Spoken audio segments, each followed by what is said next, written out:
Long ago, 1,000 years ago, a clan of dragons ruled the magical beasts, and that dragon, who stood above all others in the hierarchy, was called the demon god. No one dared to oppose him, and all the magical races were forced to only kneel before the strongest. The demon god had exorbitant ambitions and wreaked havoc everywhere. He himself led his own army of magical beasts, which easily took over the human world. The demon god's greed knew no limit. He sought to plunge every part of the universe into endless darkness, sparing absolutely no one. It was at this moment, right in the face of death, humanity has fully revealed its potential. At the dawn of the awakening of spiritual power, a select few gained the ability to control magical beasts. These chosen ones, capable of controlling magical beasts, were later called beast tamers. Beast tamers used magical beasts as riders as well. Not only could they be riders, but they could also use the power of the magical beasts. After one of the beast tamers attacked a magical beast, a message came in. A magical beast descended over the northern neighborhood of the city. In the same instant, the report was updated to say that a magical monster had fallen into a residential neighborhood and emergency assistance was urgently needed. A magical beast couldn't leave one indifferent, especially when you first see a dragon in front of you, and even so close. Xiao Xingyu, a third grader at Xiangnan High School, didn't need to imagine what the dragon looked like as it fell right in front of him. Xiao Xingyu was so scared because who was he in front of such a gigantic magical beast? And at the same time, blood splatters were flying towards him. As he fell to the ground, he heard a voice from nowhere.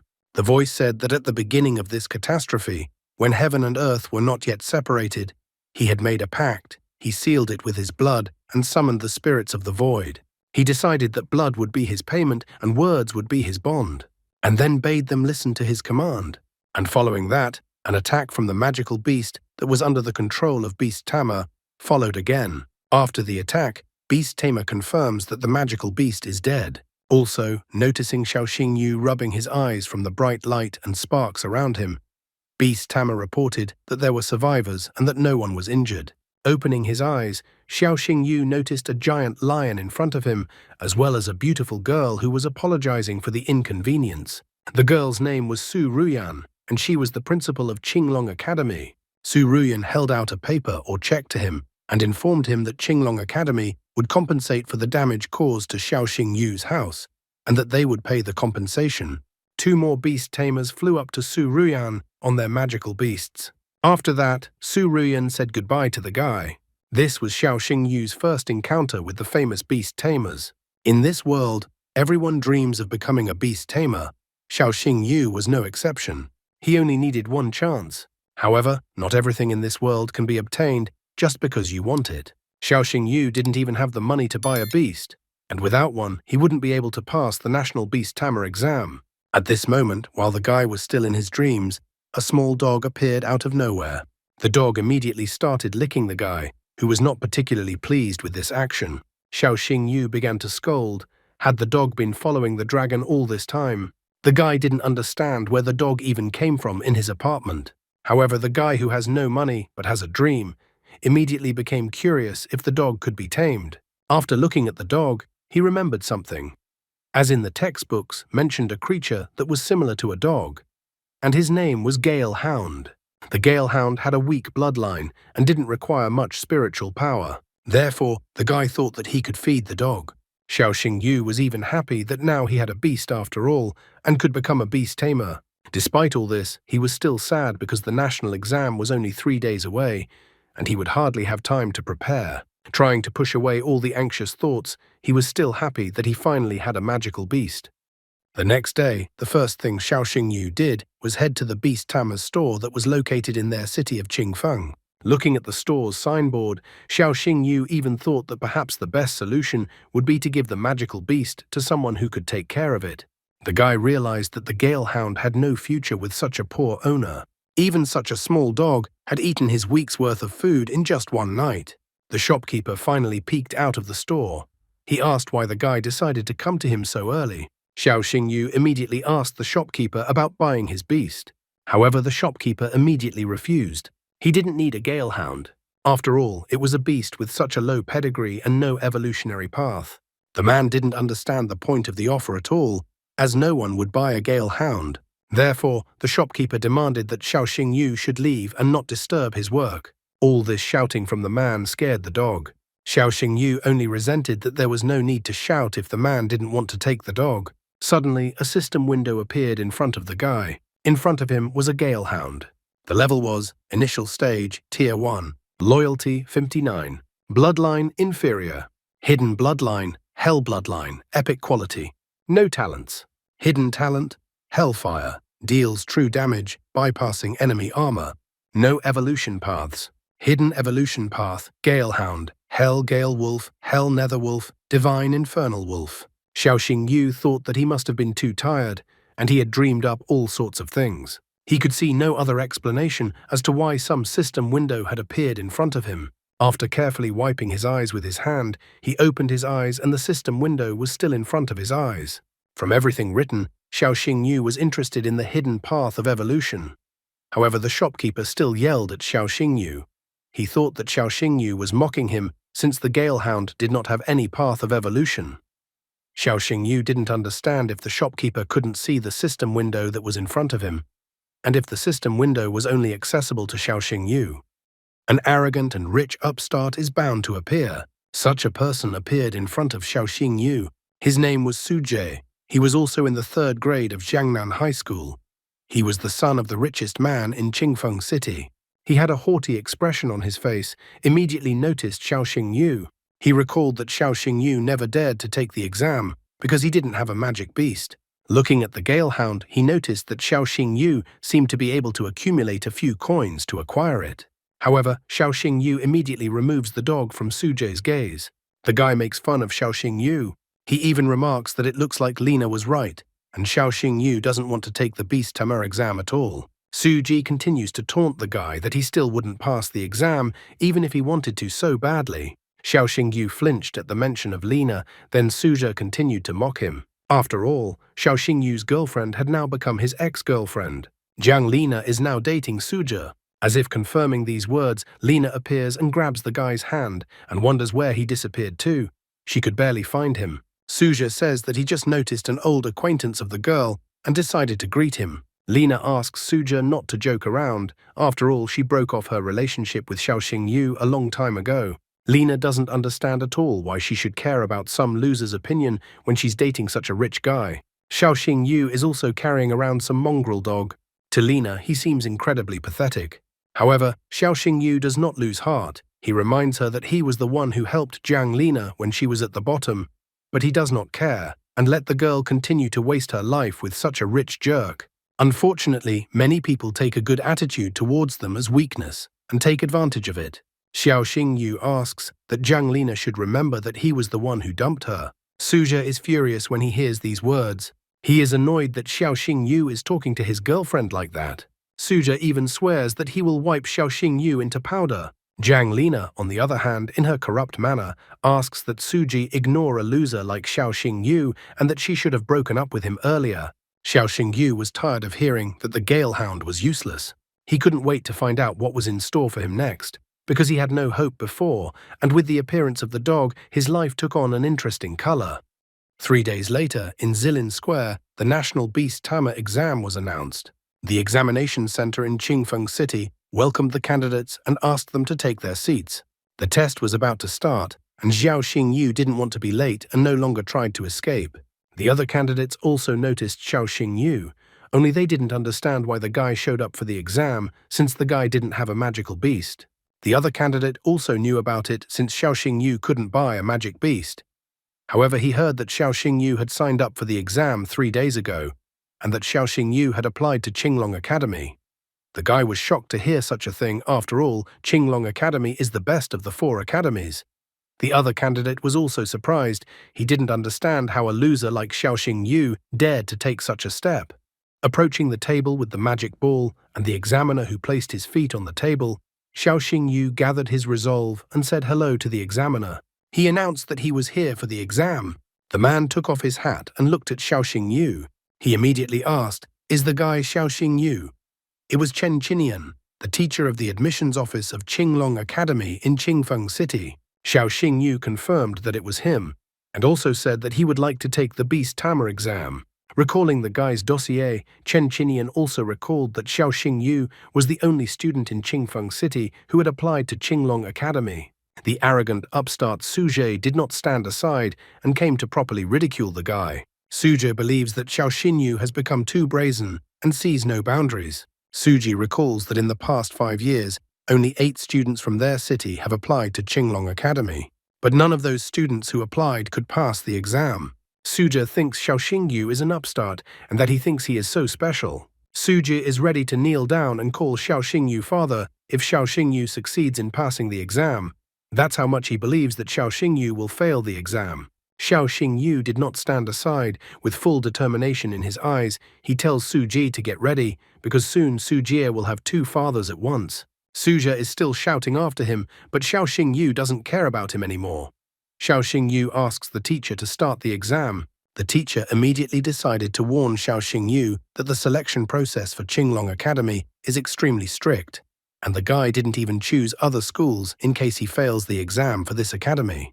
The teacher reminds him that if Xiao Xingyu fails the exam, he will no longer be able to enter Beast Tamer's academy. The other students only continued to mock the guy because the passing score of spiritual power for Qinglong Academy is 800. They find it very funny that Xiao Xingyu hopes to get such a passing score. Especially outstanding students like them won't be able to get in, and the pitiful Xiao Xingyu thought he could get into the academy. Despite all the taunts in his direction, Xiao Xingyu is still confident in his abilities. He understands what the teacher is saying and asks him to start the exam. The teacher no longer discouraged Xiao Xingyu and started the exam. The first test is the spiritual strength test. The teacher asked Xiao Xingyu to place his hand on the magic crystal in front of him. The guy puts his hand on the crystal with all his determination. Everyone froze in anticipation, and after a moment, the teacher announced that the guy's spiritual power was 316. Everyone began to mock the guy. Suji was the very first. He scoffs that Xiao Xingyu thought he was so special. Lina also points out that Xiao Xingyu didn't even come close to the minimum threshold for a passing score. Chen Qinian was also upset, because at first he even thought that the student in front of him was quite promising. Suddenly, everyone noticed that Xiao Xingyu's spiritual power index started to change. The magic ball showed 621, but still the magic power continued to increase. After that, the ball showed 711, and then it showed a number above the minimum threshold of 802. The numbers on the ball didn't stop there, and the magic ball showed 956. The students watching this were shocked. Suja even thought that the spiritual force measuring device had simply broken. The numbers never stopped. Finally, the ball showed the number 1028. Chen Qinian was incredibly shocked by this entire moment that he had seen with his own eyes. The teacher thought that there was definitely a monster in front of him. The magic ball in front of him was about to crack, under the gazes of the shocked students.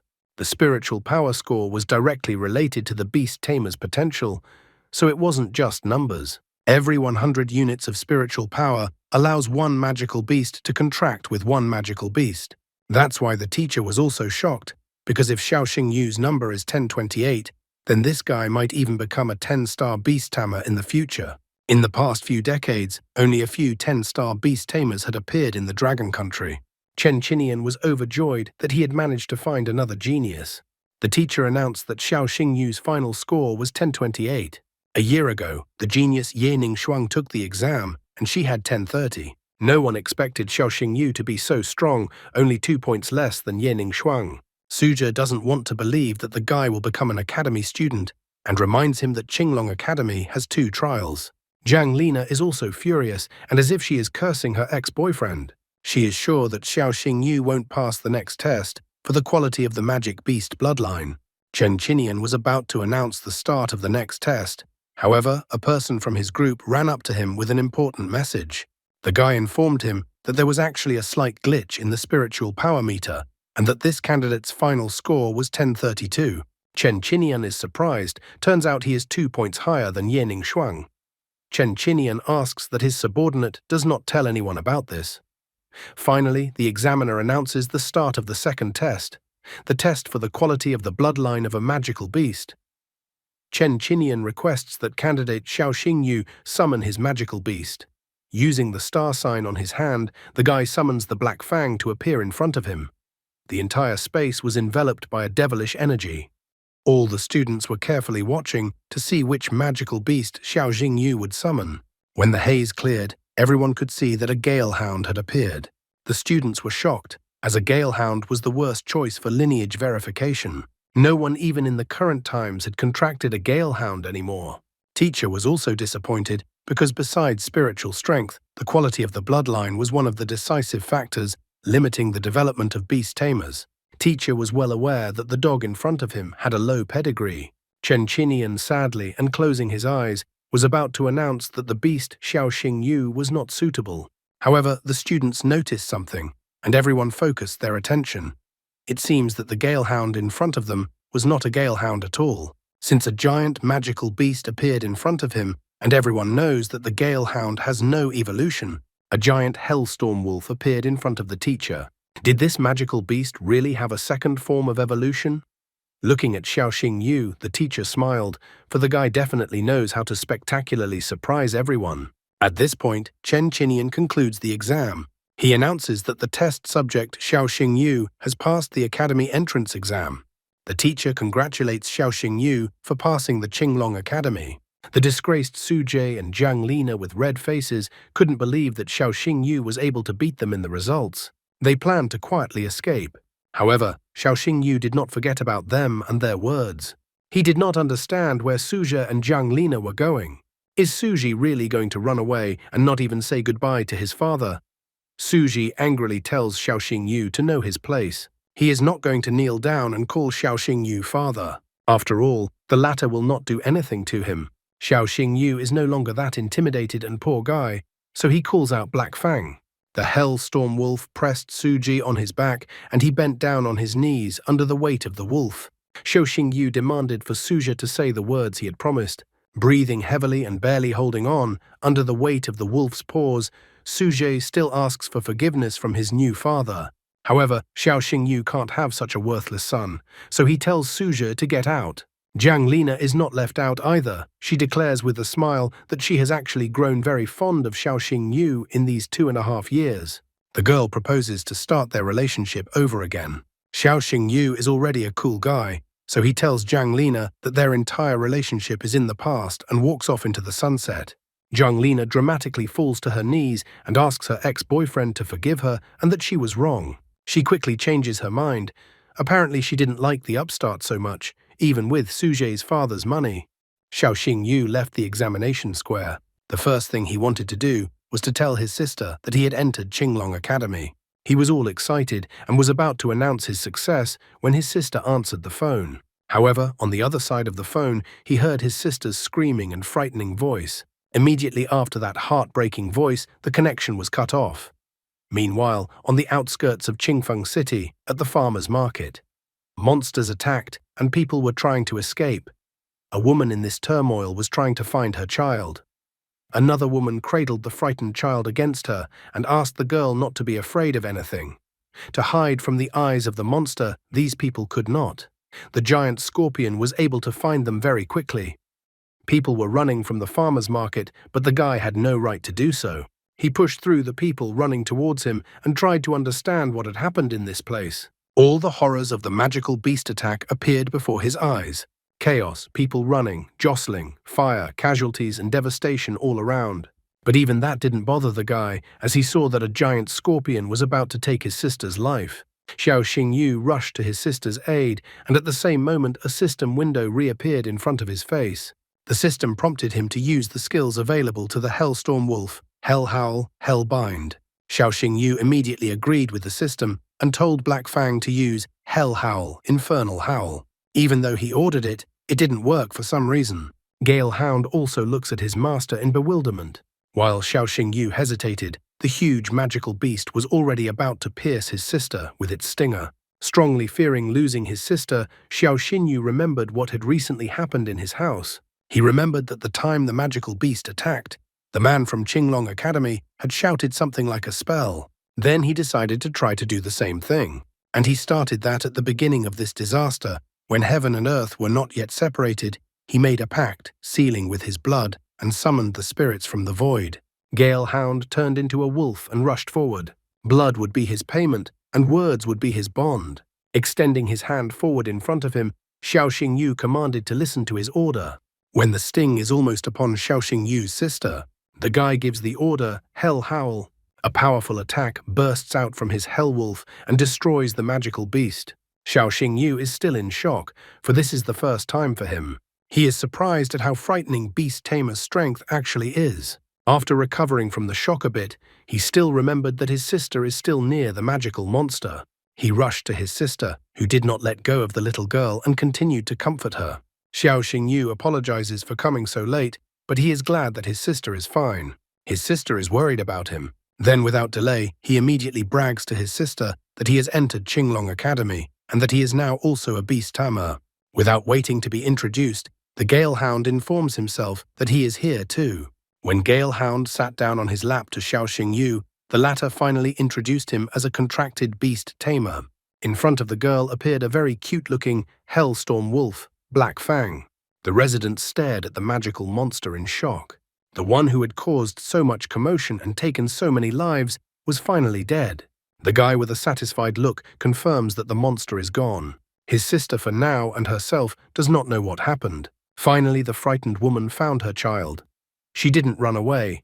She kept looking for her daughter despite the danger. The woman thanks her brother and sister. The girl rushed to her mum in tears. She was so scared of that monster. And at that moment, her mum disappeared and she was even more scared. After returning the girl to her mum, the brother and sister decided to go see the defeated monster. In the remains of the monster, Xiao Xingyu found the core of the magical beast. Core level beginning. Condition for obtaining the core, killing the magical beast. Attribute poison. Effect +5 poison attack, experience +10. Taking the stone in his hands, Xiao Xingyu still didn't understand what kind of magical beast core was in front of him. Even though it was just an initial stage core with a poison attribute, but even the smallest core can help the Black Fang evolve, so he throws the magical core to his dog and it eats it. Xiao Xingyu then informs all the bystanders that the beast is dead, and the residents are now safe. The people surrounded Xiao Xingyu. They were happy that they were able to survive, and so they started to thank the guy. They even called him a hero. The little girl he saved also thanked him. She also wants to become a beast tamer, just like Xiao Xingyu. The guy stroked the girl's head and assured her that she will definitely succeed.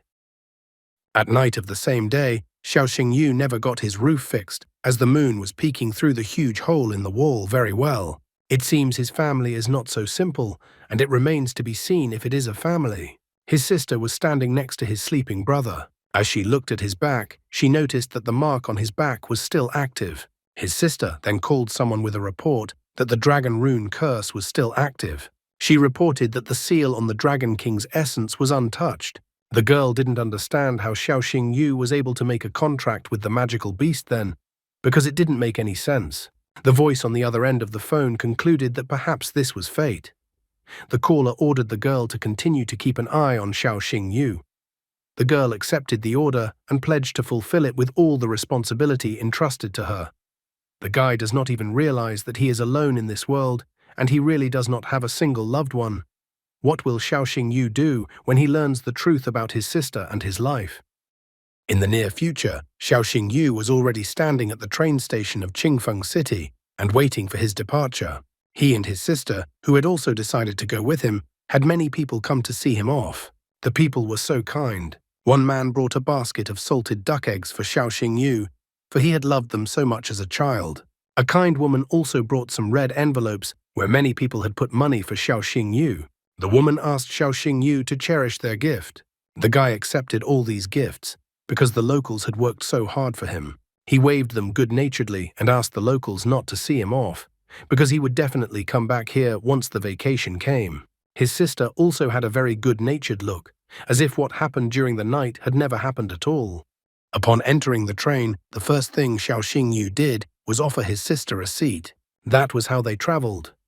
A few hours later, a warning came over the loudspeakers that magical beasts had appeared on a section of the railroad, so the train might shake. There was no shaking, however, and a voice from the speakers in the car announced that the train had successfully passed the dangerous section and would proceed on schedule. Xiao Xingyu was relieved that nothing had happened. Also, they will soon arrive in the city of Lunyin.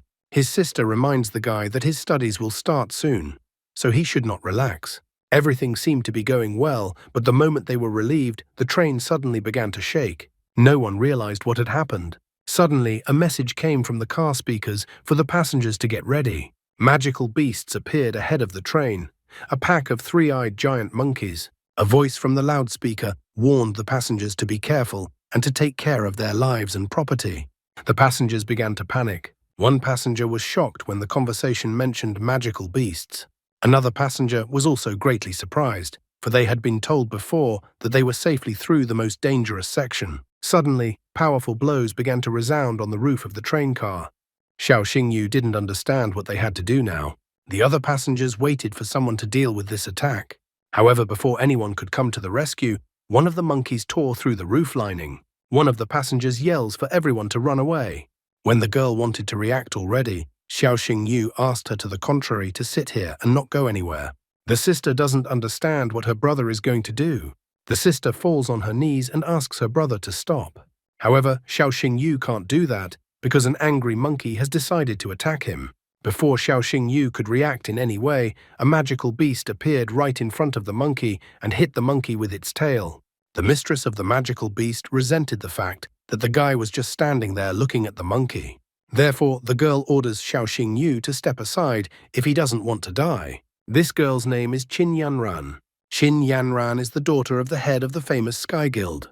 The girl powerfully swung her spear, and then with a swing of her spear, the girl used Thunder Flash. With this attack, the fox once again rushed towards the monkey. Xiao Xingyu was shocked when he saw this girl in front of him, for he seemed to have realized who she was. Based on the system, the girl had a beast, the three-tailed Thunder Fox. Level, Extraordinary Tier 3. Attributes, Thunder Fox, Epic. Path of Evolution, Three-tailed Thunder Fox, Four-tailed Thunder Fox, Five-tailed Thunder Fox, Nine-tailed Thunder Fox. Hidden Path of Evolution, Three-tailed Thunder Fox, Shadow Red Lightning Fox, Scarlet Lightning Fox. Skills, Tail Strike. Simultaneously strikes an enemy with three tails, dealing an electric shock with the effects of paralysis and stun for 1 second. Thunder Flash, dodge an enemy's attack and deal lightning damage. Putting all the information together and seeing the three-tailed Thunder Fox, the guy analyzed the spear and the magical beast and realized that the person in front of him seemed to be Qin Yanran, the daughter of the head of the Sky Guild. The girl belligerently and victoriously announced that the beast tamer was already here, which meant that everyone was saved. Only Xiao Xingyu, being a walking encyclopedia, is not at all sure that everyone is saved and is not relieved. And for good reason, as soon another monkey breaks through the roof of the train car and makes its way inside. Xiao Xingyu also recommends that everyone leave the wagon as soon as possible. Xiao Xingyu knows very well that three-eyed giant monkeys live in a pack, so he couldn't believe that just one monkey could attack the train. There was no other choice, so Xiao Xingyu decides to summon his Black Fang to help Qin Yanran deal with the monkeys. Qin Yanran finally dealt with one of the monkeys and was very indignant that there were too many of them. It seems Qin Yanran got too caught up in her thoughts and didn't notice when she was attacked from behind by two giant monkeys. However, the glorious hero is already here. Xiao Xingyu uses the Black Fang and its ability, the Hell's Bond. Huge chains appeared from the dog's mouth and bound the monkeys. Xiao Xingyu even scoffs that they are not as frisky now. Qin Yanran absolutely did not expect that the guy she protected earlier would also turn out to be a beast tamer. Qin Yanran takes her fox in her arms and thanks the guy for his help. Xiao Xingyu remarks that there is no need for thanks, as any beast tamer would have done the same thing. But suddenly something caught Xiao Xingyu's attention and absolutely dumbfounded him. The system showed that the three-tailed fox was depressed, lethargic. The fox had post-traumatic stress disorder. To cure this ailment, the system suggested to crush anemone flower, pour boiling water, add thunder element catalyst, then add the magical core of the water element beast dissolved in water. Xiao Xingyu seems to be a naive fool, so he immediately tries to help the girl. He asks Qin Yanran if her fox has recently become too active during battles and then very lethargic afterward, and if it sometimes maims itself. Qin Yanran is shocked. She doesn't understand how the guy knows this. Xiao Xingyu immediately admits that the fox has post-traumatic stress disorder. He supposedly read about it in the Magical Beast Disease Handbook, and that three-tailed thunder foxes most often suffer from this very thing. Xiao Xingyu at least here decided to lie because he couldn't admit that he was actually just seeing all the information about the girl's beast. The girl is glad that she finally found out why her Xiao Xiao hasn't been smiling much lately. Upon her arrival, she wants to get busy treating the fox. And in a burst of joy, Qin Yanran slaps the guy's back. Qin Yanran embraces Xiao Xingyu and declares that he will be her little brother from now on. At this time, Xiao Xingyu's sister is watching all these events and seems to be extremely unhappy. It looks like the sister will reprimand Xiao Xingyu when they arrive. Xiao Xingyu forgot about his sister when he met his new sister. Long live the battle of who will be the best sister. Since Xiao Xingyu's sister didn't stand silently watching, she decided to intervene. The girl put her arm around Xiao Xingyu and declared that she was his sister. Qin Yanran is also not a timid girl, so without feeling awkward at all, she hugged Xiao Xingyu from the other side. She believes that Xiao Xingyu will be her named brother from now on. Xiao Xingyu himself seemed to let the situation go. Each of the girls was unwilling to give in to the other and pulled Xiao Xingyu in their direction. Xiao Xingyu felt that the girls could tear him in two. This was how they arrived at the academy. After a while, the central square of the Azure Dragon Academy, or Qingfeng Academy. All freshmen gathered for the traditional freshman welcome. The Dean of Azure Dragon Academy, Lin Kang, welcomed the incoming freshmen. Next to him was the Vice Dean, Wang Dongsheng. Xiao Xingyu, as a freshman, was also listening to this speech of the dean of all the freshmen, to be patient and wait for the principal. During the dean's speech, Xiao Xingyu remembers how he said goodbye to his sister Qin Yanran and how his sister was not happy. And just like that, he finally reached the academy. A huge lion suddenly appeared, which looked suspiciously familiar to Xiao Xingyu. The other students also noted the purple fire lion and realized that Principal Su Ruyan had arrived. All eyes turned to the arriving Su Ruyan. The boys escorted the girl with admiring glances. Finally, the headmaster arrived at the right place and set down her purple fire lion. And when she got down from the lion, the dean asked her to say a few words for the freshmen and handed over the microphone. Only at this moment did Xiao Xinyu finally notice that the woman in front of him was the same woman who had defeated the Shadow Dragon.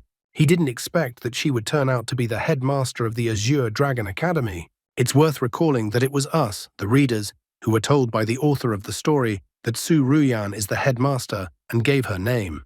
Su Ruyan didn't say her name or position to Xiao Xingyu. Su Ruyan took the microphone from the dean and congratulated everyone for joining the academy. However, she wanted to remind all the students of one thing. Su Ruyan's tone and gaze changed to a stern one. It didn't matter to her whether a student was from a noble family or a poor one. The most important thing for Su Ruyan was that in Azure Dragon Academy, everyone must obey her rules, and especially the 8th rule. The freshmen were in a hurry to understand and asked others what this rule was, but no one knew it. Then Su Ruyan herself delivered the 8th rule to the students. If there is a conflict between students, it should be resolved through a duel in the arena, regardless of who is right or wrong. The loser must apologize to the winner.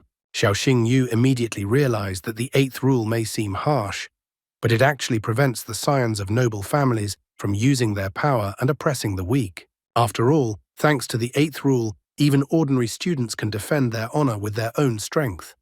After 2 hours, Xiao Xingyu seems to have already had his first conflict, but he had just entered the academy, and it had only been 2 hours since the admission ceremony. One student seemed to recognize the guy, and that he was the same Xiao Xingyu. He couldn't believe that they were in the same class. It turned out that Xiao Xingyu had already gained fame amongst the students as a monster with spiritual power, almost the same as senior disciple Ye Ningxuang. However, the further development of this moment was interrupted as Chen Qinian entered the classroom and told all the students to take their seats as class was starting. The guy didn't seem to be looking for trouble after all, as he greeted Xiao Xingyu, calling him his brother, and said that he would follow him. Chen Qinian didn't let this go unnoticed and asked for the audience to be quiet. Chen Qinian greeted the students and said that he would be their mentor from now on. He hoped that his students would achieve a lot in the Azure Dragon Academy. After that, he asked the students to open the first chapter of the Beast Illustrated Guide and considered that they would start with the theoretical part. Chen Qinian gave the students a lecture and narrated many things. The strength of a magical beast is determined by 2 factors. The first factor is the form of the beast. Currently, the following stages from the lowest to the highest are known: initial form, mature form, full form, transcendent form, and also the highest is the form of the king of beasts. The second factor was the quality of the bloodline of the magical beast. According to the records, the bloodlines of magical beasts are categorized from the lowest to the highest. Beasts of higher bloodline can suppress those with weaker bloodline. In addition, the attributes of magical beasts can suppress and interact on each other. For example, the 5 most common ones were metal, wood, water, fire, and earth. The principle was as follows. Wood suppresses earth, earth suppresses water, water suppresses fire, fire suppresses metal, and metal suppresses wood. Based on these 5 basic attributes, other attributes could appear, such as sand or lightning. But that was a topic for the next class.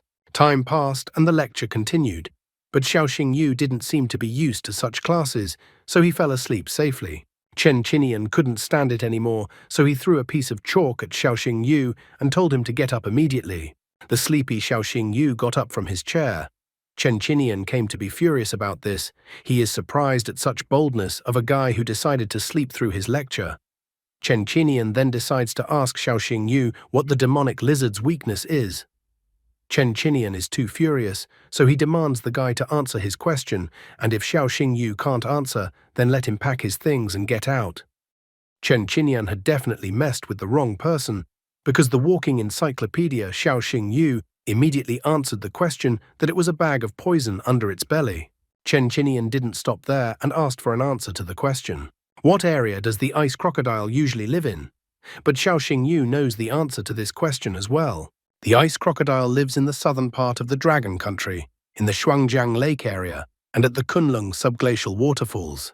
Even the other students are already shocked that Xiaoxing Yu knows the answer to this question.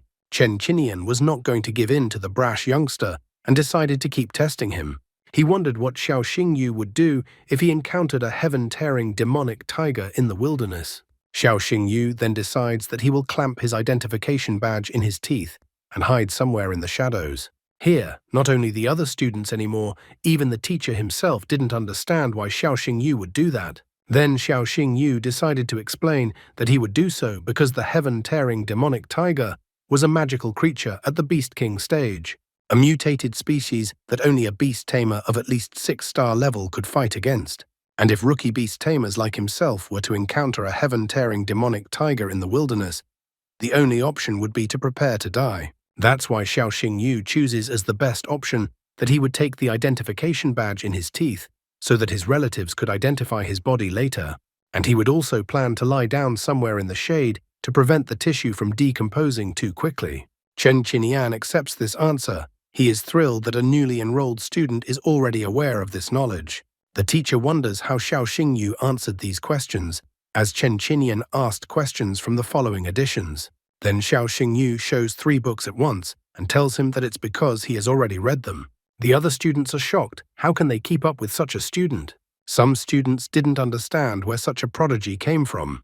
Chen Qinian told the class to engage in self-study, and he himself asked Xiaoxing Yu to go along with him. As soon as Xiaoxing Yu walked out of the classroom with the teacher, he immediately began to apologize to the teacher. Xiaoxing Yu promised the teacher that he would not sleep in class anymore. However, Chen Qinian stops him and says that this is not the point. The point is that Xiaoxing Yu has already learned the theory course. Xiaoxing Yu decides to praise Chen Qinian for this, because the latter is an excellent expert, and that's the only reason why Xiaoxing Yu was able to learn the material so quickly. Chen Qinian is not the kind of teacher who needs flattery, so his boyfriend's behavior annoys him. Chen Qinian recommends that Xiaoxing Yu move on to more advanced material since he has already learned all the theory. Chen Qinian is a responsible teacher, so he somehow hustled too quickly and issued Xiaoxing Yu a pass for the Azure Dragon Academy's library. Using this pass, Xiaoxing Yu will be able to freely visit the library and borrow books for free. The boy was shocked by his teacher's action because Xiaoxing Yu was penniless and this pass was like a golden ticket for him. Chen Qinian patted Xiaoxing Yu's shoulder and wished him success, because the teacher has nothing else to teach such a capable student. Xiaoxing Yu took his teacher's advice and proceeded to the library of the Azure Dragon Academy.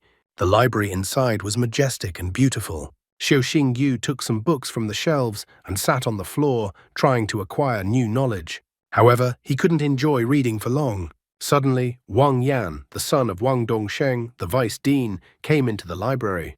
He came along with his minions. As soon as Wang Yan entered the library, he immediately informed all the other visitors that the library belonged to him for today.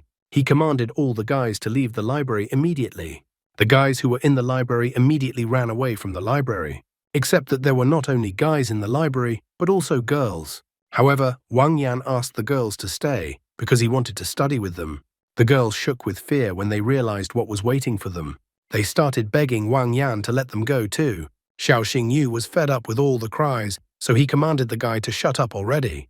Xiao Xingyu then closed the book and threw it directly at Wang Yan's head.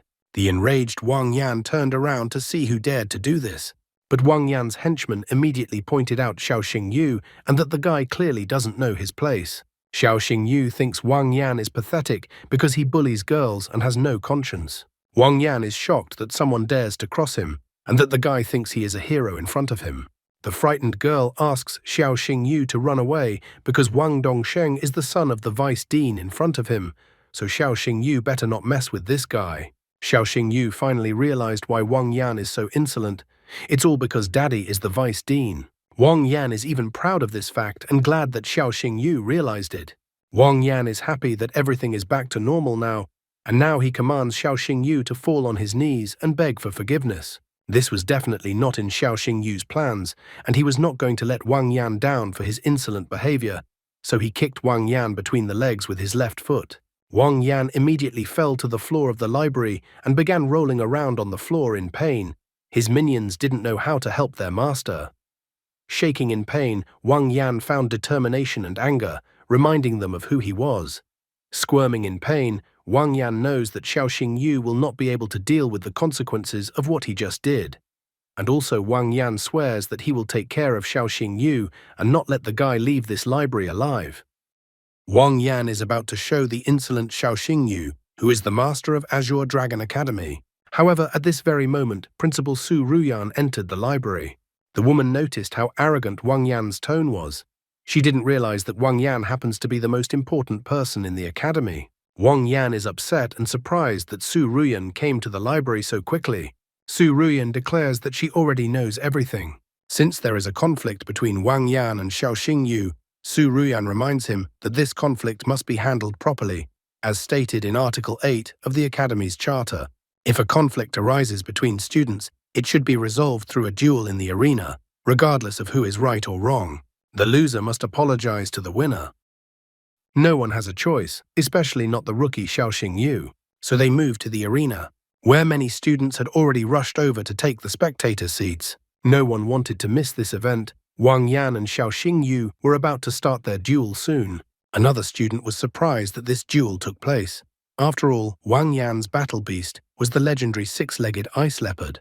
Another student didn't even believe that Xiao Xingyu even had a chance to win. However, the guy who called himself Xiao Xingyu's brother still believed in him and that he was invincible. Sweat broke out on Chen Qinian's face. He hoped that Xiao Xingyu would not let them down and would be able to avoid embarrassing himself. Wang Yan and Xiao Xingyu were called to the center of the arena to shake hands, and then the announcer announced that the fight would start soon and advised the fighters to prepare for the battle. Wang Yan is already anxious to show what happens to those who dare to go against him. However, Xiao Xingyu is even now willing to resolve the conflict without a battle.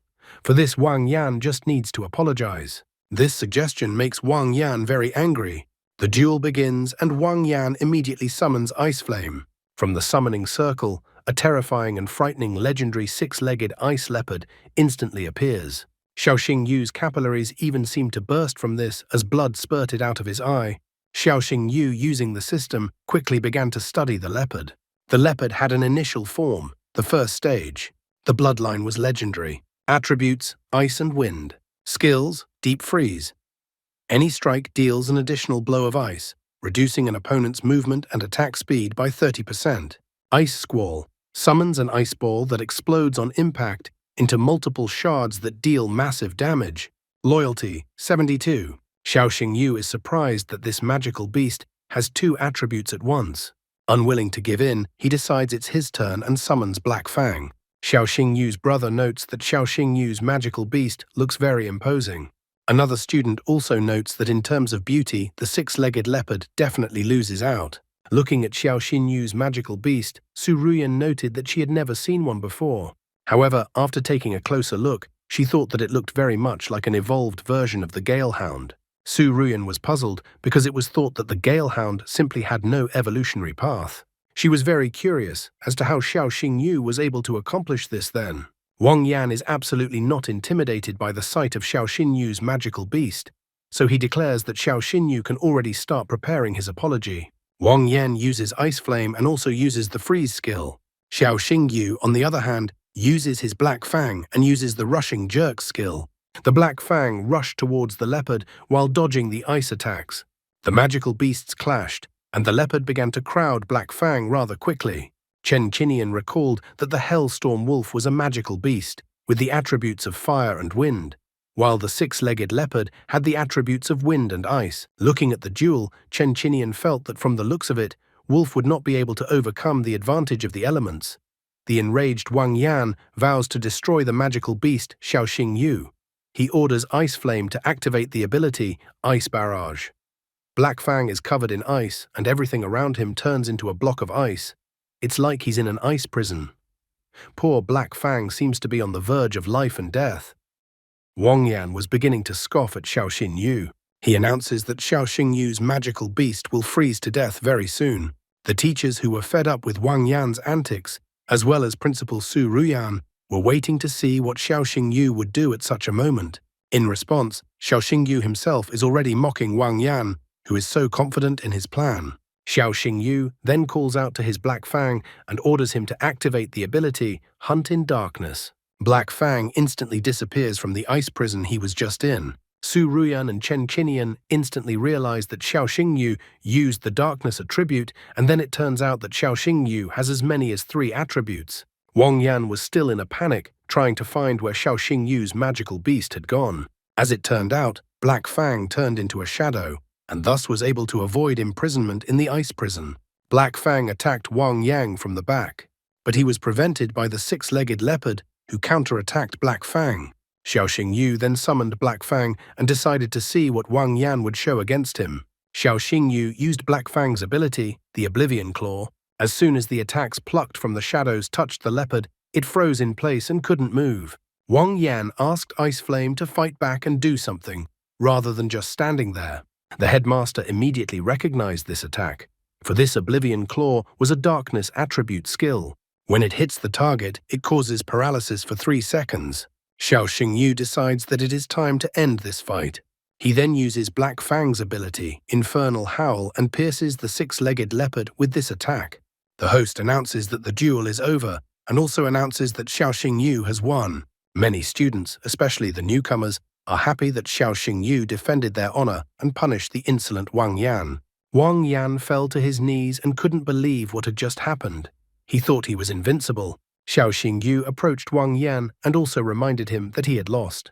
Since Wang Yan lost, Su Ruyan requires him to apologize to Xiao Xingyu, as written in the academy rules. Su Ruyan is serious, so there's no way to get away. He intends to stop this whole farce. Gritting his teeth and clearly not sincere, Wang Yan bowed properly and also apologized to Xiao Xingyu. Afterwards, he left the arena with great hatred, swearing that Xiao Xingyu would pay for it. Su Ruyan, meanwhile, notes that it was a great fight. She also notes that Xiao Xingyu is already the 2nd disciple who has made a good impression on her. Su Ruyan is looking forward to Xiao Xingyu's next performance, because his next performance will be at the freshman ranking tournament, and this event will be held in 3 days. All red with embarrassment, Xiao Xingyu thanks Madam Principal for the praise, but he wonders who the first student was. Then Su Ruyan confesses that it was a brilliant girl with a spiritual power level above 1,000, Ye Ning Shuang. Once again, this name popped up in a guy's life. Xiao Xingyu had heard of Ye Ning Shuang back during his entrance exam. Su Ruyan knows how to appreciate talents, so she decides to give Xiao Xingyu a spatial ring as a reward. The guy is shocked, because it's incredibly expensive and also awesome, and here he gets it so easily. You can store anything in it. The system reported that in front of Xiao Xingyu was a spatial ring, a high-tech equipment designed to store various things, including food and supplements for summoned beasts, as well as magical monster cores. Xiao Xingyu gladly accepts the ring entrusted to him as a reward, 1 ring to rule them all. Taking the ring from Principal Su Ruyan's hands, the boy once again thanks her. Leaving the Azure Dragon Academy through the gate, the boy thought about something. His sister is probably already worried about him being gone for so long. Therefore, Xiao Xingyu decides to return home as soon as possible. However, Xiao Xingyu's plans were disrupted when a girl suddenly crashed into him on the way out of the academy.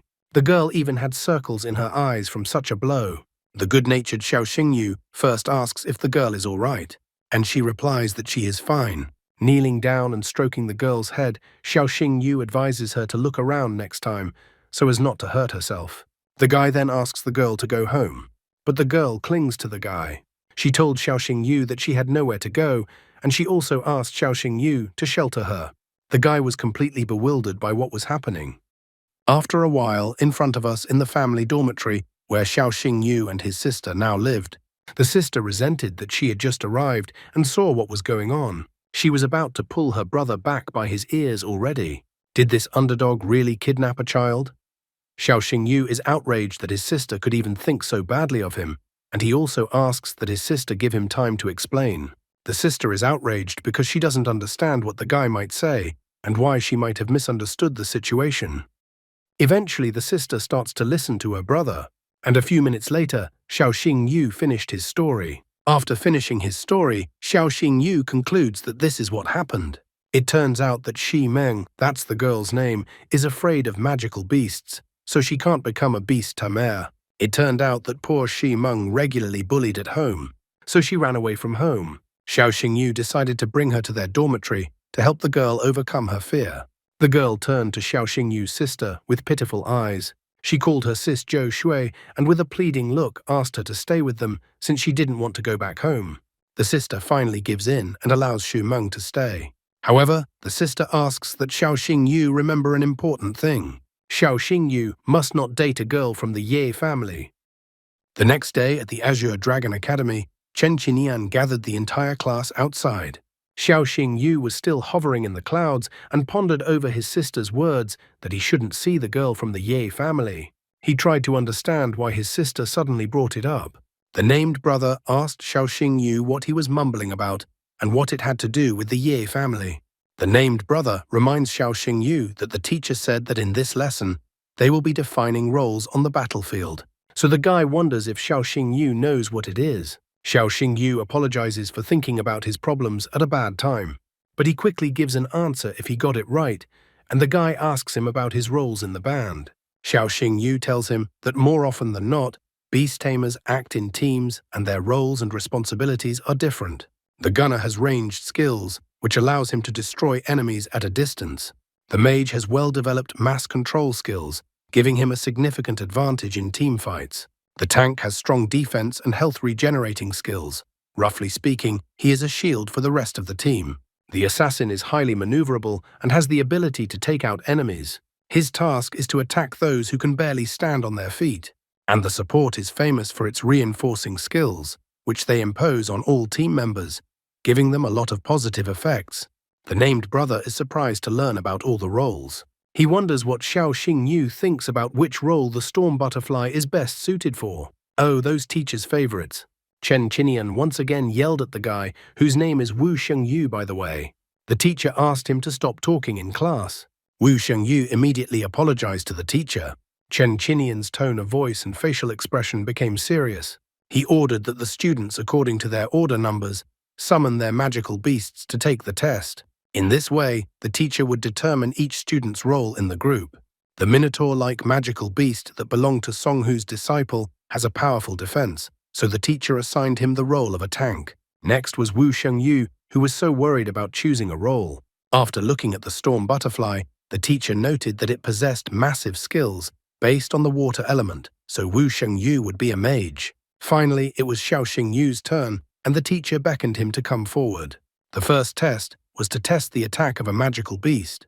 Chen Qinian asked if the student was ready, and he did not hesitate for a second to summon his trusty Black Fang, who, as always, appeared with a frightening aura. For this test, Xiao Xingyu decided to use Black Fang's ability, Hell Howl. The Black Fang directed its devastating attack towards the force meter. After the dust from such a devastating strike settled a bit, everyone could see that the meter showed a triple critical strike.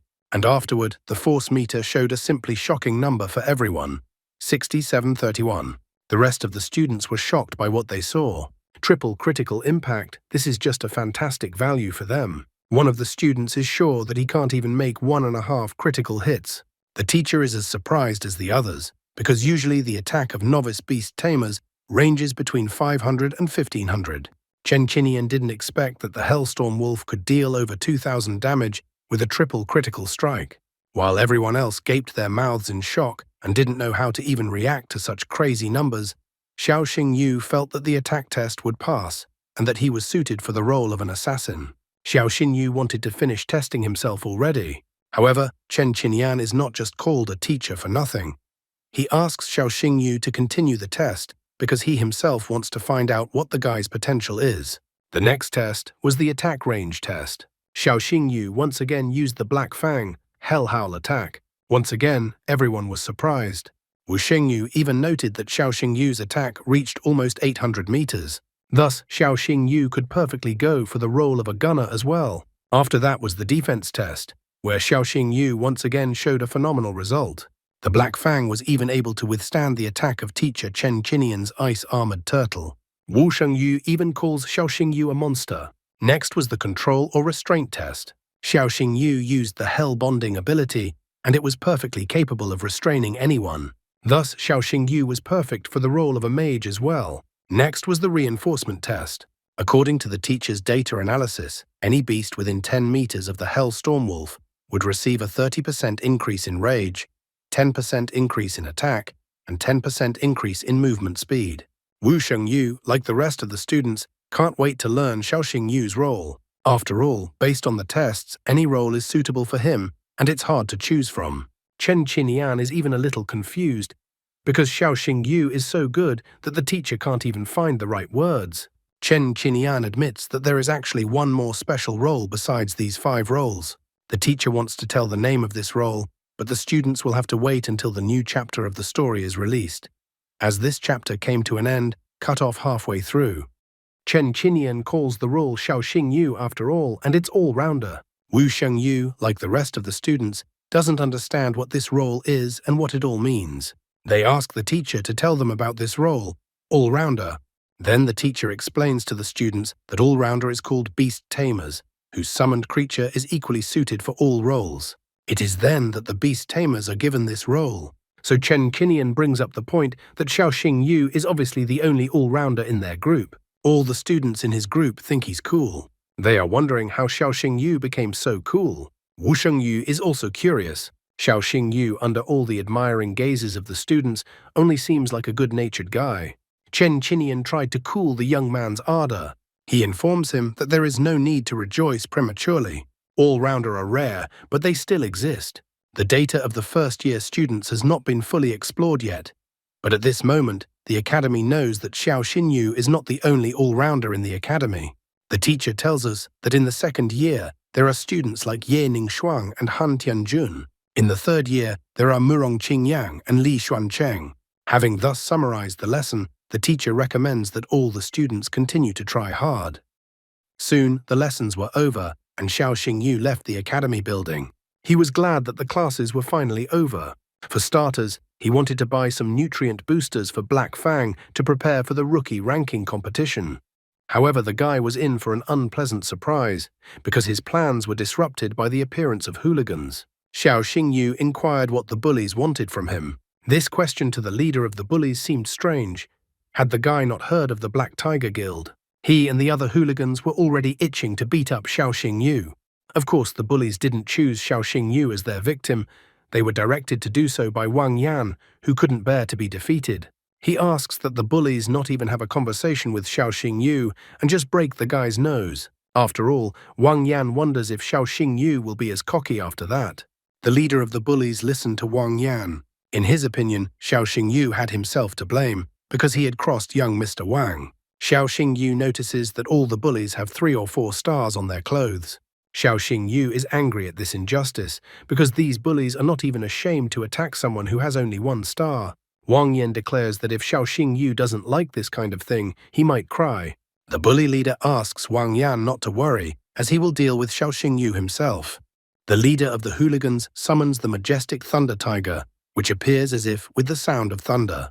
He sends his glowing lightning Thunder Tiger towards Xiao Xingyu. But Xiao Xingyu didn't wait and also summoned his Black Fang, who immediately attacked the Thunder Tiger. Black Fang immediately began to crowd Thunder Tiger and pinned him to the ground. The bully leader didn't expect this, as Wang Yan didn't seem to have warned him that Xiao Xingyu's beast was so strong. The bully leader is shocked, for from the looks of it, Black Fang only has a mature form. Therefore, the bully leader doesn't understand how Black Fang can resist his Thunder Tiger, which is at the full stage. The bully leader is an experienced fighter after all, so he decides to test who is the stronger of the two. Some weakling with 1 star, or the Black Tiger Guild elite with 3 and 4 stars. Just like that, the bully leader immediately discarded his words that he would deal with him himself and called on the rest of the bullies to help him. However, these were troubling times for the Black Tiger Guild, and they were shocked when someone else showed up. It turned out to be Qin Yanran, who had always wondered who would win, the Black Tiger Guild or her guild Celestial. Qin Yanran appears like a hero in shining armor and saves the guy from the bullies. Xiao Xingyu abruptly turned around and saw Qin Yanran. He remembered to call her his sister, as the girl had asked to call herself. The bully leader and his guild Black Tiger were surrounded. The Celestial Guild members surrounded them from all sides. The tone of his voice changed drastically. He was frightened. Celestial is the second guild in the ranking of beast tamers of Lunyin City. Even the Hurricane Guild, which is in first place, doesn't dare to clash with them. The leader of the bullies immediately adopted an apologetic pose.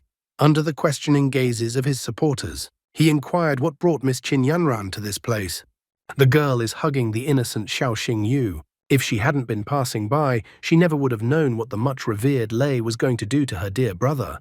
The bully leader is surprised, for Qin Yanran is the only daughter of the head of the Qin family, and they have no other children.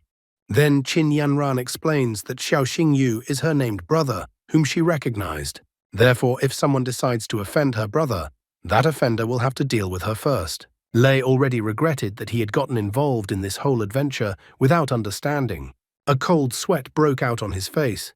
Qin Yanran did not stop there and decided to finish the already pathetic leader of the hooligans with his words. After all, if someone offended Xiao Xingyu, he would have to deal with the entire Celestial Guild. Lei fearfully tried to find some way to escape punishment. He claimed that there was a misunderstanding. He also immediately decided to take all the attention away from himself. He pointed his finger at Wang Yan and claimed that it was all because of him. Wang Yan had hired them to cause trouble for Xiao Xingyu. Even Xiao Xingyu was surprised by the events that were happening. Wang Yan was greatly startled. He started apologizing and said that he didn't know that Xiao Xingyu was Qin Yanran's brother. Apparently at this point, Wang Yan was too scared as he peed right into his pants. Qin Yanran points out to Lei that he needs to understand what he needs to do. Smiling forcefully, Lei confirms that he understood what he had to do. After that, the Thunder Tiger Guild started beating up Wang Yan. Wang Yan was surprised that they dared to do this to him. After all, he was the one who hired them. After that, Qin Yanran took Xiao Xingyu to the Celestial Guild building. Qin Yanran asks the guy how he encountered the bullies. Xiao Xingyu confesses that he actually wanted to buy nutrient boosters for Black Fang, but Xiao Xingyu didn't expect to be so unlucky. Qin Yanran realized what he needed. She stated that if Xiao Xingyu needed such a thing, he could ask her, especially her guild, Celestial, just specializes in nutrient boosters. Qin Yanran states that if Xiao Xingyu ever needed nutrient boosters, the guy could just ask her and she would give them to him for free. Xiao Xingyu is shocked. He didn't expect his new sister to be so generous. It immediately becomes apparent to him that she is the guild leader's only and favorite daughter. After that, Qin Yanran decided to give her brother a tour of their guild. First, she showed Xiao Xingyu the training hall. The hall was equipped with the most advanced training equipment to help the beasts learn various skills as quickly as possible. Then, the sister showed her brother the relaxation area. There, beast tamers could relax after a task. There was even golf, sauna, and many other activities. The guild also had a conference room where they held meetings on important matters and made plans for future development. After that, the sister showed the medical area with the most advanced equipment and a wide range of medicines.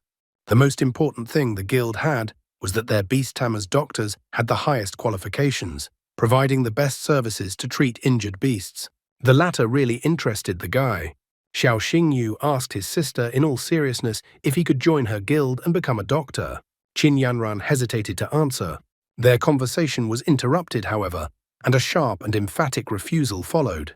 The woman who appeared stated that it didn't matter who he was or where he came from. And did the guy really think that with his age and experience, he could get a job in their guild? The woman even found the guy's very thought of this ridiculous. That woman was Liu Yue, the deputy head of the Celestial Guild. Qin Yanran tries to smooth the edges.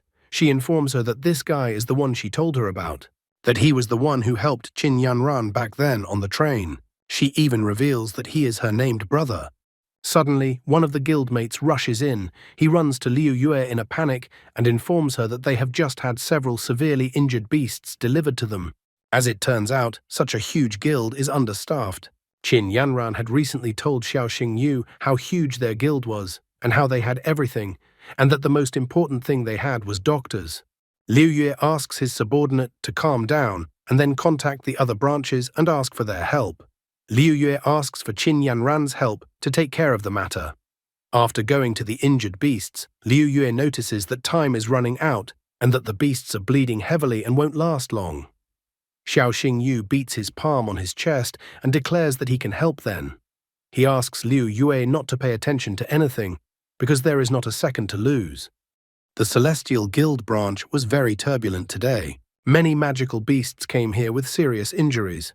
A new patient was brought in urgently. The doctors were carrying a magical beast on a gurney to the third operating room, and the patient was bleeding heavily. That's why there were only cries to bring in spare blood bags. The guy who helped carry his magical beast on the gurney asks everyone to stand back. The guy begged for the doctors to help save his magical beast. The doctors were alarmed by this kind of situation. It's typical for the experience of doctors to fade away when the protagonist of the story is around. The doctors ran back and forth in panic. The magical beast had lost too much blood and needed to recover it as soon as possible. The clamp wasn't helping, so a doctor was demanding that a cure be prepared. Another doctor remarked that it wasn't helping, for the blood wouldn't stop. The doctors are frustrated because their methods are absolutely no help at all. Xiao Xingyu is completely different from all these ordinary people. He examines the magical beast with his almost X-ray vision from the system. It was a green-eyed mastiff. Level, mature form, 3rd stage. Loyalty, 92. Bloodline, elite. Life sings. Wound from the poison bee queen's attack, dealing poison damage and preventing healing. Xiao Xingyu immediately finds the wound and reports that the magical beast has encountered the poison bee queen. The greenish slime is a special poison that hinders regeneration. Xiao Xingyu admits that he can stop the guy's battle beast from bleeding, but he needs the guy's permission to do so. The guy panics, he has no choice in the situation, so he asks Xiao Xingyu to save the beast. Xiao Xingyu recommends mixing 1 stalk of heavenly grass with a purple crystal flower to get 20 grams of medicinal mixture.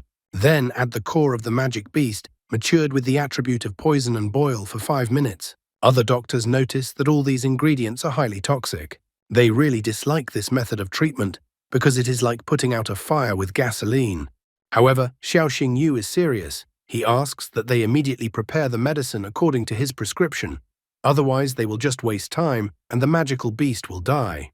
The poor guy is too desperate, so he decides to believe Xiao Xingyu. The guy tells the doctors to not stand still and do as Xiao Xingyu said. The doctors finally stopped standing still and rushed to prepare what he said.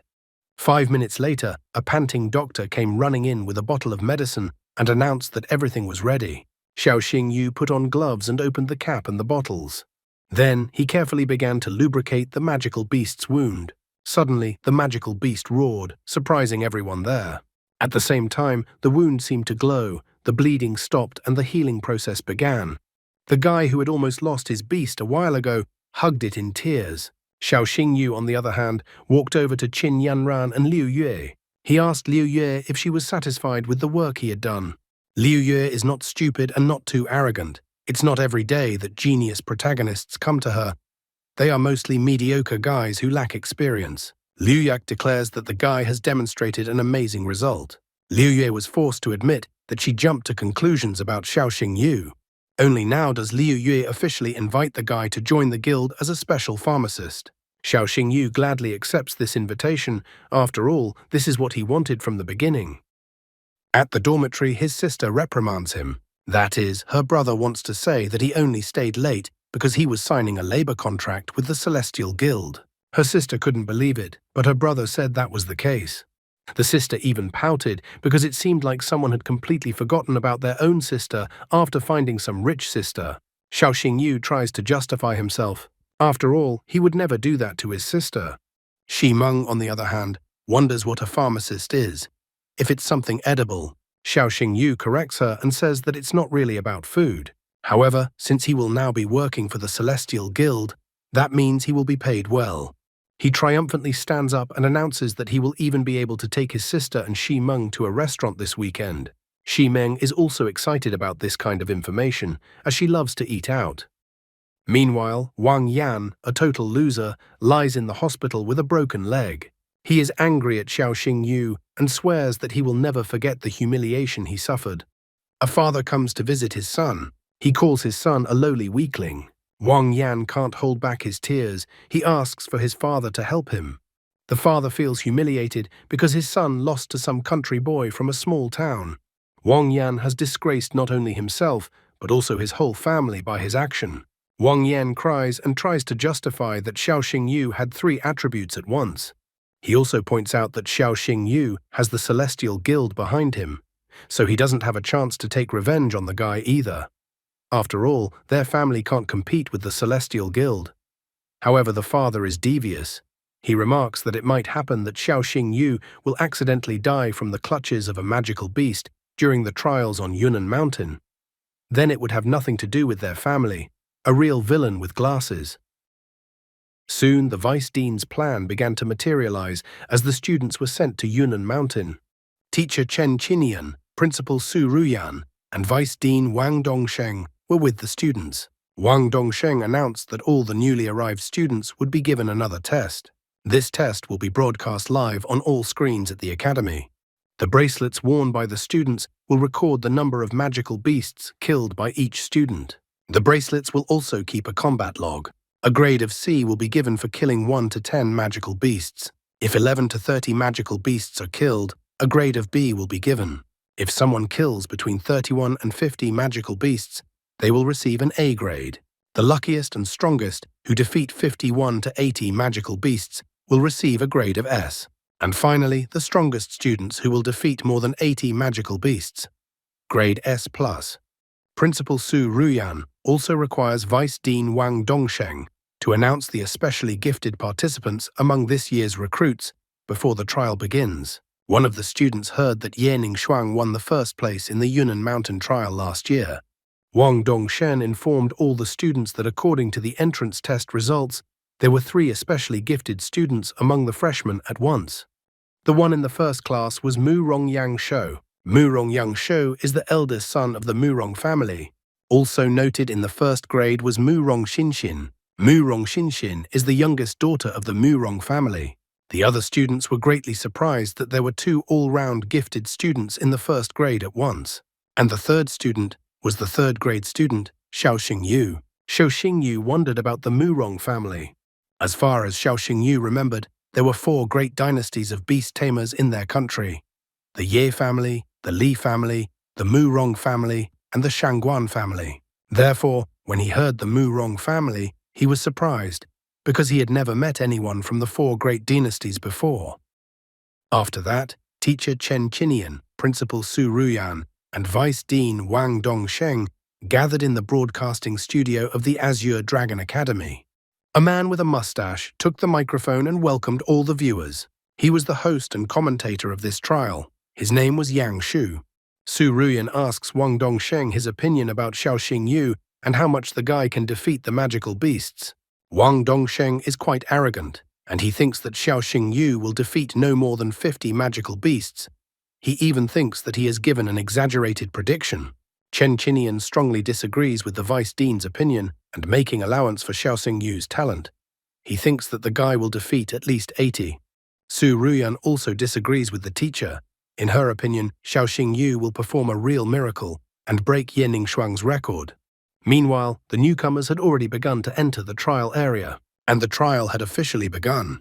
Not even half an hour later, Wang Lin, a student from the second grade, had defeated a short-tailed bear. The total number of magical beasts killed exceeded 10. Sun Tianhao from 5th grade was able to deal with 20 magical beasts already.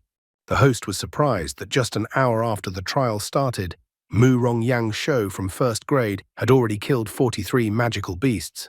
People watching the trial left comments. Someone remarked that Mu Rong's family could be proud of him. Some even wanted to marry the guy. Some wondered how strong the Mu Rong family was.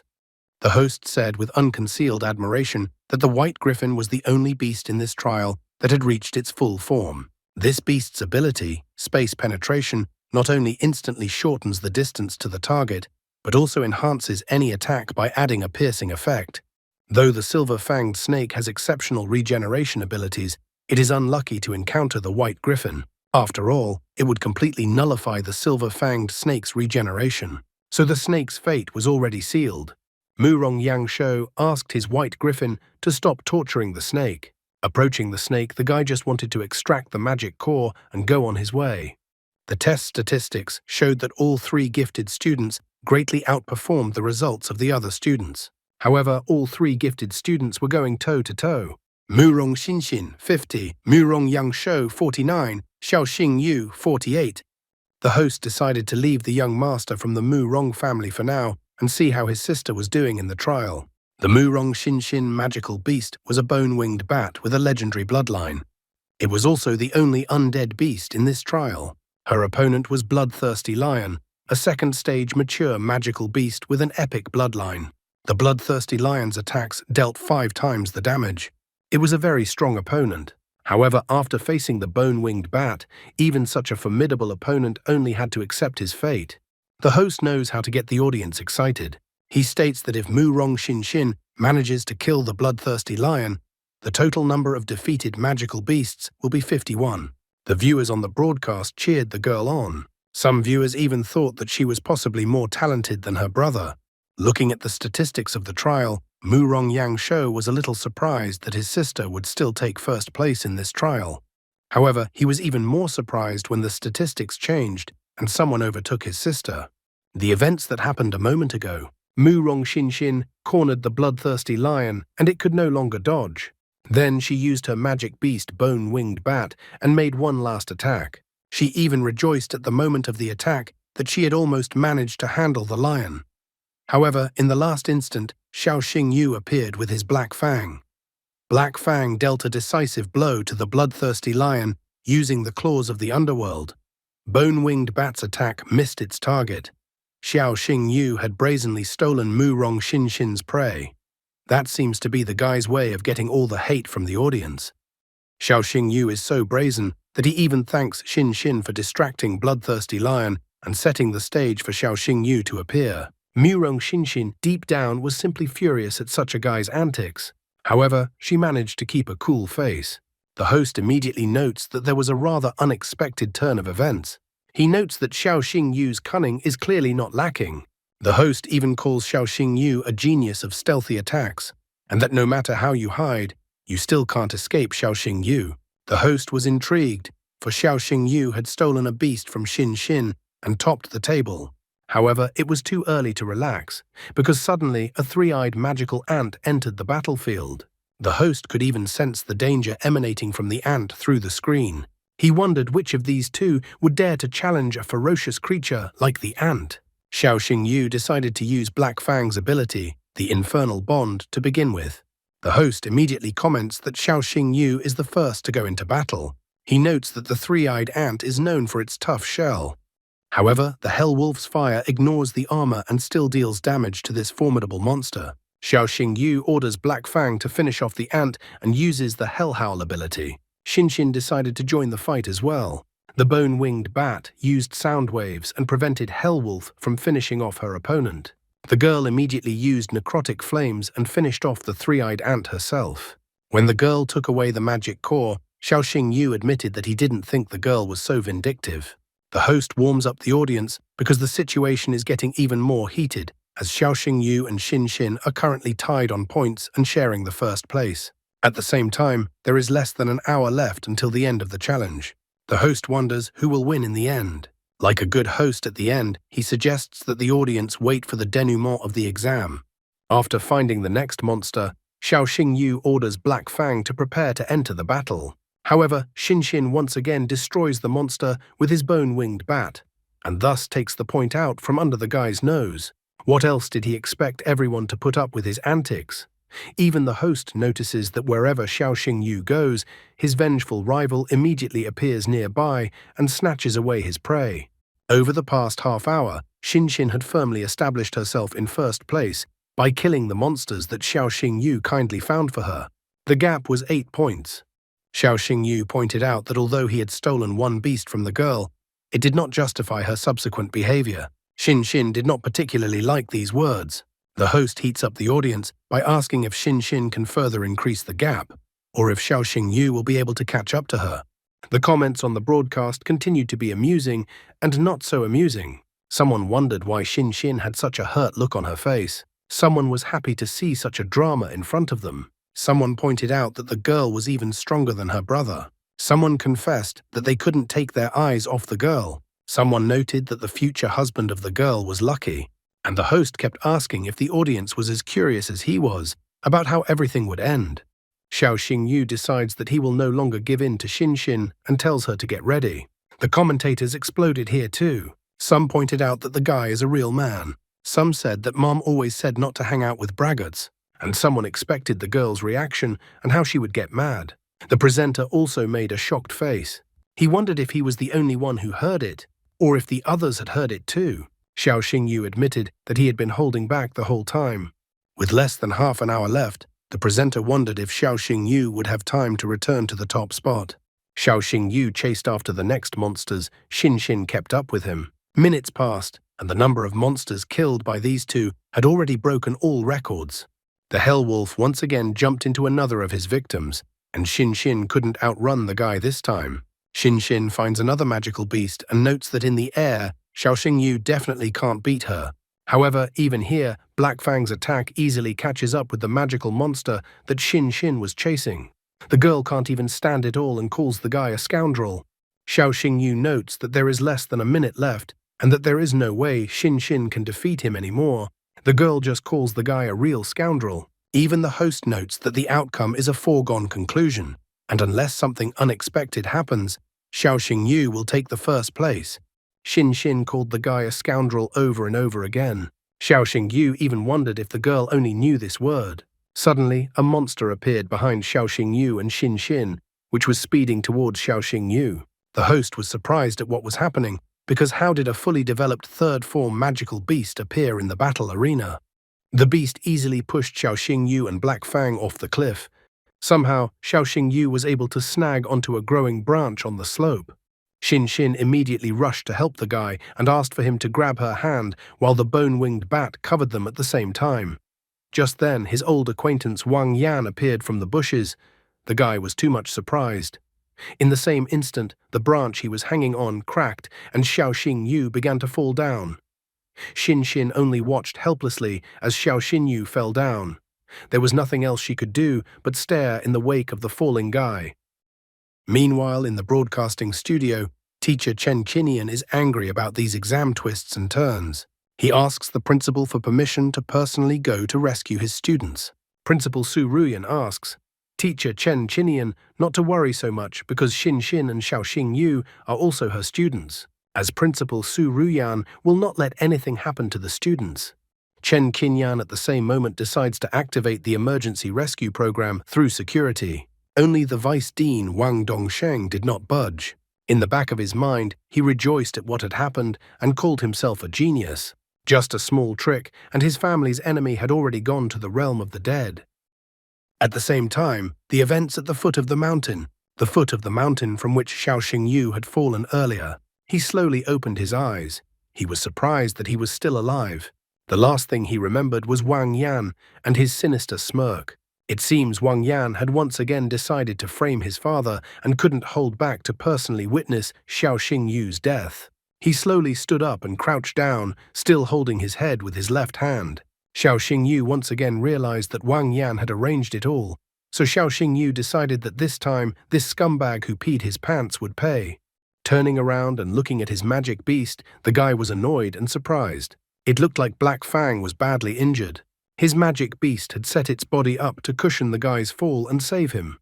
As if out of nowhere, a bottle of medicinal liquid materialized in Xiao Xingyu's hand.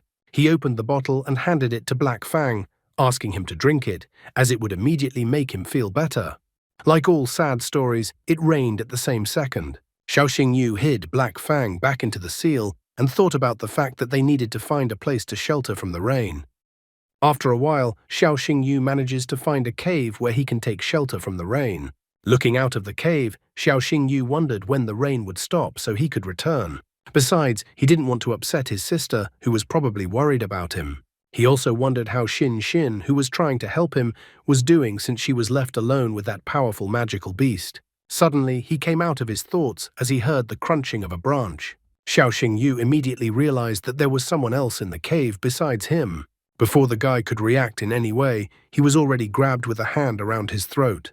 The girl said that the guy had seen the Empress's face, which meant that he would have to be killed. Xiao Xingyu involuntarily used his pseudo-X-ray vision. The system showed that there was a 9-tailed fox in front of him. It had the form of a beast king, first stage. Bloodline, mythical. Eye of the Storm skill, makes any opponent below her level petrified. Skill fire of 9 tails. Burns the soul of an enemy with a powerful mental attack. Attributes, Beastman super strength, fire. Loyalty, 0. Hidden path of evolution. 9-tailed fox, 10-tailed celestial fox, 10-tailed dragon fox.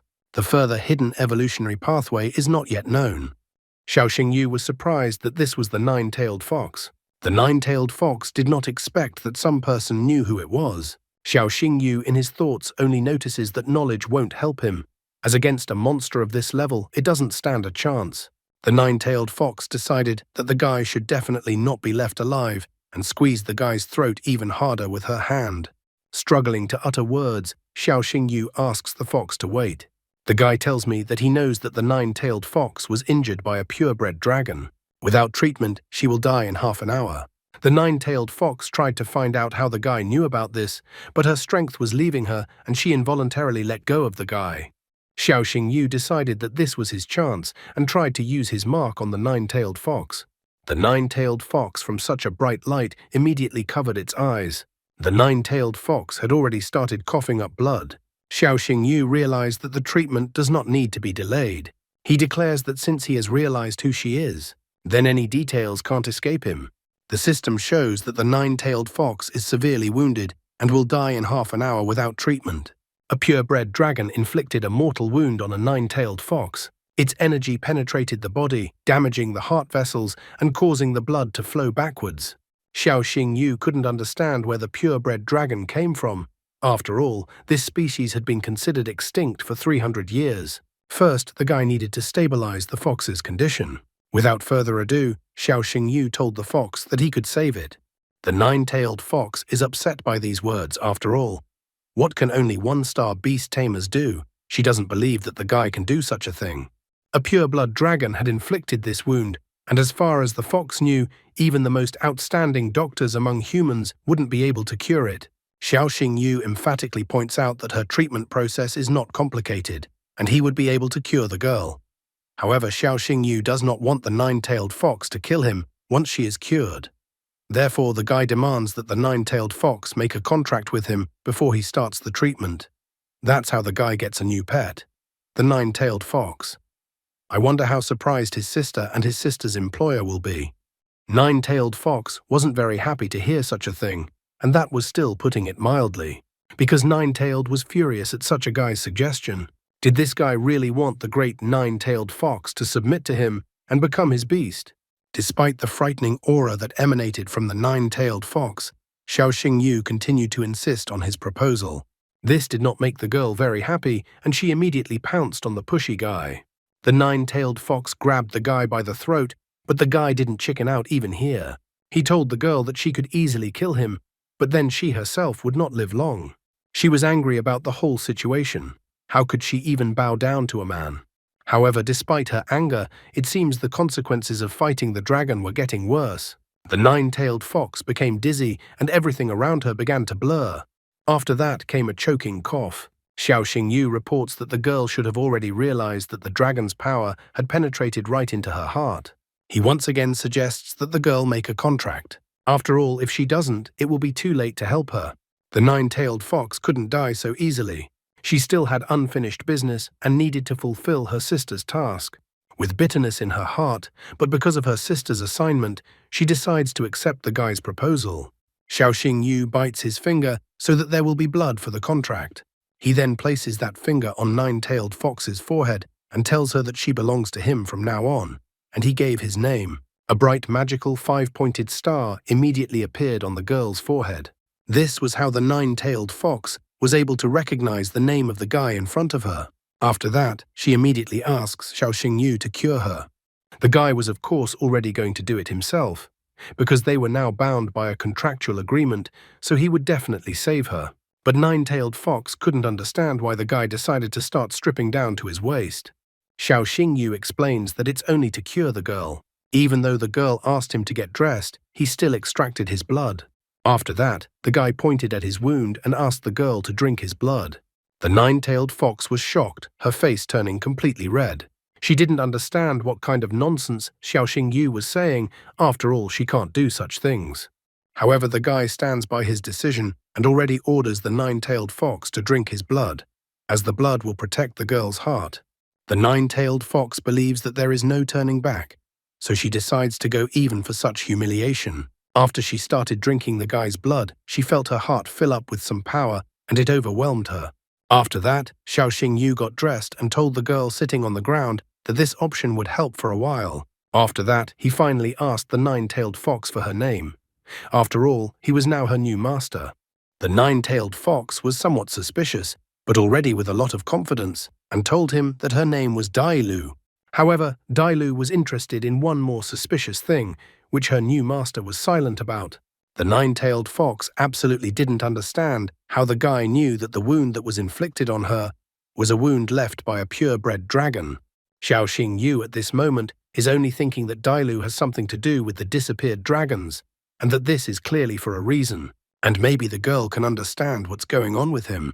The guy says that he doesn't want to hide anything, and tells her that maybe his eyes have changed after getting dragon blood in them 2 months ago. He even decided to demonstrate, and his eyes blazed with a bright aura. He tells that after that incident, when he concentrates, he sees a panel of information as if it were some kind of system. That's what made him know about the girl's injury. Dailu, in her thoughts, thought that the guy's eyes are similar to the legendary eyes of a demon god. She had heard that those eyes could see all the information about any beast. However, it was not clear to her why a mere human could have such eyes.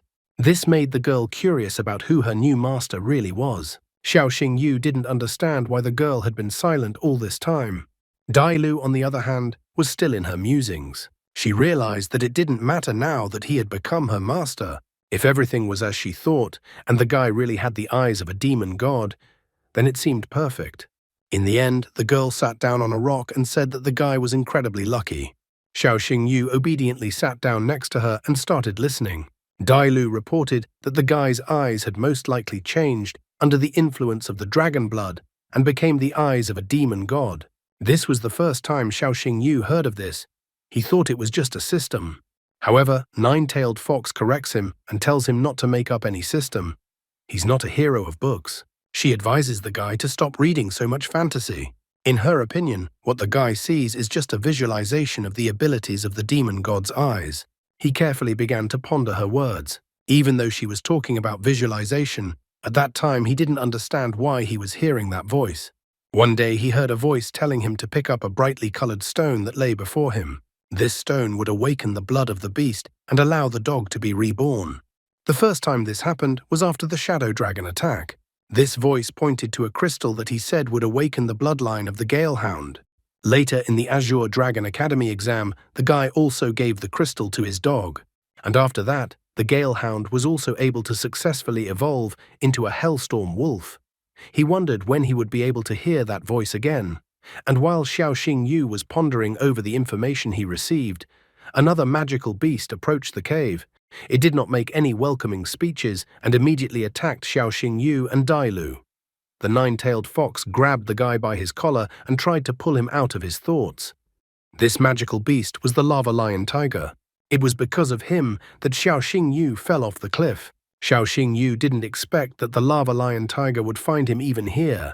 At the same instant, the lava lion tiger rushed into the cave, from which Dailu and Xiao Xingyu could barely jump out. The magical beast once again turned around and was about to tear the guy apart. Xiao Xingyu realized that his affairs were bad, and he wasn't capable of much at the moment. However, the moment the guy was about to be torn apart by the magical beast, the lava lion tiger was attacked by someone. The guy was surprised, not realizing who was attacking the monster, but he quickly realized that it was Dailu. The nine-tailed fox was badly injured, but it still couldn't let some pathetic magical beast growl at it. The lava lion tiger was not afraid of the girl and attacked her with its paw, trying to pierce her with its claws. As a result of this, he managed to plow Dailu to the ground. This only infuriated Nine-Tailed Fox even more. She didn't understand how such a pathetic beast dared to attack the Empress. Dailu reports that for such insolence, it was as if the monster had asked for her to destroy it. Therefore, she does not hesitate to use the true eye of heaven without any hesitation. Not long ago, he was a majestic lava lion tiger magical beast, but now he was just a stone statue. This was what he had turned into after the nine-tailed fox attacked. After that, the lava lion tiger collapsed and all that was left of it was a pile of stones. Xiao Xingyu breathed a sigh of relief because they were now safe. However, he suddenly felt unwell. He felt dizzy and his eyes began to close. Dailu could not do anything and only called his name. At the same moment, Xiao Xingyu woke up in his subconscious. The huge dragon in his subconscious greeted him. The dragon had been waiting for a long time for the eye of the demon god to appear in front of him. Xiao Xingyu didn't understand who was saying this. The guy asked the dragon who the person in front of him was and why he was in this place. The dragon doesn't understand how the guy could forget him, since he was the one who helped the guy's beasts evolve. Xiao Xingyu only made progress because he only followed his instructions when he found that blood-awakening crystal himself. Xiao Xingyu has finally found one of the answers to his questions because the very voice that led him to the crystal is in front of him. The guy wonders who is in front of him. The dragon informs him that that shadow dragon blood that got on the guy has awakened him, and the dragon himself doesn't know who he is. Guy is surprised that everything happened exactly as he thought it would. Even though the dragon didn't know who he was, he said that he could help the guy achieve greatness. Even Xiao Xingyu is amused by these words, as the dragon himself doesn't know who he is, so how can he help the guy? However, the dragon doesn't stop and informs the guy that the guy has already seen his abilities. Xiao Xingyu had assumed this before, but it looks like all those system panels were the dragon's doing. The dragon tells him that he can see all the information about magical beasts. The guy just needs to concentrate to summon the dragon, and it will appear. If the guy follows the dragon's instructions, the dragon promises that the guy will climb to the top of the world. Xiao Xingyu thought all these words were just sweet talk, because there should obviously be a high fee for such an obvious thing. Therefore, he immediately asks the dragon what he wants to achieve. The dragon did not lie. He decided to admit that he does not know.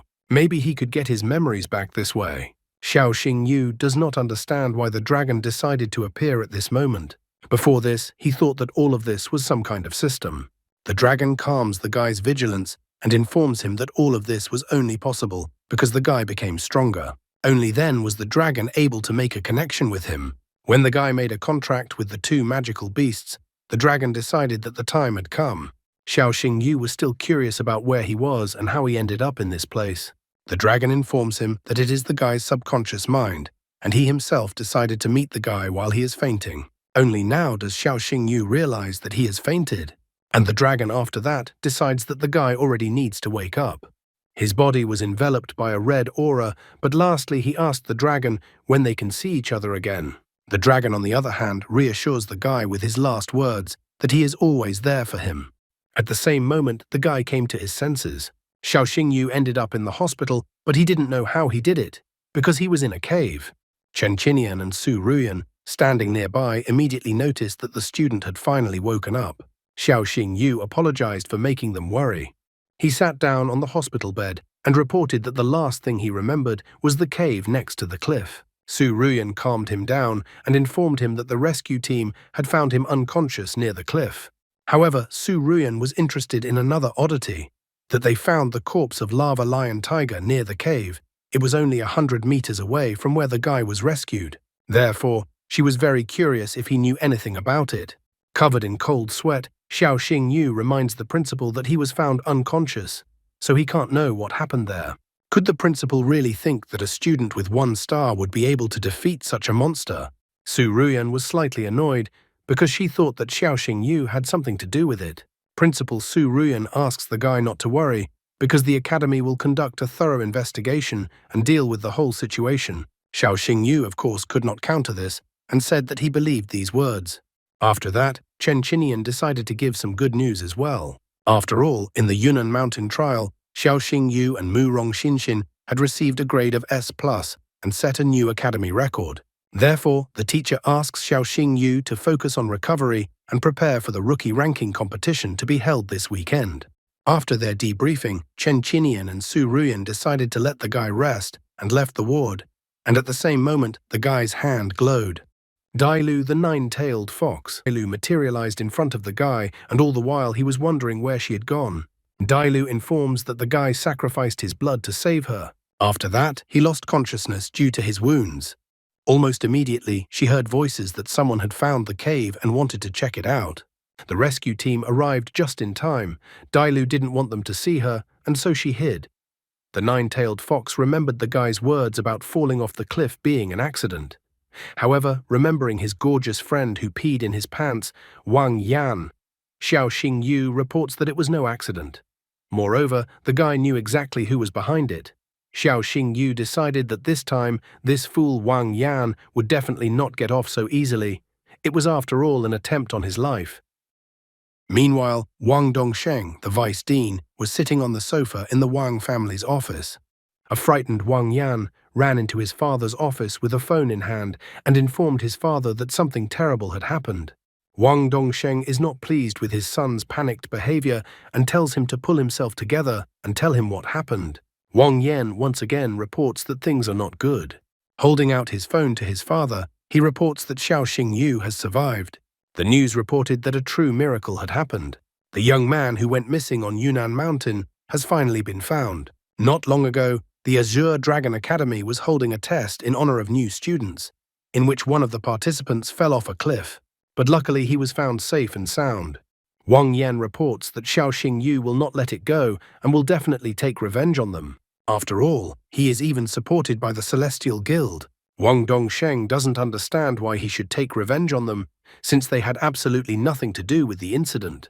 The son still has questions and misunderstandings. However, the father informs him that even if Xiao Xingyu suspects them, he has no proof. The father comes to the table, and at this time the son wonders what they should do in this situation. But the father stops him and informs him that they don't need to do anything for now. He then pulls out of the table some kind of creepy box with a red skull drawn on it. He tells his son that if they are going to do anything, then they will have to kill Xiao Xingyu. After that, the father hands this box with a red skull to his son. Meanwhile, in the dormitory where Xiao Xingyu was staying with his sister and Shi Meng. While Xiao Xingyu was relaxing sitting on the couch, someone called his phone. The caller turned out to be Wu Shengyu. He immediately shouted and said that he was glad that Xiao Xingyu was alive. Wu Shengyu was also incredibly happy that Xiao Xingyu had won first place in the trial. He sincerely admired Xiao Xingyu and informed him that if he needed anything, he would let him speak up. Xiao Xingyu was glad that they were truly concerned about him.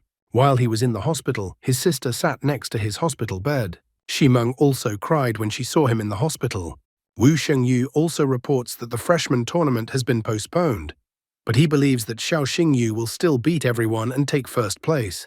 Xiao Xingyu asked his friend to calm down. He was surprised that the freshman tournament was postponed just because of him. Then Wu Shengyu reports that Xiao Xingyu probably doesn't know, but his disappearance is the most talked about topic right now. Due to his disappearance, the academy even declared a state of emergency and organized large-scale. They even postponed classes because of this. The freshman tournament is the main event of the Azure Dragon Academy, which is held every year. All participants are divided into groups, and the order of matches is determined randomly. And after the 8 finalists are determined, then the fight for the 3 prizes begins. It is a tense and exciting competition where the future of each participant is at stake. Wu Shengyu was incredibly excited and happy when he talked about it. He asks that Xiao Xingyu not to be late. Xiao Xingyu understood everything and wished the guy a good night. Looking at his reflection on his phone, he thought about the freshman tournament. After all, a good result in the tournament would attract the attention of the academy and its financial support. And since the guy came from a poor family, it was necessary for him to get it, even though he already had a job. The skills of magical beasts depended on the energy level of their master. Right now, he had 2 magic beasts. The stronger the magic beast, the more spiritual energy needed. With the resources of the academy, he could greatly accelerate his development. This would allow him to avoid repeating the situation where Dailu's skills had completely drained his spiritual energy. He needed Dailu's help to get revenge, to finally get rid of the Wang family. This family had been annoying him too much lately. However, in order to utilize Dailu's skills, there was no way he could stand still. He had to continue his development. He was tormented by questions about how he could increase his spiritual energy before the freshman tournament. Looking for different answers, he decided to try asking the dragon inside him about it. This time, he managed to enter his subconscious mind on the first try. As the guy stood at the dragon's huge eye, the dragon inquired if the guy was looking for easy ways.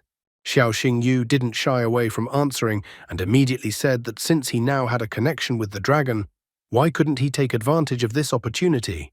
The dragon agreed, but in exchange, Xiao Xingyu must give him back his memories, and then the dragon would do everything in its power to help the guy. Xiao Xingyu agrees to this offer because he doesn't throw empty promises.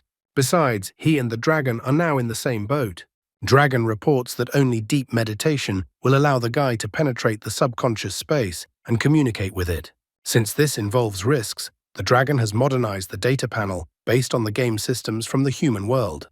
On the system panel, options appeared with beast information, disease diagnosis, and shop. The dragon reported that the guy would now be able to buy necessary items through the shop. However, in order for the guy not to relax and not forget about returning memories to the dragon will periodically give the guy tasks through the system. For completing these tasks, the guy will receive points and other rewards. Xiao Xingyu was surprised that the shop had so many varied and necessary materials. The guy chose Dragon Spirit Pill. Dragon Spirit Pill instantly increases spiritual energy by 10 times, but after 5 minutes, it drains all the strength and causes weakness. The dragon accepts the guy's choice and informs him that this is exactly what the guy needs. However, Dragon Spirit Pill has very strong side effects, so he advises the guy to use it with caution. The dragon decides it's a gift for the guy, but in the future, the guy will have to earn points himself for what he wants to buy. Dragon also informs him that all he has to do is mentally say, "Beastmaster breaks through the void, Holy Shield obeys," to activate the system. And now the dragon needed to recover, so he asks that the guy try not to disturb him unless absolutely necessary. Xiao Xingyu understood and wished the dragon a good rest, to which the dragon thanked the guy. Looking at the guy leaving his subconscious, the dragon only hoped that the guy would not disappoint him. The next morning in the dormitory, Xiao Xingyu informed his sister that he had gone to study. The sister is worried and asks that her brother not to run like this, as he has only recovered. Ximeng also asks that he take care of his health. The guy wishes them a good day and leaves the dormitory. The long-awaited event for all freshmen, the freshman tournament, is already going to be held today. He even wonders if Wu Sheng missed him while he was away. While walking to the academy, he suddenly noticed a wanted flyer on a pole, and the guy was really surprised by it. On the flyer was a picture of Dailu, a 9-tailed fox was wanted, a reward of 3 billion. She was accused of theft. To get the reward, the 9-tailed fox had to be delivered to Lan Palace in Imperial City. Finding a street with no one on it, the guy pinned Dailu against the fence and demanded answers. He didn't understand why the 9-tailed fox had tricked him. Xiao Xingyu pokes the girl's face with the wanted poster and wonders why she didn't tell him that she was wanted by the imperial family. Dailu lazily replies that she didn't hide it. It's just that the guy didn't ask her about it. Xiao Xingyu got really angry because this is no longer a joke. The 9-tailed fox was wanted by the Empress's personal decree. Therefore, he does not understand how Dailu has not told him about it until now. She doesn't understand what would have changed if she had said it. And does the guy regret making a pact with her and not being able to turn her in to collect the reward? Xiao Xingyu was wary. He is after all Dailu's master now, and he would really like Dailu to trust him and not hide anything from him anymore. The girl remembered the humiliation she had gone through when she signed the contract with Xiao Xingyu. She agreed to try her best not to hide anything from the guy. After that, she took out a purple crystal. Dailu felt that it seemed like Shangguan Lan had put such a bounty on her head just because of this thing. Xiao Xingyu was even upset because he didn't understand why such a stone would be the reason for such a reward. Dailu then confesses that it is the ultimate treasure of dragons, the dragon's tear. It is rumored that pure-blood dragons have three great treasures: the scaly sword, the dragon king's mustache, and the dragon's tear. The scaly sword and the dragon king's whiskers are artifacts with devastating attack power that can be used in battle. The dragon tear, on the other hand, had no combat use, but it is made up of the tears of 10,000 purebred giant dragons. If one utilized the full power of the dragon tear, one could even reverse time and go back in time. Xiao Xingyu couldn't believe it. How could anyone believe such a thing? The guy wanted to ask Dailu about this earlier, but there wasn't the right time. He was curious because dragons had been completely wiped out 300 years ago, so he didn't understand why dragons had recently reappeared. Xiao Xingyu is very interested in the mysteries behind the 300-year-old war against dragons. Dailu only wanted to say something, however the guy was called out at that moment. The wanted criminal immediately dissolved and hid according to the treaty mark on the guy's hand. The ones who called out to him were Xin and Yang Shou from the Murong family. Yang Shu noted that they had met Xiao Xingyu at this place by a miraculous coincidence.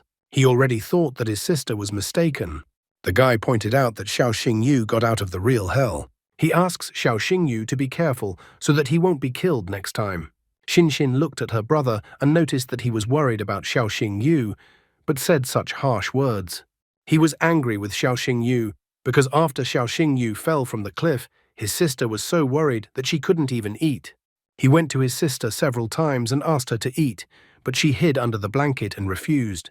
It was only after the sister saw the news on TV that Xiao Xingyu was all right that she ate several portions at once. He reports that he tried his best to calm her down. At that moment, he gave away his sister's secret, and she covered her brother's mouth with her hand. And he unintelligibly informed Xiao Xingyu to be careful next time so that his sister would not suffer. Xiao Xingyu must think of the consequences next time, or else his sister would lose her appetite again. Xiao Xingyu agrees. After all, he can't make such a girl worry. The freshman tournament should be starting soon, so he suggests that his brother and sister come inside the arena with him. However, this offer is met by Yang Shou with a distinct coldness in his heart, and informs him that they are not close enough to go together. Besides, Yang Shou has not yet forgotten how Xiao Xingyu stole his sister's monster-killing points in the Yunnan Mountain trial. Therefore, he states that they haven't forgiven him for that yet. After that, Yang Shou summoned his sister and informed them that they were leaving. Xiao Xingyu absolutely could not accept such behavior, for he had no way of understanding why Yang Shou had even spoken to him. Soon, all the students gathered in the arena at the Azure Dragon Academy. A celebratory fireworks display was even launched in honor of it. The host welcomed all the students and faculty gathered in the arena. He announced that the annual freshman tournament was about to begin. All freshmen should draw lots to determine the order of the fights. After that, the host asked everyone to line up to start pulling lots. Wang Yan couldn't take his eyes off his opponent, for Xiao Xingyu had indeed returned unharmed, even though he had so skillfully watched him fall from the cliff from the bushes. However, this time, Wang Yan planned even more treachery, or rather not he planned, but his father, who gave his son a box with a red skull drawn on it. This time, Wang Yan swears that he will definitely make sure that Xiao Xingyu will never rise again. Next, the host called out the next student for the draw, and Wang Yan headed towards the host. The other students were not happy with him. After all, he is the son of the vice dean. It was rumored that Wang Yan was taking advantage of his father's status to molest girls in the library. But in the arena, Xiao Xingyu beat him so badly that he lost all dignity. The other students considered Wang Yan the biggest disgrace of the Azure Dragon Academy. Wang Yan couldn't help but hear all these whispers from the students and the disgust directed towards him. It made him angry, and it was all because of the humiliation from Xiao Xingyu. He pulled out a piece of paper and joyfully thought that today he would pay back Xiao Xingyu 100 times what he had humiliated him with. The host announced the start of the 7th round, and it was Xiao Xingyu versus Wang Yan. After all, Wang Yan had drawn Xiao Xingyu's name in the draw, of course. I wonder how much the mysterious skull box will help him against Xiao Xingyu. or he will be humiliated again, and he will not get away with humiliation alone. Host was surprised. He even thought he was imagining things, because it was once again the Xiaoxing Yu versus Wang Yan confrontation. Host even thought that it was a miraculous coincidence. However, things did not happen by miraculous coincidence. Wang Dongsheng had prepared everything for his son to draw out a piece of paper with Xiaoxing Yu's name on it. The son only remarks that he will not disappoint his father this time. Clutching the name paper in his hands, Wang Yan pointed at Xiaoxing Yu and menacingly announced that they will see each other later in the arena. Wang Yan can't even hide his hatred towards Xiaoxing Yu. He even declares that he will cripple Xiaoxing Yu's magical beast. However, Xiaoxing Yu does not give in to this provocation and wants to wait and see the end of the fight. And so Xiaoxing Yu and Wang Yan meet in the arena, already their second confrontation in the arena. Sitting in the arena in the spectator seats with his sister, Yang Shou wonders to his sister why she is looking so intently at Xiaoxing Yu. The sister wonders from her brother if he feels what is happening. Yang Shou doesn't understand what his sister is talking about and what he should be feeling. Then Xinxin notices that since returning after the tragedy, Xiaoxing Yu's aura has become much stronger. Principal Su Ruyan is in such a position for a reason, as she too immediately notices that Xiaoxing Yu's aura has changed. She wondered what had happened to the guy in the past few days. The host raised the red flag and announced the start of the battle of Xiaoxing Yu versus Wang Yan. Xiaoxing Yu and Wang Yan immediately jumped off in different directions, away from the center of the arena. After that, Xiaoxing Yu summoned his Black Fang, and Wang Yan summoned his Ice Leopard. At this moment, an electronic screen appeared, displaying the information about the magical beasts discovered by the Beast Tamer tester. Anyone could check this information. Xinxin was even trembling from the information she received, because there was a reason why the aura seemed strange to her. This Hell Swift Dog's aura was not like the initial rank 1 as indicated on the electronic screen. However, she realizes that the tester couldn't have made a mistake, and Hell Swift Dog's rank is equal to its initial rank 1. Xinxin thought deeply about this matter because this information was too strange. And then it dawned on the girl, perhaps Xiaoxing Yu was deliberately suppressing the rank of his magical beast as he wanted to use this battle to break through. The battle started and six-legged Ice Leopard rushed towards Black Fang, attacking him with its paws.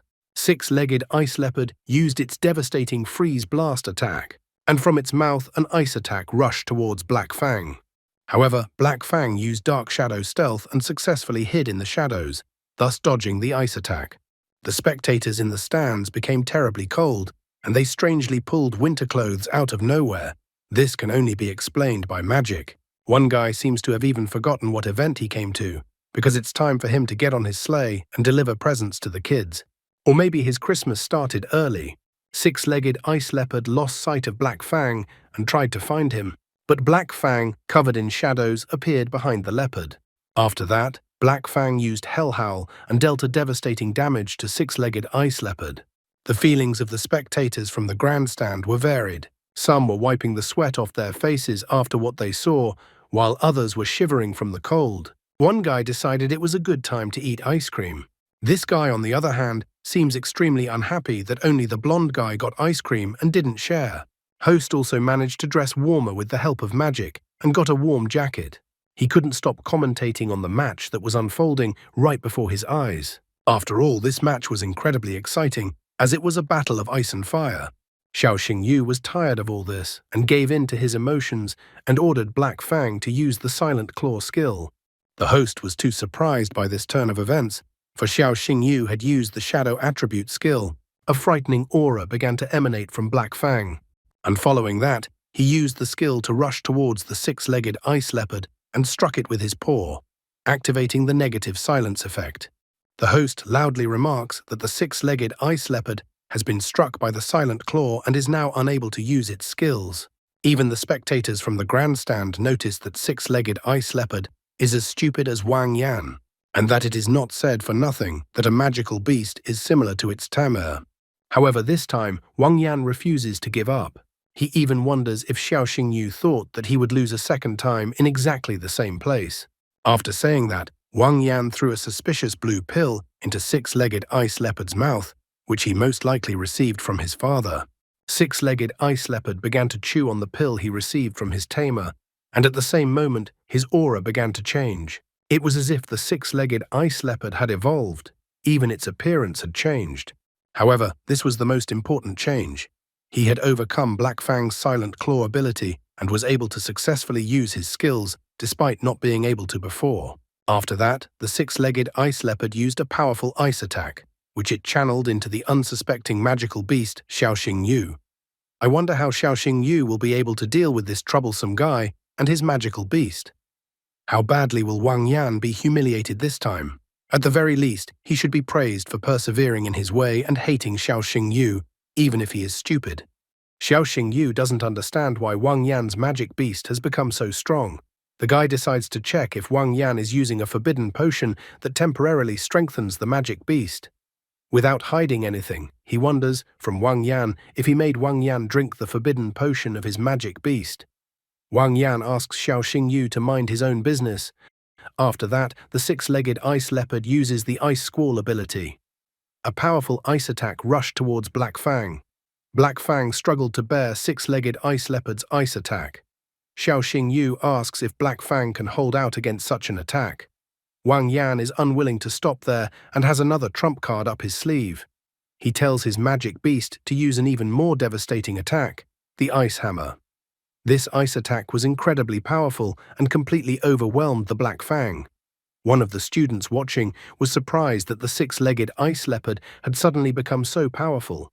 Another student also noticed that the balance of power had changed because of this, and that Xiaoxing Yu could have lost at any moment. Wang Yan starts to boast that last time he just gave in, but now he will show his full power in a confrontation with Xiaoxing Yu. Meanwhile, Vice Dean Wang Dongsheng asked the principal about his son, noting that his son's talent is as good as Xiaoxing Yu's. Principal Su Ruyan is extremely dissatisfied with what she has seen and heard. She understands that the six-legged ice leopard couldn't just increase its power dramatically. She even thinks that the father and son are idiots for doing such a thing. Host, meanwhile, continues to comment on the fight. He notices that Xiaoxing Yu is in a difficult position. It was clear to him that if the fight continued at this pace, Hellstorm Wolf would not only lose the fight, but also get seriously injured. After that, Wang Yan also uses the Winter Blizzard ability. Xin Xin is worried about the guy. Principal Su Ruyan is still not happy with what is happening. Chen Qinian and Wu Sheng are also worried about the guy. The host wonders if Xiaoxing Yu has a trump card that will turn the tide of the battle. Xiaoxing Yu only grinned, because for some reason everyone thought that Black Fang had defeated over 100 magical beasts on Yunnan Mountain by accident.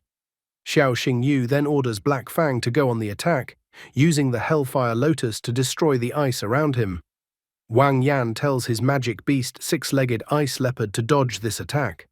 The Black Fang melted the ice around it and opened its mouth to attack with Hellfire Lotus, its opponent. Chen Qinian was delighted, because the guy was using a fire element combat skill in a similar situation, the Hellfire Lotus. Principal Su Ruyan thought all of this was unbelievable. She was surprised that the guy had used a martial skill only available to fully evolved beasts, and that the guy's future was limitless. Vice Dean Wang Dongsheng was wary, for Xiaoxing Yu had become too rapid in his development. Now he in no way wanted to let the guy live. Host is delighted. He notices that the spectators didn't seem, and Xiaoxing Yu applied the fire element skill. The host is surprised that Hellstorm Wolf only has the initial form, but he managed to master such a skill. The host's opinion had changed, and now he already believed that if Xiaoxing Yu's development continued, Xiaoxing Yu would be able to surpass Ye Ningshuang. Xiaoxing Yu uses the Hellfire Lotus, and this swift attack powerfully swarms the six-legged ice leopard. Watching such a devastating attack, the host believes that Xiaoxing Yu will become the best in the entire Azure Dragon Academy. When the dust settled from such a devastating attack, the six-legged ice leopard could no longer fight. There was a sepulchral silence in the stands. Host looked at the battlefield, and seeing the end of the battle, he decided to announce the winner of the battle. Host announced that the winner of this confrontation was Xiaoxing Yu. Many students thought that the guy was a real monster. Some of the students marveled at what kind of destructive ability the Hellstorm Wolf had. After that, someone asked everyone to look at the electronic scoreboard because Hellstorm Wolf's data had changed. Originally, the Hell Storm Wolf was only at the first step of the initial form, but now it had reached the third step at once. The host announced that Xiaoxing Yu had set an unprecedented record. Wang Yan, on the other hand, was sitting on the ground at this moment, almost crying because he had once again suffered a humiliating defeat at the hands of Xiaoxing Yu. Even his father's help did not help Wang Yan defeat Xiaoxing Yu. At this time, the host was praising Xiaoxing Yu. He marveled that this was the first time since the Azure Dragon Academy started holding a freshman tournament that a magical beast was able to climb 2 steps right in the arena. The person who had shown such marvelous progress was Xiaoxing Yu. Wang Yan got up from his knees and looked at his magic beast, which no longer needed any help from his beast Tamer. Xiaoxing Yu stroked the Black Fang as it excelled on the battlefield. After Black Fang had defeated dozens of magical beasts on Yunnan Mountain, he had to face the Lava Lion Tiger. After surviving many deadly trials, Black Fang was already at the threshold of evolution. Xiaoxing Yu used the 6-legged ice leopard's ice abilities to corner the Black Fang. This move was to encourage Black Fang to overcome the next obstacle. At this time, Vice Dean Wang Dongsheng's voice came from the teacher's podium. He asked for all accusations to be supported by evidence. Xiaoxing Yu wondered what Wang Dongsheng was up to, so he decided to go and see. Vice Dean Wang Dongsheng reminds everyone else that the rules of the competition state that the fight is fought until a winner is determined. He also remarks that the 6-legged ice leopard is already dead, so this proof should be enough. The other teachers support Wang Dongsheng, noting that Xiaoxing Yu is talented, but at the same time he is tough and ruthless, so they don't want to keep him in the academy. Another teacher supports this decision that the guy should be expelled. Another teacher asks Principal Su Ruyan not to protect the guy. However, Principal Su Ruyan is adamant and demands that they investigate everything first before passing judgment.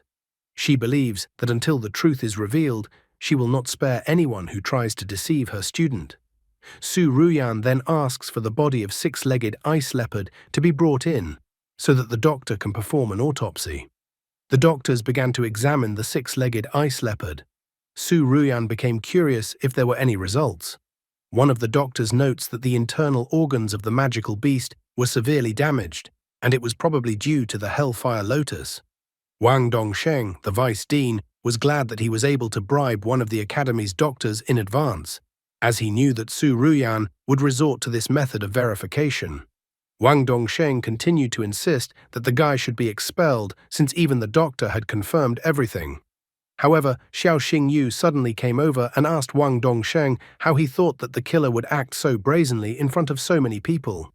Xiaoxing Yu recalls that the Hellfire Lotus only attacks the soul, but the 6-legged ice leopard died from internal bleeding. The teachers abruptly began to change their opinions. One teacher also remarked that there was no point in striking so openly. Another teacher also pointed out that a spiritual attack didn't leave any physical damage. Xiaoxing Yu pointed his finger at the doctor Wang Dongsheng had bribed and asked him if he was sure of his statement after the autopsy. Xiaoxing Yu leaned closer to the doctor and told him that he shouldn't risk his career over a small bribe. The poor doctor was immediately frightened. He didn't know what to do now. Xiaoxing Yu remarked that the matter was extremely serious, so he asked to have the 6-legged ice leopard's blood analyzed to check everything again.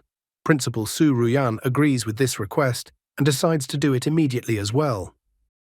10 minutes later, the doctor finally finished examining the 6-legged ice leopard.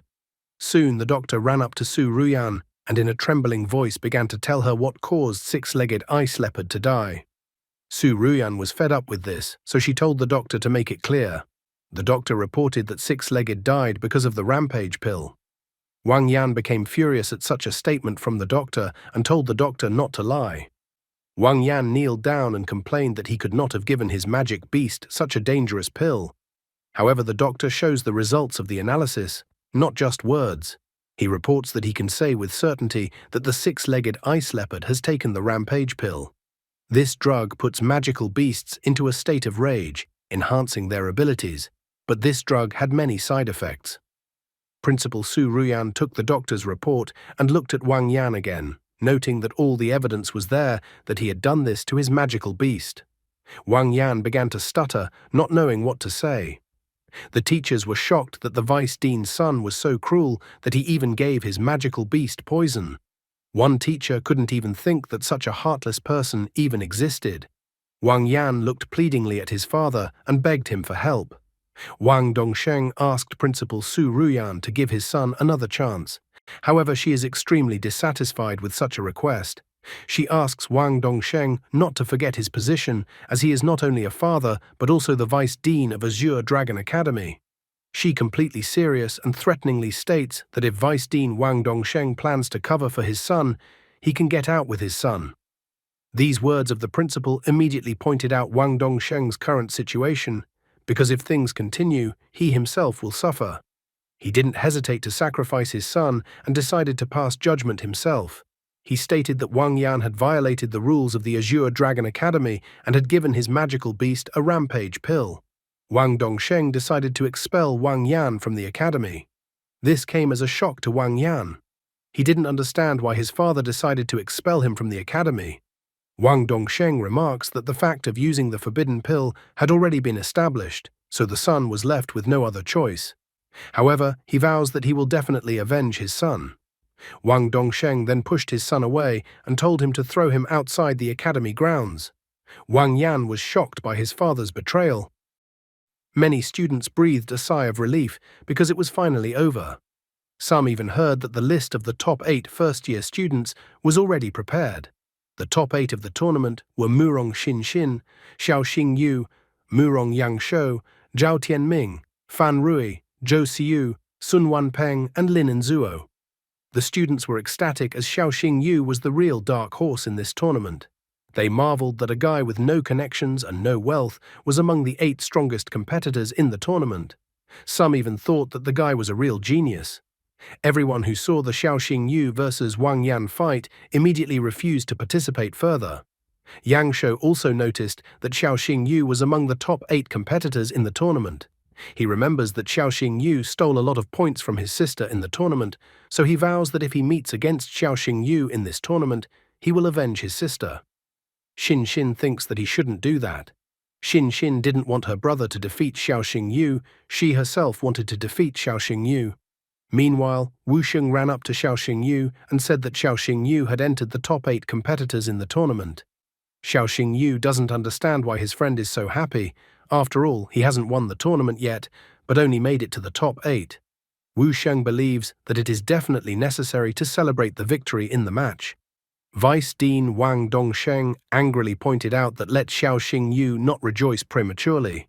He was looking forward to seeing how Xiao Xingyu would react when he returned home, where everything was broken. Late in the evening, Xiao Xingyu only managed to reach home. All evening, he had been celebrating his getting into the top 8 in the tournament. As soon as he entered the house, he immediately noticed that the door was broken. The guy fearfully ran into the house and called out to his sister and Shi Meng. In the house, he could only find Shi Meng sitting helplessly on the floor. Seeing Xiao Xingyu, the girl immediately ran to him and hugged him. The girl said that some masked man had kidnapped Ruo Xue. This man left a letter. Xiao Xingyu tried to calm the girl down, telling her that Ruo Xue would be fine and that he would take care of everything. After that, Xiao Xingyu picked up the letter and began to read it. From the note, he learned that his sister's kidnapper demanded that the guy go to the Yinnanshan Mountains to rescue his sister. Without thinking for a single second, Xiao Xingyu went to the Yinnanshan Mountains. He still couldn't understand who could dare to kidnap his sister. Finally, Xiao Xingyu saw his sister by a tree and she was unconscious. Suddenly, a man with glasses appeared whom no one could immediately recognize. He asked the guy not to scream, as the girl was still alive. Xiao Xingyu told the man to let his sister go. The villain with glasses only began to speak in riddles, casting unnecessary mystery and wondering if the guy knew who the man was. Xiao Xingyu angrily remarks that he has only had a conflict with Wang Yan recently. But since Wang Yan doesn't have the courage or capability to kidnap a man, so the man in front of him was Wang Yan's father, Wang Dongsheng. Wang Dongsheng took off his hood with a sinister grin and admired Xiao Xingyu's assumption. Wang Dongsheng wished that Xiao Xingyu was his son. Then he would make Xiao Xingyu the strongest young beast tamers in the entire Dragon Empire. He certainly knows how to lie, because there would definitely be no such thing, and Xiao Xingyu would be just as much of a jerk as Wang Yan. Wang Dongsheng is disappointed that life turned out differently and reminds him that Xiao Xingyu even injured his son, so he must kill Xiao Xingyu by all means. Wang Dongsheng then called out he used the Earth Force and summoned the Stone Guardian. He summoned his magical beast, Rock Demon Bear, which looked like an angry bear with a huge hammer. Wang Dongsheng notes that his Rock Demon Bear has the form of a king of beasts. Rock Demon Bear is constantly in a state of absolute defense, making it invulnerable to physical attacks, and also the magical beast can neutralize any control skills.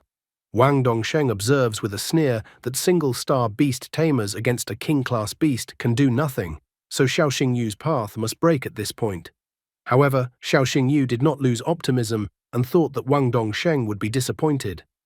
This made Wang Dongsheng adjust his glasses and chuckle. He thought that the guy would summon his pitiful dog, which would become an appetizer for Wang Dongsheng's magical beast. Xiao Xingyu raised his right hand up and smiled, because he didn't say that he only had one magical beast. Xiao Xingyu summoned Dailu and told her to destroy the bear. The very sky opened up with lightning, and the summoning of the magical beast had an effect even on the weather. Wang Dongsheng doesn't quite understand what's going on, but senses the frightening aura that just appeared. Dailu appeared and immediately began to stretch as if he had just woken up. She wondered what had happened at Xiao Xingyu's place, that he had summoned her. The girl complains that she wasn't given a proper sleep. She even demands that Xiao Xingyu should think of moral compensation for her. Xiao Xingyu orders that Dailu should quickly kill the bear. However, Dailu first wonders if she can go to sleep afterward, if she will deal with the bear. Xiao Xingyu is not that stingy, so he informs her that Dailu can then sleep as much as she wants. Wang Dongsheng's face was covered in cold sweat when he saw the magical beast Xiao Xingyu. He decided that he had to do something first, so he sent his Rock Demon Bear to attack. However, Dailu only had to glance at the Rock Demon Bear, and it immediately froze before reaching the nine-tailed fox. Rock Demon Bear froze in one place, and soon it petrified after being subjected to Dailu's ability. At this moment, Wang Dongsheng was confused and became even more frightened as he realized who was in front of him. He recognized that the nine-tailed fox in front of him was the royal grade beast that was wanted all over the country. Wang Dongsheng was shocked that Xiao Xingyu had contracted with the empire's most wanted criminal. Xiao Xingyu should realize what would happen to him if this became known.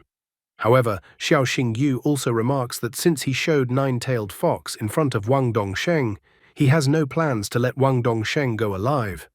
Wang Dongsheng is not even happy with such a comparison, as does the guy really believe that he can bridge the gap between 1 and 6 stars with just one summoned magical beast. Wang Dongsheng did not get his position for nothing, for he was a 6th-star beast tamers. Wang Dongsheng was quite experienced, and so his Rock Demon Bear did not die instantly and was able to remove the petrification. Wang Dongsheng reminds the guy that he realizes that nine-tailed fox is strong, but Xiao Xingyu shouldn't forget that it won't change the fact that Xiao Xingyu is just a 1-star beast tamers. Wang Dongsheng no longer scoffed and became serious. He was going to show the guy the difference between their abilities and that the gap between 1 and 6 stars couldn't be bridged so easily. Rock Demon Bear became enraged, and a rather frightening dark aura began to emanate from him. The magical beast let out a terrifying roar that spread throughout the surroundings. Xiao Xingyu was furious upon seeing this attack, as it would be the Black Mist, darkness attribute. Beasts with the attribute of darkness must feed on the blood of humans or other beasts to replenish their energy. Xiao Xingyu was furious because he remembered that about 5 years ago, low-level magical beasts had started disappearing in Lunyin City. The guy had found the culprit of that incident. Wang Dongsheng only laughed upon hearing such a thing. He stated that it was an honor to die from a Rock Demon Bear fang. A mark, a red skull, appeared on Wang Dongsheng's left cheek. Xiao Xingyu was surprised to see a red skull on the man's cheek. He had heard that the Red Skull was a guild that specialized in training beast tamers with the darkness attribute. This guild was listed as a sinister organization. Red Skull is one of the 5 largest guilds of darkness. Xiao Xingyu wondered what would happen if everyone found out that the Vice Dean of Azure Dragon Academy, Wang Dongsheng, was actually a member of the Red Skull Guild. Wang Dongsheng returned the words to the guy, stating that since he revealed his real identity, he will not let Xiao Xingyu go alive. Dailu remarks that with Xiao Xingyu's current energy reserves, she won't be able to use a single martial skill. However, Xiao Xingyu asks that the girl not to worry, as he never enters a battle unless he is sure of victory. After that, he ate the dragon spirit pill that he received earlier as a gift. Energy instantly surged in his body. Wang Dongsheng didn't give the guy a chance either and immediately decided to attack him. Xiao Xingyu beckoned Dailu over to him and she immediately stood up to defend him. At the same moment, Rock Demon Bear approached them and swung his huge hammer. Xiao Xingyu used the transformation ability. After activating this ability, Dailu turned into a nine-tailed fox. After which, the nine-tailed fox used the Blood Eye ability. A huge eye appeared above the nine-tailed fox, with the help of which nine-tailed fox launched a powerful attack on Rock Demon Bear, and this attack easily broke through his defense. After piercing through Rock Demon Bear's body, the attack also pierced Wang Dongsheng. Wang Dongsheng's wound began to burn with red-black flames. He began to complain that he couldn't lose. The Blood Skull Guild would not allow its member to fall into the hands of the authorities, so Wang Dongsheng's body instantly burned in red-black flames. Xiao Xingyu and Dailu watched the scene while standing on the cliff. Suddenly, the guy's body stopped obeying him, and he started falling to the ground. He now realized the side effect that came after taking the dragon spirit pill. Dailu stood helplessly beside the guy and didn't know how to help him. Dailu tried to wake up her master, for she didn't want Xiao Xingyu to fall asleep in such a place. However, at this moment, someone grabbed Dailu firmly by the throat. Apparently, as soon as his brother passed out, then his sister immediately stopped pretending and grabbed the nine-tailed fox by the throat. Sister immediately decided to point out nine-tailed fox's place in the hierarchy. Dailu immediately sensed the eerie odor coming from Xiao Xinyu's sister. Sister was surprised because she never thought that a royal-grade magical beast had decided to contract Xiao Xingyu. Dailu was incredibly startled when Xiao Xingyu's sister appeared in front of her. Dailu was surprised that the power of a dragon appeared in front of her. She had never encountered such a powerful aura as that emanating from Sister Xiao Xingyu before. Dailu felt that the girl was not Xiao Xingyu's own sister, as the dragon power was coming from her. The sister came closer to the girl and asked her to be quiet, which made Dailu blush. Ruoxue then told Dailu that she didn't need to know everything and to keep her mouth shut. Ruoxue then removed her hand from Dailu's throat, who was still surprised by the events. Ruoxue crouched down to the Xiao Xingyu lying on the ground, who was still unconscious, and said that she was only Xiao Xingyu's sister at the moment. Ruoxue began to examine Xiao Xingyu. Dailu was worried about the guy and wondered if he would be all right. After examining Xiao Xingyu, Ruoxue concluded that the guy had taken a medicine that temporarily increases spiritual energy, so he was facing the negative effects of the medicine. Ruoxue asks Dailu not to worry, as there is no threat to the guy's life, and he only needs 3 days to recover. After that, Ruoxue stood on the edge of the cliff and chanted something melodiously. This melody drifted towards the direction of the fire that had caused Wang Dongsheng to burn. Dailu held the guy in her arms and was just incredibly shocked as she realized that Ruoxue had used the Dragon Whisper ability. Dragon Whisper is a combat skill unique to purebred dragons. The skill can restore any essence in the world through a special melody. Dailu was delighted by what she saw. Ruoxue's cheeks were covered with fine scales. She happily announced that there was now no trace of today's battle left. Now, other than Ruoxue, Dailu, and Xiao Xingyu, no one else would know what had happened in this place. Looking at Ruoxue's face, Dailu recalls that she knows that there is only one dragon with such scales among dragons. That dragon's name was Chaos.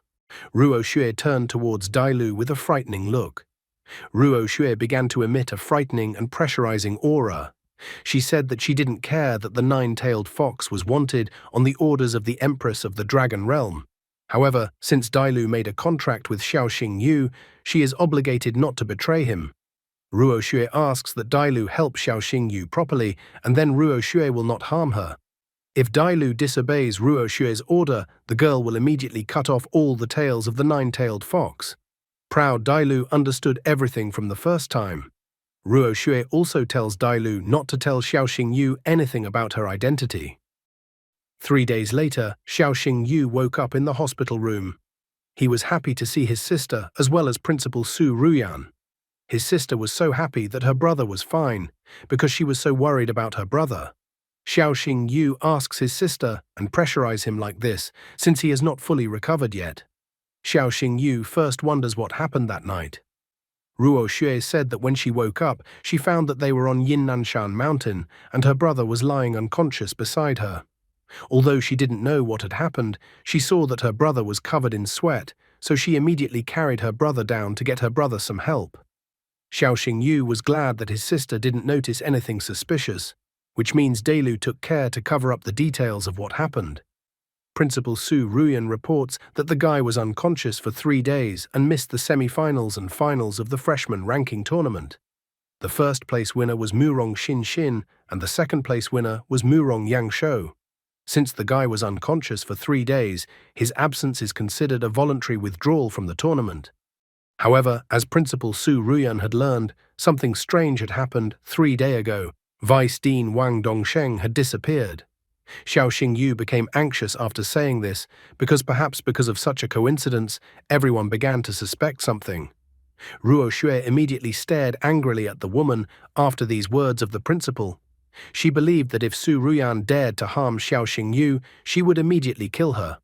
Ruo Xue had already released the claws on her left hand. However, Su Ruyan said that she believed that the guy was innocent and would therefore continue to investigate the matter. Now, Azure Dragon Academy needed to find a new vice dean. Xiaoxing Yu was surprised, for it seemed that Su Ruyan had decided to protect the guy. Once again sitting down on the chair, Su Ruyan also informed that she had not just come to check on the lad's well-being. She had come to inform about the Supernova tournament. This was the first time Xiaoxing Yu had heard of such a tournament. The Supernova tournament is a major event co-organized by the Azure Dragon, White Tiger, Red Crane and Black Turtle academies. 3 of the most talented rookies are chosen from each school to represent their academies.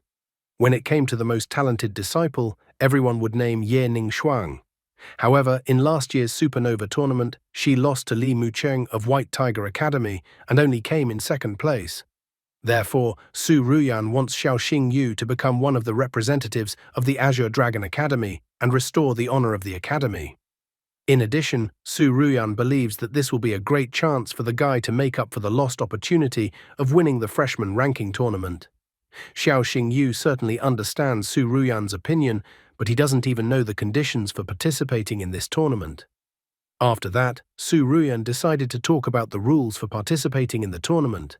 The first rule was that a participant must have at least 2 battle beasts. The second rule was that the participant must be a minimum of 2nd-star beast tamers. These were the 2 prerequisites for participating in the tournament. The tournament should be held next month, so Principal Su Ruyan believes that the guy will be able to qualify for the tournament. Principal Su Ruyan believed in him and had helped him many times, so he didn't want to let her down. Plus, Xiaoxing Yu wanted to see the strength of the White Tiger Academy that was able to defeat Ye Ningshuang. Xiaoxing Yu asked Su Ruyan not to worry, because he would get the 1st place in this tournament and bring back the greatness and honor of the Azure Dragon Academy. That same night, the guy set off for the mountains. One of the conditions for participating in the tournament was to contract at least 2 magical beasts. The guy already had 2 magic beasts, but Dailu was wanted all over the country, so she couldn't be summoned in open battles. Besides that, Black Fang was only an entry-level Hellstorm Wolf right now, so it would be difficult for him to participate in such a high-level tournament. Xiaoxing Yu decided that it was time for Black Fang to become stronger, so he summoned him. Xiaoxing Yu was glad that he had prepared everything in advance. After the principal left, he checked out of the hospital and bought some fire supplements and evolution materials with his salary as a beast tamer's doctor in the Celestial Guild. Some of them were rewards for the Yunnan Mountain trials and the freshman ranking tournament. Xiaoxing Yu laid out all of his stockpile of materials and supplements that he could acquire in front of Black Fang, and then asked Black Fang to eat all of these treats. Black Fang lightning fast began to devour all the gifts that Xiaoxing Yu had given him. Black Fang was filled with a monstrous amount of energy that was difficult for him to contain. Xiao Xingyu summoned Dai Lu and informed her that Black Fang might have a breakdown during the evolution, so he asked the girl to protect them. Black Fang began to rampage, despite Xiao Xingyu's entreaties for him to remain calm. Dai Lu was holding back all of Black Fang's powerful attacks that he was sending in different directions. Xiao Xingyu fell to the ground as he felt all the pain that Black Fang was feeling. He decided to use the dragon spell, Beastmaster breaks through the void, Holy Shield obeys. This way he wanted to check the progress to the end of evolution. At this moment, the evolution progress was 30%. The evolution progress continued to increase as Black Fang and Guy's pain became more and more intense. When the evolution progress stopped at 99% for a while, Xiao Xingyu even thought that perhaps the Black Fang had failed. At the same moment, he noticed that Black Fang glowed with purple energy, and the guy rejoiced that Black Fang had succeeded in evolving. Black Fang evolved into Hell Netherwolf. All of its stats increased. Stage, Mature Form, Level 1. Bloodline, Hell Bloodline, Epic Bloodline. Hellfire, deals pure damage while ignoring enemy armor. Demonic Power, increases attack and defense, and 50% of damage is converted to health. Attributes, Fire, Wind, Darkness, Demon. Skills, Hellbind, Hell Roar, Shadow Stealth, Silent Claw, Judgment Blade. Xiao Xingyu was glad that Black Fang had a new attribute after evolving. Dai Lu was greatly surprised that Black Fang was able to awaken a demonic attribute. Looking at Xiao Xingyu, the girl was once again convinced that the guy was a unique beast tamers. Xiao Xingyu was glad that everything had gone according to plan, and Black Fang had become stronger. Dai Lu reminded the guy that he needed to make a contract with another magical beast. She wondered what the guy would do now. In this case, he already had one option. As it turned out, Qin Yunran had heard that the guy was going to participate in the Supernova tournament, so she thought that the guy couldn't do without another beast and was going to buy him everything he needed. Xiao Xingyu thanked Yunran for agreeing to help him. However, Yunran reminds him that Xiao Xingyu is her brother, so she will help take care of his problem, and besides, he only needed one magic beast. After that, they headed to the magical beast store. The girl in the store immediately recognized Qin Yunran and asked her whether she wanted to buy an electric medicine or a lightning crystal. Qin Yunran informs her that her brother will be participating in the tournament in a month, so they came here to find a suitable beast for the contract. She asks for the girl to advise them on something in this matter. The girl asks that they should rely on her and she will do everything. After that, she led the guy over to one of the magical beasts.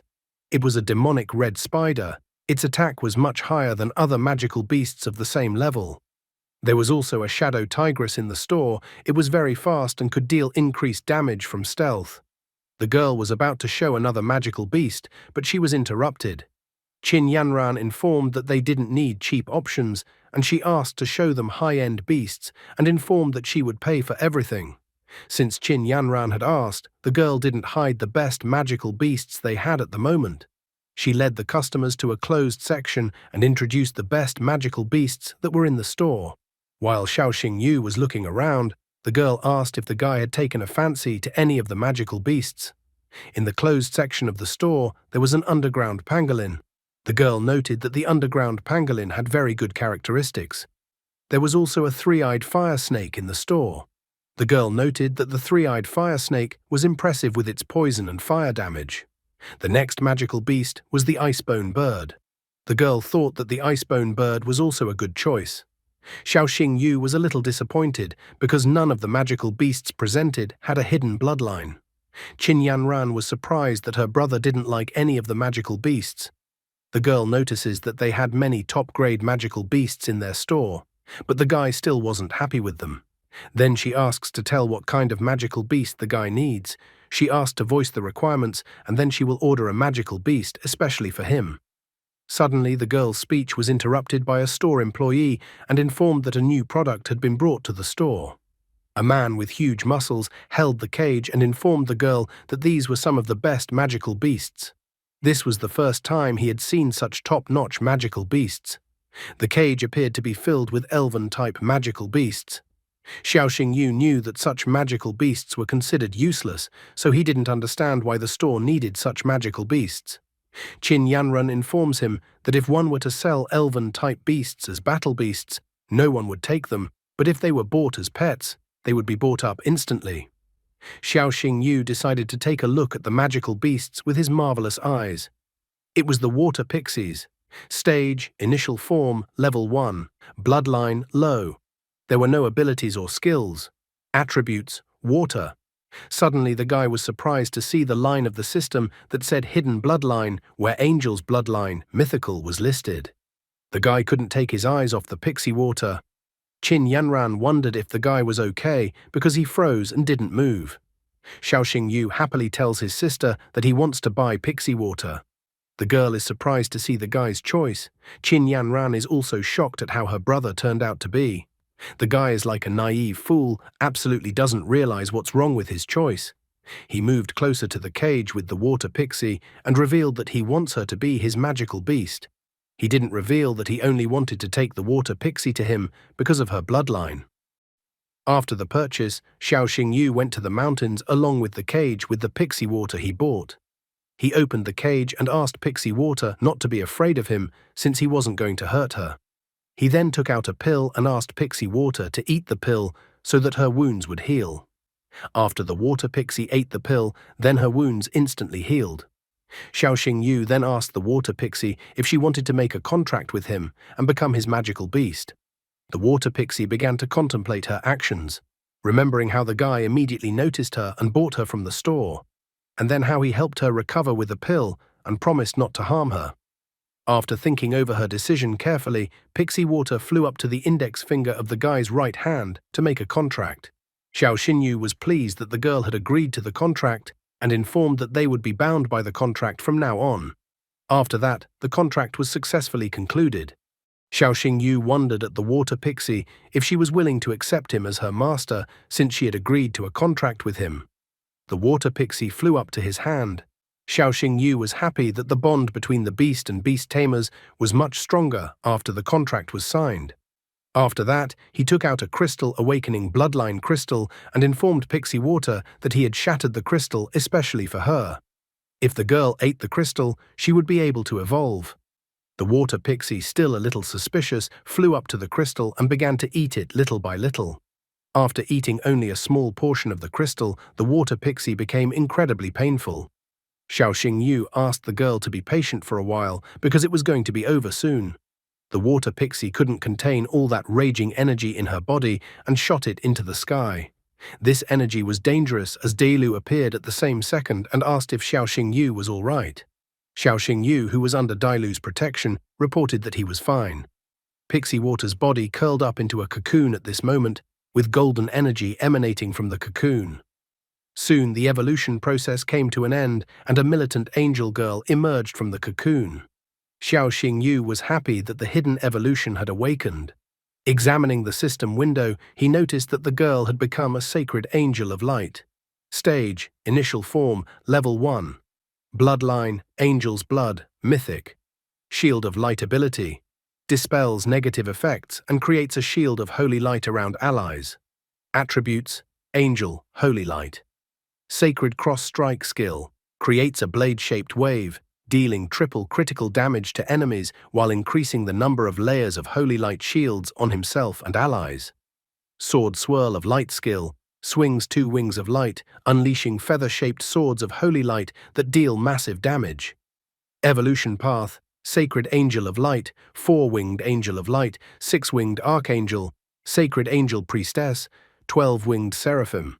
Xiao Xingyu, looking at the girl once again, clarified whether he had understood correctly that when he became a 9th star beast tamers, the girl would be able to evolve into a 12-winged Seraphim. Only now did Xiao Xingyu remember that he never gave his new magical beast a name. Before the awakening of the hidden bloodline, the girl was a water element spirit, so he decided to give the girl the name Freya. In Greek mythology, the name Freya is associated with the spirit of water. Freya immediately knelt down on one knee on the ground, as if welcoming the name given by her master.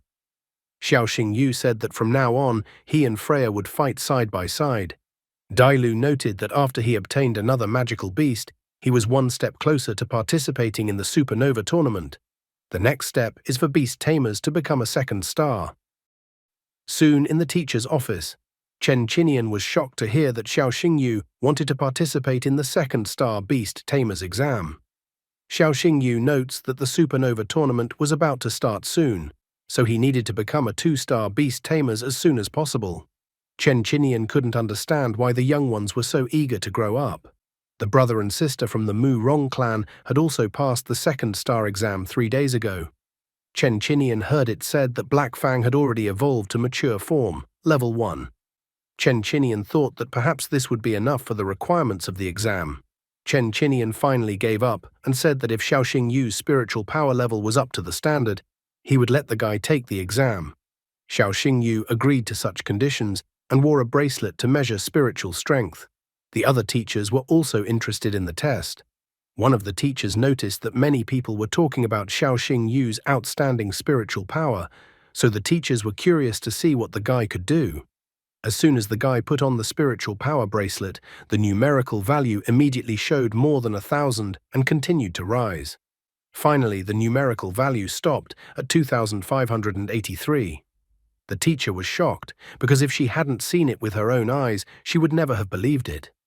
Chen Qinian noticed that usually when a beast evolves, the spiritual power of the host would also increase, but according to statistics, the average spiritual power level of 2-star beast tamers was in the range of 2,000 to 3,000. Chen Qinian noticed that none of his students, even the most talented ones, had spiritual power that reached such values. The highest value was 1,500, and that was only when their beasts had entered a mature form. But Xiao Xingyu's value was over 2,500. Chen Qinian allowed the fellow to take the 2-star beast tamer's exam. Xiao Xingyu teacher for allowing him to take the exam. Soon a helicopter was flying over the Blood Mist Canyon. Xiao Xingyu opened the door of the helicopter and realized that this was the place where his second star exam would be held. Principal Su Ruyan informed Xiao Xingyu through the earpiece that the guy had arrived at the entrance of Blood Mist Canyon, and that the 2-star Beast Tamer's exam would start at this place. Chen Qinian cautions the guy, reminding him that Blood Mist Canyon is full of magical beasts. If the guy realizes that he can't cope, he shouldn't be a hero, but should not give a distress signal. Standing on the edge of the helicopter, Xiao Xingyu announced that he was ready to start the exam. Principal Su Ruyan and Chen Qinian watched the guy through magic screens that displayed everything in the exam area. Su Ruyan reports that Xiao Xingyu's task is to go through the canyon all the way through. If he successfully reaches the exit, the exam will be considered passed. After that, Su Ruyan officially announced that the exam for 2-star beast tamers had officially begun. When Xiao Xingyu heard that the exam had started, he parachuted out of the helicopter and jumped straight into the canyon. Principal Su Ruyan and Chen Qinian were in the exam observation room. Chen Qinian informed Principal Su Ruyan that Xiao Xingyu had already entered the Blood Mist Canyon. In order to pass through the Blood Mist Canyon, the examinees must first fight the iron-toothed crocodiles. Then the student must escape from the bloody demonic spiders that dwelled in the demon cave. However, among the blood demonic spiders, there were sometimes individuals of the 3rd stage of the mature form. Chen Qinian wondered if Xiao Xingyu would be able to deal with such magical beasts. The teacher also recalled that because of yesterday's downpour, many magical beasts had appeared in the purple swamp. During his landing after skydiving to the ground, the guy noticed these magical beasts, which were iron-toothed crocodiles. Iron-toothed crocodile. Stage, initial form, level 3. The magical beast possessed many dangerous skills. Chen Qinian was scared for the guy when he landed with his parachute directly to the many iron-toothed crocodiles. However, the teacher believed that if Xiao Xingyu summoned his Hell Nether Wolf, he would be able to avoid danger. Finding himself practically in the jaws of all those iron-toothed crocodiles, Xiao Xingyu decided to summon his magical beast. Contrary to all the teacher's assumptions, the guy summoned Freya, who could perform well against such enemies. Chen Qinian was shocked that the guy had summoned a non-Black Fang. Principal Su Ruyan was also surprised that the guy had already managed to contract a second magical beast. After looking at Freya's characteristics and skills, Chen Qinian was shocked that he couldn't even hide his emotions. He confessed to Su Ruyan that Xiao Xingyu was a real monster because the guy was able to contract with the sacred angel of light. Chen Qinian could not believe what he had seen with his own eyes. He noted that such magical beasts had not been seen for many years. He wondered where Xiao Xingyu was able to find the sacred angel of light. Principal Su Ruyan had heard that 2 days ago Xiao Xingyu had bought a water pixie from a magical beast store. She speculated that perhaps the water pixie had evolved like that. Chen Chinian can't believe it, since water pixies are inferior beasts and the sacred angel of light has a purebred bloodline. Principal Su Ruyan asks that Chen Chinian not forget that Black Fang was also raggedly only a gale hound, but now he has evolved into Hell Nether Wolf. After accepting all the arguments, Chen Chinian could not deny this outcome. He remarked that Xiao Xingyu always made the impossible possible, and this was what true beast tamers should be like. As soon as Xiao Xingyu landed on the ground, he found himself surrounded by iron-toothed crocodiles. However, the guy was not confused and ordered Freya to attack the magical beasts that were in front of them. Freya dealt with the iron-toothed crocodiles with consummate ease.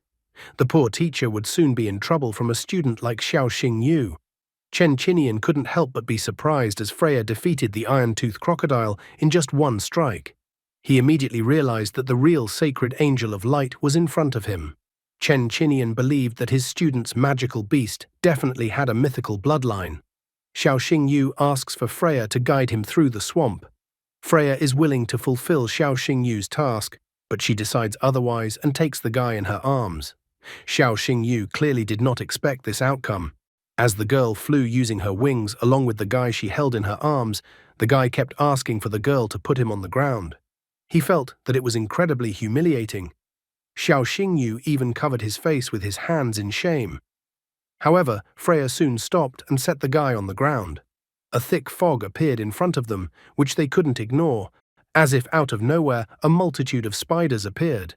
Freya immediately swung her blades and went into battle. As Freya's attack energy rushed upwards, the blades in her hands became entangled in a web. In front of Xiao Xingyu and Freya, the same blood demonic spider that Chen Chinian had told about appeared. The bloodline demonic spider was one of the most dangerous for Xiao Xingyu in this exam, as the spider already had a mature form that was level 3, bloodline elite. The blood demonic spider also possessed a super strong thread, making the web resistant to water, fire, and chopping attacks. Attributes: poison. The spider also possessed the spider prison skill. With this skill, the blood demonic spider could create a giant web that envelops its victim and begins to constrict. Xiao Xingyu recognized the magical beast that appeared in front of him at a glance. He remembered that blood demonic spiders lived in colonies. After looking around with his gaze, the guy noticed that there were at least 20 blood demonic spiders in this cave. After that, the blood demonic spider went to attack the guy. Watching the battle, Chen Chinian believes that although the sacred angel of light only has initial form, it can ignore the difference in strength and damage even mature blood demonic spider individuals. Xiao Xingyu dodged the attack of the blood demonic spider at the last moment. After that, he decided to summon Black Fang to deal with the blood demonic spiders.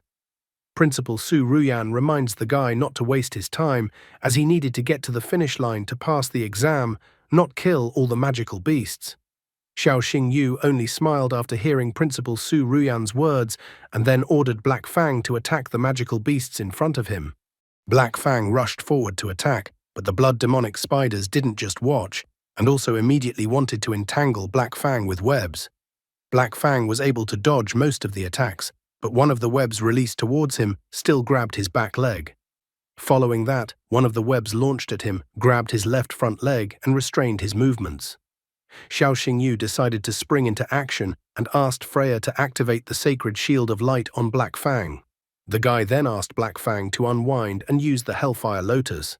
Freya used the sacred shield of light, causing Black Fang to release. Black Fang then unfurled, blocking the webs that were released in its direction. The Black Fang spun around so much that it formed a tornado.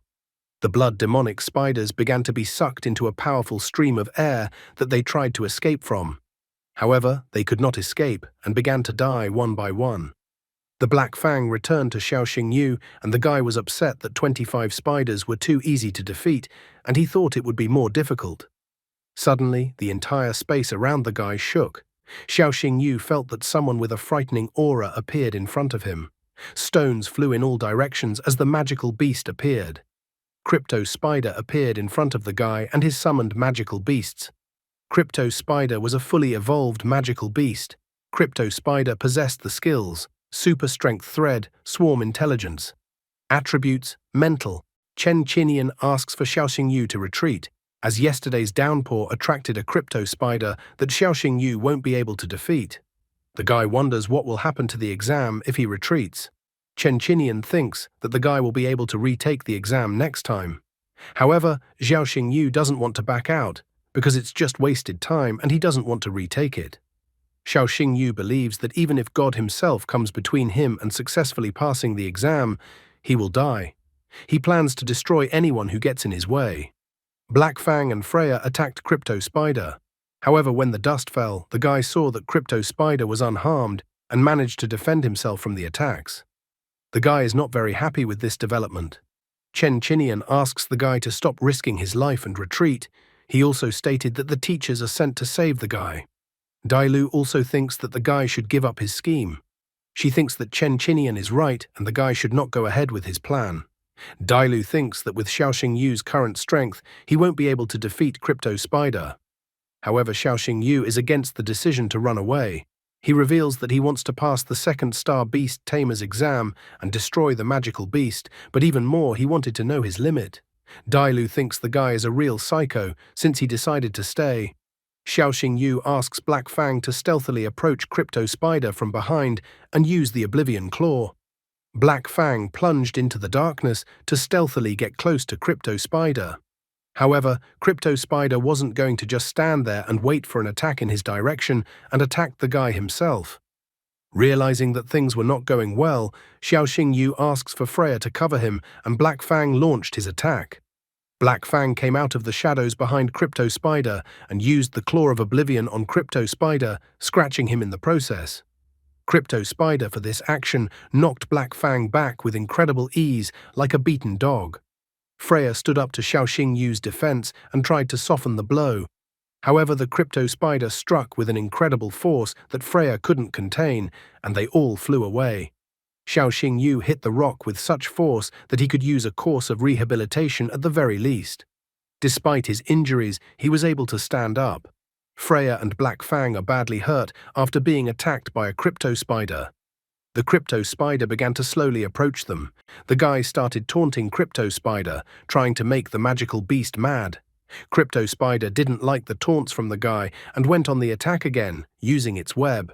Xiaoxing Yu climbed on top of Black Fang and they tried to dodge the attack. Xiaoxing Yu informs Black Fang that the web is poisonous, so he asks Black Fang to retreat to safety. Crypto Spider was unwilling to let go of its prey and rushed in pursuit. Xiaoxing Yu turned around and realized that they couldn't escape so easily and needed to come up with some sort of plan.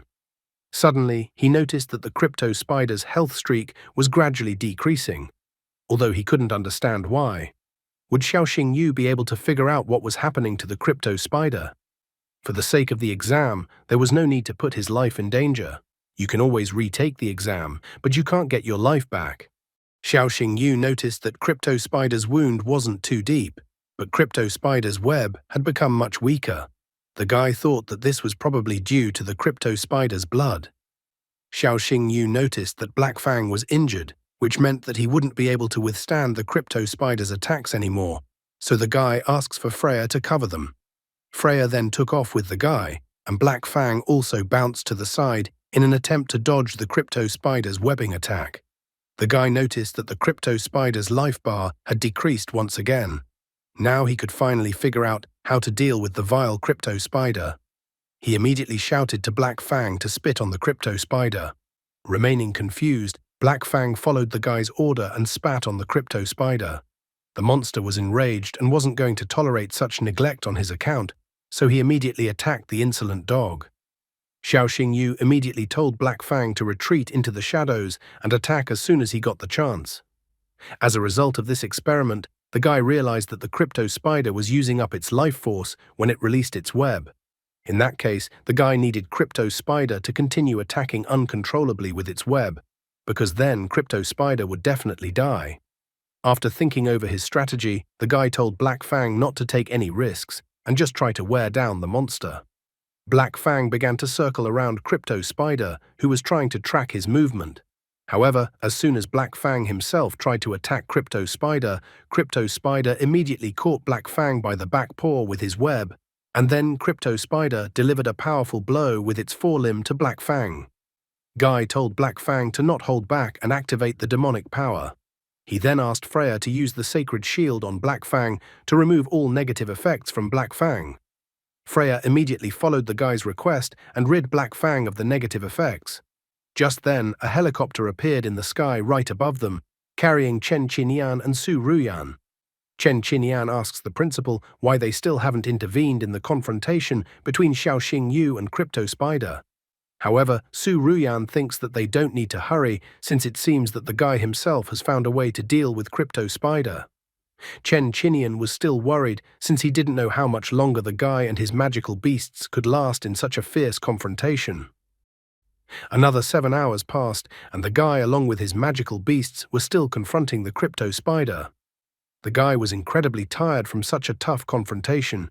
He noticed that the Crypto Spider had already lost 90% of its health, that it was even starting to reflect on the Crypto Spider's web, for the web had become lighter in color. Xiao Xingyu believed that Crypto Spider couldn't deal with Black Fang, who was under the enhancement of demonic power, and also Crypto Spider couldn't break through Freya's defense. All they needed to win was to hold out a little longer.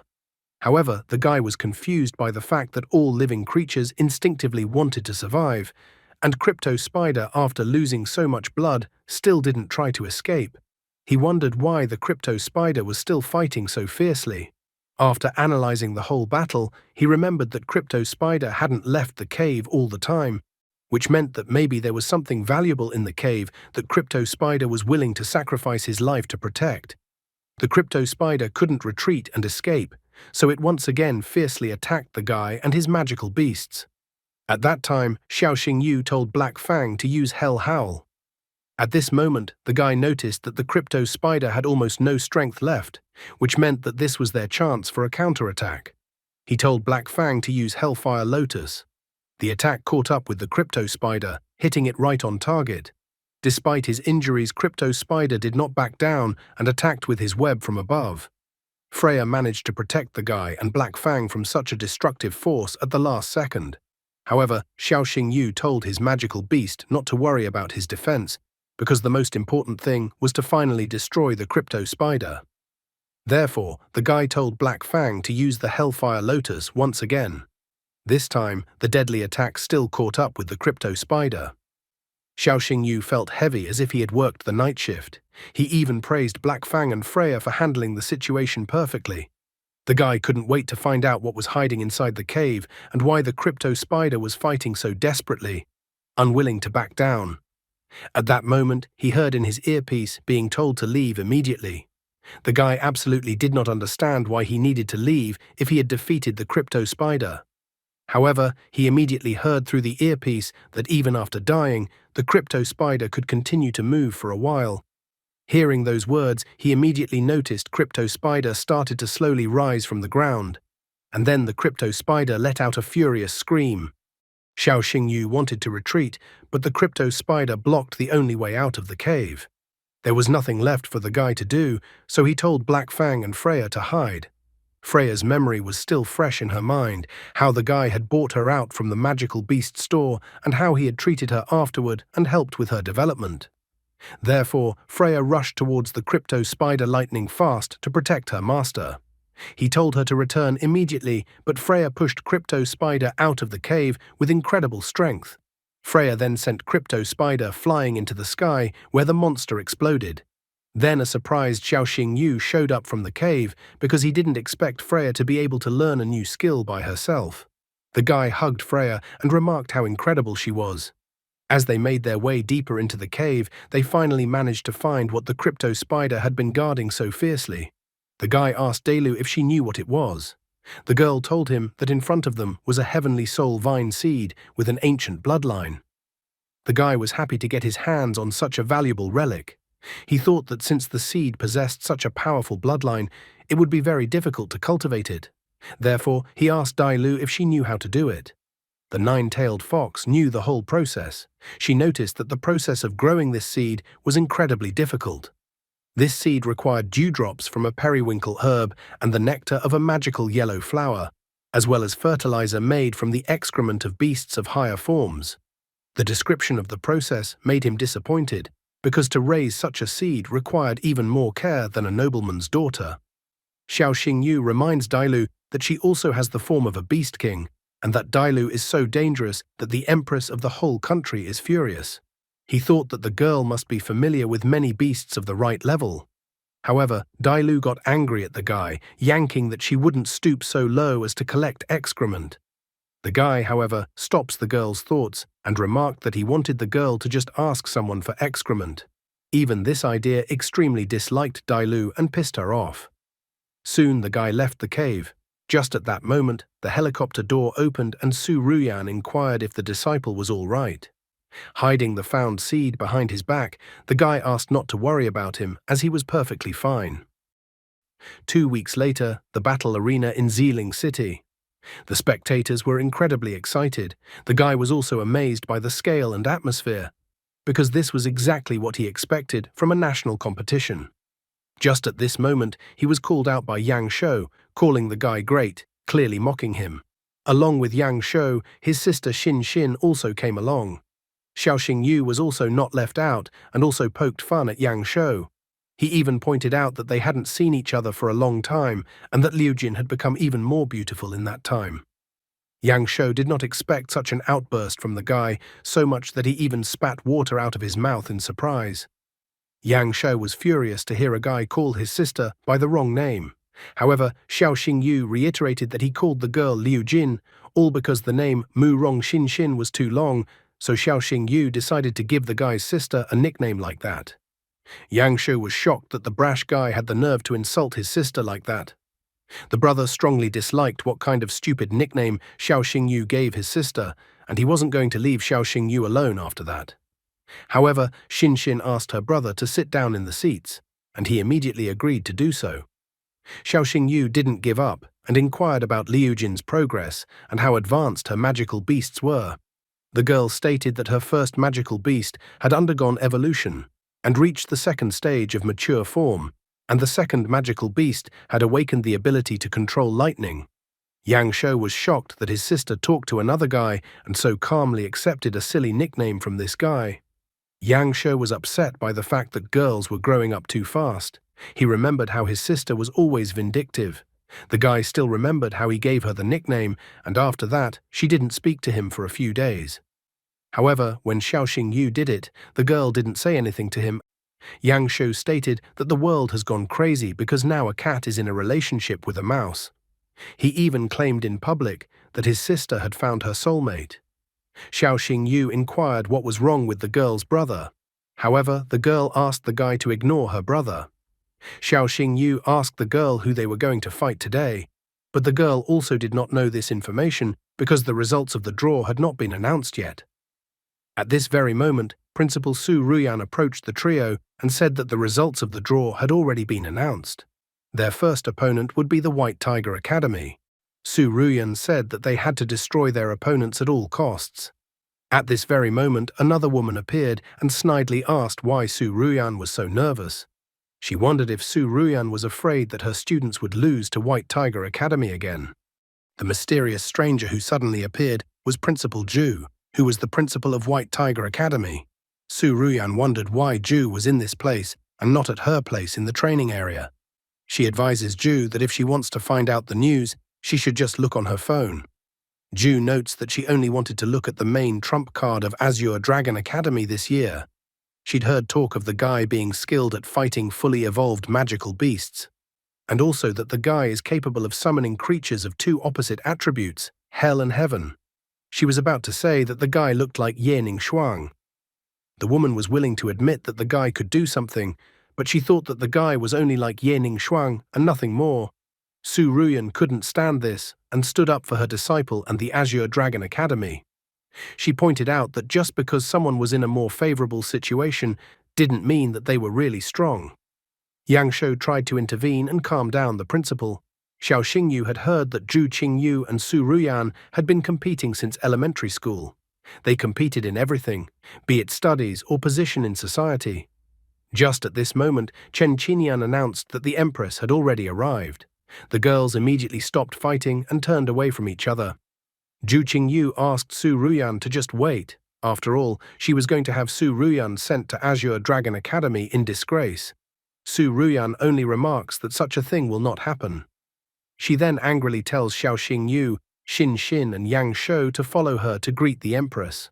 Soon the sky around the arena was covered by a cloud of golden light. The people in the spectator seats of the arena immediately rejoiced because the Empress herself had arrived.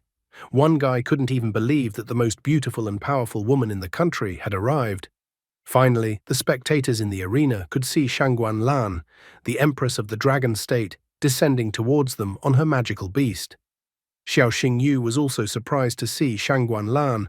After all, she was the strongest beast tamers of the Dragon State, and just her mere presence caused everyone around her to tremble. Looking at Shangguan Lan, the guy was simply shocked, as she had the mark of 11 stars. She stood above all beast tamers of the 10th star, Beast Empress. He realized that the difference between them was not a few stars, but a whole chasm. Gazing with his wondrous eyes, Xiao Xingyu discovered that the 7-colored sacred Qilin in front of him. The monster had the form of a beast king, level 3. Bloodline, pure blood Qilin, divine. He couldn't get any more information about the magical beast. He was incredibly shocked, although he had expected something like this, but the difference in their levels was too great. Even the Dragon Eye couldn't find out the full information about this magical beast.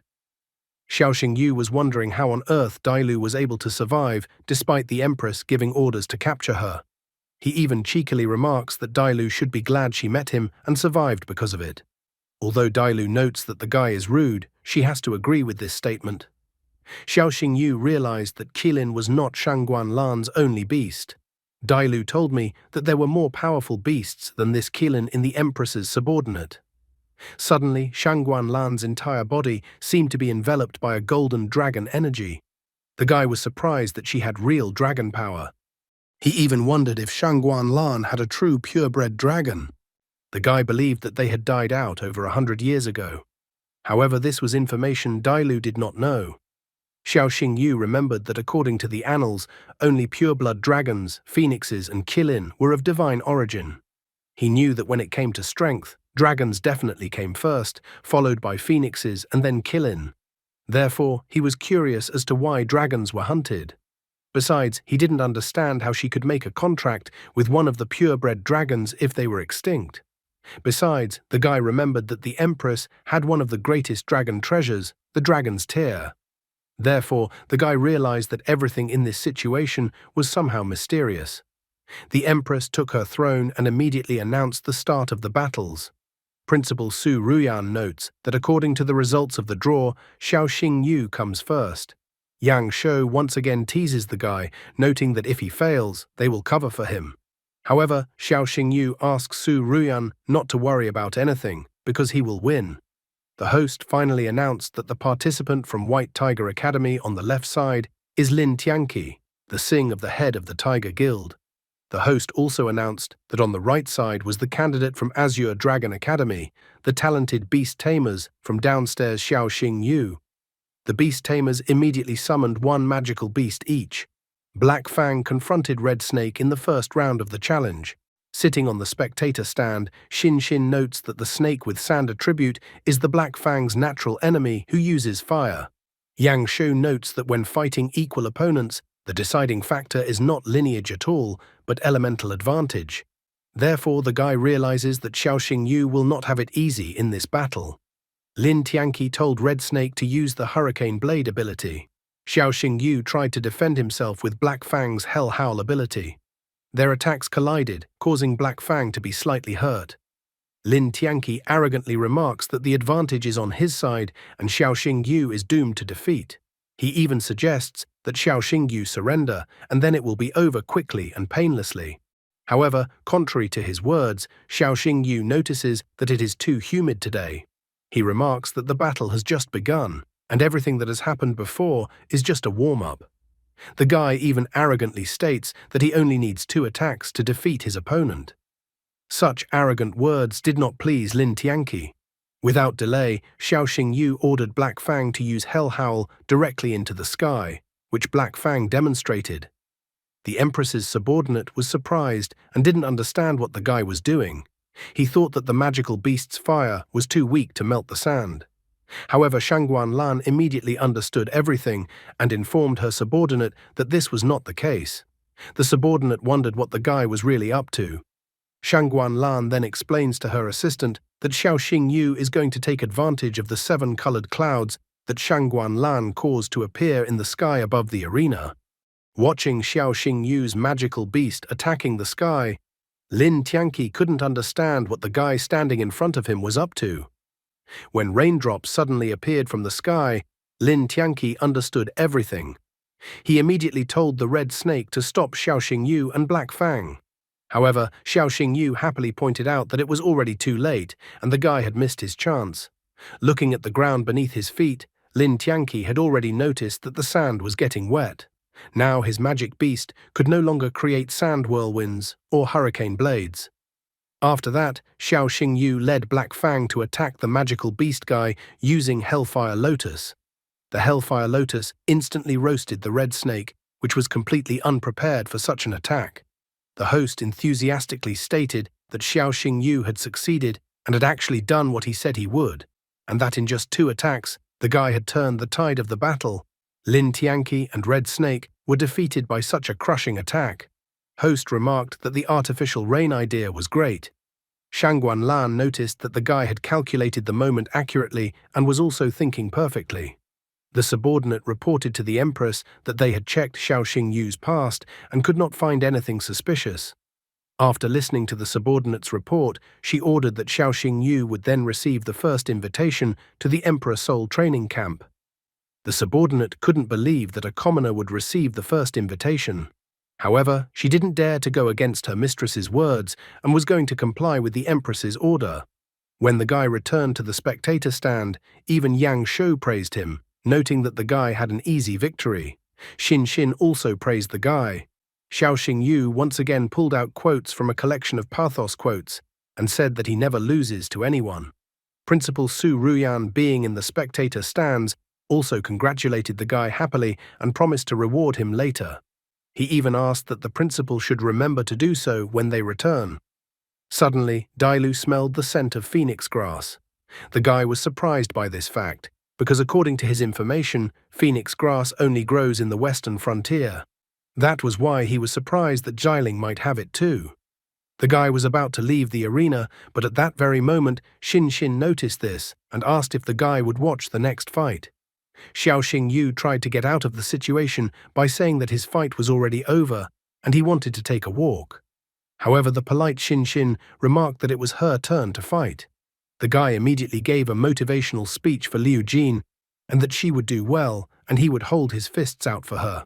Yang Shou was directly furious that the guy decided to flirt in front of him with his sister. The girl made another attempt, but the guy informed her that he had urgent business to attend to and that there was no way he could watch the girls fight. Deciding not to insist anymore, the girl then said that they could go somewhere after the tournament. This time, the guy didn't fight back and immediately agreed to the girl's proposal. Just at this moment, the host announced that the second battle would be between Mu Rong Xinxin, the daughter of a renowned general from the Azure Dragon Academy, and Zhou Ye, the son of the ruler of Hanyang from the White Tiger Academy. Meanwhile, on Yueting Street in the city of Xiling, the city welcomed Mr. Zhou, noting his merits, that he defends the borders day and night, and that it is hard work. The hero was greeted with gifts and a lavish procession.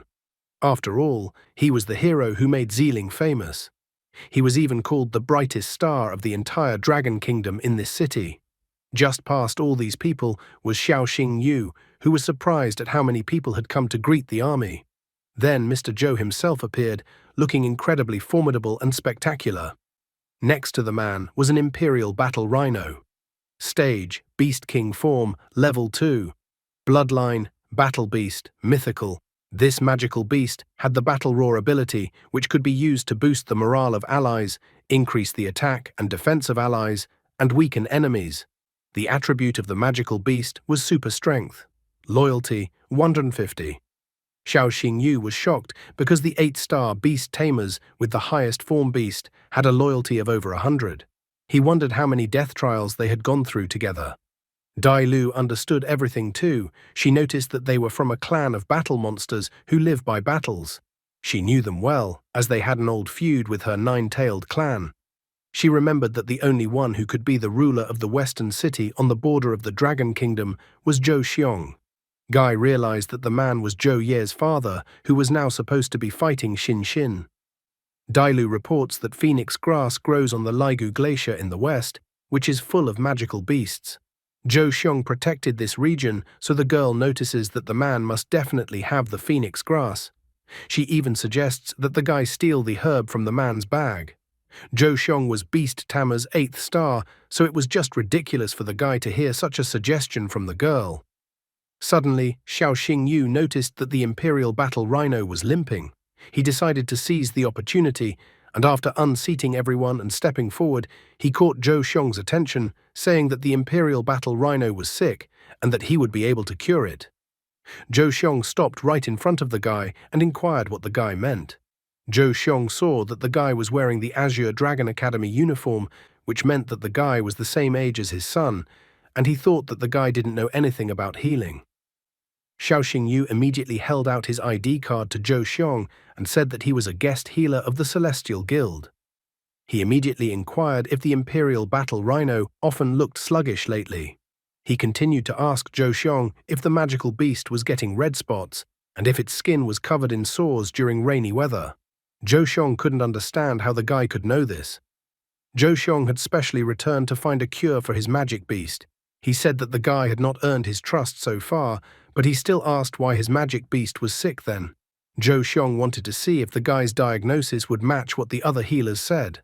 However, Xiao Xingyu said that it was quite a simple task, because in fact, all of the magical beast's problems were due to the sand mantic that Xiao Xingyu had extracted from the magical beast's leg. After that, Zhou Xiong still remarked that the guy was really good at this. Over the years, Zhou Xiong had met with many top healers, but no one had ever been able to cure the Imperial Battle Rhino.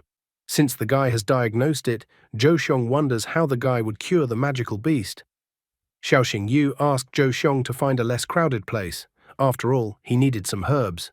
Zhou Xiong didn't resist and immediately invited the guy to his house. He asked the guy to tell everything he needed so that he could have everything prepared. He also remarked that if the guy could cure his magic beast, he would fulfill the guy's every wish. Xiao Xingyu was happy that he had a great opportunity to not only get the phoenix grass, but he would also be able to make a useful acquaintance. After that, they moved to the Zhou residence. Xiao Xingyu said that he needed 15 grams of silver lotus petals, 20 grams of sacred grass, 25 grams of poria. In addition, a secret ingredient had to be added and boiled to get the purple soul extract. After a while, Xiao Xingyu prepared the violet soul extract, a special preparation to cure sand mantic. He said that part of the medicinal remedy had to be drunk, and the remaining part had to be applied externally. In addition, the healing extract had no side effects. After seeing how polite the guy was, Zhou Xiong decided that he would believe the guy and decided to immediately cure his magical beast. Zhou Xiong walked over to his Imperial Battle Rhino and offered him a medicinal extract. The effect of the medicinal extract was immediately visible as the local fleas instantly began to fly out of the Imperial Battle Rhino's body. Zhou Xiong, seeing the effect of the treatment, immediately noticed that the young man in front of him was a great healer. The man was so happy that his magical beast would finally be able to get a good night's sleep. He thought this treatment remedy was amazing. Xiao Xingyu says that he understands what Zhou Xiong is worried about, and he is even willing to give the recipe of his medicinal extract so that Zhou Xiong can treat his soldiers' battle beasts when he returns to Huangyang. Zhou Xiong was interested in this offer, but he immediately inquired about what the guy would ask for in return. Xiao Xingyu didn't hide and immediately confessed that he wanted the phoenix grass and the magic radiance flower. When Zhou Xiong heard the guy, he was excited because the phoenix grass was not such a valuable herb, but the magic radiance flower was difficult to obtain, but it was possible. The guy admitted that he only wanted this and nothing else. Zhou Xiong suggested that the guy stay for dinner. that he would socialize with the guy and have a bowl of drinks. Xiao Xingyu decided not to deceive the old man and confessed that he had run away secretly, and at this moment the old man's son had most likely already finished fighting with a girl from his academy. Zhou Xiong had also heard that the principal of Azure Dragon Academy and the principal of White Tiger Academy had been feuding for a long time. The old man decided to go along with the guy since he wanted to visit the Empress. When he arrived at the arena, he saw that the battle was still going on. The host said that the battle had reached its climax, and it appeared that the battle between Zhou Ye and Xin Xin had been going on for an hour and there was still no winner. Zhou Ye noticed that Xin Xin was in a losing position, but he didn't understand why the girl was fighting so hard. In addition, the guy noticed that from the beginning of the fight, the girl looked distracted, which made him wonder what was distracting the girl. The girl's thoughts were occupied with the fact that Xiao Xingyu still hadn't returned. She felt that if Xiao Xingyu found out that she had lost, she would be incredibly ashamed. Her honor was at stake, and she intended to win her fight and prove to Xiao Xingyu her strength. Xiao Xingyu from the spectator seats of the arena inquired from the girl if she still had any spiritual energy left, and noticed that the girl was still holding on. The girl was surprised that the guy had already returned to the arena. Scanning with his marvelous gaze, the guy noticed that the opponent's condition left much to be desired, and they were both on the verge of exhaustion. Xiao Xingyu realized that this was both good and bad news for both sides. After that, he decided to take a look at the magical beasts fighting. Xin Xin had a snow-winged hunter magical beast. Stage, mature form, level 2. Bloodline, mythical. The snow-winged hunter also had the eagle eye ability. The ability endowed the magical beast with a vision that allows it to spot weaknesses and blind spots. There was also a second ability, Arctic Storm. This ability allowed it to release ice waves after receiving an attack, strengthening its shield. Attributes, air, ice. Loyalty, 99. The guy was surprised as Xin Xin seemed to be using his first battle beast. Xiao Xingyu realized that the girl had used her trump card and also that the girl had a strong fighting spirit. Zhou Ye used a magical beast, demonic darkness wolf. Stage, mature form, level 2, bloodline, mythical. The magic beast possessed the ability of Will of the Wolf. The ability allowed it to reduce the damage it received from the front. It also had the Shadow Clone ability. The ability allowed you to create 12 shadow clones that deal pure damage. For each clone destroyed, additional spiritual energy was expended. Attribute, mental, loyalty, 87. Seeing that the magical beast could create 12 clones, the guy wasn't surprised that the fight was taking so long. Xin Xin used the Arctic Storm ability. In response, Zhou Ye once again used shadow clones. The demonic darkness wolf attacked the snow-winged hunter, who couldn't understand where he was being attacked from. The spectators in the stands thought that the demonic darkness wolf's technique was incredibly sneaky, because it was impossible to tell the difference between the original and the clones. Xiao Xingyu, however, there were differences after all. The girl decided that she should take the risk. Just at this moment, Xiao Xingyu started coughing loudly while on the spectator stand. He managed to attract the attention of Xin Xin, who immediately realized that it looked like the guy was hinting at something. The girl examined her rival's magic beast and realized what the guy was hinting at. She immediately ordered the snow-winged hunter to attack the particular demonic darkness wolf. The ice attack hit the real demonic darkness wolf, causing it to be in pain. Zhou Ye didn't understand how the girl was able to find the real magical beast, and thought that it was impossible, and most likely the girl was just lucky. He ordered his magic beast to move the clones, but Zhou Ye demonic darkness wolf had already paled. After that, the host announced that the end of the battle had finally arrived. The winner of this battle was Xin Xin. With this win, Azure Dragon Academy wins by a score of 2-0. Xiao Xingyu and Yang Shou immediately congratulated the girl on her victory. Xin Xin ran up to Xiao Xingyu and hugged him, thanking him. Her brother was just shocked at his sister's behavior. Yang Shou didn't understand what happened to his sister and what Xiao Xingyu had done to her. Xiao Xingyu, on the other hand, was about to reveal that he didn't do anything special and just gave the girl a hint to solve the problem. The brother was unwilling to listen to Xiao Xingyu's pathetic excuses and told him to keep his hands off his sister. He promised that if Xiao Xingyu ever messed with his sister again, he would definitely kill him. Meanwhile, Zhou Ye walked over to Principal Zhu Qingyu and sadly noted that he had lost too. Principal Zhu Qingyu was furious. She stated that she was waiting for all three of them after lunch to discuss team battle tactics. She noted that no one would go to bed until they managed to come up with the perfect plan. She ordered the students to practice until they fell down. Zhou Xiong was beside the Empress and noticed that it seemed that his son still had a lot to learn. He couldn't help but notice that General Murong's daughter was quite perceptive, as she was able to spot a weakness at a crucial moment. Zhou Xiong couldn't help but note that the girl was considered one of the most promising students of the Azure Dragon Academy for a reason. However, Shang Guanlan saw everything perfectly well, and she asked that Zhou Xiong not pretend, for he too had noticed that someone had tipped the girl off to the weakness of the opponent's magical beast.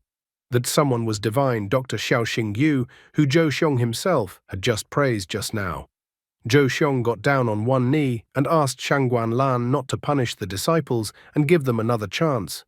On the contrary, Shang Guanlan thought that Xiaoxing Yu, Xin Xin and Zhou Ye had performed well and would be invited to the Emperor Soul Camp.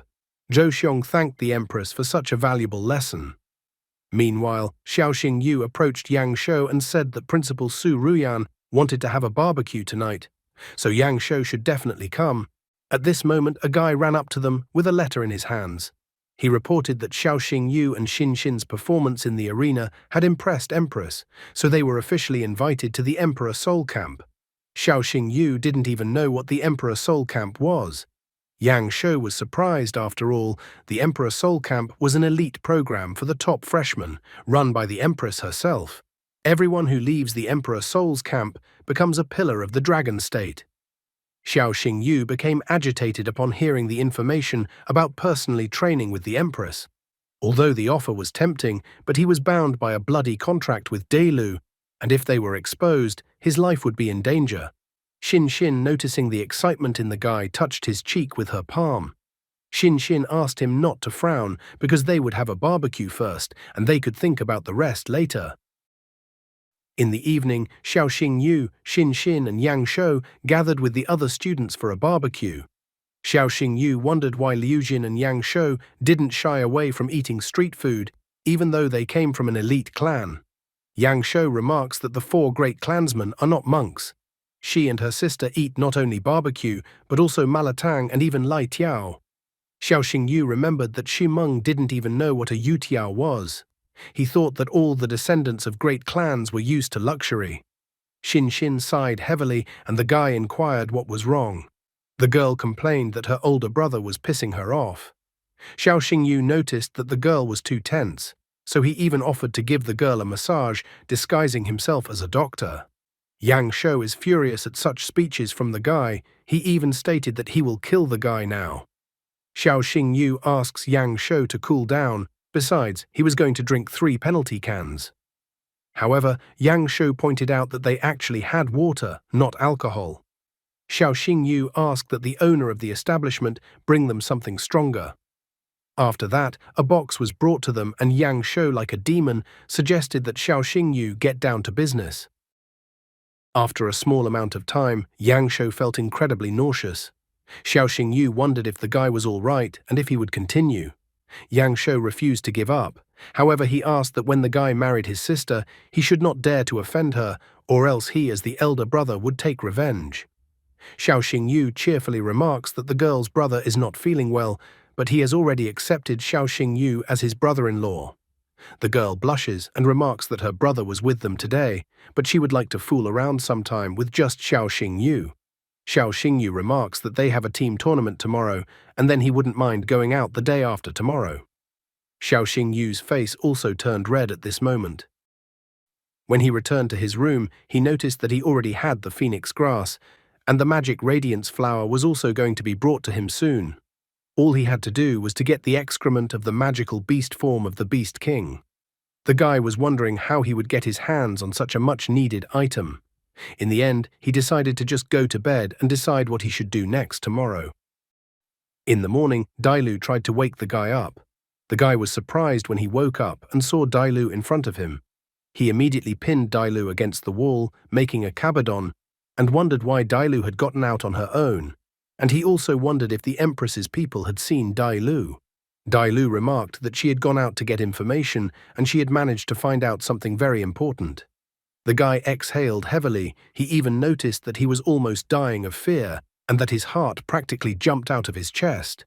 However, Dai Lu inquired from his chest or hers. The guy apologized that his hand accidentally slipped and he touched the girl.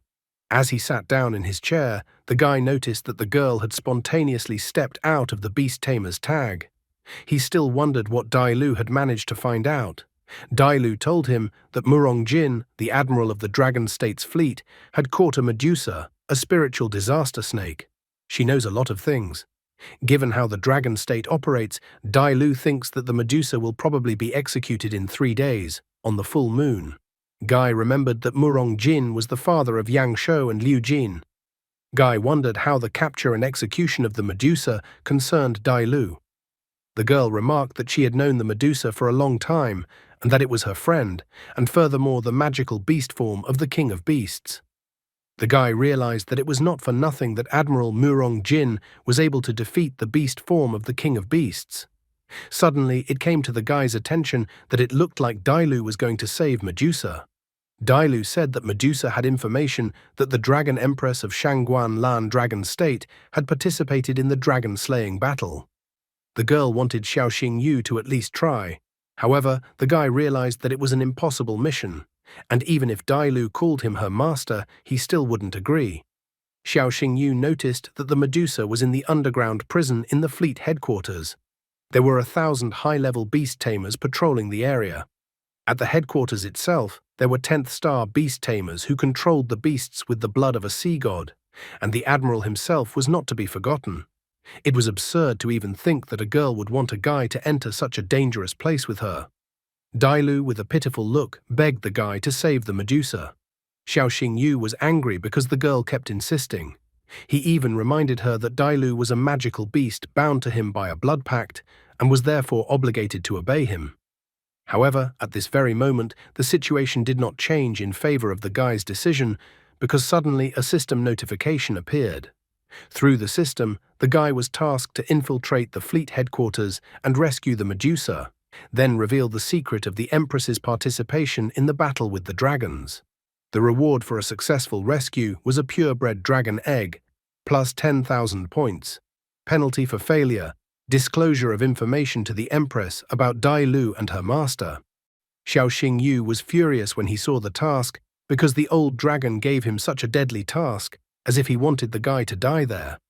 However, the guy soon realizes that if he is revealed, his sister will also suffer, so he had no choice. Also, his attention was drawn to the fact that for completing the task, he will not only get a reward, but can also make a contract with a Medusa, a beast with the form of the King of Beasts. Plus, the Medusa's excrement could be used as fertilizer for the heavenly soul vine. Guy heroically declares that Dai Lu is not only his contract beast, but also his family, and so he wants to help Dai Lu. He eventually agrees to go with Dai Lu and free Medusa. Dai Lu was incredibly happy that Xiao Xingyu had agreed to save the Medusa. Just at that moment, he saw that the girl's loyalty had increased to 90 towards him. At the same moment, he received a news notification on his phone, informing him that there would be a public execution of the Medusa on the Ice and Flame Island in 3 days. Xiao Xingyu wondered why they chose 3 days before the execution instead of executing it on the same day. Dai Lu said that spirit snakes have special blood. If you cut off its head on a full moon, you can get a whole magic crystal. If you kill it on another day, the crystal will be incomplete. It was only now that the guy was beginning to realize what a fool's errand he had agreed to. The Beast Tamer's 2nd star was going to stage an escape from a prison crawling with strongest fighters. After that, he told Dai Lu to return to the Beast Tamer's tag, as he needed to prepare for further action. Dai Lu pleaded that the guy should not give up trying to save the Medusa. However, Xiao Xingyu needed to deal with today's tournament first. Arriving at the arena, Xiao Xingyu was surprised to see that the entire arena seemed to be drenched in lava blood. He asked why they had chosen this particular place. Yang Shou said that it was said that the fallen dragon lake was formed during the battle with the dragons. A giant dragon died in this place whose blood dyed the water that color. Since then, the place looked like a boiling magma, but Yang Shu believed that these were just rumors. After all, there was no proof of any kind. Xiaoxing Yu thought it was a cruel test. After all, if you lost, you would be left skinless. He was curious as to what was actually in the water, so he looked with his marvelous eyes. In the depths of the scorching magma, he sensed the dragon's power, and then he discovered that there were dragon bones at the bottom. Xiaoxing Yu saw that there were dragon bones at the bottom of the lake, and so he pondered that if he let the magical beast devour the dragon bones, it would surely amount to evolution. The dragon bones took all the guy's attention, as he didn't understand how he could get those bones. Xin asked the guys to be extremely careful, as the broadcast would be watched by viewers from all over the country. Yang Shu immediately noticed that from the beginning, the guy was just standing there in a daze. He asked him to come to his senses, as their fight was about to start soon. Multiple helicopters started flying around the venue. Host greeted the spectators and announced the start of the team battle in the Supernova tournament. Ruo Xue, along with Xi Meng, were also watching this confrontation on TV while in the dormitory. The host announced that the 6 remaining contestants would fight in today's fierce fight. He fueled interest in the fight and wondered to the viewers who would be able to emerge victorious today. Ruo Xue, meanwhile, asked Xi Meng not to drink too much cola so that she wouldn't get tooth decay. Xi Meng was happy that her brother would definitely win today.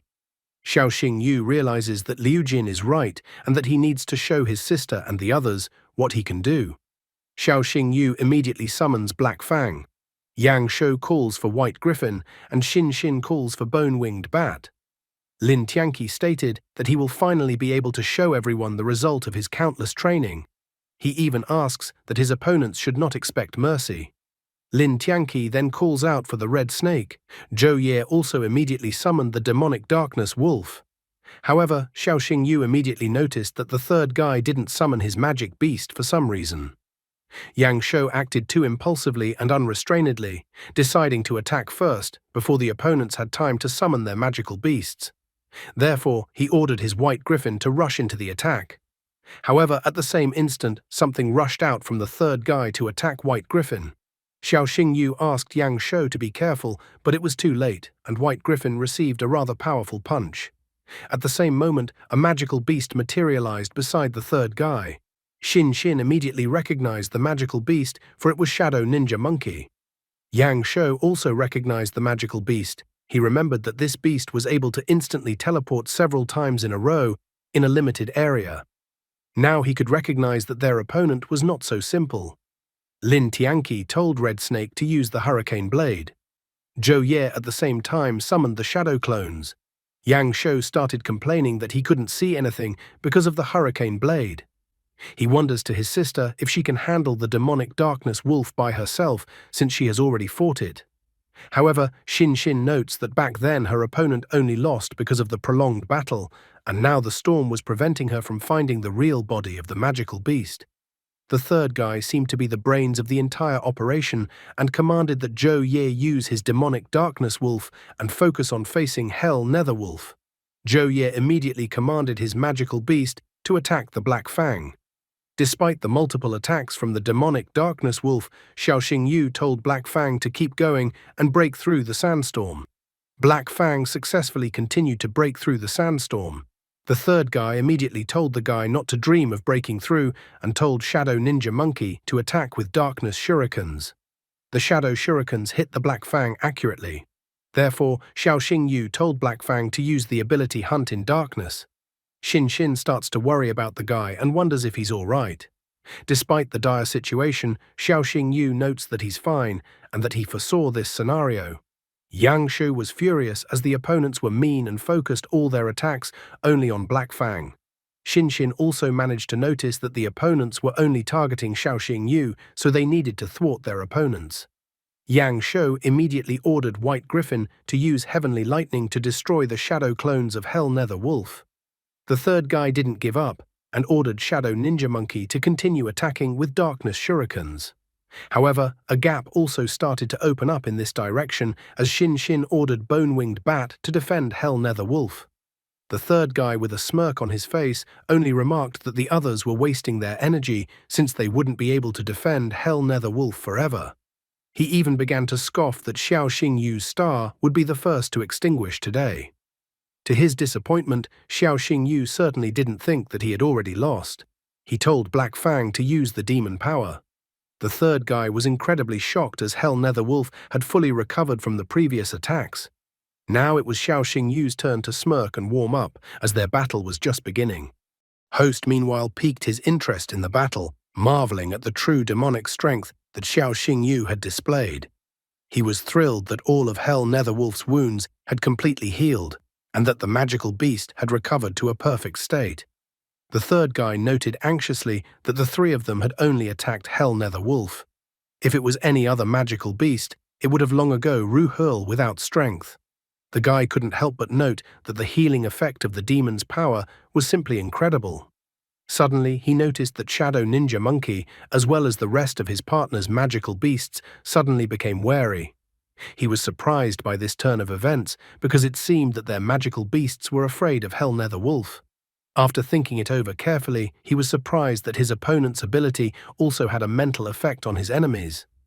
Xiao Xingyu didn't hesitate and told Black Fang to prepare, and then use Hellfire Lotus. Yangshuo was surprised that one magical beast skill simultaneously contained 4 attributes: fire, wind, darkness, and demon power. Yangshuo immediately pointed out that Hellfire Lotus was one of those techniques that was astonishingly powerful. Lin Tianqi immediately told Red Snake to use the Hurricane Blade to put out the fire. However, to his shock and disappointment, the counterattack had absolutely no effect whatsoever. Lin Tianqi was shocked. After all, he had always known that the earth element should suppress fire. Xiao Xingyu only scoffed at the guy, noting that elemental superiority was of no importance before absolute power. After that, Xiao Xingyu told Black Fang to tear apart his opponents. Even the entire live broadcasting crew became repulsed due to the power of the attack. The battered Red Snake even let out a tear because of what his master had condemned him to. The Shadow Ninja Monkey and the demonic Dark Wolf were also seriously injured. Xin Xin looked at the guy in surprise, realizing that he hadn't fought at full strength yesterday. Xiao Xingyu even began to mock the White Tiger Academy, that there were only weaklings there since he alone could handle 3 elite disciples by himself. Lin Tianqi was furious when he heard such taunts. However, the third guy was more reasonable. He immediately stopped Lin Tianqi, saying that this was a provocation from Xiao Xingyu. He told the others to not give in to their emotions and act according to the plan, but to give their best this time. Red Snake, Shadow Ninja Monkey, and Demonic Darkness Wolf once again attacked Hell Nether Wolf using their most powerful techniques. Lin Tianqi was ecstatic, for he thought that this time Hell Nether Wolf would not be able to withstand an attack of such destructive power even with the strength of a demon. However, Xiao Xingyu wondered why Lin Tianqi was so confident in his judgment. The dust had yet to fully settle, and Lin Tianqi was already shocked when he saw what appeared in front of him.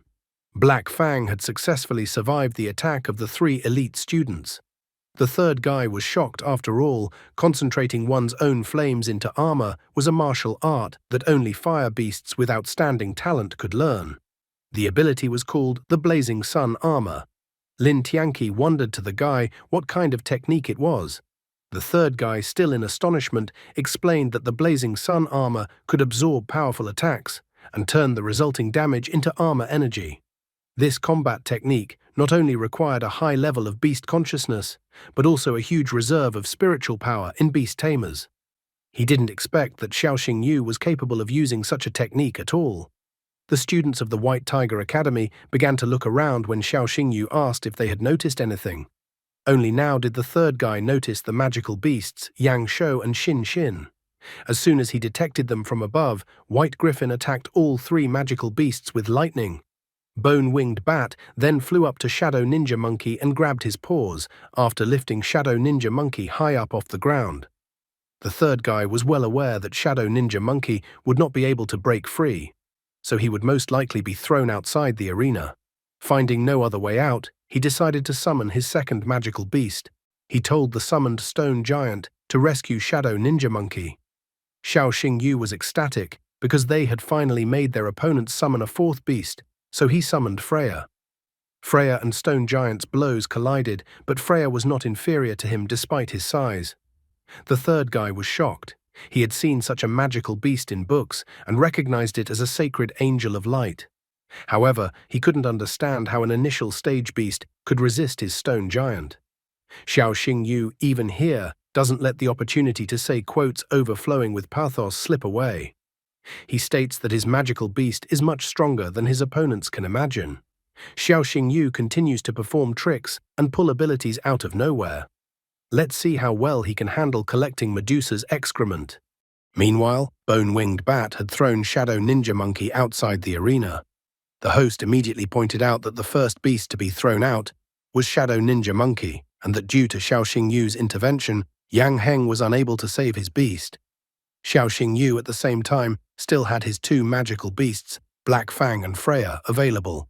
Despite Black Fang's snarling, Xiao Xingyu asked him not to interfere further in the battle, as he wanted Freya to show her full glory in battle. Yang Heng couldn't believe Xiao Xingyu's insolence that he hoped to be a beast of initial form to defeat beasts that had reached the advanced stage. The White Tiger team. Lin Tianqi couldn't listen to the guy's bluster anymore, so he immediately told Red Snake to teach the guy a lesson. Xiao Xingyu only smiled as if he and Freya were just waiting for this moment. Yang Heng immediately panicked, telling Stone Giant to cover Red Snake. At the same moment, Freya appeared in front of the Red Snake with monstrous speed and sent it flying at full speed with a single strike. Stone Giant appeared behind Red Snake, trying to slow down the recoil of the blow, blocking Red Snake from flying out of the arena. The host at this point couldn't understand what had happened, asking the operator to turn on the replay in slow motion. The operator even wanted to try to slow the moment down 1,000 times to at least try to see what happened at that moment in the arena. Yang Shou tried to make out what ability Freya had used, and if it was a light foot strike. Xiao Xingyu did not hide anything, and said that Freya had mastered this technique herself, and the technique was called Lightning Leap. Zhou Ye was angered and at the same time delighted at the power Freya possessed. He thought that even Stone Giant had a hard time withstanding Freya's strikes. Therefore, he wanted to know what they would undertake next, but Yang Heng didn't have any ideas. Xiao Xingyu, being the protagonist, began to rattle off pathos quotes and phrases. He asked Yang Heng if the beasts on their team liked Freya's lightning leap. Even Yang Shou thought that this phrase would make it to the top of the most pathos quotes of the year. Zhou Ye asked the others not to panic because he thought that Freya probably couldn't use lightning leap very often. Yang Heng agreed with him, realizing that he had miscalculated but would support his two co-commanders this time. Zhou Ye didn't despair, realizing that they still had two more magical beasts, which meant there was still a chance of victory. After that, Zhou Ye summoned another one of his magic beasts, Thunder Rhino. Lin Tianqi was unwilling to concede a second time, following his teammate's example and summoning his second magical beast, Indomitable Grey Fox. The Mu Rong family's brother and sister were also unwilling to give in to this confrontation. Yang Shou understood his sister half-heartedly, stating that they would not leave Xiao Xingyu to fight alone. Xiao Xingyu did not hesitate, immediately telling Freya to push the Indomitable Grey Fox outside the arena. Yang Heng was unwilling to let Xiao Xingyu make such an attack, so Stone Giant stopped Freya. However, the brother and sister channeled their magical beasts to not let their opponents interfere with Xiao Xingyu's plan. Freya lightning fast reached the Indomitable Grey Fox and kicked it with her foot. Bone-Winged Bat and White Griffin were able to hold off Stone Giant and Thunder Rhino at this time. Zhou Ye had to admit that he had almost no spiritual energy left, but in his opinion, Xiao Xingyu still had enough spiritual energy. Lin Tianqi also admitted that he was already at his limit and that he only had enough spiritual energy for one attack. Yang Heng realized the dire situation and decided that now was the time to use their crowning technique, as it was their last chance to win. Xiao Xingyu immediately warned the others that the spiritual power of their opponents was running out, and that was why their opponents would try to make the last, but at the same time the most powerful strike. He believed that now was the decisive moment, so they should show their determination to everyone. Yang Heng told Stone Giant to increase in size, after which it began to grow rapidly. Lin Tianqi then told Red Snake to use Hurricane Blade to make it difficult for opponents to see. After that, Zhou Ye came into play, telling the demonic Darkness Wolf to use the Shadow Cloning ability on Stone Giant. A multitude of Stone Giant's shadow clones and Stone Giant himself tried to attack Black Fang. However, they failed and only attacked the ground. They couldn't understand where the Black Fang had disappeared to. At the same moment, Yang Heng and his team finally discovered that the Black Fang was in the sky. His white griffin gorged itself on the Black Fang with its claws and lifted it into the sky. A joyous Xiao Xingyu told Black Fang to finish off the remaining magical beasts from his opponents in the arena. Xin Xin told Bone-Winged Bat to unleash the flames of souls. Yang Shou also told White Griffin to unleash the full power of lightning. Once the magical beasts started using the abilities, the brother and sister told the magical beasts to pre-eat all the energy to Black Fang. Black Fang began to absorb the energy of Bone-Winged Bat and White Griffin. He then attacked the magical beasts in the arena with all that energy. All of Stone Giant's clones were destroyed, and he was defeated. The demonic darkness wolf and the red snake were also defeated. Yang Heng, Zhou Ye, and Lin Tianqi collapsed without strength on the arena. Yang Heng was angry and disappointed that they had lost. The host announced that the battle was over, and the winner of this confrontation was Azure Dragon Academy. An overjoyed Xiao Xingyu immediately embraced Liu Jin and tried to pull her to him. Yang Shou was angry that Xiao Xingyu had the nerve to touch his sister on live TV.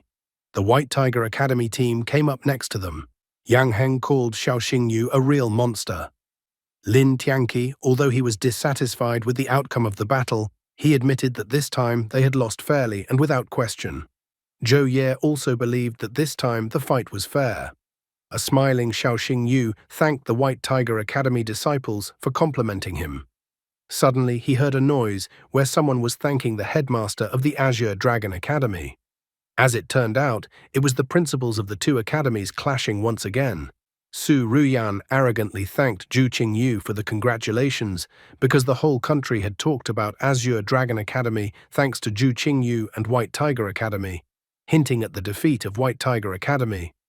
Zhu Qingyu responded to this arrogant statement by asking Su Ruyan to keep a close eye on his star pupil in case he decides to transfer to White Tiger Academy next year. Su Ruyan, on the other hand, scoffed at Zhu Qingyu as Zhu Qingyu somehow even managed to assume that she could poach a disciple of the Azure Dragon Academy. She told Xiao Xingyu to come over to her for one moment. As soon as he approached, Su Ruyan pulled him to her and embraced him, stating that she had saved his life and that the guy would always stand by her side.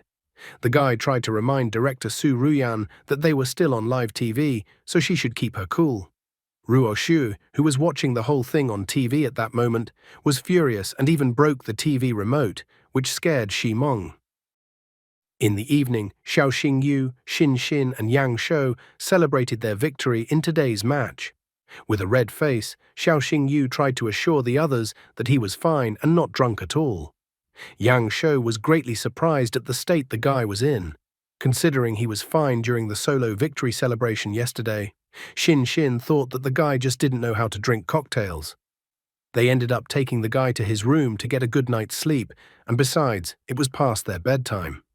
However, as soon as they closed the door, the guy immediately opened his eyes.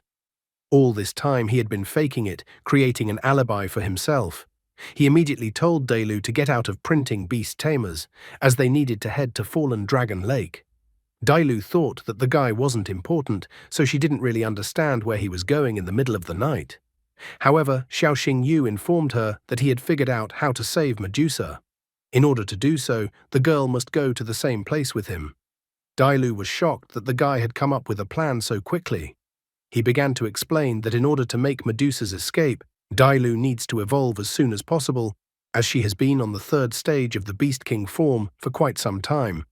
In addition, the dragon power is still in Dailu's body and still hasn't dissipated. Therefore, he inquired about what would happen if he gave her the bones of a pure-blood dragon. Dailu couldn't understand where the guy was going to get the pure-blood dragon bones from. And if he did, it wasn't clear how it would help her. Xiao Xingyu believed that if Dailu absorbed the dragon bones and combined her blood with dragon blood, she could break through and evolve into a nine-tailed dragon fox. Dailu thought the guy was a fool in this situation, since everyone had the understanding that no creature could fuse its blood with dragon blood. Therefore, she believed that no matter how valuable a dragon bone was, in the end it was just a bone.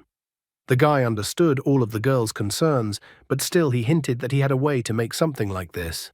The girl was surprised that the guy wanted her to evolve into a nine-tailed dragon fox. She even thought the guy was joking. The idea of a guy was causing the girl excessive anxiety. Soon, they arrived at the fallen dragon lake. The weather at this time had become too violent, and there was a heavy downpour. Xiao Xingyu thought that they were lucky that it started raining heavily, because this way the chance of being seen became much lower. He asked for Dailu to protect him with foxfire. When he descended into the water, he would point the girl's way. Grabbing the guy with one hand and forming a protective bubble with her other hand, she jumped into the lake with the guy. She was curious about where exactly the dragon bones were located. Xiao Xingyu, like a navigator, began to guide her, asking her to dive a little to the left. However, they were off course, and they had to dive to the right and then to the bottom of the lake about 300 meters away. Soon they found them, and Dailu saw the giant dragon bones. Xiao Xingyu explained that the dragon heart bone in front of them was the smallest, but also the densest and hardest part of the dragon. Dailu still couldn't believe that the guy was 18 years old, considering that he even knew such information. Xiao Xingyu didn't hesitate for long and immediately started absorbing the dragon bones, placing them in the ring. He decided that once they made it to the shore, it would be necessary for them to immediately head to the confluence forest.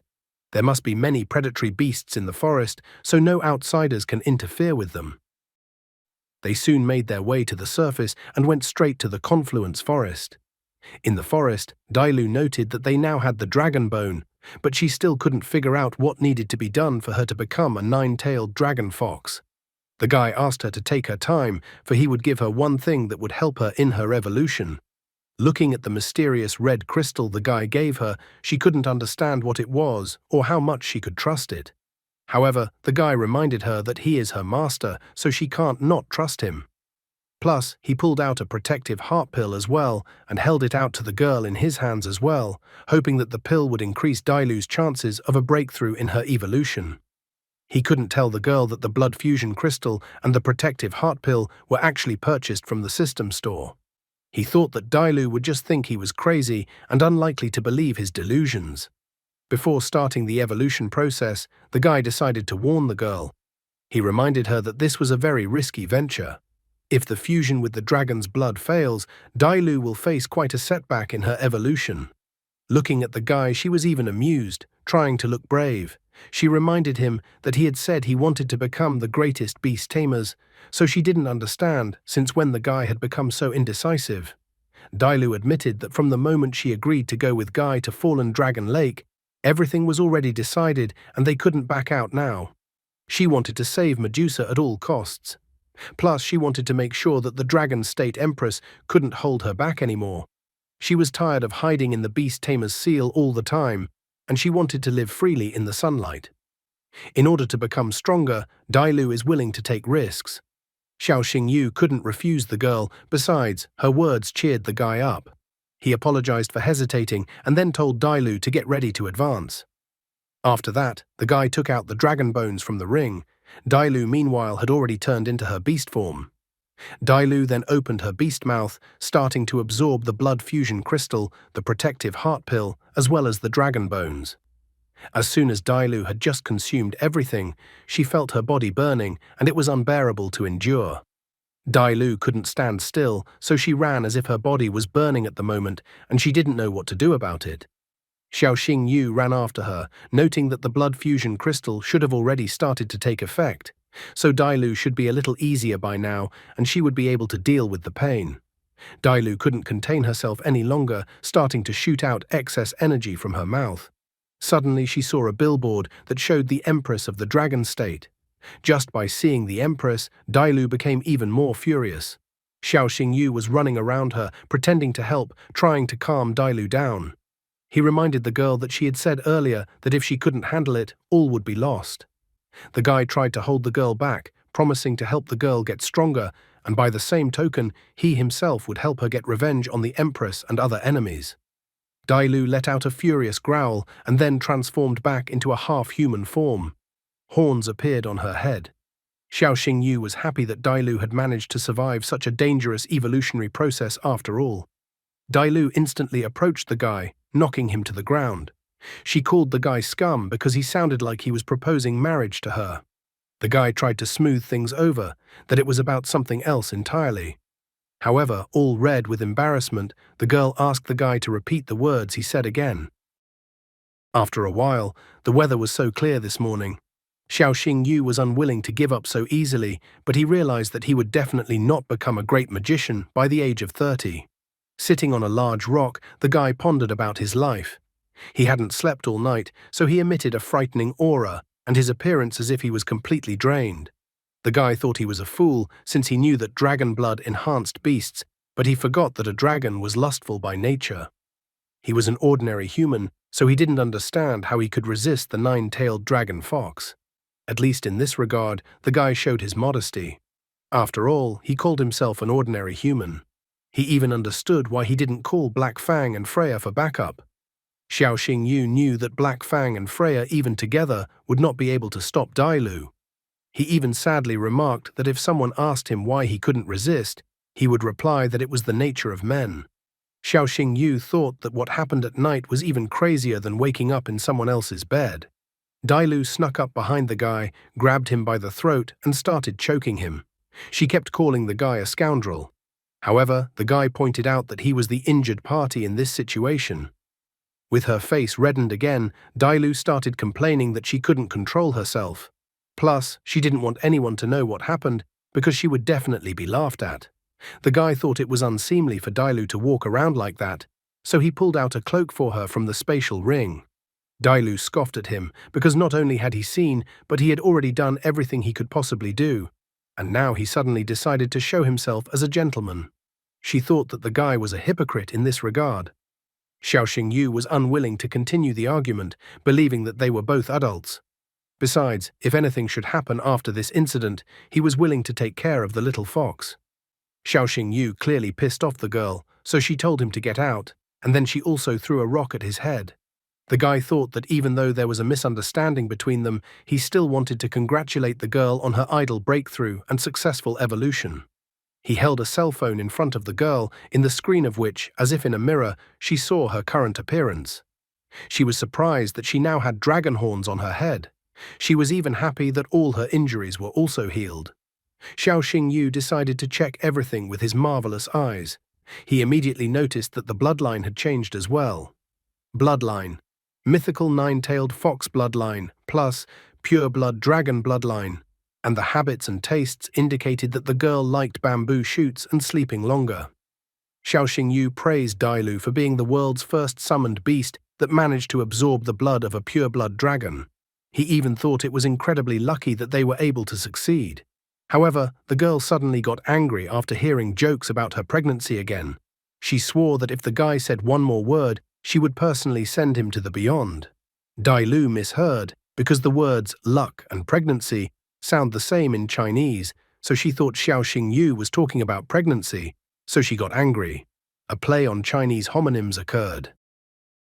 Soon, Xiao Xingyu and Dai arrived back in the city. While looking at the information on his phone, Xiao Xingyu was well aware that the prison was very well guarded. They would only be able to rescue Medusa on the ice island in 2 days. The finals of the competition were to be held in 6 days. Guy realized that they only had one chance, so if the plan failed, they would have to retreat, refuse to save Medusa, and flee the execution site. Plus, they have to get everything done in 4 days to participate in the tournament, or the others might suspect something. After voicing all the information available, the guy asked Dailu's opinion of what she had heard. The only thing Dailu couldn't understand from the entire plan was how second star beast Tamer, who only had a maximum of around 3,000 spiritual power, would be able to grapple with those who were 9th star beast tamers. Xiao Xingyu asked not to worry about it, as he had one way, but he would need the dragon elixir, which for some reason he would prepare himself. Since Dailu now had dragon blood flowing in her, the guy asked her to give him some. Dailu didn't spare her blood at all, noting that the guy could take as much as he needed. The girl carefully filled the vial that the guy needed so badly with blood. Xiao Xingyu immediately told Dailu not to treat his body so negligently. He tried to stop the blood on the girl's finger. Only they were about to have a second round because of the moment that had arisen. They were immediately interrupted by a message on the guy's phone. Liu Jin texted him about them meeting at 7 o'clock in the evening at the north gate of the night market. She even made up that her brother wanted to eat kebabs with Xiaoxing Yu. In the evening, Xiaoxing Yu came to the north gate of the night market. Yang Shou was already waiting for him there and immediately called him over. Xiaoxing Yu even wondered why they had come so early. Yang Shou was clearly unhappy with what was going on, so he immediately admitted that his sister had insisted on having kebabs today.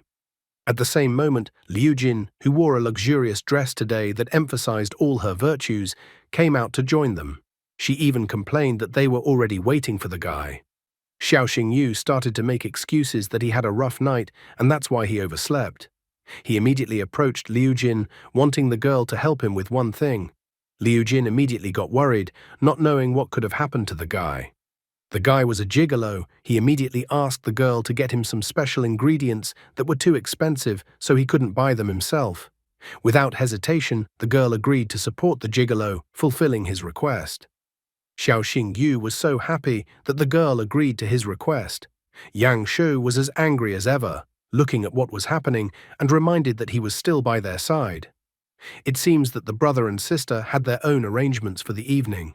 The sister suddenly said that she would go with Xiaoxing Yu to get some herbs for the time being.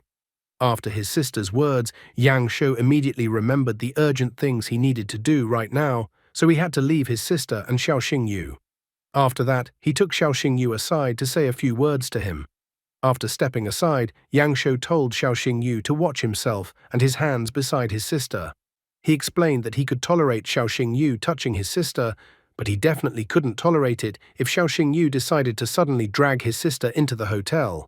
If Xiaoxing Yu decides to do such a thing, then let him not be blamed for the consequences afterwards. The smirking Xiaoxing Yu didn't even think of playing innocent, stating with such an expression on his face that he didn't even have such a thought. After their masculine conversation, Yang Shou decided to leave, wishing the rest of them a good evening. The sister asked her brother not to come back too late. Soon, Xiaoxing Yu and Liu Jin walked out of the store with the right amount of ingredients. Xiaoxing Yu apologized to the girl for spending a rather large amount of money. As a thank you, he was going to prepare strengthening elixirs that suited the magical beasts belonging to Liu Jin. The girl was glad that she was able to help the guy, so she was looking forward to the elixirs the guy would prepare. Liu Jin asked the guy if he noticed anything this evening. Xiaoxing Yu was even wary after hearing her words. He realized that the girl wanted him to praise her beautiful image this evening. Xiaoxing Yu decided to have a little fun by pretending to be blind to the obvious hint. The girl was surprised that the guy didn't notice anything. She was even a little upset that the guy noticed absolutely nothing. Soon they were coming down the stairs in some dark alley. Hearing the girl's scream, the guy turned sharply as he was worried about the girl. As it turned out, the girl saw the black cat and just got scared, and then fell to the ground. Xiaoxing Yu approached her and examined her ankle, thinking that she had twisted it. Liu Jin sadly remarked that this happened to her often, so she was used to this kind of accident. Xiaoxing Yu asked the girl to be careful with her health. When he came closer to the girl and turned his back, the guy pointed out that it was slippery outside, so he was going to carry the girl on his back. Liu Jin was a proud girl, so she thought she could walk on her own. The cat, meanwhile, kept his eyes on them and licked his right paw happily, as if he had planned the whole thing to have a romantic moment for the guy and the girl. Eventually, the guy asked the girl to stop being mean, and she climbed on his back. However, even such a romantic moment was ruined as it suddenly rained. Xiaoxing Yu immediately decided to start running as fast as possible. The girl asked him to be slower, but he didn't want them to get completely soaked. Soon they did exactly what Yang Shou had politely asked the guy not to do. They ended up in the hotel room, just the two of them. The guy was wiping his head with a towel, happy that they had finally arrived and were no longer in such heavy rain. At this point, he finally noticed the girl shivering from the cold as she too was soaking wet. He threw a towel to her and asked her to wipe herself well, because if the girl didn't, she would definitely get sick. Xiaoxing Yu even asked if he should help the girl change her clothes. However, the girl refused such a tempting offer from the guy's mouth. He even asked if he should massage the girl's ankle. Without waiting for the girl's reply, he immediately sat down, grabbed her left leg by the ankle, and began to massage her ankle. Xiao Xingyu was sure that the girl had first twisted her leg because of the magical beast. Liu Jin couldn't understand how the guy knew such information. He almost blabbed but corrected his words in time, noting that he was a doctor and could treat summoned beasts and humans. Liu Jin confessed that she first twisted her leg when she was 5 years old. That's when she found herself at sea with her father. There was a great storm at the time. The Navy ships were attacked by countless aquatic beasts. She accidentally fell overboard and was almost eaten by a black and gold basking shark. Her father rescued her but lost his arm. Too bad her father didn't seem to give her a straw hat after that, and she doesn't aspire to be a pirate king, and her father isn't a redhead. Compared to what her father had been through, her trauma was nothing. Guy thought it was ironic such a reversal, because tomorrow he was going to the Navy headquarters prison where he would meet with General Mu Rong. He was worried that his dangerous scheme might have affected Mu Rong's family negatively. Xiao Xingyu asked the girl not to strain her leg in the coming days, and then she would definitely have time to recover before the finals. After saying that, he was about to leave the room. However, the girl asked the guy to help her reach the bathroom because she was having trouble walking. Xiao Xingyu did not refuse to help her. After that, the girl took a hot shower to get warm and not get sick. Coming out of the bathroom in a bathrobe, she was already even beginning to think that she was too axe and straight acting. Suddenly, she discovered that her brother was in the room, who immediately inquired if her leg was already better. From one look on Yang Shou's face, it was clear that it was as if he was a little disappointed in his sister. He admitted that Xiao Xingyu had asked him to come and look after the girl, and the guy had some business to attend to. The brother admitted that he understood that his sister liked the guy, but he thought his sister was overreacting. Yang Shou reminded his sister that feelings can push one into rash hookups, so he asked his sister to learn to control her feelings. Glancing at her phone, the girl realized that her brother's words made sense to her, and she herself was beginning to realize that she had been overly sensitive today. Meanwhile, Xiao Xingyu arrived at his room. He immediately told Dailu to appear in front of him to help with the elixirs. After appearing in front of him, Dailu jealously inquired why the guy didn't stay with Liu Jin. Xiao Xingyu, with a red face, tried to give her a hint as to the reason, but immediately decided that now was not the time to discuss it. What he needed right now was for Dailu to control the fire. They need to create at least 2 perfect dragon elixirs, because only then would they have a better chance of saving Medusa. Dailu even pouted, trying to turn everything into a joke. After that, they set to work. Making proper elixirs was not an easy task. Soon, an exhausted Xiao Xingyu, with bags under his eyes from fatigue, happily remarked that he had managed to produce 2 elixirs. Now he wanted to get some sleep, so that once he woke up, then they would set off on their journey. His legs started to wobble from fatigue, so he started to fall, but the girl managed to pick him up, preventing him from falling. She thanked the guy for his giving. They had become incredibly close over the past few days, and he had helped her in many ways, so she was incredibly grateful. Something manhwa was starting to veer more and more into the harem genre that it was time to change the title to I Will Regain My Power to become the owner of a luxurious harem. I wonder if there will be any difficulties in Xiao Xinyu's progression to the top of the world, or if no one will be able to stop him. After resting for a while, Xiao Xingyu regained his strength and began to prepare for the incredibly dangerous mission. He put on a red shirt, pants, as well as gloves.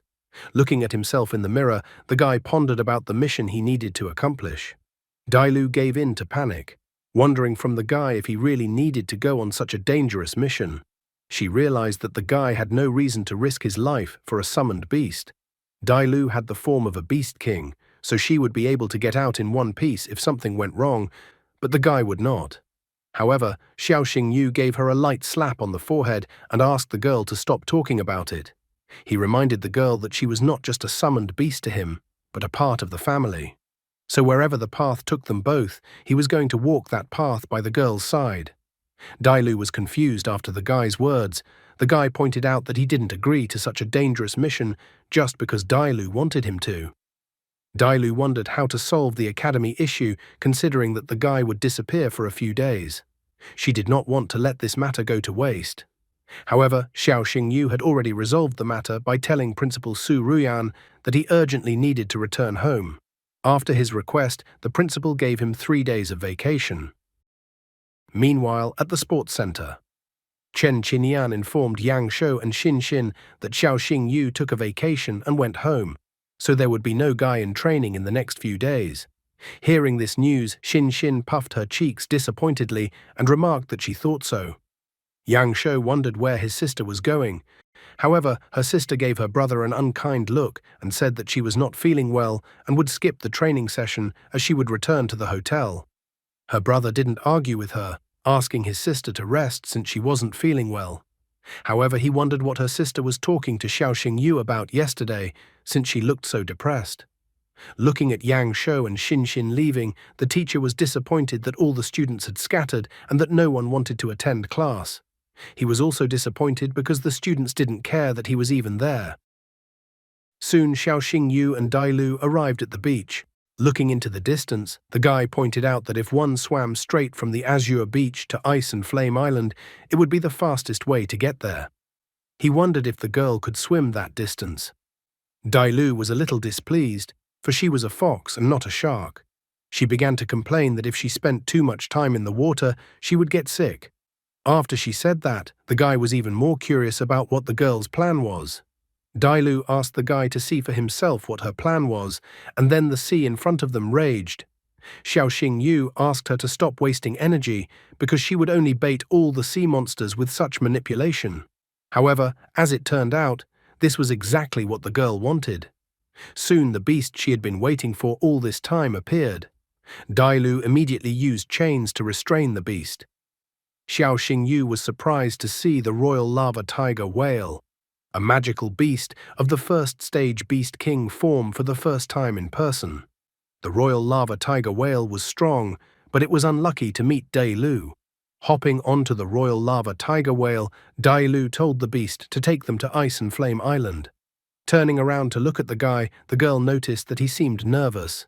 Xiao Xingyu crouched on the monster's back, stating that if he said he wasn't nervous, the girl would be unlikely to believe him.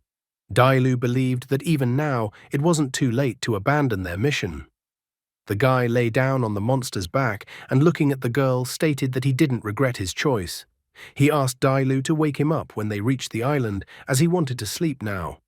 The girl called out to the guy again, but he indignantly asked what else was wrong.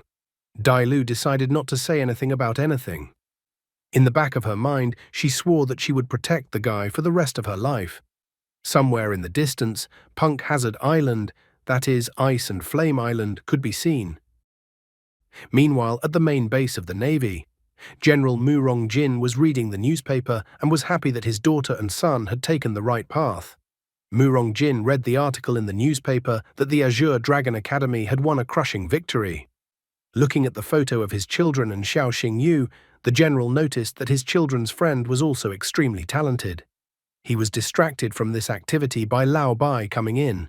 He even thought that Jin should take a vacation to visit his children since he was so worried about them. Murong Jin was surprised that Lao Bai had appeared in front of him. However, Lao Bai reminded him that executing Medusa was a serious matter. As it turned out, the Empress was worried, so she sent Lao Bai to oversee the whole process. Murong Jin was confused. Did the Empress not trust him? Lao Bai asked him not to think that way, because he didn't know what was happening on land. Lao Bai decided to enlighten him by telling him that not long ago in Sakurano, cultists had tried to break through the border, but their troops had managed to push the cultists back. The south was also turbulent, with only fugitives and bandits. The biggest headache was definitely the Flame Alliance people, who wouldn't leave Medusa so easily and would definitely do something about it. Murong Jin asked the old man if all these groups knew that Lao Bai had arrived at the main naval base. The old man only laughed when he heard such a question. He was holding back a storm of emotions because he knew perfectly well that no one would dare to even poke their nose into the main naval base when they knew that two generals were there at once. Lao Bai is the general of the ground forces. Turning around at General Murong Jin's subordinates, Lao Bai glared at them in such a way that they shook with fear. Murong Jin told him not to scare his trusted men. He decided that now was the time to start the ceremony, so he ordered the prisoner to be brought in. After a while, the imprisoned Medusa, shackled in chains, was taken to the giant guillotine. Lao Bai was brought before Medusa. He reported in full disclosure that Medusa's atrocities were incalculable. Lao Bai believed that the fact that Medusa had survived to this day was only the Empress's favor. Medusa didn't flinch after such words said by Lao Bai towards her, but she was surprised by the words about her crimes being incalculable. A magical beast-class beast appeared in front of everyone present, Medusa, the spirit serpent of disasters. Medusa was amused that Lao Bai thought she was a monster, for if that was the case, then what was Shangguan Lan, who had more dirty secrets than all of them put together, in his eyes? At this moment, Xiao Xingyu and Dailu arrived at Ice and Flame Island. Dailu noticed that Medusa was being guarded by two generals, and didn't understand how they could even fight them. Xiao Xingyu wanted to wait a little longer and see if they would still have a chance. Looking up, he noticed that there were some suspicious individuals. The sea was raging heavily at this moment. Murong Jin did not hesitate and ordered his subordinates to prepare the Dragon Fang execution weapon. The subordinates pulled the guillotine with a giant rope, raising the blade upwards. Medusa was furious, for she realized that Shangguan Lan believed that with Medusa's death, Shangguan Lan's dark secrets would forever remain at the bottom of the sea. Emitting her frightening aura for the last time, she declared that sooner or later, the sins that Shangguan Lan had committed 200 years ago would come to light. The subordinates holding Medusa's chain trembled from this frightening aura. After a moment, they seemed to lose their mental sobriety and control over their bodies, bringing their blades to their throats. Lao Bai reacted lightning fast to such an action of Medusa, telling his subordinates not to breathe in the mist. He bound all four of his subordinates with vines of wood that came out from the ground. He also bound Medusa with vines of wood. By this act, he prevented Medusa from carrying out her plan, so she disliked his act very much. The old man was surprised at how incredible Medusa was, since even in such a dire situation, she was still able to use illusions and resist. Medusa reminded Lao Bai with a wry smile that he had probably forgotten what had happened to his family. After all, out of the 5 great clans, only his clan had been destroyed. And now the Bai family was now being served by Shangguan Lan. She considered such an act on Lao Bai's part as not loyalty, but a betrayal of her ancestors. She managed to shake Lao Bai's confidence as he threateningly declared for Medusa not to dare meddle in this matter. At the same moment, one of the subordinates pointed out to the hooded guests where the electrical room was located, and then informed them that as soon as they cut the power, the hooded guests would be on their way. However, they were discovered fairly quickly by other military personnel on the property. Realizing that things were bad, the hooded men decided to act decisively. Suddenly, there was an explosion on the grounds of the naval base. An alarm was raised on the island as someone had attacked the prison. The hooded men couldn't wait any longer, so they rushed to the attack, unleashing their magical beasts. Upon seeing the invaders, Lao Bai told his subordinates not to panic, but to first launch the defense protocol and lock down the island so that not even a fly could leave the island. Murong Jin ordered his subordinates to continue the execution of Medusa, because if Medusa died, the attacking people would have no reason to attack them anymore.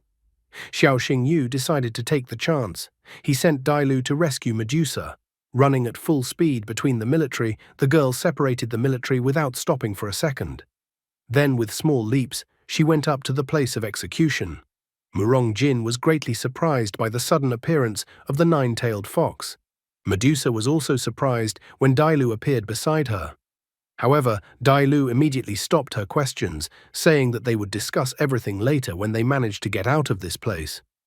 Murong Jin was extremely unhappy that 9-tailed fox had appeared. He reminded her that she was wanted all over the Dragon State, and she had decided to show up on her own. He even thought 9-tailed fox was brave. Nevertheless, he didn't waver, deciding to send 9-tailed fox and Medusa to the other world. Murong Jin was about to deal with both of them. But at that moment, Lao Bai stopped him, asking him to wait and take a closer look. On the mountain next to Medusa and Dailu was a hooded guy. This guy was Xiao Xingyu, who tried to hide his identity behind a tight hooded garment and had a half-skull mask on his face. Lao Bai thought that the guy was from the Yan clan. Xiao Xingyu confidently said that they didn't need to know, as he had only come for the snake, and anyone who got in his way would die. Dailu thought that the guy had gotten into character quite well.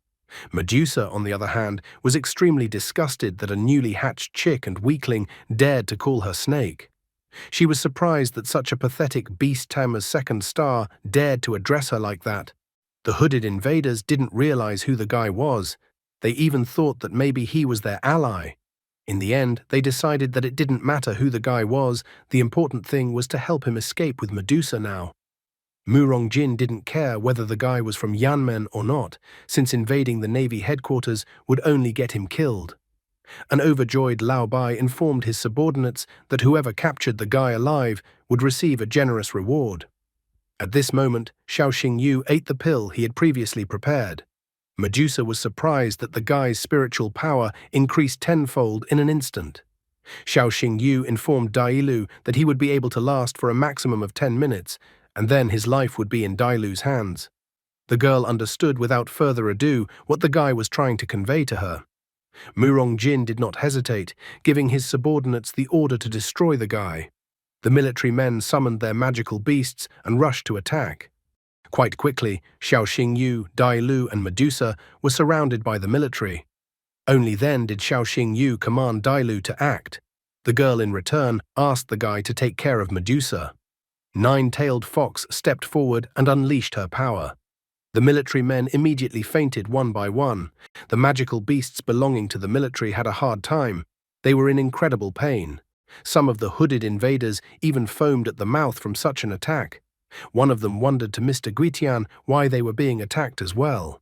He was immediately called an idiot, as the man pointed out that meant what the guy saying he was from Flame Alliance was actually true. Murongjin was surprised by this turn of events, only now noticing that it looked like the nine-tailed fox had evolved. Lao Bai was startled when he saw the dragon's scales, horns, claws, and pupils, as it was a dragon power that had disappeared 200 years ago. Murongjin thought that the guy was incredibly dangerous, so he to Lao Bai that they by all means must not let him leave Ice and Flame Island. Lao Bai himself was well aware of the need to destroy the guy here and now. At the same moment, the ground beneath Xiao Xingyu trembled. A giant-sized plant with a mouth came out of the ground. The giant plant immediately tried to devour Xiao Xingyu, Dailu, and Medusa. They couldn't react in time and fell right into the giant plant's mouth. The military men ran up to the stem of the plant, looking at it with astonishment. One of the military men declared that the beast in front of him was a beast of the form of the king of beasts, cursed demon flower. The other military man thought that it was better to see it once than to hear it 100 times. The cursed demon flower was a beast plant with an ancient lineage, and besides, it looked simply incredible. Looking up, the military man trembled, for as he had expected from a god among the plant beasts, he had destroyed the enemies with a single blow. Once inside the giant plant, Xiao Xingyu wondered where they had gotten to. Medusa explained that they were inside the cursed demon flower's stomach. Even the cursed demon flower's stomach was not calm. Once inside the flower's stomach, the enemy magical beasts attacked Xiao Xingyu, Dailu, and Medusa. In the same second, hooded men surrounded Medusa. However, with a sweep of her tail, Dailu cleared the space around them from the enemies. Finding himself in a tight spot, the guy used his marvelous eyes. He immediately found the cursed demon flower's vulnerable spot, telling Dailu to use dragon breath, pointing out the beast's weak spot. Dailu heard him and immediately used dragon's breath, hitting cursed demon flower's weak spot. The cursed demon flower began to wriggle, showing how it was in pain and that something was going on inside of it. Murongjin tried to find out how Lao Bai was doing, since it had already been 6 minutes. Lao Bai explained that when the cursed demon flower swallowed a person, the person would be in agony, due to the fact that their flesh would start to decompose and their bones would be shattered.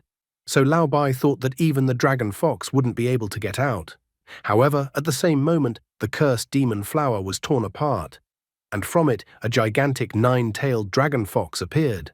Lao Bai couldn't believe his eyes. He couldn't even imagine that the 9-tailed dragon fox would be able to escape from the cursed demon flower's stomach.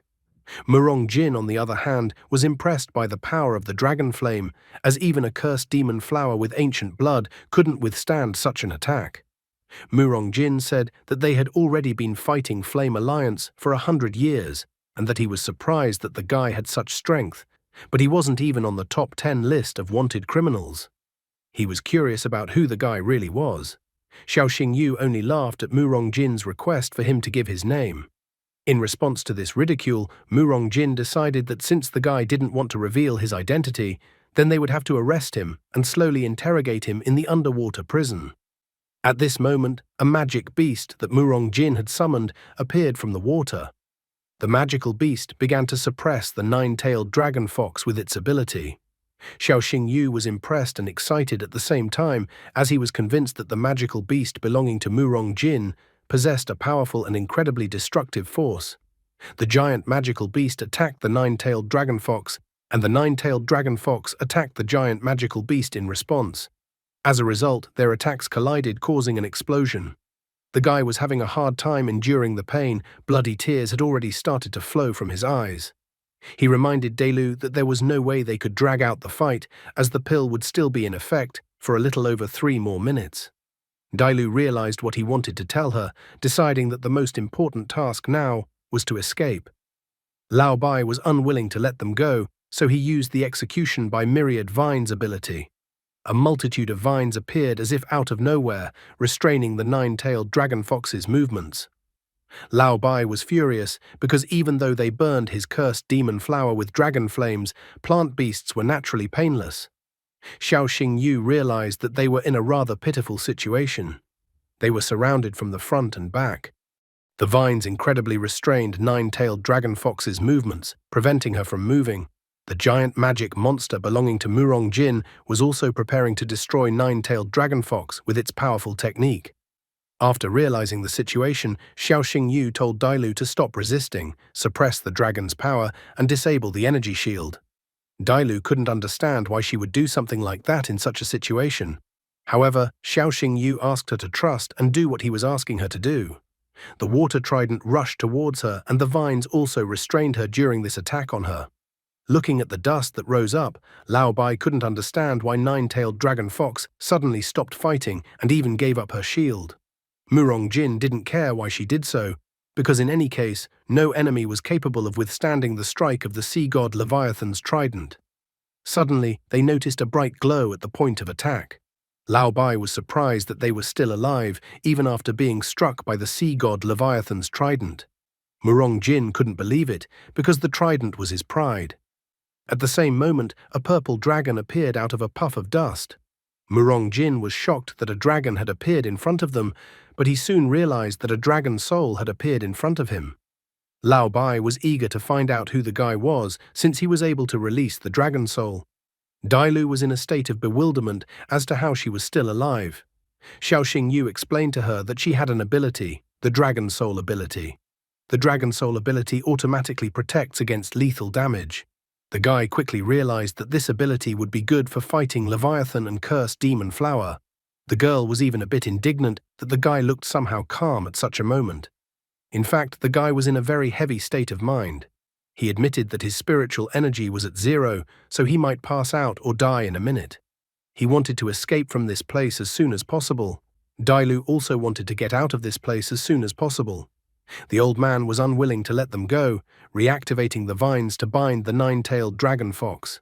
However, Dailu got tired of the old man and cursed demon flower always getting in her way, so she attacked cursed demon flower and threw it far away from the island into the sky. At the same moment, the guy told nine-tailed dragon fox to use the bloody eye ability. But aside from the old man, their enemy was Mu Rongjin. He claimed that they represented the honor of the Dragon State Navy and that the billions of citizens of the Dragon State were behind them. Mu Rongjin could not allow them to escape from Ice and Flame Island. He then told Leviathan to use the sea god trident again. Leviathan obeyed his master and began to form the sea god trident from the water. Just at the same instant, the nine-tailed dragon fox struck from the sky directly at the trident with its attack. Their attacks met with a huge explosion and a monstrously bright glow. Xiao Xingyu, Dailu, and Medusa were thrown aside by such a blast. Once the dust cleared, Mu Rongjin and Lao Bai noticed that the invaders were no longer there. Mu Rongjin was disappointed that he had allowed such monsters to escape. Lao Bai was also disappointed that he was already too old to resist the power of the Dragon Soul. Mu Rongjin was unwilling to give up. He thundered that they were in the territory of the Navy headquarters and that no one could just come and leave on a whim from their territory. He then ordered all available vessels to search all coastal waters for trespassers. However, at that moment, one of the ships came under attack. A subordinate reported to General Murong Jin that the Southern Islands Alliance had attacked them. Murong Jin clearly did not expect such a thing at such a moment. He immediately received a report from a subordinate that the first ship had been hit and they had a leak in the hold. Some asked the general not to worry, as the attackers were no match for them. Others reported that the seventh ship's turbine was out of commission. A third reported that a third ship was coming to help, and that the general should not worry. Grabbing the radio and hearing that the captain of one of the ships was injured, Murong Jin changed his mind. He told the Leviathan to put off searching for the man in the black robe, or better yet, to surface and help repel the Southern Island Alliance's attack. After surfacing on the surface of the water, Dailu looked around, searching for the guy. Xiao Xingyu, meanwhile, was sinking to the seabed, unable to resist, as if he had eaten devil fruit. The side effects of the dragon elixir were too strong, so he could no longer resist. He wanted to sleep so badly, and he was also incredibly cold from sinking to the seabed. At that moment, a giant-sized Medusa swam up to him and grabbed the guy with her hands and pulled him to the surface of the water. Looking at him, she even praised him that he was an ordinary human being, was able to withstand 2 beast tamers of 9 stars. However, she had her own plans, and even apologized to the guy when she tried to put it in her mouth. The guy continued his unsuccessful attempts to resist the side effects of the dragon elixir. As soon as he opened his eyes, the first thing he saw was Dailu crying. The girl was glad that the guy was finally awake, for she had been very scared for him. The incredibly exhausted guy was wondering from the girl if they had accomplished their mission. In addition, his face was incredibly sore. Looking around a bit, he couldn't figure out where they were even. According to Dailu's story, they were inside the Medusa, but she told him not to worry, as no beast moved underwatery as fast as the Medusa. Looking at the girl, the guy was glad that they were able to accomplish the mission, and he was able to keep his promise. He was about to ask the girl for forgiveness, but he was no longer able to resist and fell asleep. Dailu did not wish the lad to close his eyes now. That hour, Medusa surfaced to the surface of the water to see where they were. She felt that the guy was badly injured and unconscious, and his condition was grave. So finding an uninhabited island nearby, she decided that they would stop there. Soon, Murong Jin and Lao Bai were able to deal with the attackers from the Southern Island Alliance. Murong Jin felt that they had dishonored the entire dragon state today, since the 2 generals couldn't handle such a simple task. Lao Bai was now only thinking about how they could survive the Empress's wrath. A moment later, a golden light lit up the sky, and then they saw the 7-colored sacred Qilin descending towards them from the sky. Murong Jin and Lao Bai were incredibly startled when they saw that the Empress had appeared so early. Shangguan Lan was incredibly angry and looked down on her subordinates, wondering where Medusa was. Murong Jin immediately started apologizing that he couldn't live up to the Empress's expectations and let the prisoner escape. Lao Bai bitterly and fearfully reported that other forces had also attacked them, and that was the only reason why that person had managed to escape. The Empress was unwilling to listen to their pathetic excuses. All she cared about was who had taken Medusa and escaped. Lao Bai revealed that the person was wearing a black cloak and a mask with the face of a demon. In addition, the 9-tailed fox Dailu was his battle beast. Shangguan Lan was enraged. She couldn't understand how the 2 generals couldn't protect the Navy headquarters. Getting down on one knee, Murong Jin admitted his guilt and was willing to suffer the punishment he deserved. Lao Bai also got down on one knee and confessed to the Empress that the assailants had the power of a dragon and the 9-tailed fox had the dragon soul. Shangguan Lan could not believe such information and denied her suspicions after hearing this. She told Murong Jin and Lao Bai to tell her where the black-clothed man had fled to. After she dealt with the matter and returned, she would then punish them. Murong Jin informed her that the man had gone to the southeast. The Empress immediately turned in that direction and rushed there. Looking after her, Lao Bai realized that if the Empress decided to intervene in this matter, then a big change was definitely coming to the dragon state. Meanwhile, on the desert island, Medusa and Dailu were sitting around a campfire while the guy lay next to the fire. Medusa couldn't have imagined that so much would happen to Dailu in such a short time. Dailu wouldn't have believed it either, for without the guy's help, she would have died in the dark cave long ago. Medusa was quick to notice that Dailu and Guy had an overly close relationship. Xiao Xingyu was delirious and asked for water. Dailu wanted to fetch it, but Medusa disappointedly remarked that there was no fresh water on the island. So instead of water, Dailu gave the guy some of her own blood to drink. Medusa was shocked by such an act on the part of her friend. Her friend was willing to sacrifice her blood for some man. Suddenly, a girl and a damaged dragon appeared in front of Xiao Xingyu.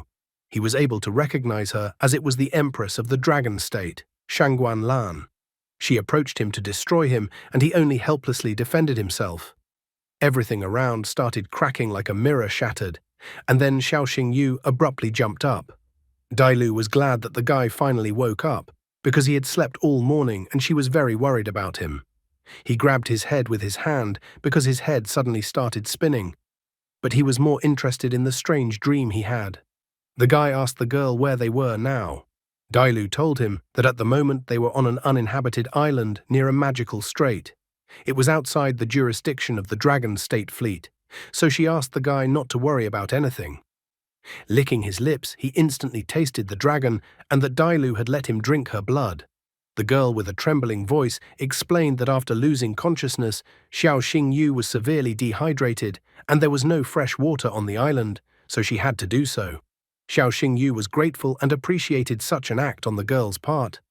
Just at this moment, he saw that the girl's loyalty increased to 99 towards him.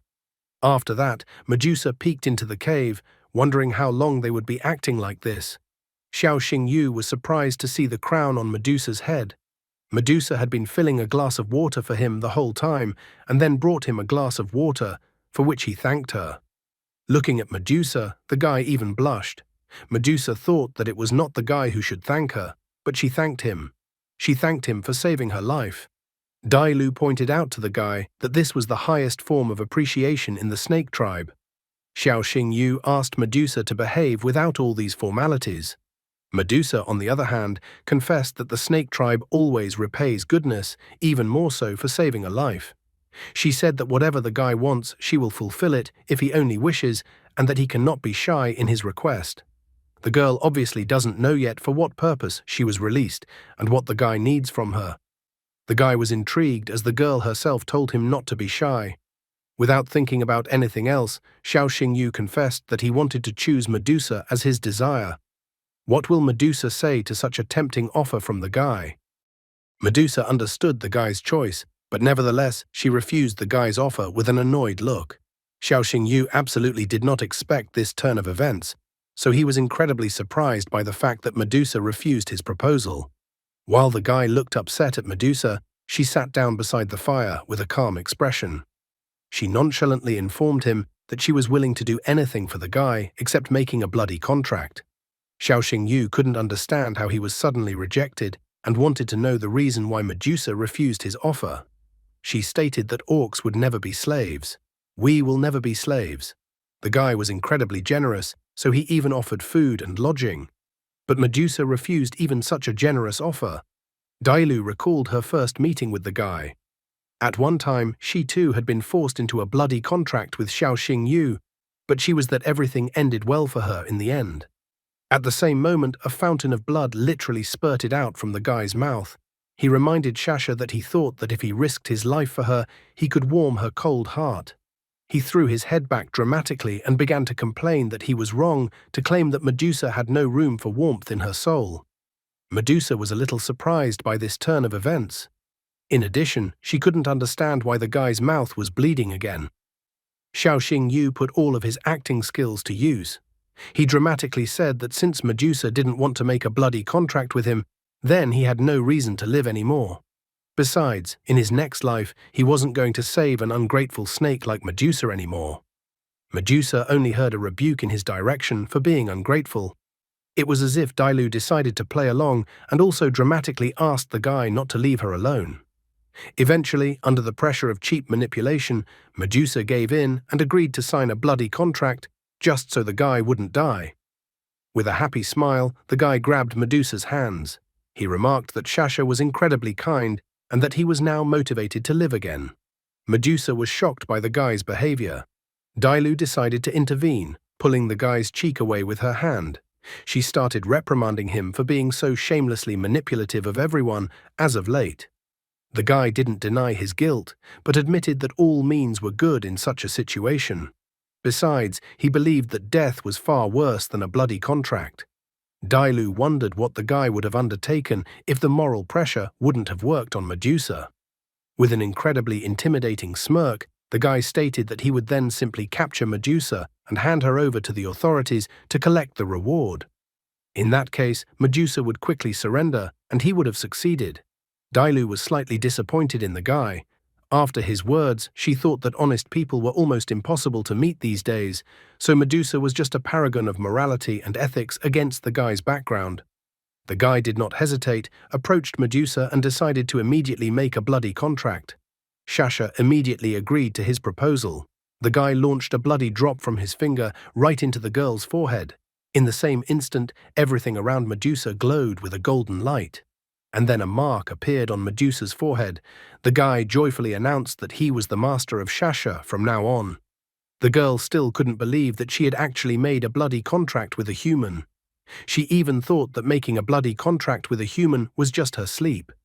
Dailu understood the girl perfectly in this matter.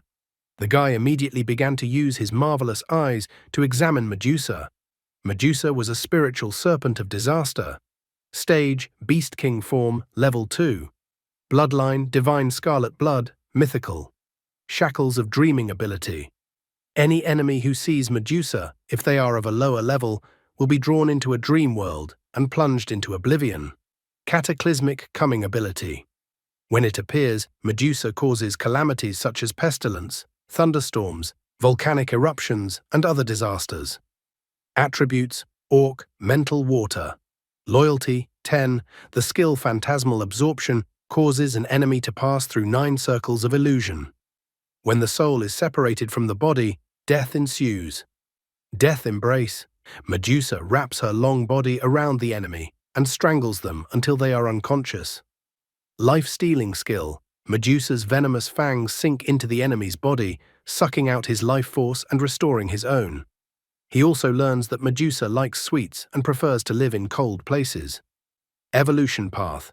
Demonic Medusa, the highest form of evolution. Hidden evolution path. Spiritual catastrophe. Snake, sky-eating dragon Medusa, wanderer of the world. The guy now realized even better that Shasha was incredibly strong. If he had another dragon bone, he would help her evolve. He realized that he needed to find the Eye of Rebirth and the Dungeon Lord's magic crystal to help Medusa evolve into a world wanderer. At that moment, a bright crack of thunder came from the sky. The guy at the same moment felt as if lightning had struck him. Dailu noticed that the guy didn't look good, so she inquired if he was all right. However, Xiaoxing Yu instantly realized that he had a bad feeling. After all, even though the danger had already passed, his heart was frantically pounding. Only now did he realize that he had saved Medusa, but the system still hadn't given him a reward, which meant he still hadn't completed his task. He instantly told Dailu and Shasha that they needed to escape from the island immediately. Xiaoxing Yu perfectly sensed that if they didn't escape now, it would be too late. Dailu realized that the matter was very urgent, and the guy wasn't kidding. Medusa noted that she swam much faster than any of them, so she told them to climb on her back. As soon as they had only sailed a little away from the island came under a devastating attack from the sky. Dailu was startled to see that the island had been destroyed. Xiaoxing Yu told the others to look up and that a guest had arrived. High in the sky, they saw Empress Shangguan Lan, who had personally arrived to punish the intruders who know her secrets. She immediately noticed that the guy was wearing a black cloak and a mask with the face of a demon, which meant she was not mistaken. After spotting the 7-colored sacred Qilin, Dailu was finally convinced that Empress Shangguan Lan was in front of them. The giant snake-shaped Medusa sadly noted that Shangguan Lan was chasing them, so they wouldn't be able to escape. Xiaoxing Yu was disappointed that he had to face the strongest of all beast tamers at this moment. His spiritual power was already running low, and he had no pills left. On top of that, he couldn't use his techniques. The guy was in a predicament, completely unaware of how he could get out of such a situation. Dailu asked the guy to take it easy and trust her. With great difficulty, she activated the shield around them. Shangguan Lan looked at Dailu with an arrogant look. She stated that the little fox was lucky to be able to bond with the blood of a pure-blood dragon. Shangguan Lan was interested in the guy, so she told him to identify himself, because only then would she keep the guy's body intact. Being in a panic, Dailu asked Shangguan Lan to stop. Shangguan Lan was perplexed as to what was even going on. Dailu stated that she was willing to swear allegiance to Shangguan Lan right now, but then Shangguan Lan must let the guy live, even if her imprisoned the guy in the dungeon forever. The guy was surprised by such a sudden offer from Dailu.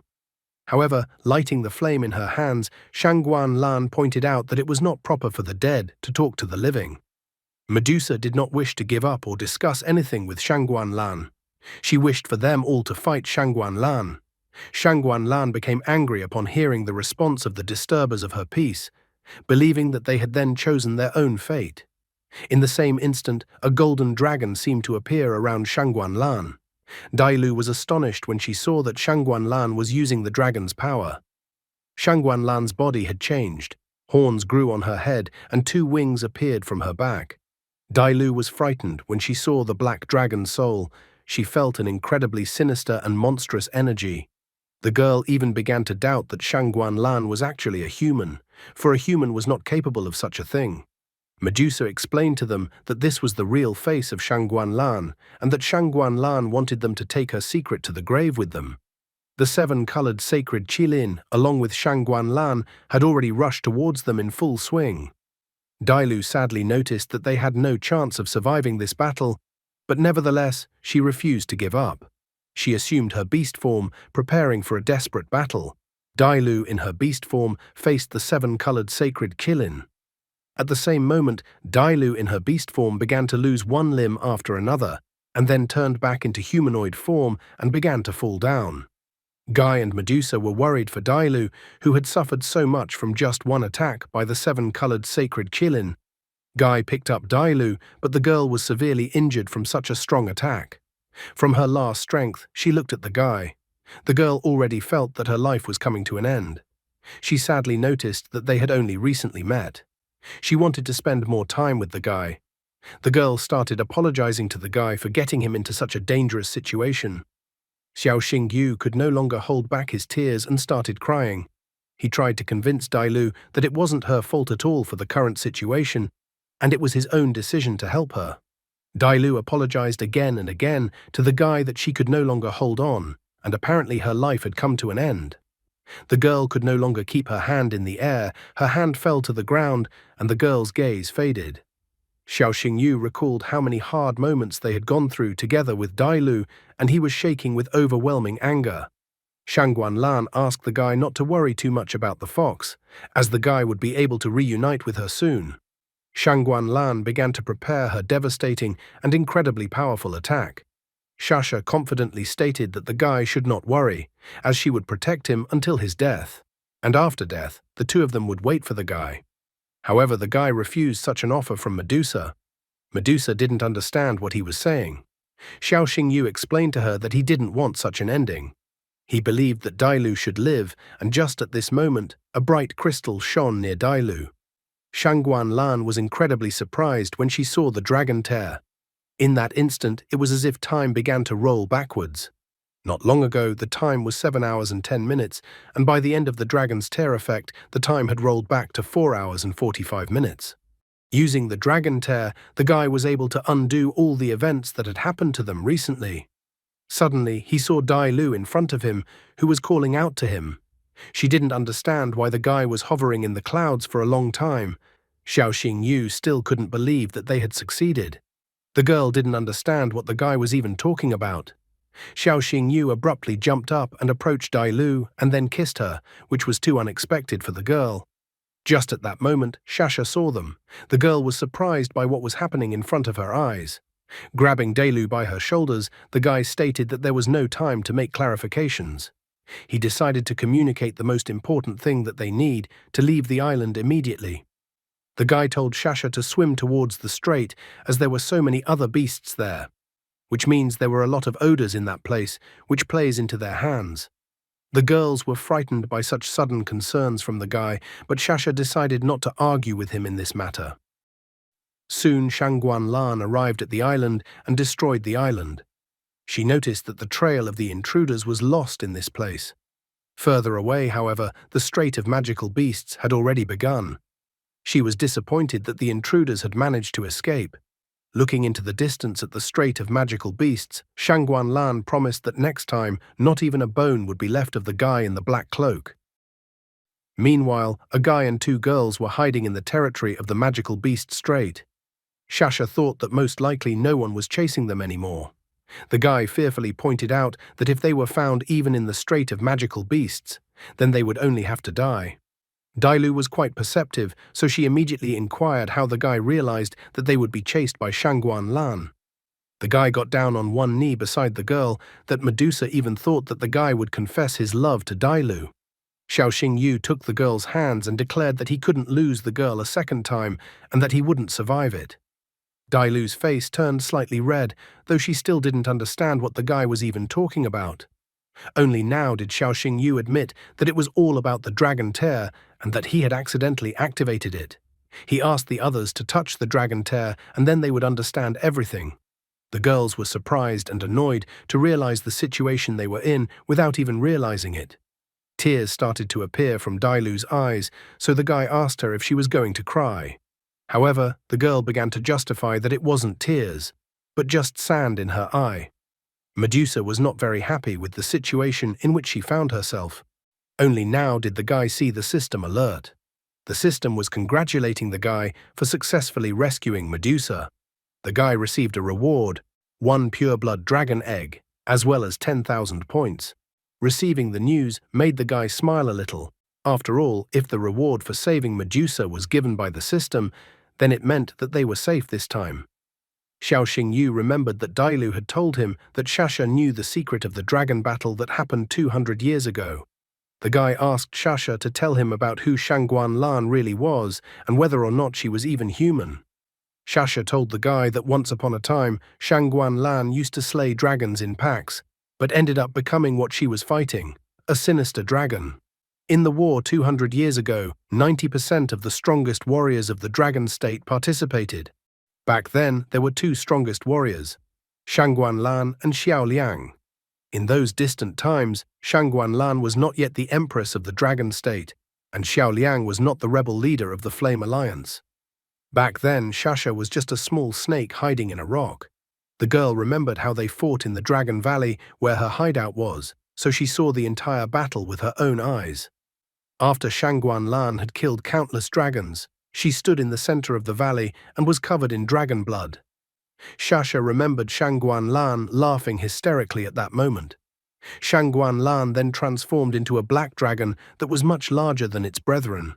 Obsessed with bloodlust, she destroyed the entire valley, not caring whether the enemy in front of her was an enemy or an ally. When the battle was over, the dragons were destroyed and almost all beast tamers were dead. The only survivor was Xiao Liang, the current leader of the Flame Alliance. Only because Shasha was far away, then she was able to avoid death. But even so, Shangguan Lan still wanted to kill her. Now Xiao Xingyu could understand why Xiao Liang betrayed the dragon state and created the Flame Alliance, becoming Shangguan Lan's enemy. Xiao Xingyu was curious as to how Shangguan Lan was able to become a sinister dragon. He was curious to know if it was because of her or if it was about the number of dragons destroyed. If what mattered here was the number of dragons destroyed, the guy was curious how many Xiao Liang had destroyed then.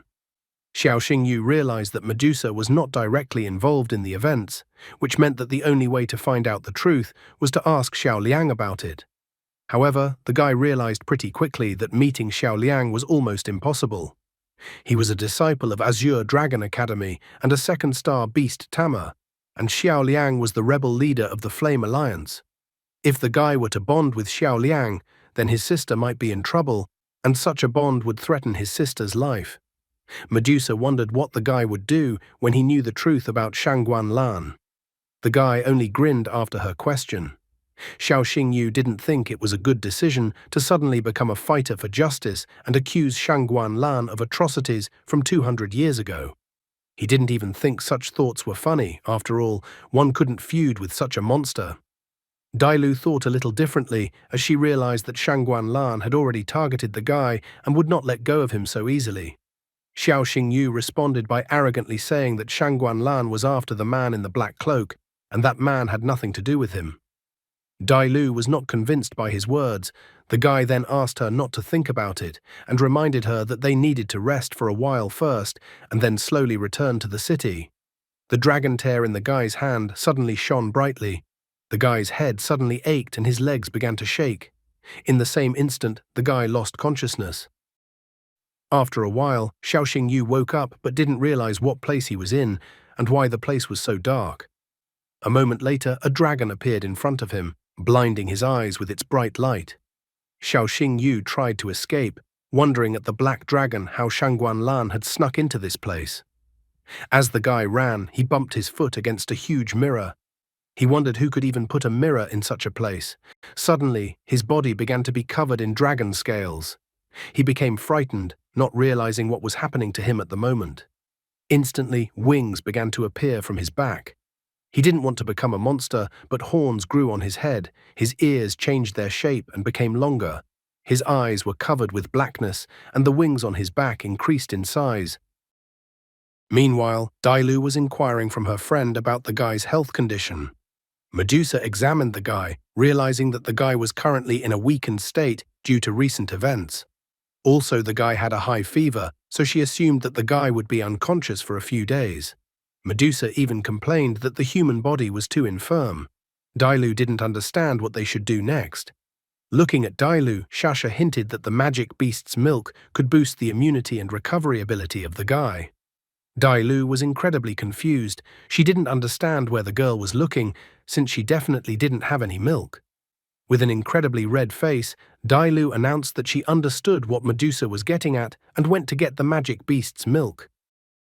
Xiao Xingyu soon regained consciousness with a cry that he was not a monster. He quickly noticed that it was all just a dream. The guy was relieved because all the agony he had experienced was only a dream, and he had almost died of fright. Medusa was incredibly happy to see that the guy had regained consciousness. Xiao Xingyu noticed that Shasha was beside him, so he immediately tried to find out how long he had slept. Shasha told him that they were still near the magic beast strait and the guy had slept for 3 days. The guy was scared since it had been 3 whole days and he still had a supernova competition. As he tried to get up from the ground, he noted that it had been about 5 days since they had left the city. Therefore, he needed to return to the city immediately to make it to the finals in time. If he didn't make it back to the city in time, that the academy might suspect something. And if the Empress noticed that the guy was missing at such a moment, he would definitely be finished. Just at this moment, Dailu ran into the cave. She was glad that the guy had finally woken up. Shasha was also worried about the guy's well-being. She realized that the guy was in a big hurry, but she asked him to calm down. The guy couldn't do otherwise because there was too much at stake. If he didn't make it back to the city in time, big problems awaited him, and not only him.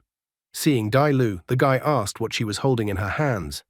Dailu informed him that she had brought the milk of a magical beast, which the guy should drink right now. However, the guy did not like the idea. He refused, for he was human and could only drink milk tea at most. The guy didn't like the beast's milk and found it too nasty. Dailu did not accept the guy's refusal, as the guy needed to drink the magical beast's milk. Medusa smirked and asked the guy if he knew why he had been unconscious for 3 days. The girl believed that the milk of the magical beast would strengthen the immune system and restore the guy's vitality. She also added that Dailu had sacrificed too much. Looking at the embarrassed girl in front of him, the guy began to ponder Medusa's words. Suddenly, looking at the magic beast milk that was in his hands, he thought in a completely different direction from the original one. Medusa told the guy to stop procrastinating. After all, Dailu had extracted the milk especially for him, and if he didn't drink it, the girl would be upset. Dailu stated that she had put in a lot of effort, drop by drop, so she wanted the guy to drink the milk. Blushing a little, the guy still decided to drink the milk. He realized that Dailu had sacrificed too much for him, so he didn't want to hurt the girl again.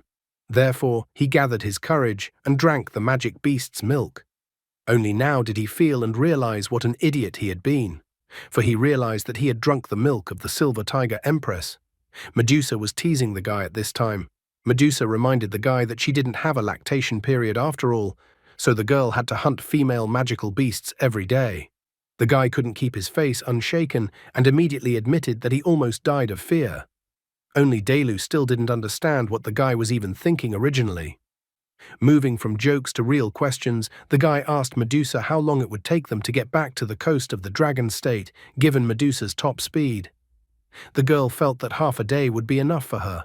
Xiao Xingyu decided that since they had some time, the girls could catch a beast for them to eat. Medusa didn't find it a problem, asking the guy to wait in the cave as they would be back pretty quickly.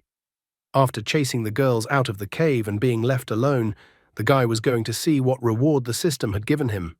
The system had given him a pure-blood dragon egg as a reward. The attributes and skills of the egg were unknown. Cultivation method: long-term infusion of dragon power. Materials for accelerated dragon hatching: ice lotus from dragon bones, dragon heart, underground flame berries. Prohibitions when hatching a dragon from an egg: it is forbidden to contact with evil forces, otherwise a genetic mutation will occur. A pure-blooded dragon will become a demonic dragon. Looking at the egg in his hand, the guy was slightly disappointed by the difficulty. He couldn't even grow anything from a seed, and here was a real dragon. However, he realized that since he had a magical beast, the conditions should be tough. Suddenly, he heard a noise at the entrance of the cave. Shasha and Dailu had already managed to obtain magic beasts and brought them into the cave. Xiao Xingyu was surprised at how fast the girls acted. Soon they were eating the roasted meat of magical beasts on the fire with gusto. Looking at Medusa, the guy noticed that even in her human form, she was eating rather huge chunks of magical beast's meat. The girl immediately reacted after noticing the guy's gaze on her. She inquired what the guy was thinking about. The pervert immediately decided to check with the girl about his relationship with her. Medusa thought that the guy was her savior, so she stated that the guy could speak his mind directly. Just at that moment, the guy decided to ask the girl if she could give him some of her excrement. Medusa felt as if she was petrified when she heard the guy's request. She even decided to ask the guy again what he said, as she thought she heard wrong. Not the least bit embarrassed, the guy with a smile again asked the girl for some excrement. Medusa became furious and let out her claws, thinking that the guy was definitely looking for death. Dailu immediately stood up and tried to stop Medusa. Medusa asked Dailu not to stop her because she just needed to kill the pervert who was right in front of her. The guy realized that the situation was rather unpleasant, so he figured that since Medusa was refusing, then Dailu could comply with his request. However, Dailu resented the guy's suggestion. She stated that he only approached her because Medusa was unwilling to fulfill his request. Dailu even called the guy a pervert and incredibly spoiled.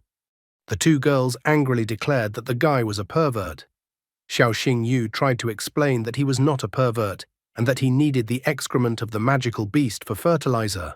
He didn't understand why the girls were looking at him as if they were willing to die rather than agree to such a disgusting request. Medusa was slightly surprised to hear about the plant.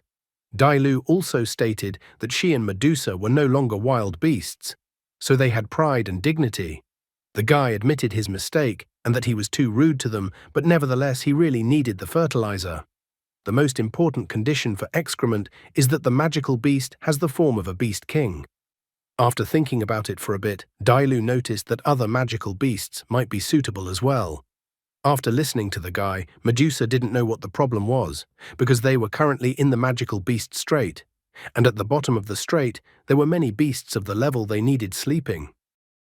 After a while, Xiao Xingyu, Dailu and Shasha decided to pull off their plan. The three lights dived to the bottom of the magical beast strait. As soon as the lights touched the bottom of the strait, the bottom immediately exploded. At the same instant, the magical beast, disturbed by the explosion, became indignant. The magical beast was about to find out who dared to disturb the peace. Suddenly, a small magical beast appeared out of the water. It started complaining and shouting why someone had gotten the idea to hurl fire into the sea. The guy was a little surprised when he first saw the rare mutated imperial whale. The girl resented the guy calling it rare. She angrily stated that the guy was definitely sick of living. Xiao Yu was not the least bit scared and provocatively told the beast to come out and fight him. Such insolence, the girl couldn't stand it, so she was going to rip the guy apart in 3 seconds. She instantly jumped out of the water, intending not to leave even bones from the guy after their fight. However, at that moment, the magical beast saw that the guy wasn't alone and was incredibly scared. Medusa was already stretching her arms, wondering what the girl had said about killing her master. She wondered if the girl had enough to carry out her threat. Dailu was also outraged that the girl dared to insult their master. She thought that the girl should prepare to die after her words. The girl immediately bowed her head to the ground. She apologized and also asked to be pitied, for she still had her mother and 3 eggs that had not yet hatched. The guy had assumed all along that whales gave birth to calves. He stroked the girl's head and informed her that they were not villains, so they would not kill the girl. The magical beast still couldn't believe the guy's words. However, Xiao Yu then said incredibly horrible things to the girl. The pervert asked for the girl to give him some excrement, which came as an incredible shock to the girl. She immediately slapped the guy in the face with her tail, believing that the guy was a pervert. Soon, Xiao Yu, Dailu and Shasha were already heading towards the shore of the dragon state. The guy was even a little disappointed that the girl had escaped. He basically didn't understand what was so unpleasant about his request, nor did he understand why he had been hit in the first place. Dailu chuckled a bit at the situation that had occurred. Nevertheless, the guy was glad that he was able to get the fertilizer. Medusa noticed that there were snowy mountains ahead. They only needed to cross the snowy mountains and then they would be in the city of the 4 spirits. After listening to Medusa, Xiao Yu decided that they needed to rest and wash first, or else someone might suspect something because of the too strong smell that came from them. After a while, they found a cozy place with a waterfall. The guy immediately asked if they wanted to wash with him. He was going to rub their backs and give them a massage. Dailu was a little embarrassed and refused his offer. Shasha, on the other hand, smiled, thinking that the guy was so young and therefore must be incredibly tough.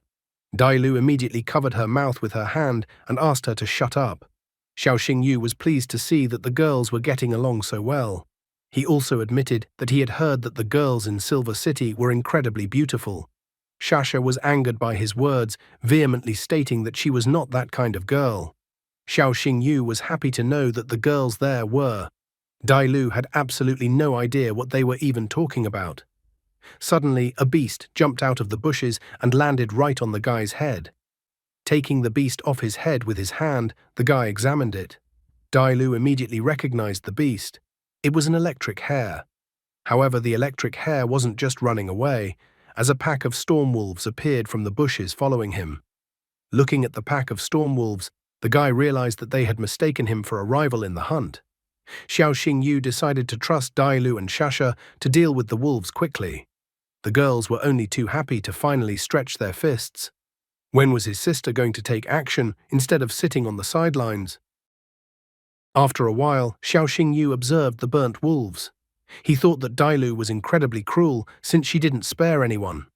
Dailu was displeased with the guy's statement towards her. After all, she was actually saving the guy, and he was suddenly unhappy with the result. Xiao Yu tried to smooth the edges in their conversation. After that, he let Electric Hare go. The guy asked Electric Hare to remember that in this world, the strongest survived, and that next time he wouldn't be able to help him anymore. However, after landing on the grass, Electric Hare pushed himself off the ground and jumped back into the guy's pants. Xiao Yu was unhappy with the fact that the beast was getting into his pants. Pointing his finger at the beast, he told the beast to get out of his pants immediately, promising to even sue the beast for harassment. Dailu rolled her eyes at such strange speeches from the guy.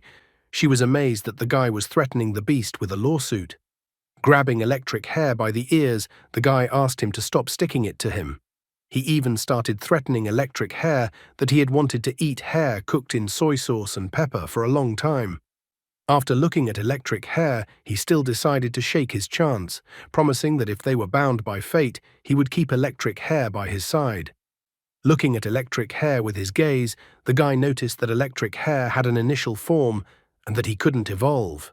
Bloodline, low. No abilities were present. Attributes, lightning, barely enough to charge a phone. Skills, none. Hidden combat technique. Bounce allows you to reset the cooldown on an ally's ultimate ability up to 3 times in a row. Habits and tastes. Carrots, other vegetables and fruits, like stormy and rainy weather. Xiao Xingyu was incredibly happy that electric hair could reset the cooldown of the ultimate ability. He looked at electric hair with different eyes now, for he was literally a god of support. He was happy, even finally recognizing that he was the chosen one. Looking at Dailu and Shasha, he declared that the beast would go along with them. He couldn't wait to make a bloody contract with electric hair to be his battle beast. Medusa thought the guy had lost his mind. She pointed out that electric hair was incapable of evolving, so he was more useless than a flea dog. Dailu was more favorable, so she thought that if the guy decided to sign a bloody contract with electric hair, there must be a reason. Meanwhile, the peaceful and tranquil city of Jiling. On this day, the decisive battle of the Supernovas tournament was to take place in the open arena in this city. The host announced that the teams of Azure Dragon Academy and Red Crane Academy would face off in today's match. Yang Shou was extremely worried and dissatisfied that Xiao Xingyu still hadn't arrived at the arena. Xiao Xingyu was also not answering his calls and messages. There were 15 minutes left before the battle started, so Yang Shou hoped that the guy would still come and not miss the decisive battle. Xin Xin politely asked her brother to call the guy one more time. The brother started complaining that he had already called the guy many times, but the guy was out of range all the time. Then the sister asked her brother to call the guy one last time. Not daring to refuse his sister's request, Yang Shou still decided to call the guy's phone one more time. Suddenly, a voice came out of the phone informing him that there were not enough funds in the called party's account. Yang Shou was happy about this message from the mobile operator as well. After all, if the mobile operator reported that the guy had no money on his balance, it meant that the guy was in the cell phone coverage area. So even though a little angry, Yang Shou decided to send the guy some money for his phone. However, at that moment, the door to the room opened abruptly and a cheerful Xiao Xingyu entered the room. He said hello to Yang Shou and Liu Jin, noting that he missed them.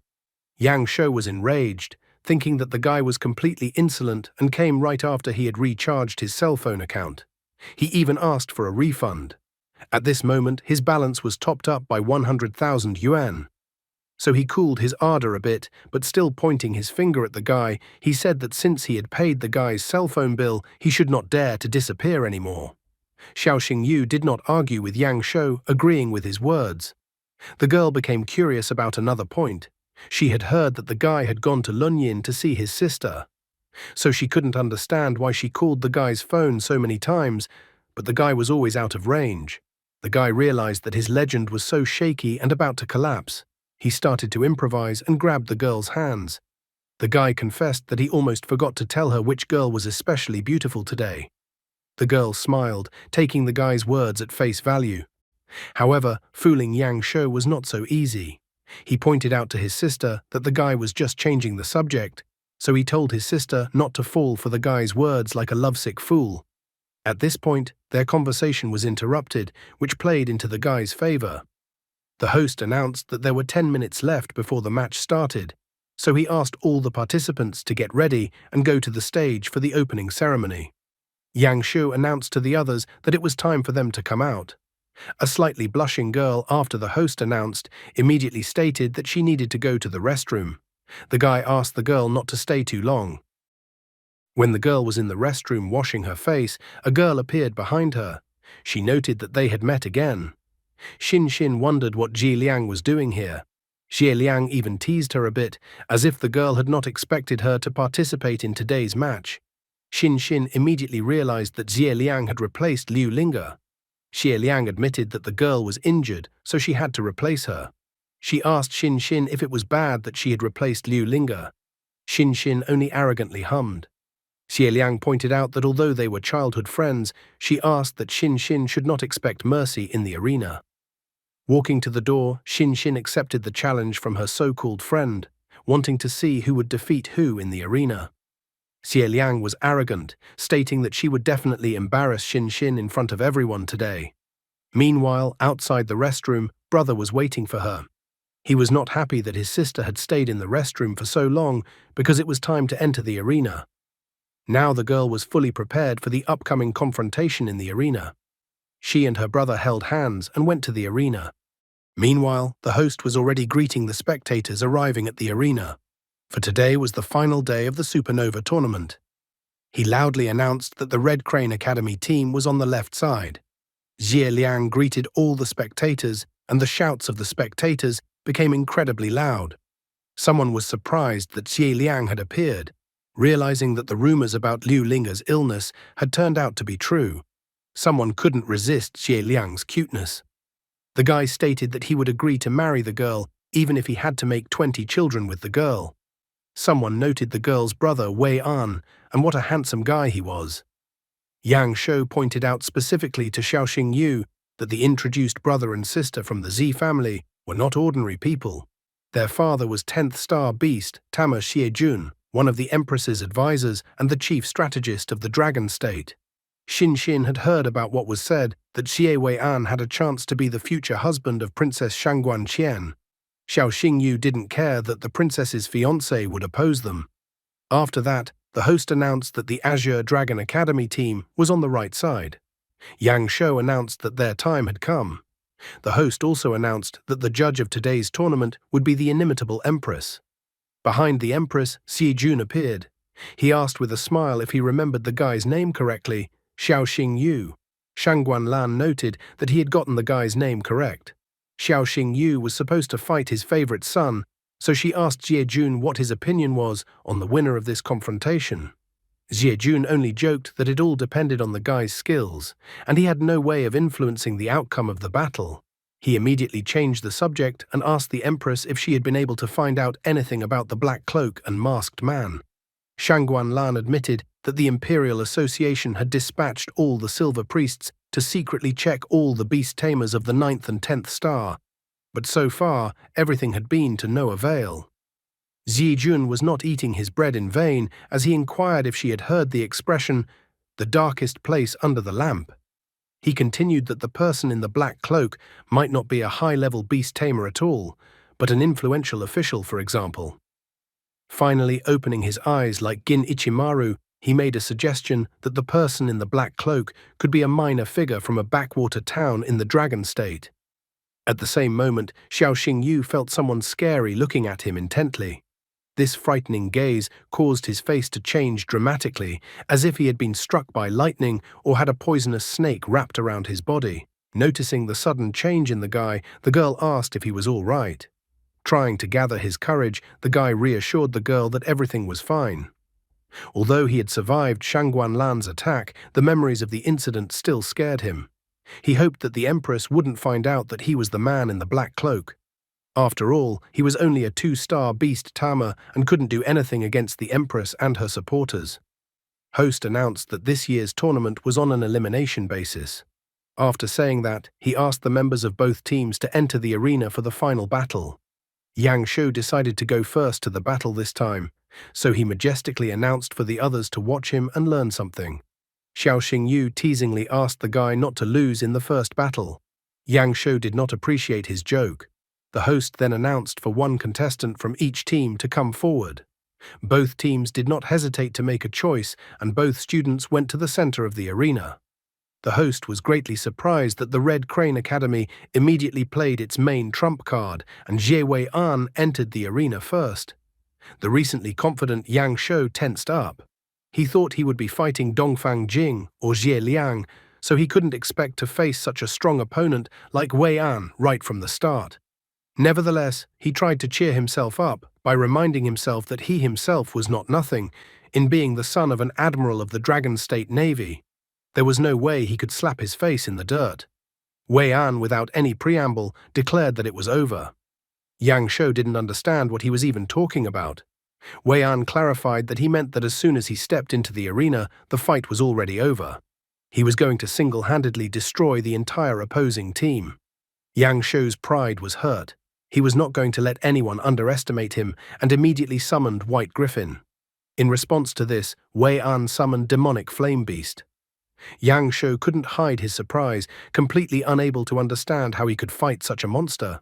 Xiao Xingyu was also shocked when he saw the demonic flame beast that Wei An had summoned, because he used his eyes to see all the information about the beast. Stage, full form, level 3, bloodline, demon bloodline, mythical. The beast also had the demonic gene ability, which made the beast immune to 70% of the damage it took from enemies in the area, and also reduced the movement speed of all enemies around it by 70%. Attribute, mental, loyalty, 68. The only weakness of the beast was that the beast's tail was not immune. White griffin at the same time. Stage, full form, level 3, bloodline, legendary. The spiritual lightning ability allows you to paralyze the soul of an enemy. Attributes, lightning, air, loyalty, 94. Hidden evolution path, white griffin, thunderous hammer griffin. White griffin's biggest weakness was its low stamina. Xiao Xingyu asked the girl not to jump to conclusions, as her brother still had a chance if he attacked the beast's tail. The girl only sadly remarked that her brother was unaware of this information. The guy noted that there were too many cameras around them, so they couldn't tell her brother the information, giving him much-needed help. Xiao Xingyu realized that White Griffin's advantage was its high explosive power and damage, so the first 3 minutes would decide the outcome of the entire fight. If Yang Shou didn't take the initiative, White Griffin's low stamina would play a cruel joke on him. He even thought that it was necessary to help Yang Shou develop his beast in the near future. Yang Shou decided to act first and told White Griffin to use Thunderous Spear of Heaven. In response, Wei An told Demonic Flame Beast to simply endure the attack directed at him. The host was ecstatic, fueling the audience's interest. He pointed out that Demonic Flame Beast had withstood White Griffin's signature attack and remained completely unharmed, while Wei An hadn't even activated spiritual energy. Yang Shou was extremely upset that his beast's signature attack didn't work. Yang Shou realized that Wei An had allowed his beast to deliberately adopt the attack that White Griffin was known for. With a smile on his face, Wei An turned to Yang Shou.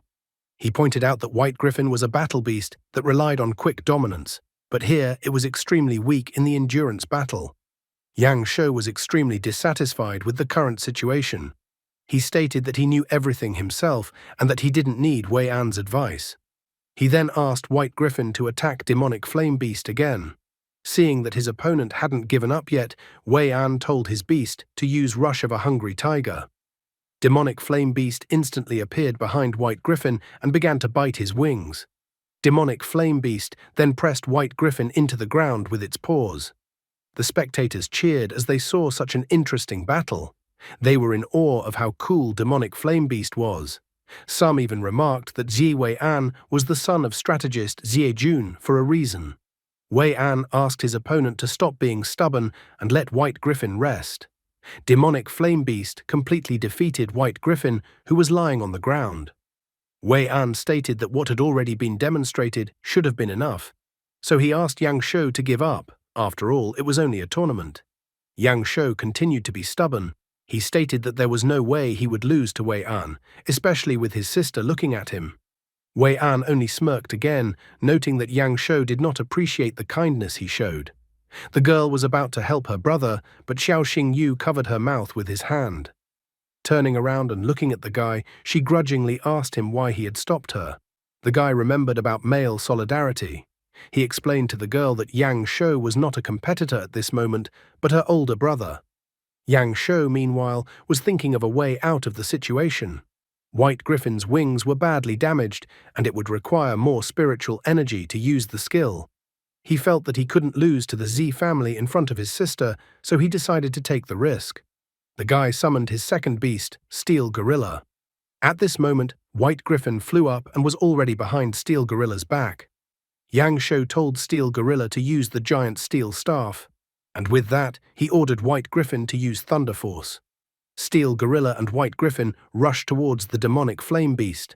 At this moment, even Wei An became slightly agitated, telling demonic flame beast to absorb the attack.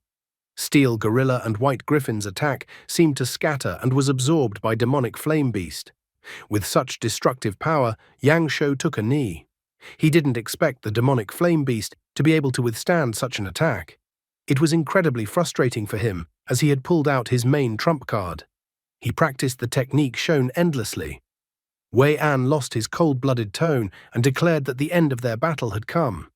He told Demonic Flame Beast to use the Blue Demon Roar. With his attack, Demonic Flame Beast easily defeated his opponents. Host instantly announced that the battle was over, and the winner of this confrontation was Ji Wei An from Red Crane Academy. Steel Gorilla and White Griffin were defeated and passed out from such a devastating attack by their opponent. Yang Shou had suffered a crushing defeat. He was humiliated, so defeated in front of his sister, which incredibly hurt his pride. On top of that, he had also lost to the Z family. A smile returned on Wei An's face as he declared that Yang Shou was not even his opponent. Xiao Xingyu suggested that the fact that Wei An possessed such an incredible battle beast was most likely the work of his father. The girl agreed with him. After all, Wei An's father was a 10th star beast tamer, so for him to catch a demon blood beast was a simple matter. Even Xiao Xingyu noticed that the Ji family was treating the sibling from the Mu Rong family too strangely. The girl revealed that she and Xie Liang had an argument over the bone-winged bat when she was a child. The beast was caught when the Empress and her army were fighting outside the palace. Xie Liang believed that the beast belonged to her. However, Xin Xin pointed out that the beast had chosen her. As a result of this argument, bone-winged bat scratched Xie Liang's arm with its wing. Xin Xin immediately asked if the girl was all right. Xie Liang immediately said that Xin Xin had dishonored her and taken what was hers. The indignant girl stated that the Z family never forgets a grudge. The guy didn't understand how Wei An's eyes were red if the pupils were grey. Xin Xin explained that it was called heterochromia, a genetic trait of the Z family. She pointed out that other than the difference in color and the scary look, there was nothing special about it. Xiao Xingyu decided to test his guesses and looked at Wei An with his marvelous eyes. He discovered that the guy possessed an eye of foresight. The eye could track the opponent's movements, anticipate his attacks and angle of impact, and was also capable of stealthily exerting an intimidating effect. Guy quickly noticed that Shangguan Lan and the Z family were the two most important figures of the dragon state, and both were related to the beast. This meant that there were too many mysteries left from the time of dragon slaying. The host, meanwhile, announced that the second duel was to begin in the very near future. On one side of the arena was Zi Wei An from Red Crane Academy, and Murong Xin Xin from Azure Dragon Academy came out against him on the other side. Zi Liang told her brother to give Xin Xin a good lesson. She even allowed her brother to not hold back and kill the Xin Xin beast. Wei An pointed out that he was actually a gentleman, so he wouldn't want to kill his opponent's beast, but he was willing to beat up the beast. He didn't hold back and told the girl to give up while she still had a chance.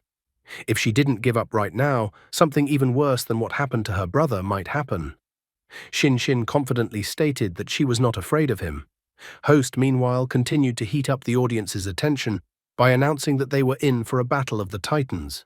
He wondered if Xie Wei An would be able to win a second time, or if Murong Xin Xin would defeat his opponent and avenge his brother. The girl did not hesitate to summon Bone-Winged Bat and told her to attack Demonic Flame Beast. Noticing that it wouldn't be that easy this time, he told Demonic Flame Beast to dodge the attack. The host immediately noticed this detail, that Demonic Flame Beast did not take the attack, but began to dodge. He even assumed that Demonic Flame Beast was afraid of Bone-Winged Bat's attacks. Sijun immediately understood everything. He realized that Murong Xin Xin had learned about the Demonic Flame Beast vulnerability from Xiao Xingyu. The man admired Xiao Xingyu's abilities. The Empress asked the counselor who would win this time.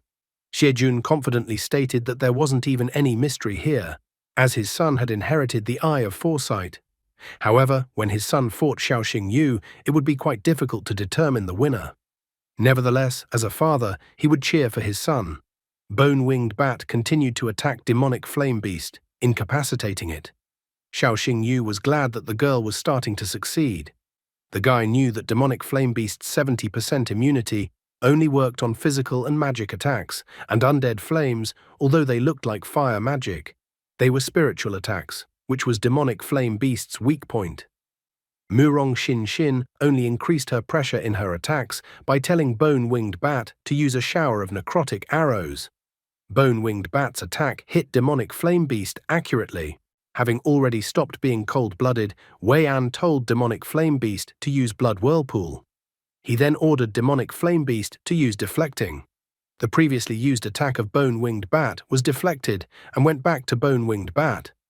The girl sadly noted that demonic flame beast had too many abilities. In addition, the tiger head was still hiding its abilities.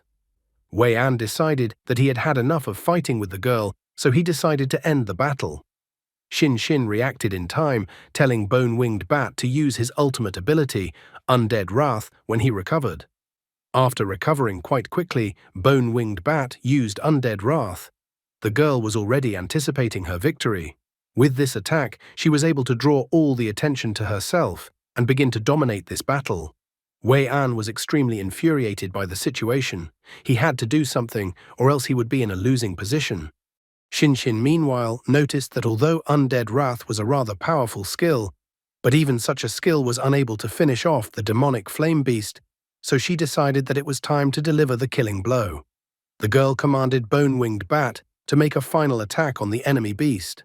However, at this moment, Wei An taunted her that her attack was useless. At the same instant, the demonic flame beast easily repelled the attack directed at it. Xin Xin did not understand at all how this could happen. The girl was frustrated that she had spent all her strength on Undead Wrath, and now she couldn't summon a second beast. Xie Liang behind her brother was cheering. She joyfully declared that the end of Murong Xin Xin had come.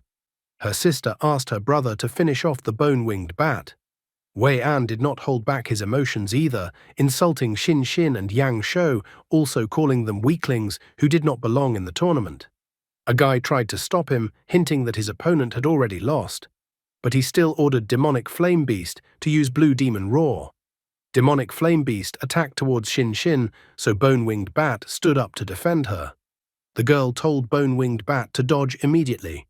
However, at this moment, Black Fang jumped out from behind her and directed his attack towards Demonic Flame Beast's attack, thus neutralizing the attack. In the same instant, Xiao Xingyu appeared right in front of Xin Xin, as if closing her off from the attack. Wei An was no longer having so much fun since Black Fang had repelled the Blue Demon Roar with such ease. Xiao Xingyu began to reprimand the guy, reminding him that according to the rules, if one of the participants ran out of spiritual energy, he was considered the loser. The guy brazenly ignored the referee's words and continued to attack. The people from the spectator stand were also displeased, thinking it was too mean. After all, if the attack had hit the bone-winged bat, the beast might not have been able to recover from something like this. However, Wei An was not the least bit embarrassed, confidently stating that he did not know that the girl had run out of spiritual energy since the judge had not signaled him to stop. At this point, the father came to his son's rescue. He said that the judge had failed to stop the battle and that it was a serious mistake on the judge's part. Xie Jun ordered the incompetent referee to be removed from the arena and banned from refereeing anything for life. The father just came and blamed it on the judge right in front of everyone. The guy thought that Xie Jun had lost his conscience, but the empress didn't stop him and didn't seem to have any intention of interfering in the dispute. The poor judge apologized, and admitted his guilt. The host immediately stated that there had been a slight misunderstanding and that the misunderstanding had already been resolved. Now he finally announced that the second fight was over and the winner was Xie Wei An. Host noted that Xie Wei An would fight the last member of the Azure Dragon Academy, Xiao Xingyu, in the next fight. Xin Xin admitted that she felt that she could have won the fight, but there was something wrong with her opponent. It was as if he knew where she would attack. The guy calmed the girl down, believing that she would let him do the rest. Xi Liang was extremely dissatisfied that her brother was unable to finish off Bone-Winged Bat due to the appearance of the strongest dark horse, Xiao Xingyu. However, she still believed that after meeting her brother, the guy would beg for mercy. A guy with a bottle of water and a pill ran up to Wei An. He said that when a contestant defeats 2 opponents in a row, he would receive 1 energy recovery pill. Taking the pill from the guy's hands, Wei An arrogantly declared that he knew all this himself. The host began to reignite the interest of the audience, noticing that only Xiao Xingyu was left on the Azure Dragon Academy team after the siblings' defeat. At the same time, no one had dropped out of the Red Crane team yet. He wondered if Xie Wei-an would be able to maintain his winning streak, or if Xiao Xingyu would be able to turn the tide. Wei-an once again arrogantly stated that if the guy surrendered, his beast would be almost unharmed. He was about to voice out what would happen if the guy refused, when suddenly he was startled out of his wits. Wei-an saw what kind of terrifying energy and frightening gaze was coming from Xiao Xingyu. Xiao Xingyu then confidently said that his rival's sister would now see with her own eyes how miserable her brother would be.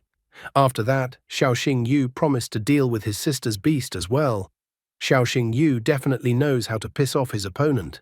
The much-anticipated battle between the owners of the marvelous eyes is about to begin. Wei-an was furious. He declared that if a guy wanted to destroy his sister's battle beast, he should first defeat it. He immediately summoned his demonic flame beast.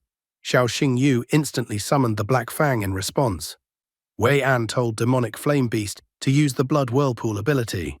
However, Xiao Xingyu was ahead of him, and Black Fang instantly appeared in front of demonic flame beast, using the Oblivion Claw ability. The host was delighted, as Hell Nether Wolf dealt his opponent 28 strikes in a row, and demonic flame beast missed its chance to use its ability. Wei-an was extremely dissatisfied with his magical beast. He angrily ordered demonic flame beast to stop taking enemy strikes and retreat. However, Xiao Xingyu thought otherwise, so he told Black Fang to grab the enemy, whereupon Black Fang dead-bite demonic flame beast's front left paw. After that, purple chains appeared from Black Fang's back and began to wrap around his opponent. Black Fang then pushed himself off the ground and jumped upwards with his opponent, after which he swung Demonic Flame Beast in mid-air and hit Demonic Flame Beast in the back with his paws. Demonic Flame Beast fell onto the arena at a high speed, causing splintered rocks to fly from the arena in different directions. Wei-an was extremely unhappy with the situation, and Xiao Xingyu was pissing him off incredibly. Xie Jun took a closer look at the guy and noticed that the guy looked kind of strange at the moment. He couldn't understand how the guy's strength and aura were so different from a few days ago. Wei-an was simply furious. He declared that he wouldn't hold back anymore and then told Demonic Flame Beast to use the flame card. Host was ecstatic because Demonic Flame Beast was finally showing its true strength. He thought that Hell Nether Wolf would simply not be able to dodge such an attack from Demonic Flame Beast, and if Hell Nether Wolf flew outside the arena, then it would lose. Xiao Xingyu told Black Fang to immediately use the hunt in darkness. Black Fang deftly dodged Demonic Flame Beast's attack. It then appeared from the shadows behind Demonic Flame Beast and bit its tail. Wei-an was glad that Xiao Xingyu had finally been caught and he had managed to fool him. However, Xiao Xingyu asked Wei-an with utmost calmness if he was sure that he had caught him. After paying attention to the fight, he noticed that the Black Fang had simply dissolved. He was surprised that it wasn't Black Fang's real body there, but a clone. Xiao Xingyu decided not to delay and told Black Fang to use the Hell Howl ability as Black Fang jumped out from the enemy's blind spot. Demonic Flame Beast was forcefully knocked back by Black Fang's attack. Wei-an grabbed his right eye with his hand. He had absolutely no idea how Xiao Xingyu had managed to anticipate his next move. However, this was not the end of the battle, and Wei-an only recognized that Xiao Xingyu was worthy of him fighting him seriously. He even promised that things would be completely different now. At this moment, his left hand glowed with a purple aura, and then he told Demonic Flame Beast to use the second form. Demonic Flame Beast stood up on its hind legs, transforming into its second form. At the same instant, 4 more limbs emerged from its back. Host was surprised to see that Demonic Flame Beast now had 3 heads and 6 arms, noting that Demonic Flame Beast had completely changed compared to the beginning of the battle. The magical beast transformed into its second form and stared menacingly at his opponent. Xiao Xingyu did not feel any fright when he saw that his opponent's magical beast had transformed into a humanoid form. He believed that even such tricks would not help Wei-an win their confrontation in any way. Wei-an saw that Xiao Xingyu had decided to use a second battle beast and was intrigued to see who the guy would summon this time. As it turned out, Xiao Xingyu had decided to use electric hair in this battle. What was the surprise of the host, Wei-an, Yang Shou, Xin Xin, Xie Liang, and everyone else when they saw that the guy had summoned electric hair into the arena. The Empress was also surprised that the guy had summoned electric hair. Wei-an couldn't even hide his laughter. He admitted that he thought Xiao Xingyu was a worthy opponent, but the guy turned out to be just a crazy person. He was surprised that Xiao Xingyu was seriously using a worthless magical beast like electric hair with a weak bloodline without any attributes. Wei An was surprised that his opponent was using such a magical beast as his main weapon. The guy relaxed too much, thinking that Xiao Xingyu was unworthy of being called a beast tamer. He told Demonic Flame Beast to use the Six Paths Hammer ability. Demonic Flame Beast instantly rushed towards Black Fang and attacked him with all of his 6 arms. Xiao Xingyu was not the least bit confused, telling Electric Hair standing beside him to help Black Fang. Black Fang shone a purple aura with golden lightning and then unleashed all that energy into the sky. Wei An thought that all of Xiao Xingyu's attempts to counter him were useless. He noted that the Demonic Flame Beast's absorption ability was now 3 times stronger than before, so he thought that the Hellfire Lotus ability wouldn't help him. Xiao Xingyu agreed with him that perhaps one Hellfire Lotus attack wouldn't be enough. However, he wondered if Demonic Flame Beast would be able to withstand 3 such attacks. Wei An thought that his opponent was definitely delusional. He knew very well that Hellfire Lotus was Hell Nether Wolf's ultimate, and that the cooldown of this ability was an hour. However, contrary to his words, 3 Hell Nether Wolf materialized in the sky. Wei An couldn't understand how this was even possible. He told Demonic Flame Beast to use Blood Whirlpool as soon as possible. Xiao Xingyu stroked the electric hair in his hands as if it was the main villain, noting that it was too late to do anything. Wei An still thundered that there was no way he would lose. Therefore, he told Demonic Flame Beast to withstand Hell Nether Wolf's attack. Demonic Flame Beast tried its best to withstand Hell Nether Wolf's attack. However, it was unable to hold its defense and withstand the attack for long, and as a result, a powerful explosion erupted in the arena. When the dust from the attack settled, it could be seen that Demonic Flame Beast had been defeated. The referee announced that the fight was over, and the winner was Xiao Xingyu from Azure Dragon Academy. The host continued to warm up the crowd, noting that this fight would go down in history as Xiao Xingyu had used 3 Hellfire Lotus at once. Wei An, still trying to realize his defeat, fell to his knees. Only now was it slowly dawning on him that Xiao Xingyu was able to use the Hellfire Lotus because of Electric Hair, and that was the only reason why he had contracted with Electric Hair. However, Xiao Xingyu corrected him by pointing out that it wasn't a triple Hellfire Lotus. The ability had been used 3 times since the cooldown had been removed. He also boasted that he could use Hellfire Lotus at least 1 more time. Wei An was annoyed to learn about the potential for 4 uses of Hellfire Lotus. He didn't expect Xiao Xingyu to have such a trump card hidden up his sleeve. Wei An promised that Xiao Xingyu would pay for humiliating him today. Yang Shou seemed to cheer up after Xiao Xingyu won the fight. He proclaimed loudly that Xiao Xingyu was cool and that he was his brother. Meanwhile, the principal of the Red Crane Academy came out. He stated that their Red Crane Academy might lose the fight but not lose their dignity. Therefore, he told Xie Liang to enter the arena. Xie Liang was upset, noting that even her brother had lost. She was well aware that if she went out against the guy would wipe her out. However, the principal reminded Xie Liang that her father was sitting on the judicial tribune, and the girl should be well aware of the dangers of refusing to fight in the arena. In the end, the girl still entered the arena. Stammering slightly, she stated that she did not expect at all that Xiao Xingyu could defeat her brother. Xiao Xingyu only laughed that he had to wait a long time for the girl to finally enter the arena. The girl didn't understand what he was talking about. The guy then stated that he had to avenge Liu Jin and destroy the magical beast Xie Liang. The girl started stammering her words again, as if she was afraid of the guy. She warned the guy that her father was sitting in the tribune. She even asked the guy to give in to her and lose the fight, and then she would guarantee the guy a trouble-free life. Xie Liang promised that if the guy did as she said, he would become her friend. Besides, compared to the connections of Xi's family, Murong's family was not even close. However, Xiao Xingyu didn't care what kind of connections the Xi family had, and he wasn't going to lose. Xie Liang then decided to teach the guy a lesson with her water peacock. However, moments later, Water Peacock was already sent flying by his opponent, hitting the edge of the arena.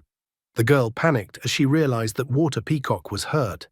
Xiao Xingyu didn't stop there. He pointed his finger at the girl, reminding her that he had previously said that he would destroy her beast. The referee immediately stated that Water Peacock had lost consciousness. At the same moment, the host wondered if the others had seen what he had just seen. With just one attack from the Xiao Xingyu beast, the fight was over. Although this was already the second fight for Xiao Xingyu, he had defeated Water Peacock with full strength. Zhe couldn't understand how this was even possible, since she had a beast with the attribute of water. She felt that Hell Nether Wolf shouldn't have been able to hold out against Water Peacock for even one round. She already knew that she couldn't win, but she needed to hold out for 3 rounds because only then would she at least not disgrace the Red Crane Academy and the Z family. The host announced that according to the rules, the girl could summon a second magical beast. The girl was arrogant and told the host to shut up. She felt that she had already embarrassed herself enough to be made a fool of as well. Wei An approached her and announced that his sister refused to participate any further, so he asked for the next contestant to be called. The host was surprised at Wei An's sudden decision, but agreed to his request. Only now the host announced that the fight was over, and the winner of this confrontation is Xiao Xingyu from the Azure Dragon Academy. The host then called the next member of the Red Crane Academy, Dongfang Jing, into the arena. Xiao Xingyu noticed that the last participant from Red Crane Academy was left. Since the guy had never fought before, Xiao Xingyu thought that the guy might be the main trump card of the Red Crane Academy. With full confidence in his abilities, the guy entered the arena. He stated that he didn't think he would have to fight after all, so since he came out to fight, he promised to put up his full strength. Dongfang Jing even told Xiao Xingyu to start praying. He didn't hold back and immediately unleashed his 3 magical beasts, all of which were giant birds. After a short time, Dongfang Jing gave up, as all of his magical beasts were defeated. The host announced that the winner of the battle was Xiao Xingyu of the Azure Dragon Academy. The principal of Red Crane Academy clutched his right hand, realizing the shame of his academy's performance today. Xiao Xingyu admitted that he actually thought that Dongfang Jing was the strongest of the team. However, the guy only spread his hands apart because if Xie Wei An lost his fight, what was there to say about him? The guy felt like a minor character who originally had no chance of winning the fight. Meanwhile, Yang Shou and Xin Xin managed to approach the guy.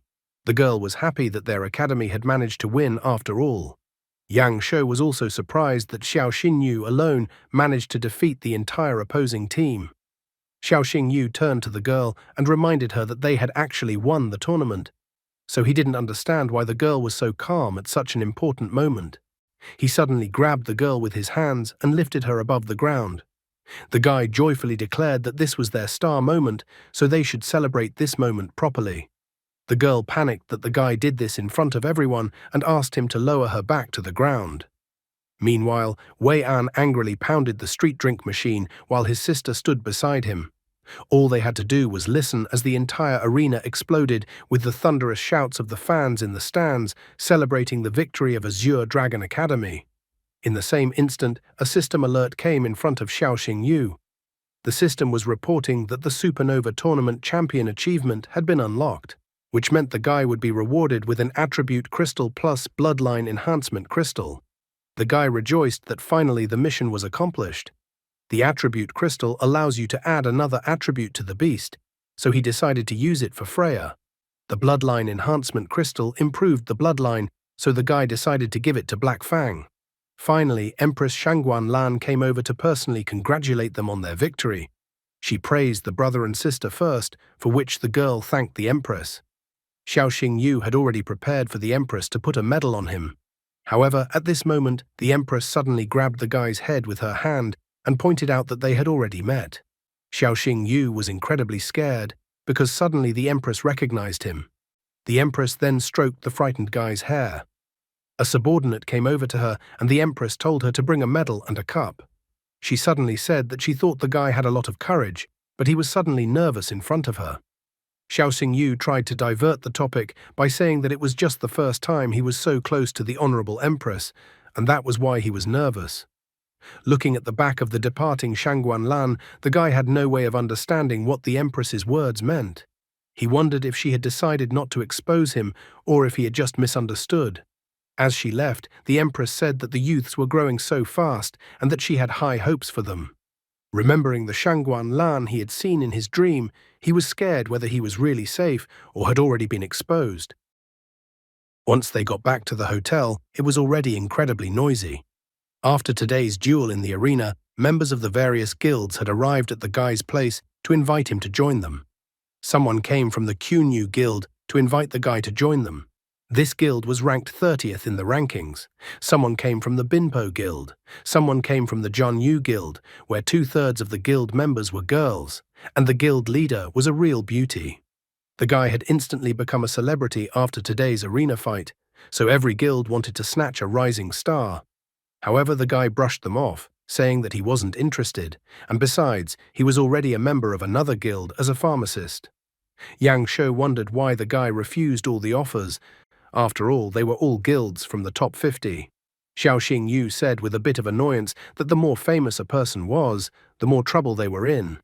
Xiao Xingyu had not yet forgotten that Qin Yanran and the girl from the Celestial Guild had been very kind to him, so he did not want to betray their trust. Yang Shou now understood a little better why the guy refused. The guy didn't understand what the big deal was. After all, they had accepted him as their own. At this moment, Principal Su Ruyan and Chen Qinian appeared. Su Ruyan came in with a bottle of wine and wanted to celebrate their academy's victory in the tournament. Chen Qinian reminded her that she herself had made the rule that they shouldn't drink wine during the tournament. Su Ruyan suddenly said that it was a stupid rule and she would immediately rescind it. She asked him to go back and inform the disciplinary committee so that the rule would be cancelled immediately. Chen Qinian did not argue with her, stating that she is the principal and therefore her word is law. Su Ruyan then approached the guy, asking him to cheer up since he was the hero of tonight. She noticed that the guy was worried about something. Xiao Xingyu was a little surprised that Su Ruyan noticed it. She asked the guy to tell her because then she would help him relax. Suddenly, the guy asked Su Ruyan if she could show him her legs. Chen Qinian was just shocked at such a suggestion from the guy towards the principal. Su Ruyan instantly flared up, grabbing the guy by the collar and asking him to repeat what he had previously said. He even asked for Chen Qinian to save him. Chen Qinian pretended that he didn't care and didn't hear anything. Even Xin Xin called the guy a pervert, and Yang Shou advised the guy to prepare to die. He called out to others for help, but Su Ruyan grabbed him by the collar and dragged him into the room, closing the door with a loud bang. As soon as the room door closed, Su Ruyan pressed the guy against the door. She was delighted by the guy's courage. Xiao Xingyu tried to justify that it was all nerves and asked the girl to consider it all a last joke before he died. Suddenly, the girl showed him her legs as he had asked earlier, which made the guy's face turn incredibly red. She decided to promise the guy that if he passed the 4th star Beast Tamers before the end of the semester, he could do more than just look at her feet. And if he managed to reach Beast Tamer's 9th star in 10 years, there was a lot more waiting for him. The guy didn't know how to choose the right words. However, they were suddenly interrupted and were not allowed to finish. The girl in the room asked them not to flirt in this room. The girl informed them that the Empress was inviting Xiao Xingyu for a conversation. It would take 4 hours to get from this place to the Imperial City and back. The girl wondered if the guy had any free time right now. The guy didn't understand if he had the slightest chance of refusing the Empress's voluntarily forced request. He decided that what must be, so he decided to follow the girl to the Empress. After a while, they arrived at the Imperial City. As they approached the majestic building, the girl announced that the Empress was already waiting for the guy. The guy was shocked that even the entrance was being guarded by the golden Saint Killin form of the Beast King. He was well aware that if the fight started, he would hardly be able to escape at all. Slowly, the guy walked towards the Empress, who was waiting for him. As soon as he arrived, Shangguan Lan immediately inquired if the guy had any idea why she had summoned him. Xiao Xingyu decided to inform her that he was far from the Empress's wisdom, so he asked the Empress to tell him why she had summoned him. Shangguan Lan informed him that a serious crime had recently occurred in the Dragon State. An unknown person had kidnapped a death row convict in the days when the guy was just out of town. Xiao Xingyu tried to dodge the claim, saying that it was a serious crime, but that he had no idea what it had to do with him. The guy realized that the Empress seemed to be following him after all. He hadn't returned home, he hadn't informed his sister, Liu Jin and the others couldn't reach him, so his explanations were unlikely to stand up to any criticism. She continued by saying that Counselor C had hypothesized that if a person was hiding something, he might be hiding his real strength and personality. Xiao Xingyu decided to start by saying that this was too general a conclusion. After all, by this logic, any laborer, teacher, or student could be the unknown they were looking for. At the same instant, the Empress rose from her throne and walked towards the guy with a slow step. The clatter of her heels echoed throughout the room. As she approached him and walked past him, she said with certainty that the guy was the man in the black cloak. The guy tensed, realizing that he should have expected the Empress to understand everything. He couldn't figure out what he should do now, since it was unlikely that he would be able to escape. Besides, not even the dragon's tear can turn back time to yesterday. If he dared to oppose her, his sister might get hurt. Plus, he was worried about Liu Jin and the others, who he had struggled so hard to snatch victory in the tournament with. The Azure Dragon Academy might also suffer because of his actions. Suddenly, the Empress put her hand on his head and said that she was joking and let the little one not be afraid. Shangguan Lan reported that her people called the kid's sister, and his sister said that the kid went back for 1 or 2 days and then went to catch a new beast. She was impressed that the guy's new beast turned out to be an electric hare. Still stammering with fright, the guy recalled that the Empress suspected him of being the man in the black cloak. The girl suddenly stated that she didn't suspect him of that. It was just that the guy was really cute, and she wanted to tease him. Although Counselor Z was suspicious of the guy, but she knew that the guy had gotten his first beast less than a year ago. Therefore, she was well aware that the guy couldn't compare to a 9th-star beast tamer. The guy's heart was already racing, and his heart almost stopped because of the stress. His sister had actually saved him, so he promised that when he came back, he would definitely thank her. Shangguan Lan stated that the guy was cute to her, but she didn't call him out just for a joke. She asked him if he had decided what he wanted to do after he graduated from Azure Dragon Academy. Xiao Xingyu admitted that he had 3 more years of study ahead of him, so he hadn't thought about his future after the academy yet. The Empress told him that there were only 3 paths for any academy graduate. The first path was to join the Beast Tamers Guild. The second path was to join the army to become part of the land, sea, or air forces. The third way is to join an international mercenary organization and become a bounty hunter. However, the Empress informed him that she could give the lad a 4th path. The guy was surprised, not understanding what the 4th path implied. Xiao Xingyu was surprised. Would the Empress really use him due to her position? He was even more surprised that he felt guilty at such thoughts. He even felt like slapping himself for having such thoughts. In the end, the guy asked the Empress directly what was the 4th path for him that she was suggesting. Shangguan Lan informed him that the guy could become a part of Emperor Soul and serve her. The Emperor Soul organization was the personal guard of Shangguan Lan, who performed the most dangerous tasks. The regular members of the Silver Priests were completely replaced every month, which once again proved the lethal nature of the profession. The Red Priests had an even higher mortality rate. Most died on undercover assignments, and their deaths were even more agonizing than those of the Silver Priests. Only the Great Black Priests had a high survival rate.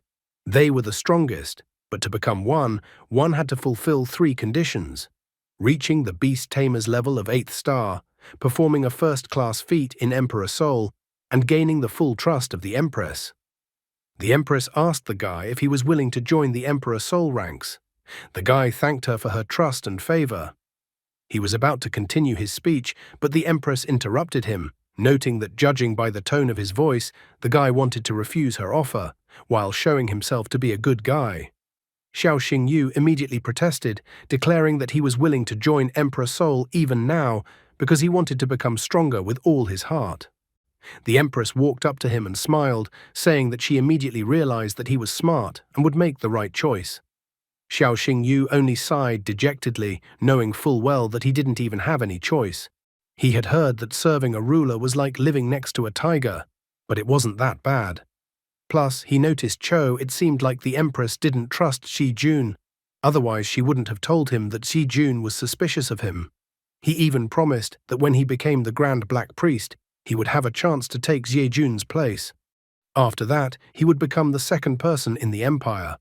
And if he still uses the identity of the man in the black cloak, he would one day be able to topple the Empress from her pedestal. Suddenly, the Empress wanted to show the guy something, and then told her subordinates to come into her room.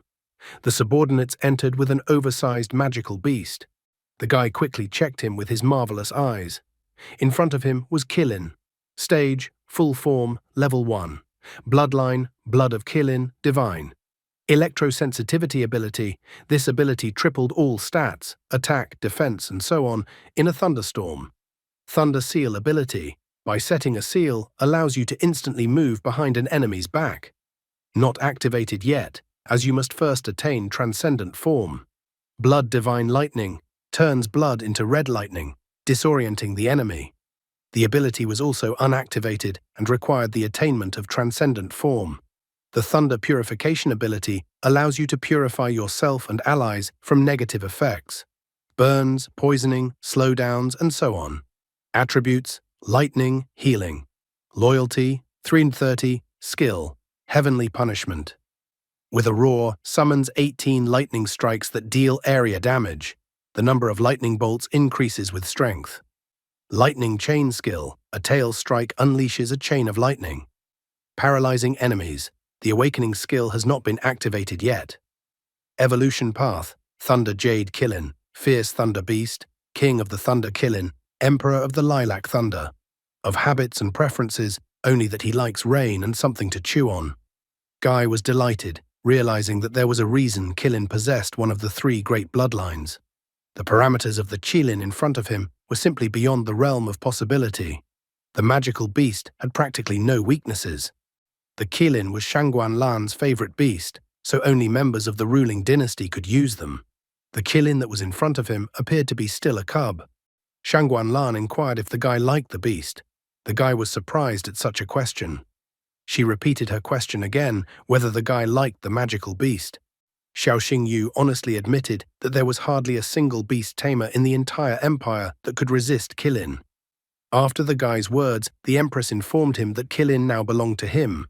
The lad was shocked. He even thought that he had misheard and misunderstood the Empress's words. Wouldn't the Empress start keeping tabs on the guy and his shenanigans with the help of the Qilin given to him? The Empress asked him to repeat what he had just said. Xiao Xingyu immediately corrected himself, replying that it was simply because he was nervous that he misspoke. Qilin is a beast of the imperial family, but among those with the Shangguan surname, only Shangguan Lan and her daughter Shangguan Qian possess such a thing. Therefore, the guy was incredibly surprised that the Empress decided to bestow Thunder Qilin upon him. He concluded that perhaps the Empress had too high an opinion of him. However, at that moment, Shangguan Lan said that the guy would not get the Qilin for nothing, but that the guy had to fulfill one condition. She said that at the supernova testing next month, the guy must take the S-rank task and successfully complete it. As soon as he heard about this task, he immediately understood everything. Because this task was of high difficulty. Supernova testing takes place a month after the conclusion of the supernova tournament and is for all participants who entered the arena. Supernova testing tasks are categorized by difficulty into 4 ranks: C, B, A, S, from easiest to hardest. Most participants choose rank B, the confident ones choose rank A. He once asked the principal about this supernova testing. Then he was able to find out that in all the years of supernova testing, only 8 people had chosen the S-rank task. Out of those 8, 6 of them had failed. The remaining 2 had a hard time passing the test. From this, he concluded that the Empress most likely wanted to test his potential and whether he was worthy of joining the Emperor Soul. So the guy was going to fulfill her hope. He stood in a confident pose, placed his hand on his heart, and then announced that he had already said that he wanted to become stronger with all his heart. Therefore, he assured the Empress that he would definitely handle the S-rank task and would not disappoint the Empress. Shangguan Lan had expected such a response from him, so she remarked that the guy was as smart as she expected. She also pointed out that Jie Jun wanted to promote Jie Wei-an to Emperor Soul, but she did not allow him to do so. After that, the Empress announced that it was quite late, so the guy could leave. The guy politely said goodbye to the Empress. Sitting back on the throne, Shangguan Lan pondered the encounter with the guy. She quickly noticed that the guy was quite promising, but she wondered why she couldn't resist, and still decided to tease him. This question alerted her, casting another suspicion in the guy's direction. Soon the guy returned to his hotel room. As soon as he returned to his hotel room, Dailu and Shasha immediately appeared in front of him. After looking at their faces, the guy wondered why they were so serious. He asked them to calm down and smile a little. However, Dailu called him a fool, reminding him that serving the ruler was like living next to a tiger. To which the guy pointed out to her that how could he have survived if he had refused the empress in such a situation. Dailu understood that, but still couldn't agree with that choice. Shasha was also very concerned, noting that she understood the guy's situation and that accepting the empress's offer was the only way out. However, she wanted to remind the guy that in the imperial soul, the mortality rate of ordinary silver priest members was above 90%. Xiao Xingyu tried to reassure them, pointing out that sometimes a desperate situation hid a single path to salvation. He asked them to remember what Shangguan Lan said to him at the end. Dailu asked if he was referring to the fact that the empress refused to accept Xie Wei-an into the emperor soul. Medusa was alarmed, noting that Shangguan Lan is by nature extremely suspicious, and even Jie Jun she doesn't trust completely. Dailu also brought up that the Z family's influence is getting stronger and stronger, which means they may soon break free from her control. The guy cheerfully declared that someone like him, Xiao Xingyu, a rootless commoner who had a chance for a better life. If he becomes part of the imperial soul, he will be obliged to be loyal to the empress, and will not be able to join behind-the-scenes alliances. So the empress wants to use him to restrain the Z family. All he has to do is keep playing his role, step by step earning the empress's trust until she lets her guard down. And when he becomes strong enough, he will strike first and topple her from the throne. The girls looked at the guy like he was mentally ill as he chortled while fantasizing about it. He was so deep into his fantasies that he was already envisioning how the empire would soon bear his surname, Xiao. Dailu was not so optimistic, believing that the guy was playing with fire.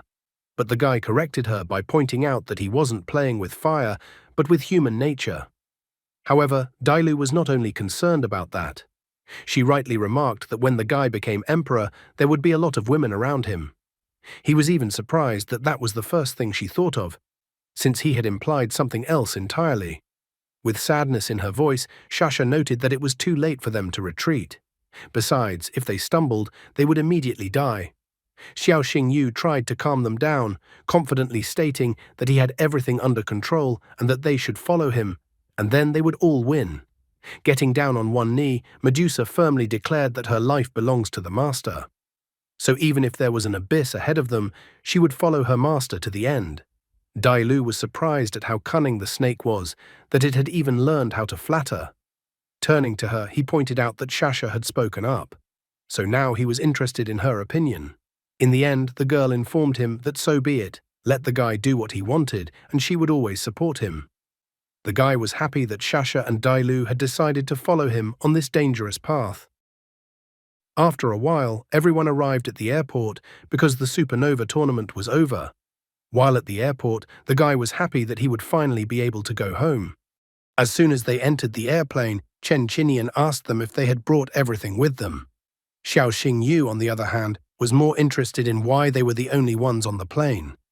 Chen Qinian explained to him that the principal was in a good mood, so she rented the whole plane just for them. The guy was happy that the principal had been so generous. Noticing his backpack, Yang Shou was surprised that he had packed so much stuff. The guy's backpack contained beef from Fengyao, sugar gourds from Qingjing, and a bunch of local Shiling delicacies. Looking at the contents of the backpack, he even thought that the guy didn't come for the supernova tournament, but for groceries. Xiao Xingyu was not the least bit embarrassed after Yang Shou's question. He noted that his sister liked all that food, so he decided to get some more. Yang Shou started hypocritically teasing the guy that he loves his sister. Xiao Xingyu didn't bend to his jokes, admitting that his sister was the best girl in the world and that he would take care of her for the rest of his life. Yang Shou thought that such respect for his sister was very good. Looking at his sister, he wondered how Xiao Xingyu was doing with his sister. He even thought of adding some fuel to the fire in their relationship. Xiao Xingyu looked at him, for his behavior raised questions for him. So they slowly flew towards home, where at home, Sister and Shi Meng were waiting for Xiao Xingyu to arrive. However, their peace was soon disturbed, as the airplane began to shake as if it were in a turbulent zone. Yang Shu panicked and tried to ask Chen Qinian what was going on, but Chen Qinian was panicking and didn't know anything either. Xiao Xingyu calmly noticed that there was a sudden smell of wine. Hearing this, Chen Qinian thought that their matters were not good. As it turned out, Su Ruyan hit the pilot on the head and he lost consciousness. She was indignant that some dork had entered the women's restroom for some reason. Su Ruyan also couldn't understand why there were so many buttons in the restroom. However, it was pointed out to her that it wasn't a restroom at all, but a cockpit, so they asked her to get out of there. Nevertheless, Su Ruyan decided to check the strange levers in front of her, causing the airplane to start dancing in the air. After a while, the plane was still able to land and they were still alive. Xin Xin was still dizzy, and Xiao Xingyu was glad that they had finally landed. Yang Shou also exhaled a sigh of relief, for he thought that this might be the end of them.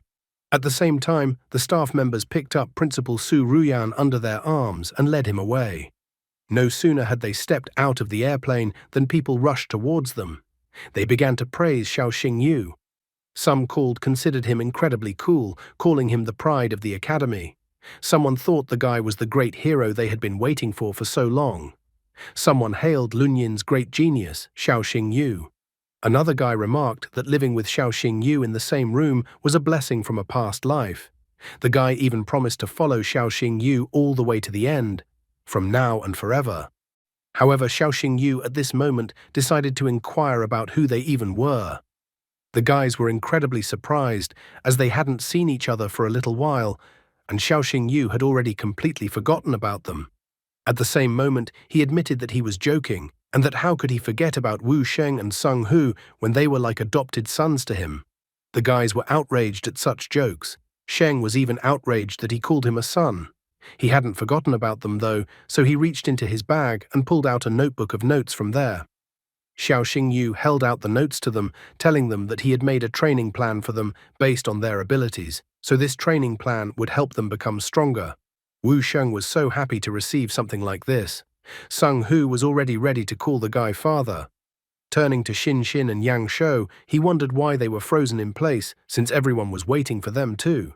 But Yang Shou pointed out that Xiao Xingyu was the protagonist of their academy. Xin Xin also didn't want to take away his glory. However, Xiao Xingyu was not satisfied with this answer, so he went behind Xin Xin and Yang Shou's back and hugged them, pushing them forward, which surprised the brother and sister. The reporters immediately began to take pictures of them to make the best photos. While mostly everyone was waiting for the winners of the Supernova tournament, there were also those who were annoyed by the whole situation. One such person was Wang Yan, who was an old acquaintance of Xiao Xingyu. Watching Xiao Xingyu from the screen, he would angrily pound his fists on the wall. Wang Yan hated Xiao Xingyu more than anything else in his life. He blamed Xiao Xingyu for everything that happened to him. If it wasn't for Xiao Xingyu, his beast wouldn't have died. If it wasn't for Xiao Xingyu, he wouldn't have been expelled from the academy. If it wasn't for Xiao Xingyu, his father wouldn't have disappeared. And he wouldn't be wandering around like a dog despised by everyone. Wang Yan blamed Xiao Xingyu for everything, but by no means himself. He believed that he was the dark horse of the Azure Dragon Academy, so this title and the fame that Xiao Xingyu received should have been his. At this moment, an unknown person wearing a red hooded cloak appeared behind the guy. He reached out and grabbed the guy's shoulder, making him incredibly scared. The unknown person pointed out that the guy's name was Wang Yan, and that he was the son of Wang Dongsheng. Wang Yan angrily asked who appeared in front of him and how the unknown person knew his father. The unknown person pointed out that the guy didn't need that information. He also added that if the guy wanted to defeat Xiao Xingyu, he should come to them. After he gave Wang Yan the leaflet, he left. Wang Yan did not understand what kind of unknown person had appeared in front of him. However, when he looked at the leaflet that the stranger handed him, he was shocked. It was the symbol of the Beast Tamers of the Darkness Guild. After a while, still the same day, sitting in class, the students were surprised to hear about the midterm exam. Chen Qinian explained to them that there was a midterm exam scheduled for this semester, which would consist of 2 parts. The first part of the exam was a pièce de resistance theory exam, while the second part of the exam was a practical exam, an actual battle with magical beasts. Chen Qinian told them that their group would be escorting a military freight train numbered 13. The purpose of the exam was to safely deliver the cargo from Lunyin to Huangyang in 24 hours. Hearing that they would arrive in Huangyang during the exam, Xiao Xingyu remembered that Zhou Xiong had promised to help him pick magic radiance flowers. If he collected the magic radiance flowers, then the conditions for germinating the heavenly soul vine would be fulfilled. One of the students tried to ask the teacher what their route would be while walking this part of the exam. Also, the disciple was also curious about how strong magical beasts they might encounter. Chen Qinian then pointed out that they would pass through the Poison Gorge, Kunming Mountain, and the White Bone Abyss along the way. Therefore, they had a high probability of meeting magical beasts of transcendent form, and maybe even the form of a beast king. The students were very frightened. One of the students was surprised that it was called a midterm. After all, it could have been a one-way ticket. Another student noted in fear that it was too early for him to die, so the best option would be to drop out. Chen Qinian asked the disciples not to panic, noting that Train 13 would also be accompanied by the Celestial Guild. Therefore, if strong beasts suddenly appeared, the guild would deal with them themselves, and the disciples would just get a line in their dossiers. Hearing that the Celestial Guild would be participating, Xiao Xingyu thought that perhaps Qin Yanran would also be there. Therefore, he decided to write a message to her himself. Xiao Xingyu texted her that their group would be accompanying them on a mission to guard train number 13. Qin Yanran was excited that they would be able to see each other and fight shoulder to shoulder. At this moment, the teacher menacingly called out to Xiao Xingyu. The guy put his phone away, trying to apologize to the teacher, justifying that there was an important message. However, Chen Qinian menacingly told him to immediately leave the classroom with him. There was no other choice, so Xiao Xingyu followed Chen Qinian out. One of the students was glad that Xiao Xingyu would finally get what he deserved now. After leaving the classroom, Xiao Xingyu pointed out that it was not necessary to punish him. However, Chen Qinian admitted that he was not the one to punish the guy, as he would definitely be reprimanded by the principal afterwards. After that, Chen Qinian took out some kind of stone from his pocket. He explained that it was the core of a magical beast of the full form of the lava lizard. The teacher said that it was a gift to the guy from the principal, as it would help Hell Nether Wolf break through to the next level. Xiao Xingyu was incredibly happy. He even asked for the teacher to thank the principal for him. Suddenly, Chen Qinian pointed out that last time the guy took a vacation, he had asked the guy's sister, and it turned out that the guy wasn't even home. Xiao Xingyu didn't deny it, slightly surprised that the teacher knew everything. To which Chen Qinian pointed out to him that next time there was no need for trickery, and that the guy should go straight home after class and spend time with his sister. His face covered in cold sweat, and he grabbed his head with his hand. He then informed the teacher that he had planned to do so. Suddenly, he felt as if his head had been struck by lightning. He realized that it was the power of the dragon and rushed towards the window. Chen Qinian did not understand what was even happening. Looking at the sky, the guy sensed that the dragon power was incredibly pure and did not belong to Shangguan Lan. Xiao Xingyu was incredibly surprised, for he had absolutely no idea that there were still purebred dragons in this world. Soon, a dragon appeared high in the sky, with two people standing on the dragon's head. The girl could not believe that Xiao had reached such a level in less than 6 months. She asked the leader if they should change clothes and meet the guy who was now in this city. The girl is the commander-in-chief of the Flame Alliance, Ye Mei. However, the man felt that the time for their meeting had not yet come. That man was Xiao Liang, the current leader of the Flame Alliance. Ye Mei wondered what the leader was waiting for and why he didn't want to meet the guy now. Xiao Liang only pointed out with a smile that the guy was growing up very fast, so the day of their meeting was already close. After that, Xiao Liang pointed out that it was time for them to fly away, and the dragon sped away at full speed from the place. The author's love and references to One Piece continue. Xiao Xingyu thought the whole situation was strange, because he could definitely feel the dragon's power in the sky, but he couldn't find any trace of it. The only thing that made him relieved was that it wasn't Shangguan Lan. In the evening, he was finally able to return home, which he happily announced to his sister and Shimeng as soon as he opened the door to the apartment. Shimeng happily ran up to him and hugged his leg. She confessed that she missed him a lot. The guy responded by confessing that he missed her too. Shimeng said that she saw how cool the guy was in the arena, so when she grew up she would definitely marry him. However, the guy stopped her by pointing out that she was still very young and he liked older girls. Shimeng didn't understand what was so good about them, as she thought she had it all too.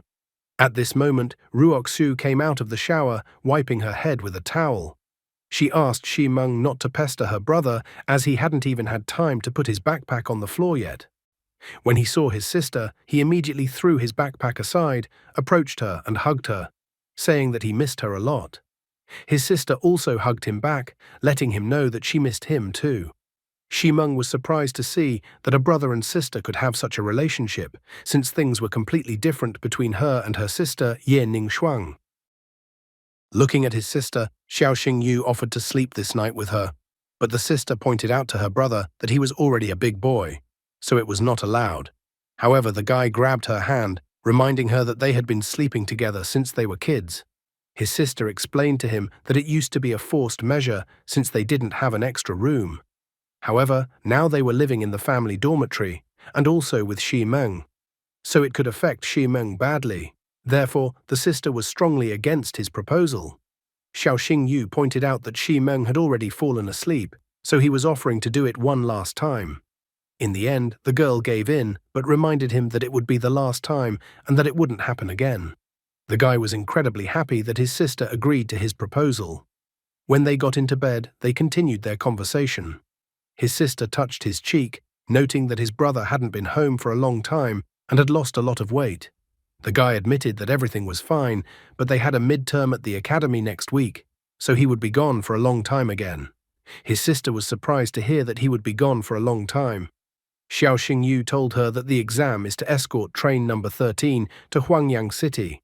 The girl was surprised since the city was on the western border of the Dragon State and it had terrible conditions and full of magical beasts. The guy tried to calm her down, noting no longer the same as before and had become much stronger.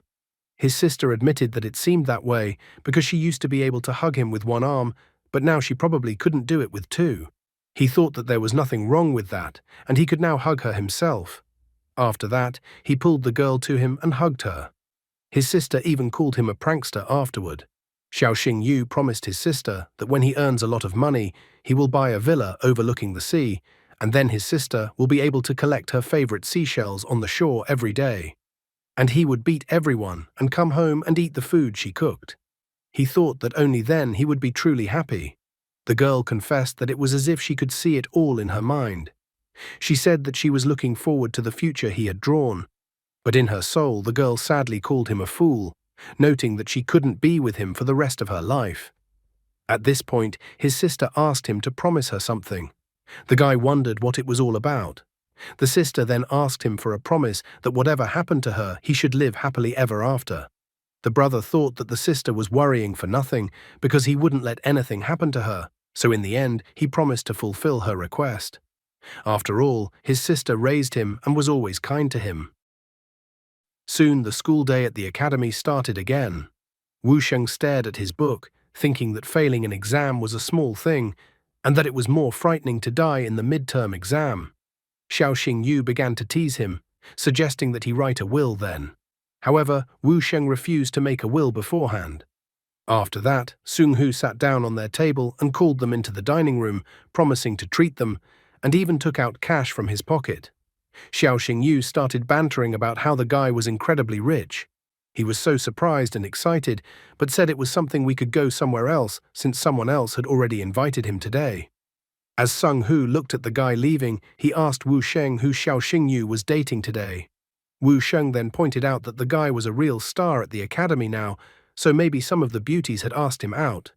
Sung Hu remembered that there were 4 main beauties in the academy, Ye Ningshuang, Murong Xinxin, Qin Yanran, and another girl with double pupils, but he forgot her name. Wu Sheng helped him by pointing out that the girl's name was Bai Wange. Sung Hu, thanks to his friend's help, also remembered her name. However, Wu Shen thought that it was definitely not Bai Wange since she hardly showed her face in public. Therefore, the guy thought that Xiao Xingyu had a meeting with Murong Xinxin today since she was on the team with Xiao Xingyu and had a rather high ranking. Sung Hu felt that there was logic in his assumption. Meanwhile, the brother and sister were walking down the street and talking. The brother reminded his sister that their father was coming home today, which meant that there would be a real feast in their house today.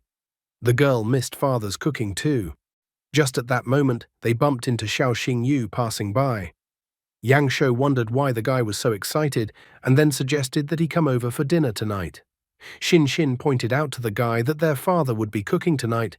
Besides, their father wanted to meet Xiao Xingyu, but suddenly the guy refused, citing that he had already arranged to meet a girl. Yang Shu was shocked from the way Xiao Xingyu said this, as if he had another girl they didn't know about. At the same time, Ruok Shui was looking at herself in the mirror, noting that the guy had grown incredibly. And the girl's thoughts were not about that at all, as she noted that the guy had grown in every sense, and her face became incredibly red.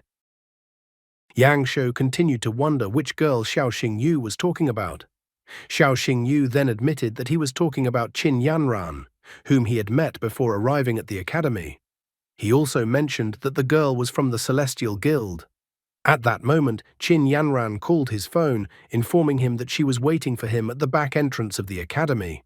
The guy did not forget to call the girl his sister during the conversation, and also informed her that he would come to her soon. Passers-by looking at the girl could not close their mouths, so beautiful she was. After that, the guy said goodbye to Yang Shou and Liu Jin, telling them that they should meet another time, and then he would treat them. Xin Xin's cheerful mood instantly evaporated. Yang Shou was also quick to notice that means Qin Yanran is not Xiao Xingyu's blood sister.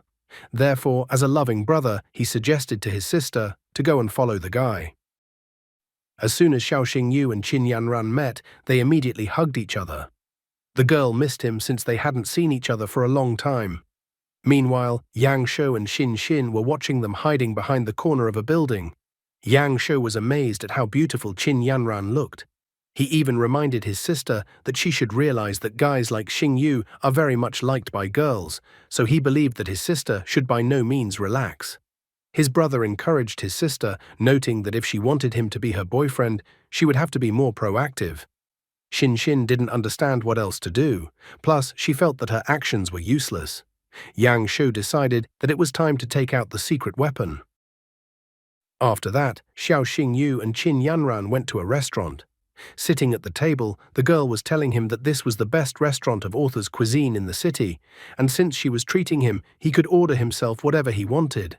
Looking at the prices at this restaurant, the guy was amazed at how expensive the dishes on the menu were. However, beckoning to the waiter, Qin Yanran asked the guy not to worry about money. She then ordered one serving of everything at the very top of the menu. The waiter took the order and asked them to wait for a while. Soon, their table was bursting with the many treats that this restaurant had. Xiao Xingyu and Qin Yanran clinked their wine glasses happily, celebrating their meeting for the first time in a long time. The girl pointed out that although their guild members would protect the train as best they could on the way to Huangyan, but the guy shouldn't relax too much. She reminded him that recently the hordes of magical beasts had become active again on the border. Therefore, it was much more dangerous there than inland. If the border fell, the magical beasts would invade the dragon state, and then it would be no fun. However, Xiao Xingyu asked her not to worry about it, because he would be by her side. Then Qin Yanran decided that in this case she would have to rely on Guy. At a neighboring table, the customers were raging. The guy was offering the other guy more wine to drink. But the second guy admitted that he couldn't have any more since the auction in the Tower of Heavenly Secrets was about to start, and he needed to obtain material for the evolution of his battle beast. Hearing the loud conversation at a neighboring table, the guy remembered that the Tower of Heavenly Secrets was the largest auction venue in Lunyin. Qin Yanran asked him if he was interested in this auction and wanted to go, but Xiao Xingyu reminded her that such a place was obviously not for poor people like him. So Qin Yanran got up from the table, took his hand and asked him to go to the auction with her, committing to show him around. Xiao Xingyu being a poor man, he did not forget about the food, which was paid for a lot there. Since he insisted, the girl decided to take the unfinished food to go. After a while, they arrived at the high-rise building, also known as the Tower of Heavenly Secrets. As they approached the entrance, Qin Yanran showed her gold card and the man greeted her. then politely asked them to go inside, noting that VIP seats were already waiting for them. Xiao Xingyu finally began to realize what it meant to have a rich older sister. Walking down the corridor, the guy started to look around since it was the first time he had entered this place. He quickly noticed the feathers of the king of winged hawks, the tail of the ice storm mermaid, and the skull of a black diamond, which left him shocked and surprised as he had only seen such in books. Qin Yanran informed him that the exhibits on the first floor were the personal collection of the tower's mistress, Jiang Xuezhou, and that they were not for sale. A guy thought of the name Jiang Xuezhou. Just at that moment, the rich parent's son appeared. He yelled at Xingyu, telling him to stay out of the way. When Xiao Xingyu turned around and looked at the person who was yelling at him, he quickly realized who he was. Looking at the guy's card, he noticed that it symbolized the Hurricane Guild, which meant that the guy was that bratty puppy, Li Han, from the Hurricane Guild. Li Han decided to show surprise, as if he and Qin Yanran had met in such a place completely by coincidence. However, Qin Yanran was not as excited to meet him, asking him to stay away from her as she wanted nothing to do with him. With an arrogant glance at Xiao Xingyu, Li Han asked Qin Yanran who he was. The girl asked him to watch his tongue. After all, Xiao Xingyu was the champion of the Supernova tournament. Hearing his name, Li Han remembered that the guy was only a second-star beast tamers from a small town with no connections or power. He even rebuked the girl, noting that her taste had completely deteriorated. However, his words gave away the opposite when he expressed to Xiao Xingyu that Qin Yanran was his girlfriend. Therefore, he began to threaten Xiao Xingyu. Xiao Xingyu didn't shrink back and asked what would happen if he didn't follow his advice. At this moment, Jiang Xuezhou appeared and asked them not to forget where they were. She pointed out that if they had a disagreement, they could settle their disputes outside. After all, she didn't see the need for them to break her things. The other visitors to the Tower of Heavenly Secrets were excited to see the landlady of this auction and building. The girl covered her face with a fan and asked them to honor her and stop their argument. It seems like the guy is looking for trouble on his own head again and again. Li Han immediately apologized to Miss Jiang Xuezhou. He stated that he had no desire to cause trouble on Jiang Xuezhou's property. Jiang Xuezhou looked at the two of them with a terrifying aura. Looking at her, Xiao Xingyu opened his mouth in surprise and couldn't close it for a while. After that, Jiang Xuezhou announced to all the guests that the auction was about to begin, so she asked all the guests to go to the exhibition hall on the top floor. Xiao Xingyu continued to stare with his mouth open at Jiang Xuezhou's back as she walked away. Qin Yanran, noticing his reaction to Jiang Xuezhou, teased him that he was like any other guy who couldn't move when he saw a beautiful woman. The guy had to apologize, trying to explain that he was actually just lost in thought. Although in reality, it wasn't a ridiculous excuse, because Xiao Xingyu had turned his attention to Snow Ermine, who was in the form of the King of Beasts, sitting on Jiang Xuezhou's shoulders. To tame Snow Ermine, one had to be at least a 6th-star beast tamer. Before leaving, Li Han promised that the guy would answer to him for his words. Xiao Xingyu announced that he was looking forward to that moment. However, Qin Yanran pointed out to him that he should know how despicable Li Han was. The guy admitted that he had heard something about Li Han. The girl then explained that it all started when their guild, Celestial, and his guild, Hurricane, began fighting for influence in the city. The Hurricane Guild had held a monopoly for many years, claiming the title of best guild for years, while also profiting from their customers. For killing a monster worth about 100,000 gold, they charge a whopping 5 million gold. 2 S-rank quests were failed, even though their guild had already taken the money, and all this happened in 1 month. As a result, more and more customers began to choose the Celestial Guild, so it turned out that the Celestial Guild began to oust Hurricane. Customers began to praise the Celestial Guild. However, after that, the Hurricane Guild came up with another dirty trick. They ordered Li Han, a perverted freak, to constantly harass Qin Yanran, offering her to become his 8th wife. Li Han even tried to frame her to discredit her honor. After hearing the whole story, Xiao Xingyu also began to think of Li Han as an even bigger scoundrel. He promised that if the opportunity arose, he would teach Li Han a lesson. Suddenly, Xiao Xingyu was called over by a girl. The guy was surprised when he saw her. The girl told him that she needed to talk to him, so she asked him to give her a minute. The guy looked at her in confusion, not understanding what they wanted from him this time and whether he was in trouble again because of the Empress. Turning to Qin Yanran, he asked her to wait for him for a moment while he tried to quickly sort out the problem. As soon as he entered the room, the girl immediately handed him an object. She pointed out that last time the guy was in such a hurry that he didn't even take the thing the Empress had given him. Xiao Xingyu looked at the item and couldn't understand what it was at all. Handing the item to the young man, the girl said that it was the seal of the Emperor Soul. The young man was surprised that he had been given some kind of seal. The girl explained that the Emperor Soul seal was a symbol of the Empress herself, and that its bearer was revered as if he were a stranger whose power was still hidden. Despite the fact that the young man did not yet meet the required standards, the Empress nevertheless decided to give him the seal as a sign of his belonging to the Emperor Soul. The girl hoped that the seal would help the young man overcome all obstacles and complete his studies at the academy without incident.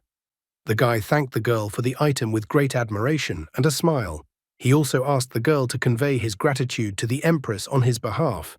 After all, the Empress had rated him so highly. The girl said that there was no need to thank her because she just happened to be nearby. After that, the girl said that she needed to accompany an important person to the border and looked behind her where someone was taking a shower. The guy was surprised that the girl had brought him into the room just as the another girl was taking a shower. The girl assured him that the shower door was closed, so everything was fine, and the lady would not be offended. The guy said goodbye to the girl and left the room. Qin Yanran had been waiting for him outside the door the whole time. She immediately asked if he was okay, but he reassured her, saying that nothing should have happened to him. He also reminded her that it was time for the auction. Qin Yanran tried to find out if the guy had done anything inappropriate when he was alone with such a beautiful girl. The guy was even surprised by the girl's remark because he had only been there for 5 minutes, so he definitely couldn't have done anything in such a short time. Qin Yanran approached him and grabbed his face with her hand. She asked him what kind of girls he liked best. Girls like Jiang Xuezhou, girls like the one he was alone with in the room, or girls like her. The guy immediately dodged the girl's jealous blow, saying that he liked girls like Yanran's sister, heroic and courageous girls. Qin Yanran was even surprised at how mature the guy had become and that he possessed high emotional intelligence. After all, her brother had proven himself capable of pleasing his older sister. The guy just laughed awkwardly at that moment. Soon they arrived at the auction, where Li Han was incredibly angry that Xiao Xingyu was standing too close to Qin Yanran. A subordinate approached Li Han. He asked if he should find a few guys after the auction to drag Xiao Xingyu into an alley and teach him a lesson. However, Li Han was indignant that it was not his style to wait until the end of the auction to punish the insolent Xiao Xingyu. After all, that was his style. Then the subordinate decided to resort to dirty tactics. He asked Li Han to take a look at what he had. The subordinate took out a photo of Xiao Xingyu's sister. Li Han was delighted when he saw the photo of the girl and came up with his cunning plan. He was delighted at how beautiful the girl was. Poor blonde guy, he's so young and so stupid, not understanding what kind of adventure he's gotten himself into this time, but maybe without his legs and arms, he'll definitely have a better life. And he doesn't even know that after meeting Ruo Xue, Vice Dean Wang Dongsheng disappeared. Xiao Xingyu and Qin Yanran watched as the bids at the auction rose higher and higher. Someone was willing to pay 8 million just to see Jiang Xuezhou smile. Someone was willing to bid 10 million just for the chance to have dinner with Jiang Xuezhou. The guy was surprised that even the skull of the Tianyan beast, which was only worth 3 million, had already been bid up to 10 million. Since the guy grew up in a poor family, he sincerely didn't understand why people were so willing to throw money around. Qin Yanran put her hand on his shoulder and said that the guy was so naive and silly. In fact, they weren't buying things at the auction, but Jiang Xuezhou's attention. These people just wanted to get closer to Jiang Xuezhou. However, the guy said that no matter what Jiang Xuezhou was like, he still thought she couldn't be better than Yanran's sister. The girl found that the guy was an incredible flatterer.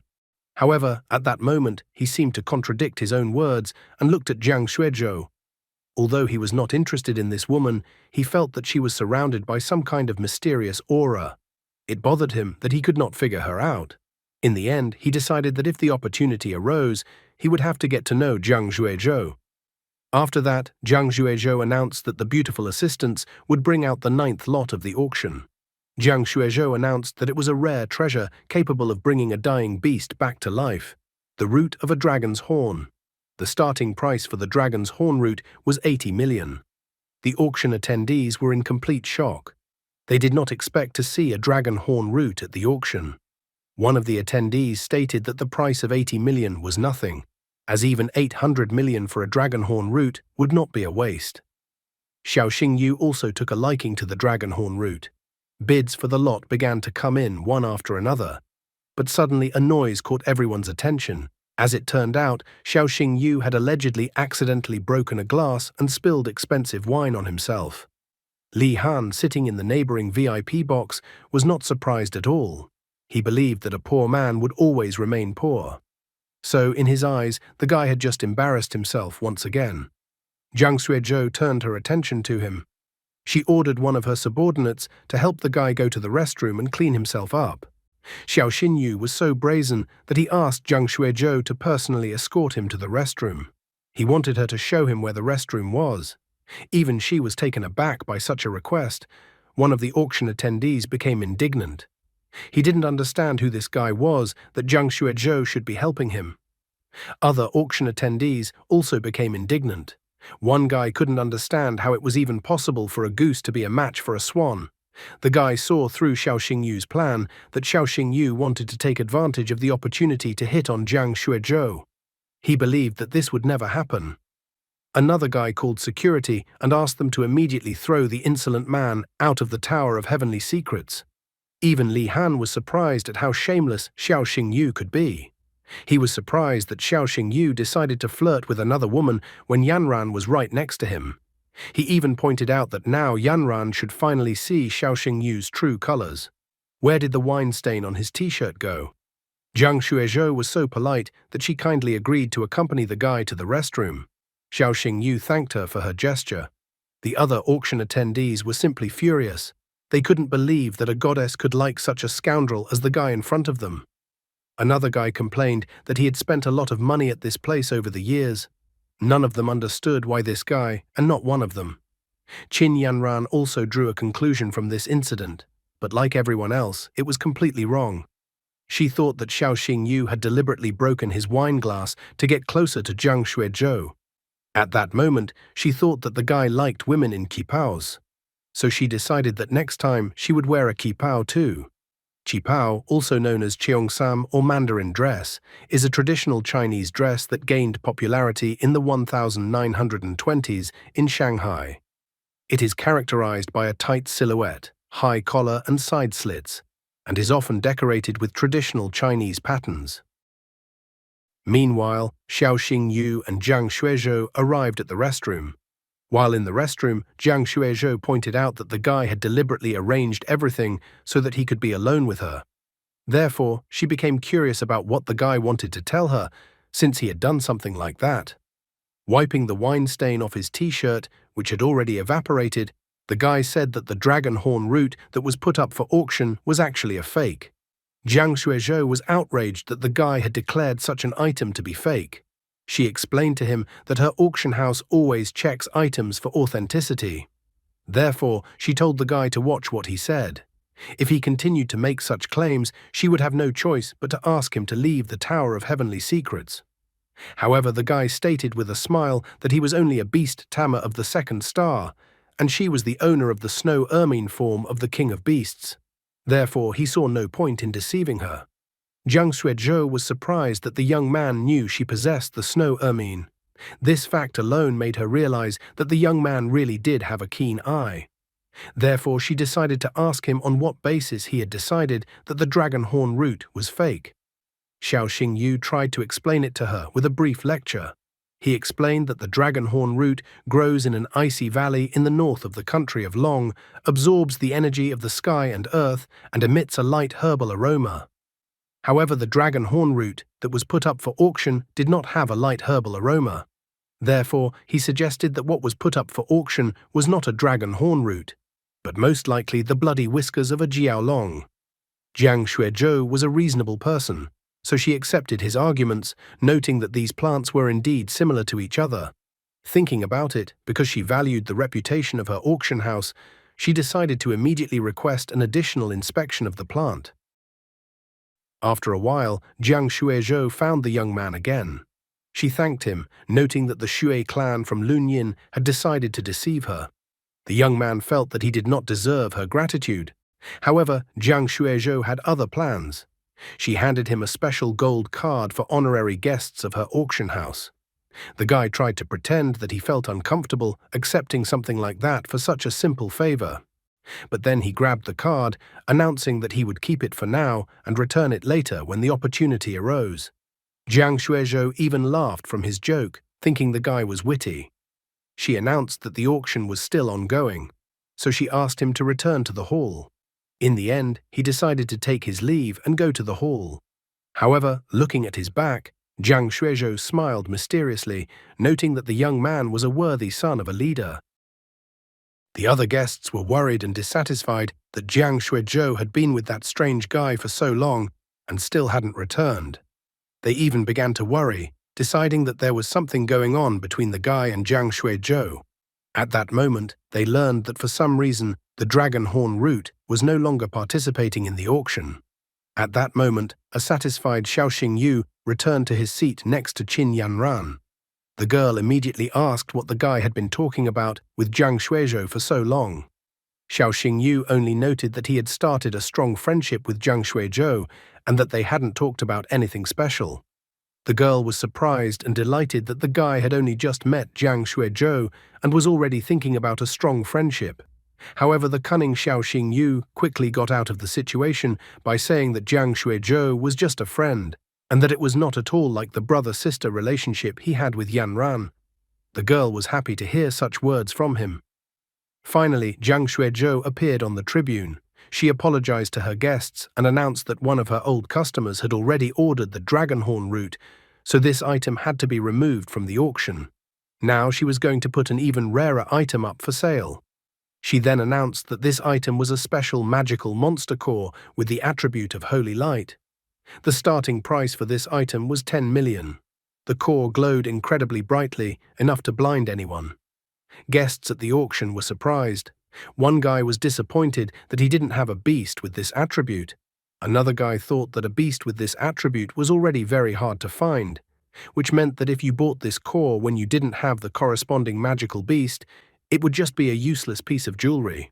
Xiaoxing Yu was as surprised as the others, for this core surpassed even the power of demons. He thought that for Freya, this core would be just perfect. Qin Yanran quickly noticed that he was highly interested in this item. She inquired if the guy wanted her to help him win this item. The guy who grew up in a poor family didn't want to burden the girl, but she didn't even listen to him further and announced a bet of 20 million. Her behavior surprised everyone around her, including Xiaoxing Yu. However, it wasn't that simple, because as soon as her reaction to the core saw Li Han, he bet 30 million. The girl was well aware that Li Han was just trying to get back at her, but she had no choice as she wanted to get the core for her brother, so she announced a bid of 40 million. Li Han admired his villainous plan, so he bet 50 million. He said that no matter how much Qin Yanran offered, he would still raise the bid by another 10 million. The girl was outraged, for Li Han was already overstepping his bounds. In response, he declared that he would purposely not let Xiaoxing Yu live peacefully. So he announced that if the girl dared to empty her guild's treasury, he would stop outbidding her. The girl was furious. However, at this moment, Xiaoxing Yu intervened. He declared that he really appreciated Sister Yanran's intentions, but the guy believed that this was just a monster magic core and that he would have many more opportunities to get it in the future. The girl was upset, because such a quality core could not be found anymore. Jiang Shuizhou now intervened in the auction, and taking the core in her hand, she addressed the guy and the other guests. Jiang Shuizhou announced to everyone that Xiaoxing Yu was the holder of the highest gold card of the Tower of Heavenly Secrets and was also her friend. She decided that she would unilaterally remove this magic core from the auction and present it to Xiaoxing Yu personally. The reaction of the auction visitors was quite expected. They completely didn't understand how the guy got a gold card. One of the visitors was shocked by the woman's statement. After all, he had spent half of his fortune at the Heavenly Mystery Tower auction, but he was still only a silver bidder. The one who was most dissatisfied was Li Han. He thought it was unfair. A rich guy who was born with a golden spoon in his mouth was arguing about fairness. He didn't understand why such big money meant incomparably less than being friends with the guy Jiang Shuizhou had just met. Jiang Shuizhou made it clear to him and the others that this was her own business, and if she suffered a loss, it would only be her responsibility. She pointed out that Li Han shouldn't worry so much about her. Xiao Xingyu also didn't understand why such an incident was even happening. All he said was that the dragon horn route was fake. He of course expected to be able to befriend her and get a gold card, but he didn't understand at all why Jiang Shuizhou was helping him. The guy even thought that Jiang Shuizhou thought highly of his ability in analyzing items. Despite how smart he may seem, he is still a young, foolish guy, completely unaware of the behind-the-scenes games going on behind his back in the adult world. Li Han no longer knew where to vent his wounded pride. He pointed out that the guy was incredibly good and so popular with the women. However, he said that he would still see how they would stand up for the guy when he mutilated the guy's face. At this point, a lot of people came over, telling the others to get out of the way. Qin Yanran was outraged that Li Han was up to something nefarious. But Xiao Xingyu sat calmly in his seat, not worried about the situation going on. Li Han announced that he would teach the guy a lesson today, so that the guy would finally realize who was in charge in this city. Hearing him speak, Xiao Xingyu resented the wording. Then a joyful Li Han showed a picture of Ruok Shui on his phone. He stated that the guy should be happy that he had such a beautiful older sister. Otherwise, the guy would have died today. Li Han couldn't hide his admiration at how good the girl was. He had only glanced at her photo, and he could already smell her fragrance. Xiao Xingyu extremely disliked the vile speech that came out of Li Han's mouth. Li Han announced that he used to court Qin Yanran before, but now he has changed his mind. He announced that Xiao Xingyu's sister would now become his 8th concubine, and Qin Yanran, with her bad temper, would now become the 9th concubine. Li Han happily said Xiao Xingyu's sister will spend tonight with him. He did not have time to say anything further, as Xiao Xingyu lightly moved his hand to his face, sending him flying. In addition, Xiao Xingyu knocked out a few of his teeth. The rich guy was so stunned and indignant that Xiao Xingyu dared to hit him at all. He immediately asked if Xiao Xingyu knew who his father was. Li Han was indignant because his father was the head of the Hurricane Guild, Li Jianghe. So if the guy touched him, he would incur the wrath of the entire city. However, Xiao Xingyu kicked Li Han in the stomach. It didn't matter to him that Li Han's father was a big shot. Lying on the floor, Li Han continued to threaten the guy that if he trounced him one more time, the guy's sister would be unfortunate. However, that didn't stop Xiao Xingyu from grabbing Li Han's face and slamming Li Han to the floor with force. Xiao Xingyu angrily said that if Li Han mentioned his sister, he would make Li Han regret that Li Han was even born. Li Han tried to get indignant, but Xiao Xingyu started beating him up again. The visitors of the auction were in complete shock, which was not surprising because it was not every day that they saw the brash and arrogant, rich son of the Hurricane Guild leader being punished by someone. One of the guards asked Manager Qian if they should intervene and save Mr. Li.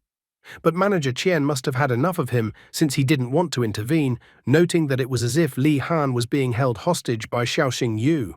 He told the guard to contact the head of the guild immediately. After a while, Xiao Xingyu finished punishing the guy. He stated that the guy was incredibly tough, as he was already tired of beating him.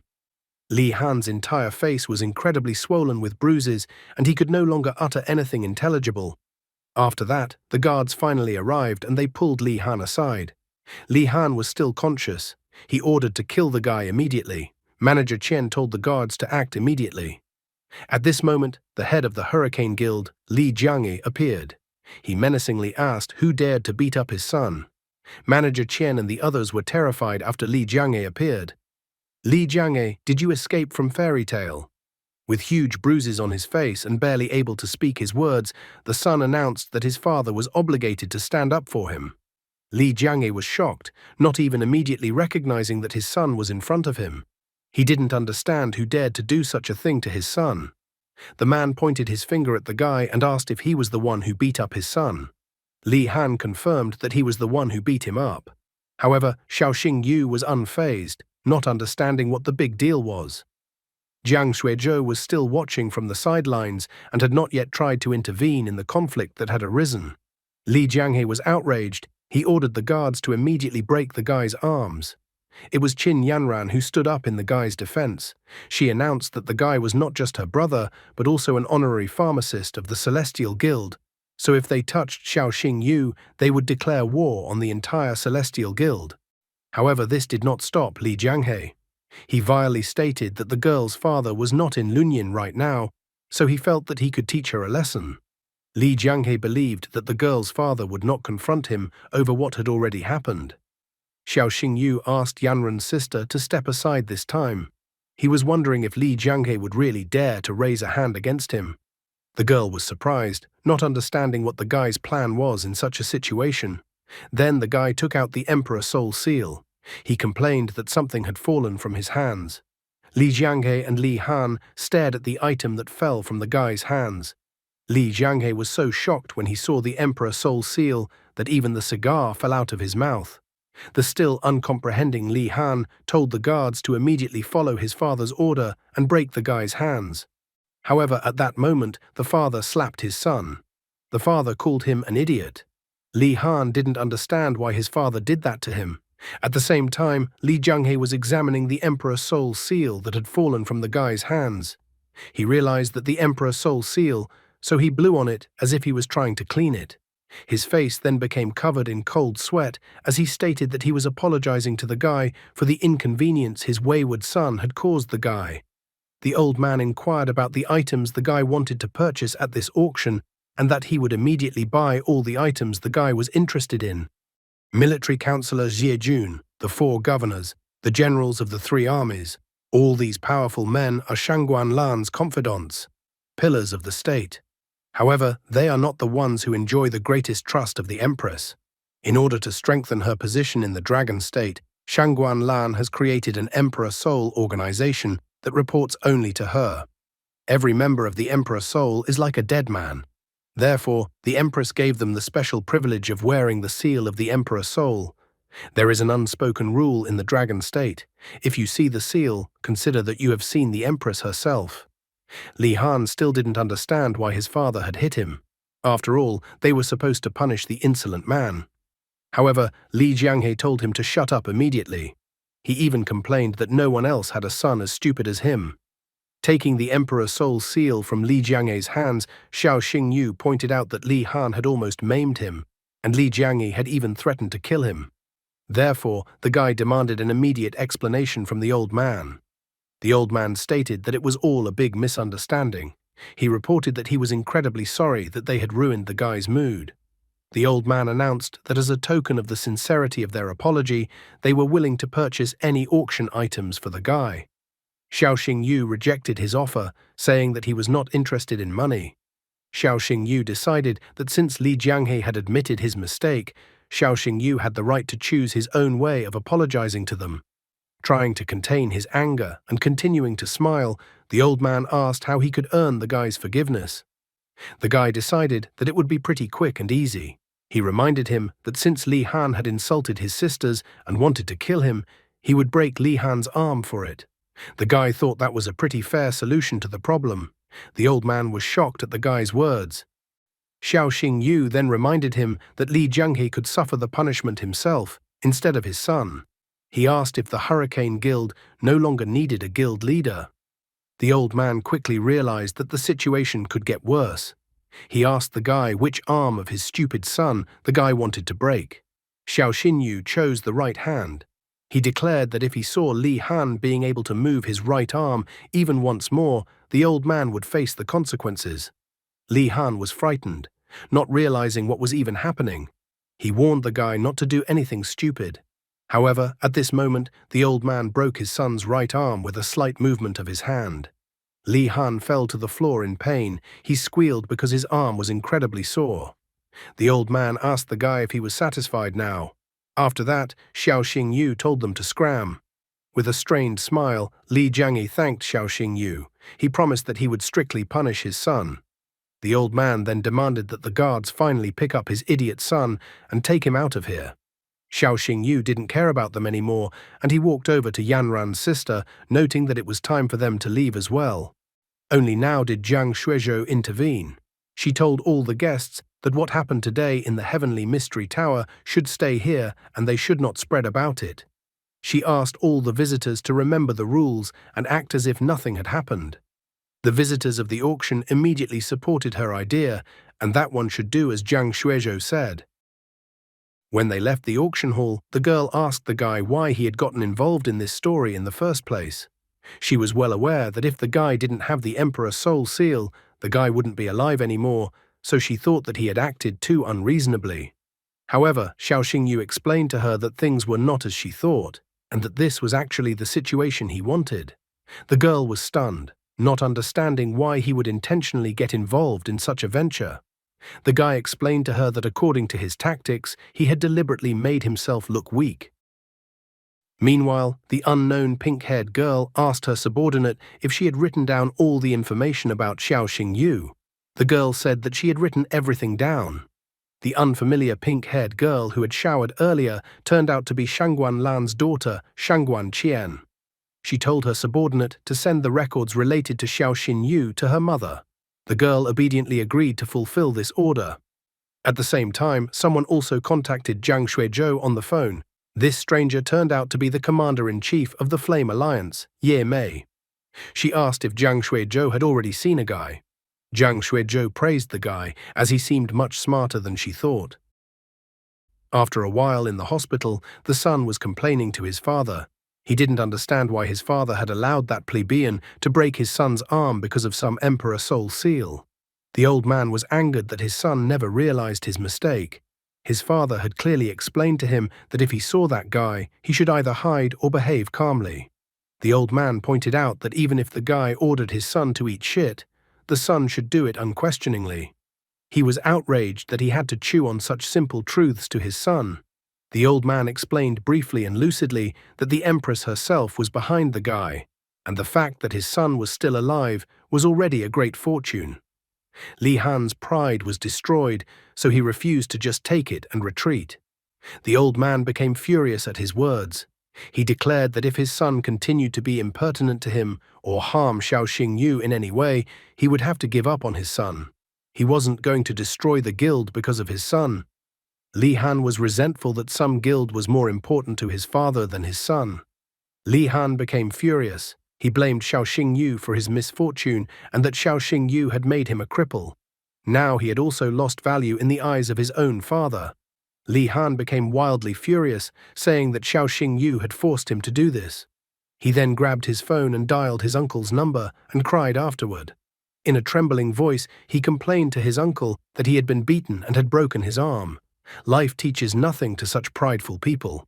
The broken arm and his father's adoration of Xiao Xingyu did not teach him a lesson. He had not yet met Wang Yan, whose father had gone out for bread because of his meeting with Xiao Xingyu and never returned. Although morning had already arrived, Xiao Xingyu was too tired recently, so he still continued to sleep. At this moment, his phone rang. The caller woke him up, and after answering the call, the guy didn't realize who was even calling him. He was getting a call from Yang Shou, who informed him over the phone that he was standing outside his house. After a moment, the guy finally realized that Yang Shou was calling him. But he was still sleepy, so he didn't realize what had even happened or why Yang Shou was calling him. Yang Shu announced that Xiao Xingyu should go to his house for dinner since Yang Shou's father wants to meet the guy. The guy even jumped out of bed and instantly woke up, surprised that Admiral Mu Rong himself wanted to meet him. He even asked Yang Shou if it was okay for him not to go to the event. However, Yang Shou stated that he would even forcefully drag the guy to his house. He arrived in his car and stood outside the guy's house. Eventually, Xiao Xingyu gave up and decided to go. In front of the door, he met his sister, who wondered where the brother was going in this weather when it was snowing outside. The brother only told her that he was going to have lunch at a friend's house. Soon they arrived at a giant-sized mansion, as if they were visiting some king rather than an admiral. As soon as they got out of the car, a woman with glasses greeted them with a friendly smile. She was happy that the young master had brought a guest with him. Yang Shou did not deny that he had arrived with his friend. Pointing to the mansion, he informed the guy that this was his home. Xiao Xingyu was astonished, for it was not a house, but an entire palace.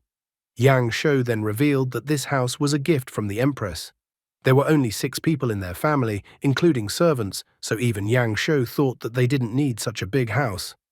After that, they went up the stairs, and as soon as Yang Shou opened the door, he informed his family that they had arrived. Mu Rongjin was at this time preparing food for their lunch. He asked them to wash their hands while he finished preparing another dish.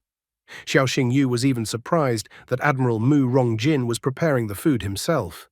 Yang Shu added that he and his sister had been eating food prepared by their father all their lives. Mu Rongjin intervened in the conversation, holding a plate of food in his hands. He looked at the guy and said that he had heard a lot about the guy and that he was happy to meet him. Xiao Xingyu greeted him politely.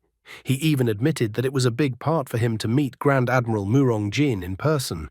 The man decided that they should drop the formalities, so he asked the guy to call him uncle.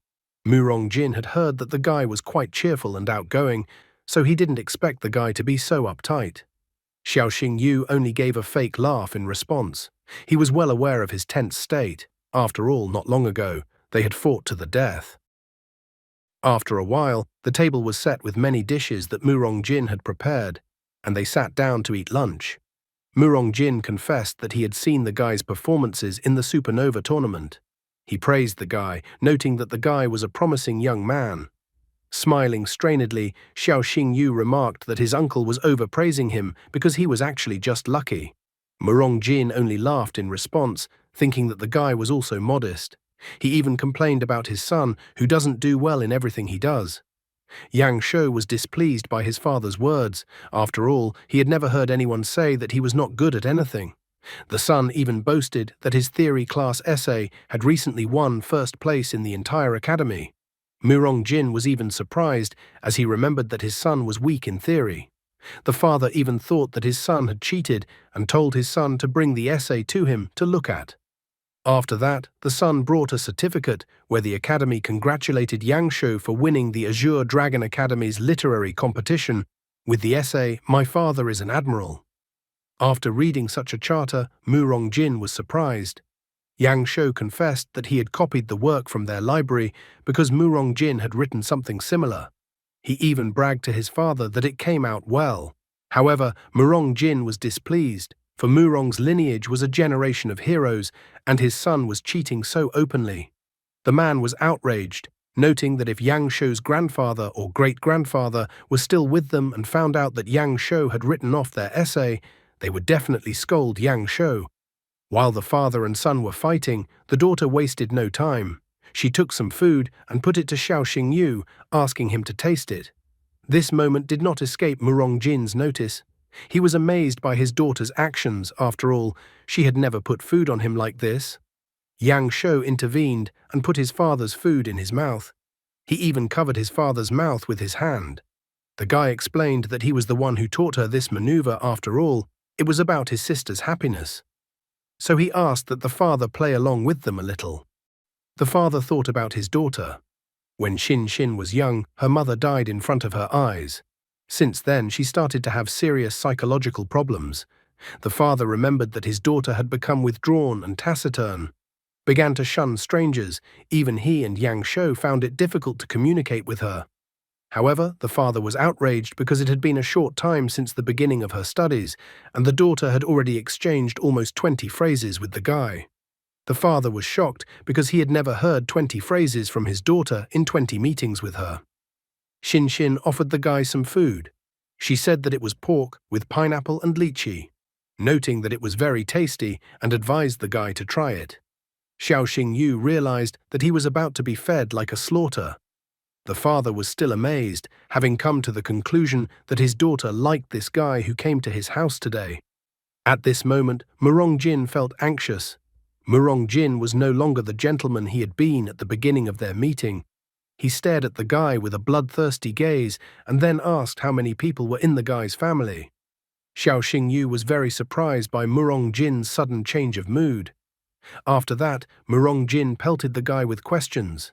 He wondered how much land the guy's family had, what his parents were doing, He was even curious about the rank of the guy's great-grandmother. He also wanted to know who the guy's grandparents worked as. However, Yang Shu once again intervened, preventing the angry father from continuing. He asked the father not to push so hard, or else he would scare the guy away. But the father wasn't going to stop, so he even bit his son's hand. He was angry, as he wasn't going to let his daughter get hurt because of the guy. Yang Shu didn't expect his father to bite him at all and squealed in pain. After that, father and son began to have a heart-to-heart talk. Yang Shu asked his father to face the reality that Xin wasn't interested in guys at all, much less his own age, so he didn't understand why his father reacted so strongly. Murongjin admitted that Xiao Xingyu was good at everything, but he was completely poor. Murongjin thought ahead, as he didn't understand what they would have to do then if his daughter married such a guy. The father thought that his daughter would then definitely suffer.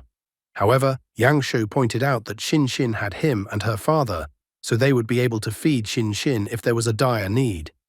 His father wanted to contradict him, but his son asked him to continue without any words after the word but. He even told his father that Xiao Xingyu had become a special pharmacist of the Celestial Guild, so the guy might not even be inferior to their family in the future. After hearing all the information from his son, the father stared menacingly at the guy.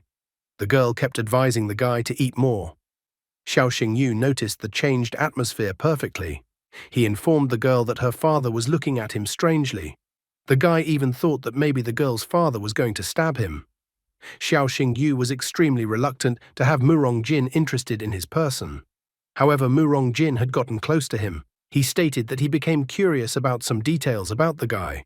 He remembered that the guy had only recently entered the Azure Dragon Academy. So he wondered when the guy had the time to become a special pharmacist of the Celestial Guild. Xiao Xingyu confessed that although he was young, he had a talent in medicine and could develop medicines to help injured beasts recover from injuries. Upon hearing this information, Murongjin even laughed, saying that the guy is so young and confident.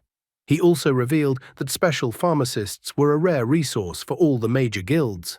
So the man wondered how the guy managed to get the attention of the Celestial Guild if he had such a superficial understanding of the topic.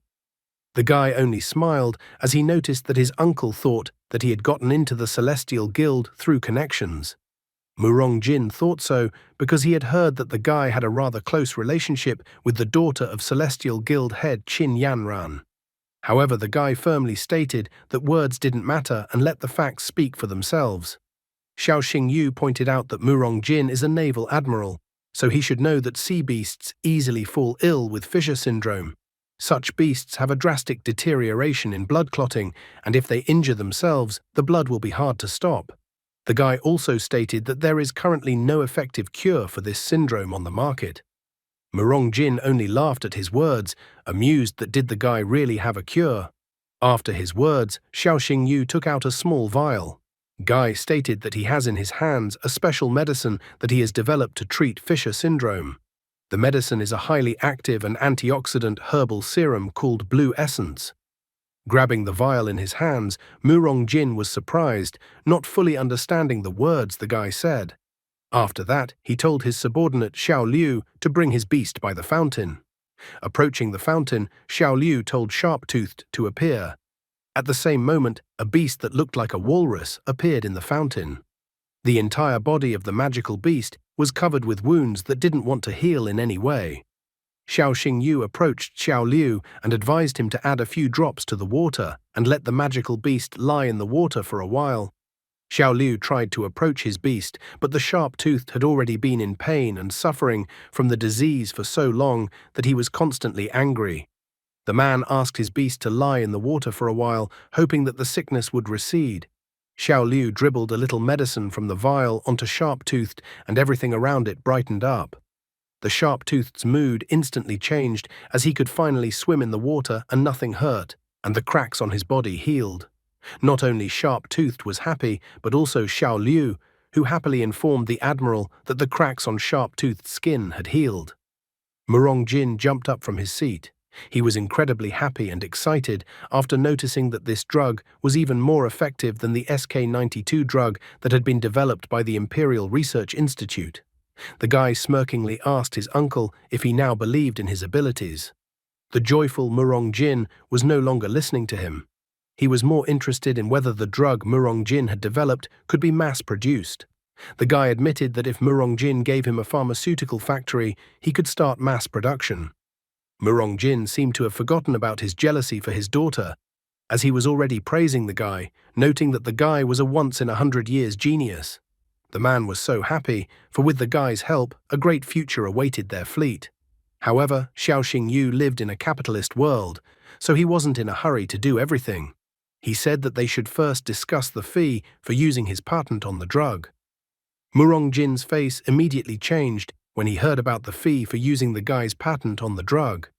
Murong Jin was a little resentful that the guy decided to go into business with him. But Xiao Yu knew very well that there was no other way to live in this world. He even noted that in order to develop the blue essence, he had to spend a lot of effort and time. The man noted that the guy had practically become his son-in-law, but he still bargained with him. Xiao Yu admitted that he didn't hear what the admiral called him. However, Yang Shu intervened in the conversation this time as well. He asked his father to behave himself, because if other people heard, they would think that his father was selling his daughter. The son reminded that the father should be more diligent in taking care of their family's status. The guy also pointed out that the father doesn't care about him, but his sister is a girl, so the father should take care of his daughter's reputation. Murong Jin restrained his impulses, coughed, and admitted that Xiao Yu's words made sense. He now inquired how much the guy wanted for the patent. With a smile on his face, Xiao Yu admitted that he didn't need much at all, and that only 1 billion would be enough. Murong Jin's mood changed once again. He was angry, thinking that the guy had completely lost his conscience. However, Xiao Yu rightly pointed out that the Imperial Research Institute had charged 5 billion for the SK-92 drug, which didn't even completely cure the disease, for the patent. Therefore, based on this information, the guy felt that he was not asking for too much. His blue essence was the only cure for Fisher syndrome. Murong Jin was shocked to hear such words from the guy. The son approached his father once again. He informed his father that he could consider this billion as Xin's dowry for the wedding. He even thought that with this option, it would be easier for his father to part with the money. And when the right time came, they would just make some changes to the contract. Murong Jin was shocked at his son, for his son's plan seemed perfect to him. Father and son discussed the details and clearly laughed. Xiao Yu, who was standing beside them, didn't know what they were whispering about, but he felt that they were trying to fool him. As soon as Xiao Yu left the Murong family mansion, he received a call from Liu Jin. She inquired if the guy was sure about going out alone in this weather. The girl even suggested that her brother or father walk the guy home. However, the guy informed her that he still had some other things to do, so he felt it was not necessary. The upset Liu Jin asked the guy to be careful on the road. After that, the guy looked at the screen of his phone. He was ecstatic as he had already received an advance of 50 million. Xiao Yu began to already think about what he should buy for his sister and the others. The first thing he decided to order was cosmetics and a massager for his sister, something delicious, and clothes for Xi Ming. For Chen Chinian's teacher, he decided to order tea, and in addition to that, something else for Freya and the others. After that, with an outstretched hand, he told Freya to appear. Freya majestically appeared in front of him while kneeling down. The guy held out a glowing stone to the girl. He admitted that the girl had been with him for so long, and he still couldn't give her anything worthwhile. Looking at the stone in front of her, the girl was incredibly excited. Xiao Yu explained to her that he was holding a magical beast core with the attribute of holy light. He really wanted the girl to make a breakthrough and level up as soon as possible. The girl was happy to hear such information from the guy's mouth. He also confessed that he had prepared a special herb for the girl to protect her meridians and a pill to strengthen her heart. So if the girl felt bad after taking them, she should try to be patient. And if the girl's pain becomes unbearable to bear, she should draw a circle in the snow, and then he will stop infusing spiritual energy. The guy asked if Freya was ready to accept a gift from him. Freya immediately crouched down on her knees, opened her mouth, about to accept probably all sorts of gifts from him, not just the one he was offering her right now. After that, the guy placed a magical beast core with the attribute of holy light into her mouth. As soon as Freya swallowed the magical beast core with the holy light attribute, she felt as if her heart was ready to burst out of her chest. Freya tried her best to contain all the energy. However, there came a moment when she could no longer hold back, so pushing herself off the ground, she flew upwards. Freya's body was covered with multiple small cuts, and then the girl lost consciousness and fell to the ground exhausted. After the impact and all bruised, she came to her senses. The guy was already running towards her, informing her that if it was too hard for the girl, he would immediately stop the transfer of spiritual energy.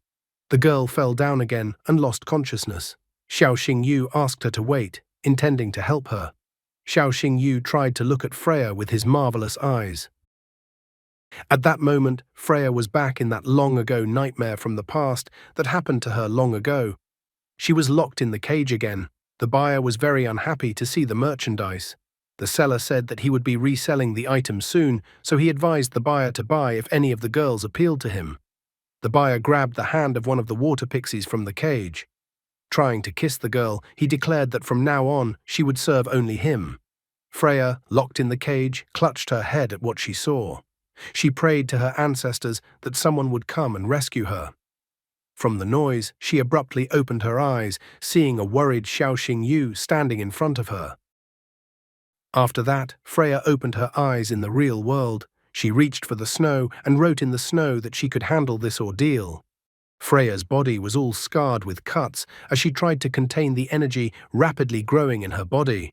The energy erupted with devastating force, completely engulfing her wings, making the girl even scream. The guy decided that Freya had suffered enough, and being worried for her life, he wanted to stop everything. At this point, Freya's wings began to collapse and crumble from the fire, so the guy became even more worried for her life. However, suddenly the girl pushed him away, and he fell to the snow. Then the girl rushed to him and kissed him, which made the guy very surprised, but he wasn't the only one surprised. Dailu and Shasha were also watching the scene. Dailu was incredibly outraged that tears even appeared in her eyes. She didn't understand why it was Freya who was doing this and not her. Shasha, on the other hand, tried to calm her down, noting that this was a very important moment for Freya. Freya's wings began to regrow at this point, and in place of the old scorched wings, new wings glowing with brilliance were currently shining. Flipping off the guy, the girl experienced a moment of breakthrough and leveling up. The guy was glad that Freya was able to overcome this path after all and was able to level up. He immediately greedily began to examine the girl with his marvelous eyes. In front of him was a four-winged angel of light. Stage, mature form, level 1. Bloodline, angel's blood, mythic. She now had a new ability, the power of constellations. This ability allows her to utilize the powers of the 12 zodiac signs and other stars, and has a small chance of activating 10 times supercritical damage. She also has a new constellation mark ability. When damaging an enemy, a crescent-shaped mark appears above their head, which updates the recovery time of the Star Jerk skill. Flight was added to attributes other than Angel and Holy Light. Loyalty has increased to 100. Star Jerk was added to the skills. Thanks to this skill, she instantly moves at the speed of light to a marked enemy, dealing damage to all enemies in her path. There is also the Starburst skill. With this skill, Freya absorbs the power of the stars and kicks the enemy with a guaranteed 10 times critical damage. The girl's habits and tastes included that she liked to look at the moon and be near her master. A joyful Xiao Xingyu admitted that he was proud that Freya was able to pass this dangerous and difficult test. The guy then inquired about Freya's current state of health. He wondered if she had any wounds now. The girl was a little surprised to hear his words. The guy hinted to the girl that she had grown everything and even wished that Freya would take off her armor and he would inspect everything. However, the silent Freya grabbed the wooden plaque, noting that the master was a real lecher. The guy was already laughing at the top of his lungs, believing that it was completely wrong. However, there was another disgruntled person here. Dailu and Shasha appeared in front of him. Dailu became indignant, noting that the guy and Freya had gotten much closer than she thought. The guy acted dumb, as if he had absolutely no idea what she even meant. And he was more concerned with why Dailu had suddenly decided to show up. Dailu was outraged, complaining that she would get off the tag whenever she wanted. Shasha decided to clear the air, noting that Dailu had seen everything. The guy admitted that it couldn't be helped. He even smiled and wondered what he should do to make it up to her. The girl informed that just today she was not busy, so the guy could make up for everything in the evening in private. However, the guy kindly declined. The girl wondered if the master didn't like her anymore, but the guy explained that it wasn't like that at all and he loved them all, and then asked if they wanted to go shopping with him. Black Fang was forced to listen to the whole argument. Soon they were already walking quietly down the street as the snow fell. The guy even informed them that they could choose any clothes they liked. They are quietly walking around as if they weren't the most wanted individuals in the Dragon State, and it's like the guy isn't a famous person due to winning the Supernova tournament and no one will recognize him afterwards. A slightly upset Dai Lu admitted that the guy already knows perfectly well that they've never been to a human store. The guy then stated that he was always willing to help them with advice. After a while, they were already trying on clothes in one of the stores. The first option for Dai Lu was the office style. After putting on the new outfit, the girl complained that the skirt was too short for her. The second option was the qipao that Shasha wore. She thought she looked pretty good in that outfit. The third outfit was the maid outfit that Freya tried on. The guy even admitted that it was his favorite outfit. Hearing his words, Dai Lu and Shasha smashed the wall behind him. Shasha was outraged that the guy had brought them to this store just to satisfy his dirty desires. Dai Lu also thought the guy was a pervert. However, Xiao Xingyu tried to justify himself, stating that they were there so that the girls would have something to wear in their daily lives. Dai Lu walked up to him and grabbed his chin. She announced that the guy had pissed her off a lot, so she was demanding payback. The girl will inform that she will now pick up clothes for the guy, and he will wear them and she will not take no refusal. The guy asked her to calm down, as the salesgirls were looking at them. The guy was already shouting for help, for he had a rather exhausting event ahead of him. But the girl with glasses wondered to her co-worker if they should help the rich guy. The other girl said that they should not interfere in the affairs of the rich. The next day, the guy was back at his studies. The teacher announced that today was the day of the midterm exam. Train number 13 was leaving at 2 o'clock in the afternoon and should arrive in Huangyang City tomorrow at noon. Chen Qinian also added that all the stops and the route are detailed in the guidebook. The passing grade of the midterm exam is C, and the maximum standard grade is S. Wu Sheng and Sung Hu looked at the exhausted Xiao Xingyu. Sung Hu didn't understand what was wrong with his friend, for he looked like he was completely exhausted. Wu Sheng didn't understand either and thought that their friend must have just been tired while studying for the exams. Chen Qinian mentioned that if they faced a serious threat and successfully handled it successfully, doing a great service to the country, they would receive a SS or even SSS grade. He also recalled that a guy like them who studied 5 years ago, Ne Qingfeng, got SS and is now a deputy commander in Huangyang. The students were surprised to hear about such a successful academy graduate. Chen Qinian wanted to cheer them up and encourage them, stating that if any of them got a grade of S, he would personally gift that student a mature-shaped beast lightning core. Suddenly, the teacher coughed and declared that the classroom was not a place to sleep. Xiao Xingyu immediately realized that the teacher was saying this to him. Xiao Xingyu raised his right hand up and declared that he promised that he would get a grade of S. Wu Sheng stared at his friend uncomprehendingly. After all, he had heard the teacher say that a lightning core would be given for an S grade. The other students were not as optimistic. One of the students was even grabbing his head, praying to come back alive from this midterm exam at all. Afterwards, Chen Qinian announced that he had given them all the information they needed and that they should now head to the train station to wait for the train to depart. Soon, many students were already standing at the train station. Students from other classes were inquiring about the platform number from other classes. Looking at the weather and exhaling steam from his mouth, the guy even complained a little that this year's weather was not at all pleasant. At that moment, someone called out to the guy. Turning around, he found that it was Liu Jin calling him.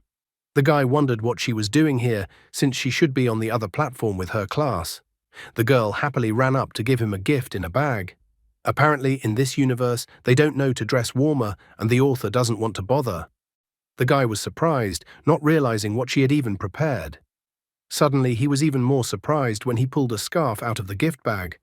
She confessed that she was not good at knitting. She wanted to give the scarf to the guy early, but unfortunately she was only able to finish knitting the scarf today.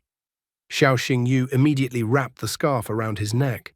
He thanked the girl, noting that the scarf was indeed very warm. However, the guy didn't notice at all that the girl needed it much more. At least he was wearing a jacket, while she was wearing a blouse. At this moment, a train arrived at platform 13. After seeing the train with his eyes, Xiao Xinyu said goodbye to Liu Jin, promising that when they returned, he would definitely go to the movies with the girl. The girl was happy to hear about such a thing. Sung Hu seems to be the kind of guy who is hot and doesn't feel cold. Watching his friend, he grudgingly stated that he smelled romantic. Now Wu Sheng realized why the guy looked so exhausted. Walking up to them, Xiao Xingyu wondered what they were whispering about without him, but the guys decided not to tell him about it. As soon as the disciples boarded the train and took their seats, Qin Yanran appeared. She greeted the students who boarded train 13. The girl announced that she was the deputy head of the Celestial Guild, Qin Yanran. She also mentioned that she was in charge of the transportation of the cargo. The Celestial Guild is responsible for guarding the cargo, so the disciples would only need to help them as needed. The disciples were surprised to see Qin Yanran in person. One of the disciples admitted that he had heard that Qin Yanran was a fifth-star beast tamer, so he understood that next to Qin Yanran they were safe. Qin Yanran reported that the train cars from the 2nd to the 5th are often attacked. Train cars 6 through 10 are relatively safe, but the 11th through 15th are the most risky, as they are most likely to be attacked and even uncoupled. Therefore, based on the requirements of the midterm exam, students had to choose a train car to help. Xiao Xinyu immediately said that he would choose the car at the tail of the train, as the higher the risk, the higher the grade. Wu Sheng and Sung Hu expressed their desire to go along with Xiao Xingyu. Qin Yanran admitted that she didn't expect anything else from Xiao Xingyu, but she also asked that all the students should try their best in this midterm exam. After that, she ordered Xiao Xingyu, Wu Sheng and Sung Hu to follow her to the tail train car. The girl left the further distribution of the disciples to Xiao Wang, who was standing beside her. Soon they disappeared from the general body of students. The girl asked the guy if he had been to Huangyang before. Xiao Xingyu said that he had never been there. Then Qin Yanran promised to show him everything interesting in Huangyang. Huangyang's special pride is the scorpion wine, so if you don't try it, it means the trip was a waste. The rest of the guild members joined the conversation. One guy stated that when they reached the final station, Xiao Xingyu should have a drink with him. Another guy told them that Huangyang was full of all sorts of delicious and fun things to do. Especially the Celestial Guild was paying for everything, so they could party all the way. The third guy even pointed out that Xiao Xingyu was the main treasure of their guild, so they just had to treat him well. Xiao Xingyu stated that he wasn't actually going on this trip for fun. Wu Sheng saw this moment and thought that the guy had not gone to take exams, but to go on a corporate vacation. Sung Hu also thought that if he didn't know that his friend was studying at the Azure Dragon Academy, he would have thought that he was one of the veterans of the Celestial Guild. The Celestial Guild guy behind them explained to them that the guy was practically as good as the guild veterans since he was a special pharmacist of their guild. However, there was still one guy who was dissatisfied. He couldn't believe that a guy at such a young age could have such abilities. Therefore, he thought that the guy had most likely taken the guild's special pharmacist position by blat, so there was nothing special about it. However, at this moment, a man approached him. He stated that if Lin Yue wasn't chosen to be a special pharmacist, then there was no need to slander and malign others. But Lin Yue did not relent. He stated that he had said no such thing, and that if Xiao Xingyu was not well acquainted with Qin Yanran, there was no way he would have become the guild's special pharmacist. However, here Qin Yanran already intervened. She was outraged that the guy speaks so negatively about her younger brother. The girl announced that she was always objective and impartial when choosing special pharmacists. Lin Yue was not intimidated and declared that he had already risked his life for the guild for 8 years and had accomplished a lot of merits. He also mentioned that he had been on a business trip for half a year and had also helped complete several S-rank assignments. Therefore, he categorically didn't understand why the guy took his place in the guild. At that time, Xiao Xingyu had already intervened in the conversation and explained that the rank of special pharmacist did not depend on merit, but on medical skills. Lin Yue saw an opportunity in his words. He stated that if the guy was so confident in his abilities, they could have an argument. Xiao Xingyu was confident but didn't understand what Lin Yue wanted to argue about. Lin Yue had clearly stated that if he lost, he would leave the guild, and if he won, Xiao Xingyu would leave the guild. Xiao Xingyu didn't think about his proposal at all and immediately agreed. At least Lin Yue is setting fair terms and not just arguing over who will take the place of the special pharmacist and not taking any risks himself. Poor hard-working guy doesn't know that even if you work hard, it doesn't guarantee anything, and there can always be someone more talented than you. After a while, the train was already rushing through the ice location. The magical beasts that lived in this location turned their eyes to the train and were already licking greedily, anticipating their prey. Mysteriously, only the head of the train remained, and the cars had somehow miraculously disappeared as if they were invisible. The magical dwellers in this area were quite intelligent. Therefore, they walked around with their clothes on and used their swords. They rushed towards the train to rob it. At the same instant, the train's siren sounded, announcing that the train was under attack. All arguments between Xiao Xingyu and Lin Yue immediately lost their meaning when the siren went off. Qin Yanran told everyone to be on alert immediately as the train was under attack. In the same instant, the train car's plating was cut open with a sword with incredible ease. Then, the claws and paws of a magical beast were thrust into the resulting gap, and then the magic beast widened the opening and stuck its snout inside the wagon. Looking at the magical beast that burst through, Qin Yanran ordered all the guild members to prepare to defend the train. The guy standing next to her instantly summoned his magic beast, telling Lion Fang to appear. The bald guy also had time to react and summoned a monkey dog. The other few magical beasts didn't bother covering the wagon and just went inside, smashing out the windows. The two magical beasts, as if sensing who the leader of the train's defense was, surrounded Qin Yanran.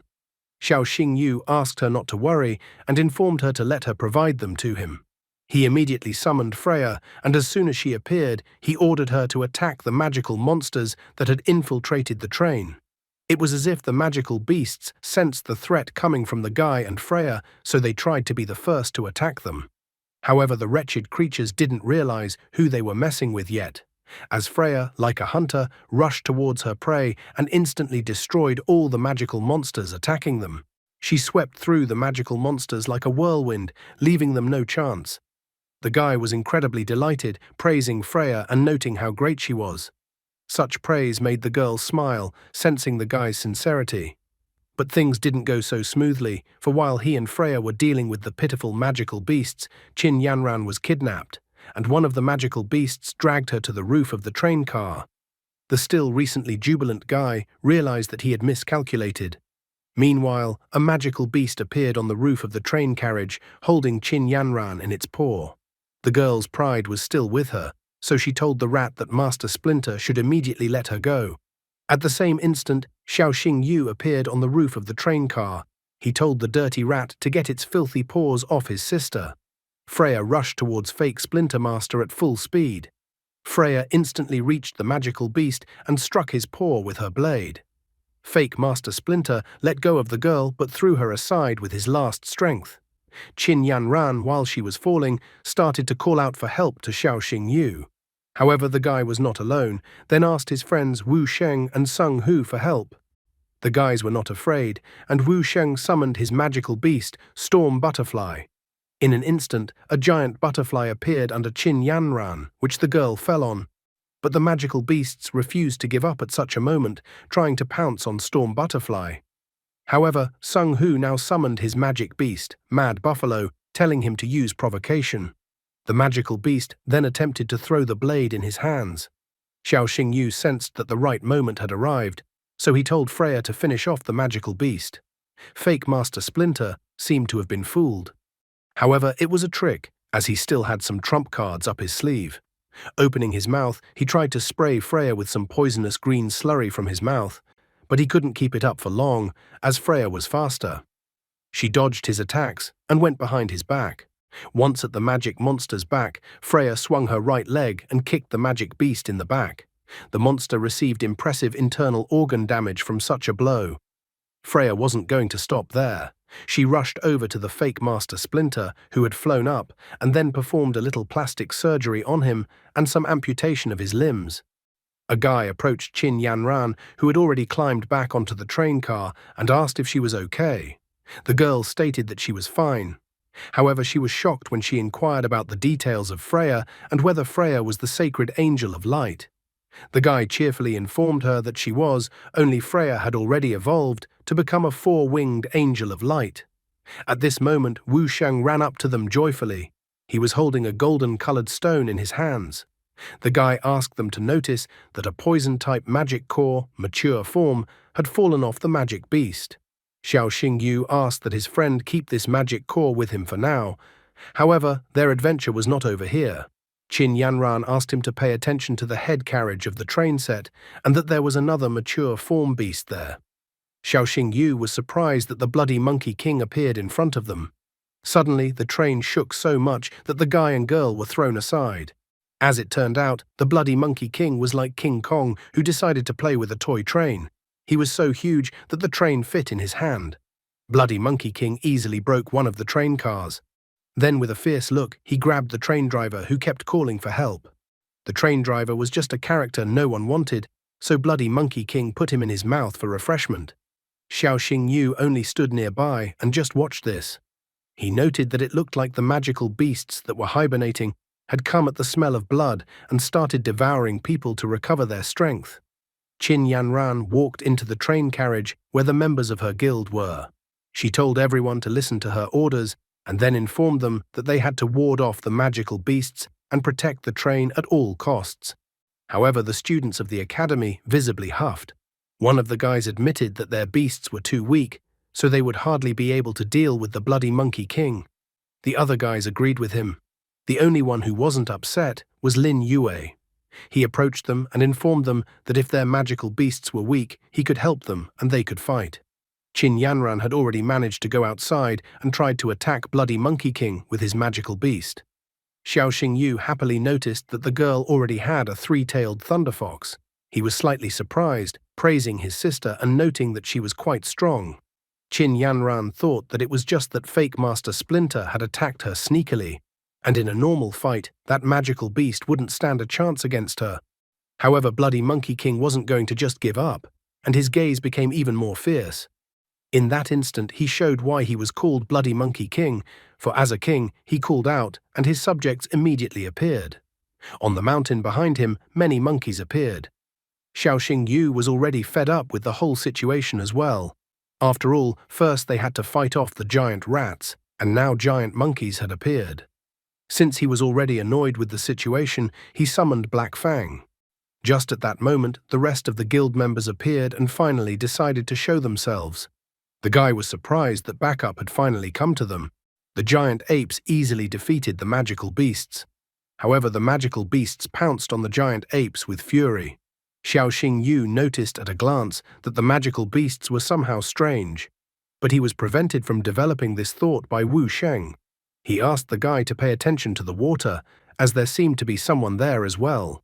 When Xiao Xingyu looked at the water that was on the right side of the train, he noticed a giant magical beast that was fiercely going to eat the prey from the train as well.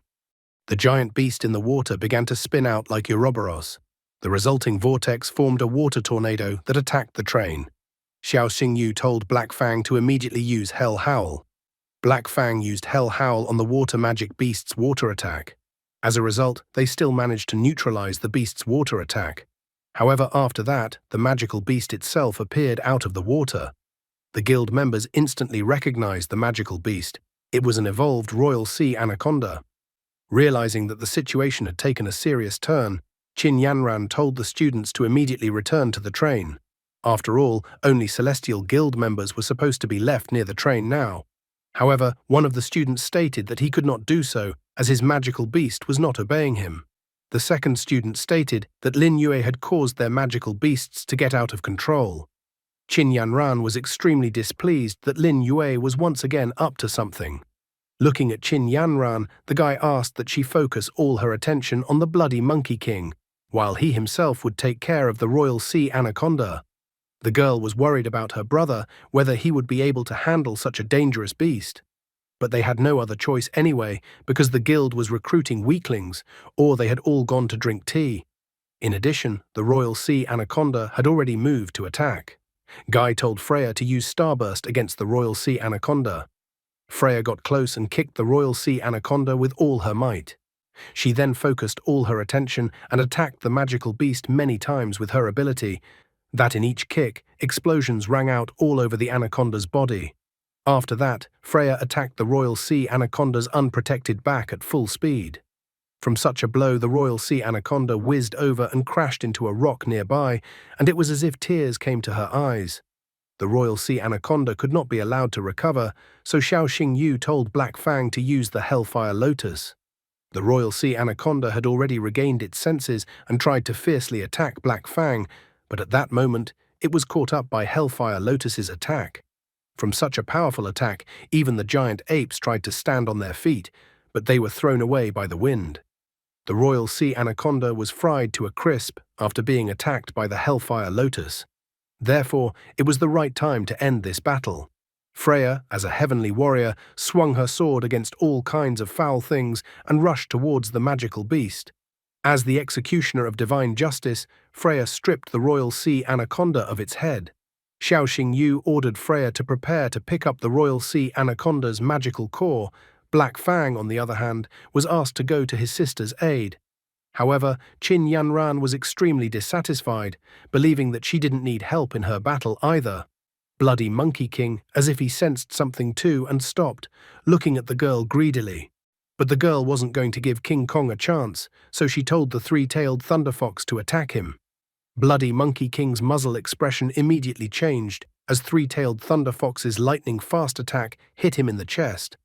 In the same instant, Bloody Monkey King began to inflate like a balloon, as if it had been pumped with helium. After that, there was a powerful explosion that deafened and scared everyone around. The giant monkeys immediately began to flee, as they had lost the Bloody Monkey King and were unable to continue the battle any further. Qin Yanran assumed a victorious pose, throwing two hands up and declaring that they had won and that they had managed to protect the train. The students were incredibly happy that not only had they managed to survive such a dangerous encounter with the magical beasts, but their group had also managed to defeat the attacking magical monsters. After the past battle against the magical beasts, all the students and guild members returned back to the train, and the train continued moving. One of the guild members was furious that Lin Yue had given all the student-owned magical beasts a neurostimulator.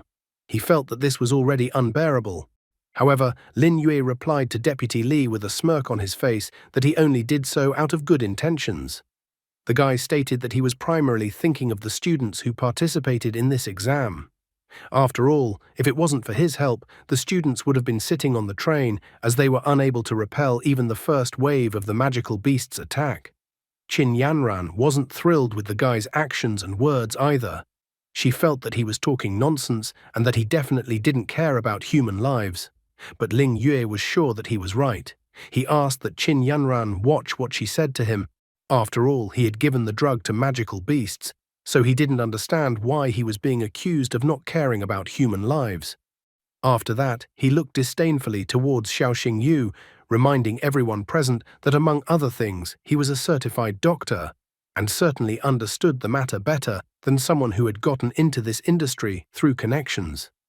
Xiao Xingyu wondered if he was the one Dr. Lin was alluding to and trying to hurt with his words. Lin Yue reminded Xiao Xingyu of their argument before the attack of the magical beasts. The guy thought that if Xiao Xingyu was so skillful, then let him go and cure the battle beasts. He even cheerfully stated that the requirements were as simple as possible, and that if the guy cured even one magical beast, he would be considered the winner of their dispute. Qin Yanran was eagerly waiting for Xiao Xingyu to put the upstart Lin Yue in his place. Lin Yue continued to smirk, wondering why Xiao Xingyu didn't budge and if he was willing to admit his powerlessness. He even promised that if Xiao Xingyu kneeled down and asked him nicely, he would have mercy and cure all the beasts. However, at this moment, Deputy Li called Li Yue a clown, because before arguing, it would be better for him to walk through the other carriages of the train. If he did, he would find out that Xiao Xingyu had cured the beasts before he even boarded the train. Lin Yue jumped up from his seat at what he heard. He couldn't believe this information. It was hard for him to understand how Xiao Xingyu could do such a thing. After all, he had been developing this neurotoxin for 10 years. The guy couldn't believe that Xiao Xingyu could handle his neurotoxin in just a few hours. However, Xiao Xingyu smirked, reminding Lin Yue that they were originally at different levels, so for him to cure magical beasts was quite easy. Xiao Xingyu stood up from his seat and then explained how he heard from Qin Yanran about why Lin Yue didn't become a special pharmacist. As it turned out, Lin Yue had forfeited the opportunity to become a special pharmacist because he had done too many abominations.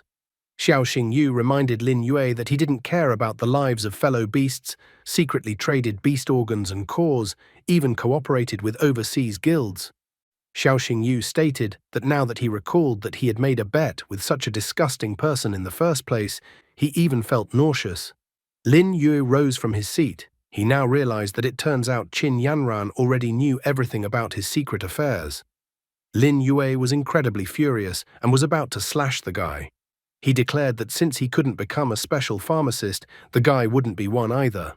At this moment, Qin Yanran blocked his path, kicking him with her right foot. Xiao Xingyu was astonished that Lin Yue was even thinking of killing him, which meant that he was definitely not right in the head. Since Lin Yue himself was looking for a fight, the guy didn't deny him and summoned Freya. Only when Freya appeared did she carry out the execution. Looking at the dead Lin Yue, Qin Yanran announced that the traitor had been executed and for someone to post Lin Yue's crimes on the official website. She also added that the Bone Abyss and Kunming Mountain were ahead of them, so they needed to prepare for battle. Deputy Li took her order to be carried out. After a while, the train rushed towards the designated point of their route. As Qin Yanran surveyed the area from the window of the passing train, she found the situation incredibly strange. She remembered that they were almost always attacked by magical beasts when passing through this area, but now it was somehow so peaceful. Xiao Xingyu thought that perhaps the magical beasts were up to something. At this moment, Deputy Li approached them. He reported that they had almost arrived at the Heavenly Wolf Lake station. The girl stated that she already knew it perfectly well, so Deputy Li shouldn't have come out just to inform her. But as it turned out, he also received a report from the princess that she would go with them to Huangyan City. The guy was surprised that Shangguan Qian had decided to go with them. After a while, they arrived at the Heavenly Wolf Lake train station. When they got off the train, Sung Hu was impressed that the princess would be traveling with them. As far as he knew, the princess had already passed the 6th star Beast Tamer's exam, and now she suddenly decided to go with them. Wu Sheng remembered that the empresses only had one daughter. Therefore, he wondered if he could get the girl to like him and have the chance to become the princess's fiancé. Sung Hu, on the other hand, believed that as long as Xiao Xingyu was around them, then the princess would not even look in their direction. But Xiao Xingyu himself didn't want to be dragged into such a conversation. A moment later, joyous shouts rang out in the crowd on the platform as the princess arrived. Some were so amazed by her beauty, noting that she was even more beautiful in real life than on the TV screen. Xiao Xingyu, Sung Hu, and Wu Sheng immediately looked in her direction. Surrounded by many students, the girl welcomed everyone and also thanked them for coming all the way. As soon as he looked at the girl, his face even turned a little red. He was surprised at how beautiful Shangguan Qian was, but he noticed that she didn't look like her mother at all. Qin Yanran came out first and greeted her with all the official posture. She informed me that her name was Qin Yanran, that she was from the Celestial Guild, as well as how she stated that she was very happy to meet the princess. In addition, she said that the VIP carriage for the princess had already been prepared. Shangguan Qian smilingly asked the girl to omit all these official welcoming ceremonies. Suddenly, for everyone, she turned back around. The guys immediately tensed up.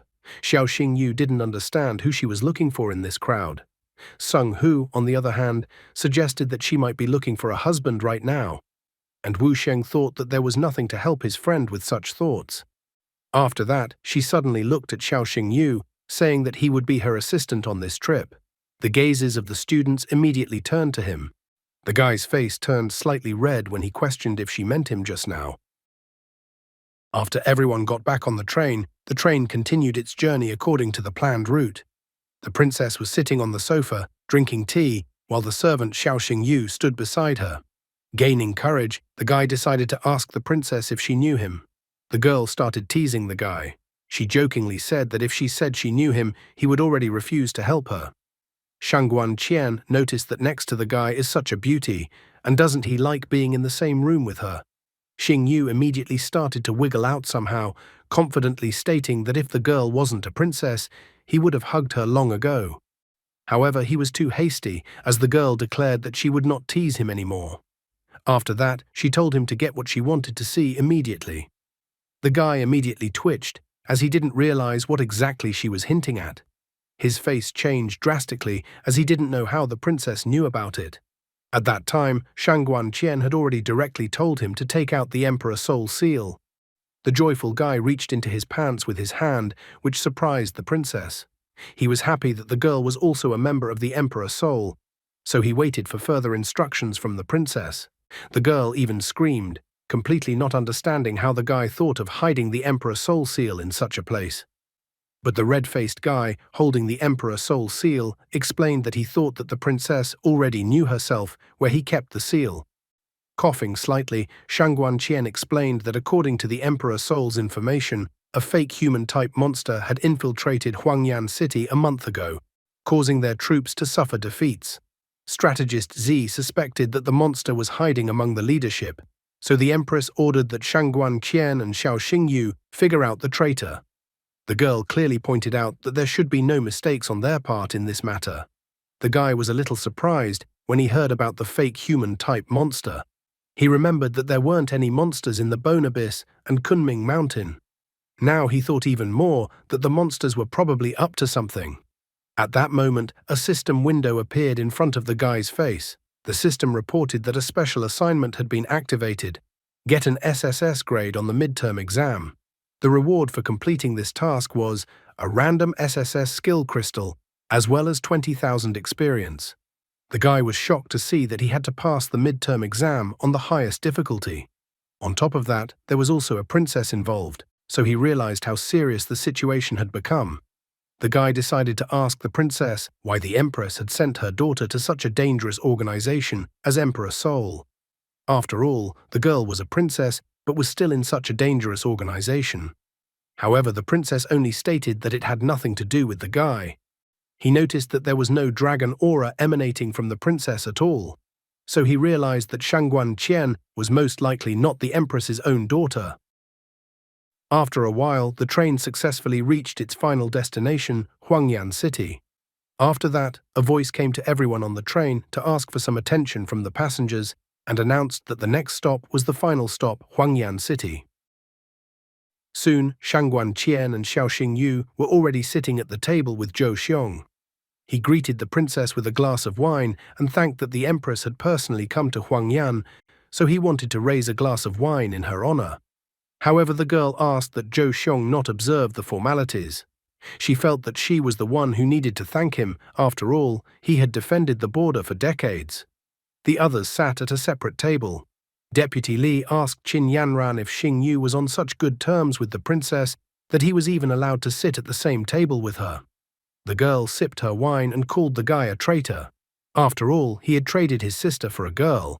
Then Zhou Xiong stood up from the table and walked over to the guy and handed him a box. He handed the guy the color of the magical glow that he had asked him for a long time ago. The guy was pleased and politely thanked the man. Suddenly, the princess tapped her elbow on his arm. She whispered and pointed out to him that he should stop accepting gifts and should concentrate on the task at hand. The guy, also in a whisper, pointed out that he had not forgotten about their assignment. Just at this moment, 3 more men arrived. Zhou Xiong admitted that he had completely forgotten to introduce the guy and girl to his subordinates. One man was his deputy, Zhao Ming, who commanded 3 elite squads of beast tamers. Next to him was the frontline officer Liu Ruijie, and the third man was Sun Lan, who was the commander of the sabotage squad. After Zhou Xiong introduced them, they themselves greeted Shangguan Qian and Xiao Xingyu. The princess inspected them with a suspicious gaze. She felt that at first glance there was nothing wrong with them, so there was a possibility that it was someone else from the officers. For a moment, she even thought that she shouldn't rule out the possibility that Zhou Xiong could be the traitor. Xing Yu suddenly stood up and took the hand of one of the men, making the man even slightly surprised. The man trembled, not understanding why the guy had grabbed his hand so tightly. However, the guy only smiled, stating that fake human actually had a very good disguise.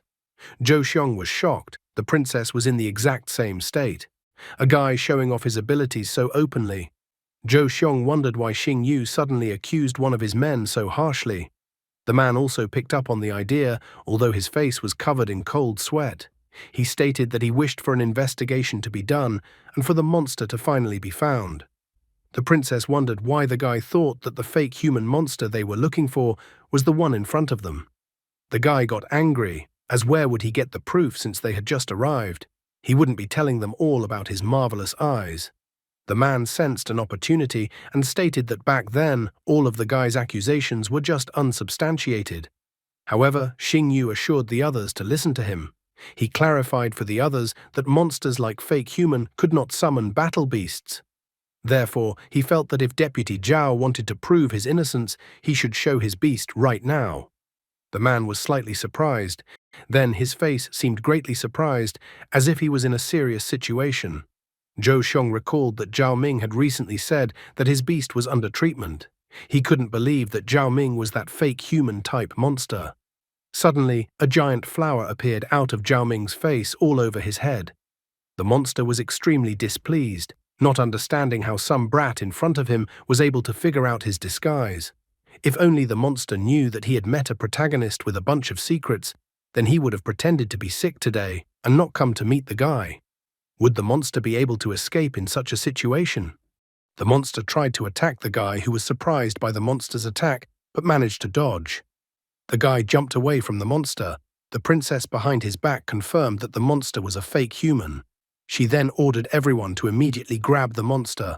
The summoned magical beasts rushed towards the monster that revealed its essence. In the blink of an eye, plants formed around the monster and began to wrap around its body. In an instant, the monster's entire body was wrapped in vines, forming a protective cocoon. However, multiple attacks from the magical beasts were directed towards the monster. The people present were shocked by what they saw. After all, the protective cocoon was not very protective and instantly shattered from the attacks of the magical beasts. And everyone was surprised because after the dust settled, they saw a female figure. This monster turned out to be the all-devouring poison ivy. Bouncing off the pillars, the monster climbed up. The monster even praised the guy for being pretty smart since he was able to expose the monster so quickly. However, the monster felt that it made no difference that the guy had exposed him. After all, the monster had already stolen the city's defense map a long time ago. So when the monster army breaks into Huangyan, it will be the end for humans. The princess was tired of listening to the monster's words, so she summoned her Ice Qilin. After that, she told Ice Qilin to use the Ice Soul ability. The roof of the building was destroyed from such an attack, but the monster managed to dodge such an attack. At this moment, Zhou Xiong jumped out following the monster onto the roof. He was angry that the monster had killed Zhao Ming. The man felt that the monster had to pay for such an act with his miserable life. After saying that, Zhou Xiong summoned the Imperial Battle Rhino, telling it to crush the monster. The Imperial Battle Rhino easily crushed the monster with its hoof. Deputy Li was slightly disappointed, not understanding why the monster was so weak. Qin Yanran explained to him that the monster was not originally designed to fight battle beasts, and its target was beast tamers, who didn't have a beast at the moment. The monster continued to shout that Heavenly Father would definitely bring the troops and destroy the humans. The monster realized that his end had come, so he decided that he would take the princess to the grave with him one last time. The monster attacked the princess with his leaves like shurikens. The princess froze in place, looking at the pieces of monster that were flying towards her. However, Xing Yu didn't wait for the princess to go to the other world because he still needed her. So he pushed the princess aside, and the leaves whistled over their heads. Zhou Xiong told Imperial Battle Rhino to destroy the monster, so the magical beast once again attacked the monster with its hoof. The red-faced girl panicked, wondering if the guy was all right and if he was under the monster's attack. But after slightly getting up from the princess, the red-faced guy admitted that she smelled so nice. He even inquired what kind of perfume she uses. Shangguan Qian didn't expect such a question from the guy at all. She explained to the silly guy that it was wrong to ask a girl such a question. Then she told him to get up off her. At that moment, an excited Qin Yanran ran up to him and called his name. The guy immediately began to justify to his sister that he hadn't molested the princess at all. However, the girl felt that this was not the time to think about it. She told the guy to leave Huangyan immediately. The guy couldn't understand why he had to do that. Then the princess told him that the whole problem was the heavenly father Yerdis, who is a mutant, beastman, beast god of the first rank. Qin Yanran informed him that very soon Huangyan will become a battlefield, so before that happens, the guy should leave the city immediately. However, the guy admitted that he was very reluctant to leave the city. Qin Yanran stated that the guy had exposed a fake human-type monster. Therefore, according to the rules, his grade was raised to SS, so now the guy should return home. However, the guy was still against it, announcing that he would stay and protect the city. Qin Yanran felt that the guy probably didn't realize that the beast god was not an easy opponent at all. So if the guy stayed, he might die. Xiao Xingyu proudly declared that defending the motherland was a true man's duty. He asked his sister not to worry because he would definitely survive.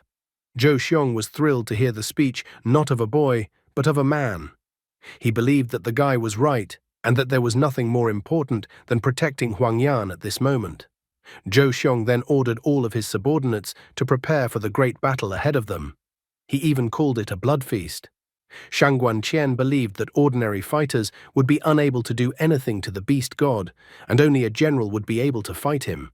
After that, she dialed a number and called someone. She believed that only a general would be able to come to the aid of Huangyan City. After a while, many flashes of lightning lit up the night sky above the city. Meanwhile, the residence of the Huangyan town governor was turbulent. The princess was sitting at the table, and Zhou Xiong was reporting to her about the current situation. He reported that the students of Azure Dragon Academy had already been completely evacuated from the city.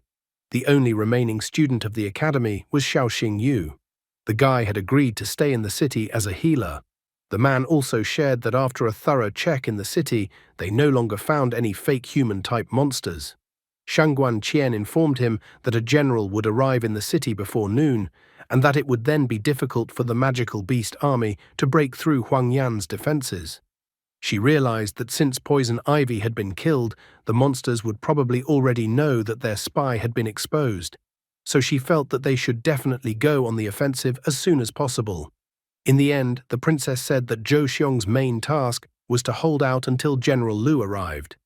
Zhou Xiong proudly declared that he would defend Huangyan until his last breath. Meanwhile, Xiao Xingyu was rejoicing that he finally had all the necessary ingredients in his hands: phoenix grass, magic radiance flower, and beast king form beast dung. Now he was ready to cultivate the seed. After that, he poured the necessary ingredients onto the seed.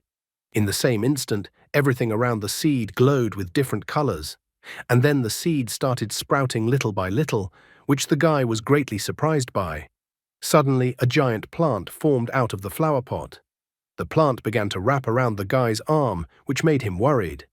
However, the plant suddenly tickled the guy's face, so the guy relaxed and smiled. In the end, the guy declared that it was his first plant beast from now on. He decided to name his new plant battle beast, Xiao Yin. Xiao Yin agreed with his new name, nodding approvingly. The guy was delighted, noting that it was not without reason that Xiao Yin had an ancient illusory god bloodline. He was happy because with Xiao Yin, they could now shine on the battlefield. The guy examined his new pet with his marvelous eyes. In front of him was the heavenly soul vine. Stage, mature form, level 1. Bloodline, illusory god, ancient. In addition to this, the pet possessed some abilities. Disarm, after entangling an enemy with vines, the result is that the enemy is temporarily unable to use weapons. Sun and moon essence releases a fragrant mist that significantly restores the health of allies and surrounding structures within a certain radius. Well of souls. Upon the death of any magical beast, automatically absorbs its soul. Attributes: ancient, plant, mental. Loyalty: 100. In addition to abilities, there were also skills. Deadly spikes. Releases a multitude of branching vines that burst from the ground, instantly hardening and creating a zone of spikes that deal permanent damage to enemies. Deadly embrace envelops enemies, gradually shrinking and slowing them down. Fireflies discharges a multitude of silver particles the size of fireflies, covering allies and providing strong health regeneration, up to 60% of maximum. Evolution path: Heavenly Soul Vine, Vine of Bloody Heaven, King of Soul Vines, Vine of Souls. Hidden Evolution path: Heavenly Soul Vine, Heavenly Underworld Dose, Immortal Emperor Vine, Illusory Divine Vine. Of habits and tastes: loves affection and bathing in water with pollen of the magical radiance flower and the underworld flower. While the guy was genuinely excited about his new pet, a whole delegation of monsters arrived at the city. One of the people present said that it was quite unexpected that the all-devouring poison ivy had actually died. Standing nearby was Underworld Butterfly Rommel, Beast King form, level 3. She stated that she had seen the poison ivy's demise with her own eyes, so their plan had failed. Behind her was Heavenly Father Eurydice, a level 1 beast god. He said with a smile that because of the new circumstances, they no longer needed to wait. Eurydice suggested that they would most likely send Bai Yu or Lu to help the humans, so he wanted to send out a few units to delay whoever was to arrive. He also told Rommel to take some of the army, then infiltrate the city and attack the city from within. After all, they had to capture the city at any cost. Dropping to one knee, Rommel understood his order and obeyed his words. Meanwhile, the main force of defenders was awake. The princess noticed that the guy somehow looked bad. The guy then admitted that he had a rather strange feeling right now. Zhou Xiong wanted to know more information about it. The guy then explained that it was too quiet this night. There wasn't the slightest sign of an attack. Xing Yu thought that if the monsters really feared the general's strength, they would have launched an assault long ago. He even wondered if it was really all about the rain. Suddenly, a thought crossed his mind, which even made him curse in front of the princess. The girl inquired at him, wanting to know if the guy understood anything about the situation. Xing Yu turned to her and informed her that the abilities of the all-devouring poison ivy included controlling shaman beetles in addition to disguise. The girl remembered how the shaman beetles could be used. Only now did she realize that they needed a map of the city's defenses in order to dig an undercut. At the same instant, the city began to shake and the ground began to be covered with numerous cracks, forming rifts into which people fell. Along with this, monsters came out of the ground. Looking down, Zhou Xiong was horrified that the monsters had already sneaked inside the city. At the same time, a full-scale monster attack began. A multitude of monsters rushed towards the city gates, intending to take over the city. Zhou Xiong was incredibly disappointed with himself, for they had underestimated the monsters. Shangguan Qian was frightened after noticing that there were about 20,000 monsters. Xing Yu broke the unpleasant news, noting that Huangyan City's garrison only had 5,000 soldiers. All they had left was to fight to the death against the monsters. The girl had no intention of backing down from the battle and summoned her ice Qilin. As a warlord, she loudly informed the warriors of the dragon state to keep watch. The princess declared that they would go outside the walls and meet the enemy face to face. Meanwhile, in the city engulfed in flames, crow-like monsters were trying to peck out the eyes of the warriors. The other monsters easily dispatched the weak beast tamers. The city was engulfed in flames, and there was chaos and destruction everywhere. A little girl was sitting and crying frightenedly, calling her mum for help, while one of the monsters was already running at full speed to eat her. But in the same instant, the monster was torn apart as the three-tailed thunder fox ran through it, leaving the monster no chance. Qin Yanran ran up to the little girl, wondering if she was all right, but the little girl only kept crying and calling for her mum. Qin Yanran was well aware of the dire situation they were in. After all, if even the monsters inside the city were so strong, the situation outside the walls must be even worse. The girl was very worried for Xing Yu's life. The guy was fighting the monsters with all his might. He told Black Fang to use the Hellfire Lotus. Black Fang's attack caught up with the giant monster, knocking it to the ground. Xing Yu, who had not participated in this kind of clash before, was already trying to catch his breath. He was not happy that there were too many monsters. He even saw undead and giants among the attacking monsters. Now he understood very well that all the monsters from the Bone Abyss and Kunming Mountain had fled here, and that was why no one was attacking their train. The princess wondered if the guy could withstand such an onslaught of monsters. Instead of a normal answer, the guy started blustering, noting that he was a man and so he would definitely be able to handle it. Ice Killin went to attack the Sand Toad King using his ice breath. The Sand Toad King was instantly iced by a single attack from Ice Killin. After that, Ice Killin attempted to bite the Sand Toad King. Xing Yu, who was watching this, was delighted. He clapped, noting that he was now not surprised at all that Ice Killin was the princess's favorite magical beast, considering that Ice Killin had destroyed the Sand Toad King with only 2 attacks. The princess reported that she had no shortage of cores, so she thought the guy could have the Sand Toad King's core. The joyful guy thanked the princess.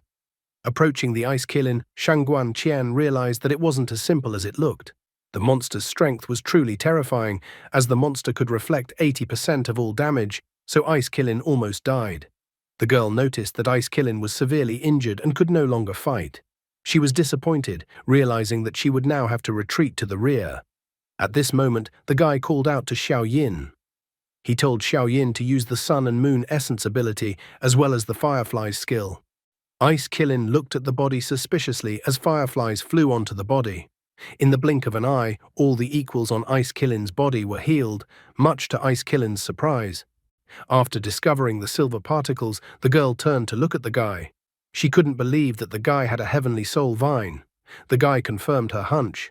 Xing Yu admitted that Xiao Yin had the ability to restore about 60% of the maximum health of the entire team.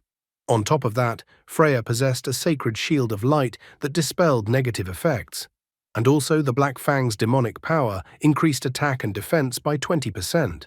So the guy proudly declared that he had a real support squad. The princess pointed out that the guy really was a monster and that for him to be a 2-star beast, Tamers was too low. Guy admitted that he thought so too. He announced that when he returned to the academy, he would go straight to take the 4th-star beast Tamers exam. Noticing a guy with such great ambition, the princess announced on behalf of the examiner that the guy's grade had been raised to SSS. The guy was so happy at the princess's words. At the same instant, a system window appeared. The system reported that the guy had completed the special task of getting an SSS grade in the midterm exam. As a reward, he would receive a random SSS skill crystal as well as 20,000 experience. Looking at the crystal that appeared, Xing Yu thought that it was the infernal path. So he noticed that Black Fang seemed to be lucky. His joy couldn't last long as the wall in front of them collapsed. Shouts were heard that the northern gate had fallen and that reinforcements were needed. Only now did the guy remember that it was not yet time to relax. The princess told him to retreat with her. Meanwhile, Zhou Xiong was sitting on the ruins of the city. His subordinates ran up to him one by one, reporting the situation. One subordinate reported that the 3rd company had lost more than half of its men, and the captain of the 5th company, Chen Nian, was dead.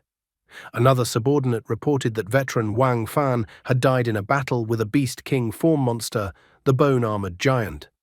After that, another subordinate ran up, reporting that the 3rd company had been completely destroyed. Zhou Xiong, who was tired from such an intense battle, continued to listen to the reports, realizing that he had a difficult decision to make. At this moment, an amalgamation of monsters appeared beside them, a bone-armored giant, Beast King form, 2nd level. The monster looked at the humans like ants. Barely staying on his feet, Zhou Xiong felt that it didn't matter that a monster fusion had occurred. He also believed that it didn't matter that the monsters from the Bone Abyss and Kunming Mountain had merged into one. The man showed his fighting spirit out of his last strength. He declared that Huang Yan was here, and that this was not a place where monsters were allowed to rampage. Zhou Xiong swore that he would protect the Dragon State Gate even at the cost of his life. A martial aura enveloped his body. Bone-armored giant had already gotten too close to Zhou Xiong and Imperial Battle Rhino. Bone-armored giant swung his axe towards them. Zhou Xiong told Imperial Battle Rhino to use Thunderbolt. Imperial Battle Rhino blocked the bone-armored giant's giant axe with his horn. Using his horn and the ability effect concentrated in it, Imperial Battle Rhino slowly began to smash the axe. In the blink of an eye, he shattered the axe and made his way towards bone-armored giant, dealing a powerful blow with his horn. From this attack of the Imperial Battle Rhino, the bone-armored giant was unable to stand on its feet and flew aside. Looking at the cloud of dust raised from the bone-armored giant hitting the ground, the princess noticed that the hordes of magical beasts continued to arrive. Therefore, she realized that Zhou Xiong would not be able to hold out for long. After listening to her, Xing Yu thought about how they could block the passageways through which the magical beasts kept arriving in the city. Suddenly, a thought on the matter struck him. He called out to the princess, informing her that he urgently needed some herbs that would disorient the monsters in the tunnels. For this plan, he needed emperor grass, bamboo spirit mushroom, shadow deity flower, and stinging yang ginseng. The girl was slightly surprised by his request. Refusing to question her further, she immediately turned to her subordinates and asked if they had heard what Xing Yu had said. She then ordered them to gather all the ingredients that Xiao Xing Yu had named. The subordinates obediently began to carry out the princess's order. After a while, Xing Yu gathered all the herbs he needed and began to make his potion with the help of Black Fang. Shangguan Qian, who was standing next to him, covered her nose with her hand as she couldn't stand the disgusting smell anymore. She wondered if the guy was sure it would work. But the guy asked her not to worry about anything and just trust him. After a moment, he displayed 3 small bottles of potions in his hand. He handed them to 3 people, telling them to pour the potion all over the tunnels. The guy explained that this potion would cause the magical beasts to lose their orientation in space and become confused. He even guaranteed that it would happen just as he said. The people with the bottles set out to carry out the order. Quite quickly, they happily noticed that the magical beasts were no longer climbing out of the ground. The area around the other pit was also quite quiet. A smile finally appeared on Shangguan Qian's face, and she praised the guy for being smart enough to come up with such a simple yet ingenious idea. But Xiao Xingyu is a tough guy, so with a laugh he tried to point out that the princess was overestimating him, and he was just an ordinary second-star beast tamers. However, because they were relaxing, all their fun was interrupted in a rather unexpected way. A monster approached them from behind and, using kusarigama, easily hit the guy's right shoulder with a sickle hook and then pulled the guy towards him. That monster was a mutated magic beast demon scythe crocodile. The injured guy wasn't confused and didn't silently wait for the demon scythe crocodile to eat him, so he summoned Freya. Just by appearing, Freya instantly broke the chain that demon scythe crocodile used to pull the guy towards her. From such a drastic action, the hook flew out of the guy's body, and the guy fell heavily to the ground. The princess immediately ran up to the guy, trying to see if he was all right. Seeing the look on the guy's face, the princess thought that the blade had been poisoned. Unhappy with the monster's behavior, the guy said that it didn't matter if the weapon was poisoned or not, because Freya would cleanse it with the holy light.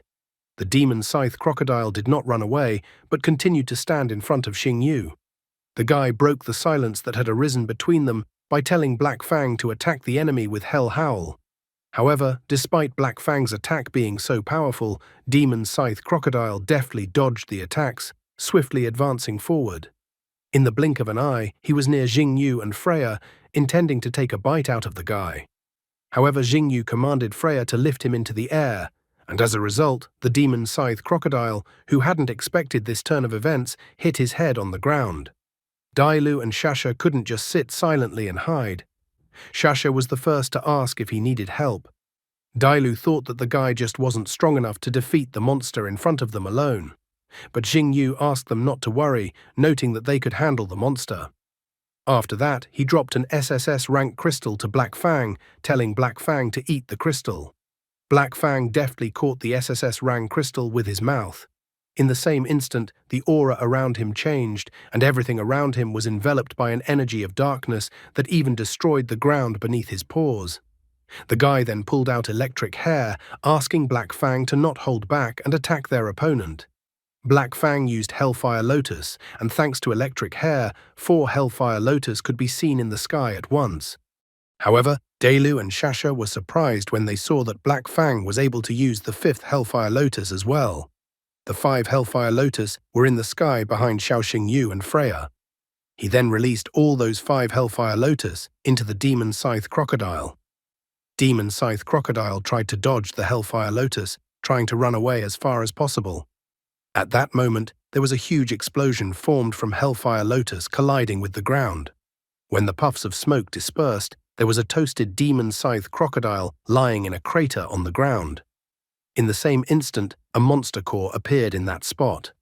The princess was surprised that the guy was able to deal with such a monster. She even thought that the guy was scarier than any monster. Meanwhile, in the mountains nearby, where lightning and rain raged everywhere, Heavenly Father Eurydice was unhappy that since the attack on the city began, the advance party still hadn't captured the city. Rommel kneeled before him and informed him that the situation had changed, as there was one extremely unusual second-star beast Tammuz in the human camp. At her words, Eurydice became furious and grabbed her by the throat. He categorically did not understand how a mere beast tamer's second star was able to hold them back. Rommel pleaded for Heavenly Father to give her another chance. She vowed that she would capture the city as soon as possible. However, Eurydice stated that his patience was running out, so he wished to meet this guy himself, who was beast tamer's second star. At the same time in the city, Xing Yu informed the princess that her magic beast's wounds were completely healed.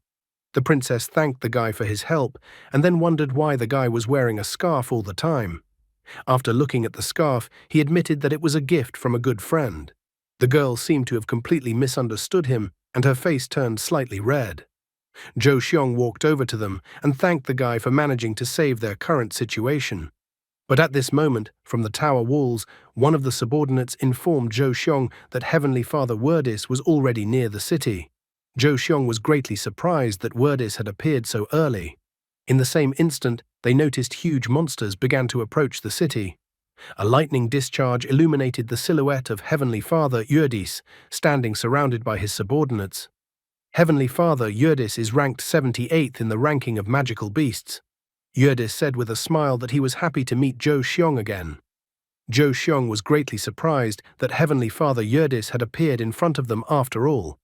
He ordered everyone to immediately retreat back, and it was best to leave Huangyan City. Heavenly Father Eurydice swung his giant axe, declaring that Zhou Xiong should perish. From such a powerful attack by Eurydice, Zhou Xiong and the princess and Guy, along with their magical beasts, were thrown aside. From just one swing of the axe of Heavenly Father Eurydice, a huge portion of the city was destroyed. The dust that had risen began to settle, and the silhouettes of Xing Yu and the princess could be seen. Xing Yu was amazed by his attack, that with just one strike, Eurydice had almost destroyed Huangyan. The girl was also stunned by such destructive power of the Eurydice, realizing that if it weren't for the protective barrier, they would have all died. Zhou Xiong was all wounded, but he was still on his feet. He thought that the princess and the others should leave the city immediately. His speech was becoming less and less coherent, as every word he spoke was difficult and hurt all over his body. At this moment, Xing Yu noticed that the scarf around his neck had suddenly disappeared. When he looked up, he noticed that the tattered scarf was hanging on the ruins of a building. Eurydice finally turned his attention to it, noticing that the guy had Hell Nether Wolf and Four-Winged Angel of Light. Eurydice instantly appeared in front of the guy, making the guy think it was as if Eurydice had teleportation powers. The monster grabbed the guy by the throat, lifting him above the ground. The princess was startled when she saw this. Examining the guy from all angles, Eurydice found him special. He even admitted that at first he just wanted to destroy the guy, but now he had changed his mind. He was incredibly curious to find out how much the guy's blood tasted better than the others. The monster's grip on the guy's throat was getting stronger and stronger, so Xing Yu was already starting to lose consciousness, noting that the monster's strength was clearly not lacking. However, he wasn't going to give up so easily, so he threw the scarf right in front of Eurydice's eyes, and he was confused by the guy's action. Will the guy be able to humor Eurydice and wait for the general's reinforcements? Heavenly Father only laughed out loud at the guy's action. Releasing his axe from his paw, he attempted to remove the scarf from his eyes. In doing so, he was amused that Xing Yu continued to resist, even in the face of death. But as soon as Heavenly Father removed the scarf from his eyes, he was hit by someone else's powerful fire attack. The attack was with tremendous speed and power, throwing Heavenly Father a considerable distance away. The stranger who appeared was General Lu. He deftly caught hold of Xing Yu, who flew out of Heavenly Father's paw. Looking at the man, the guy asked for him to let him go. General Lu only laughed, noting that since the guy had the power to joke around, it meant that he wouldn't die now. However, the guy was actually feeling grandiose shame. The The princess finally decided to approach him since he was now within reach. General Lu said hello to the princess and apologized to her for being late and not arriving on time.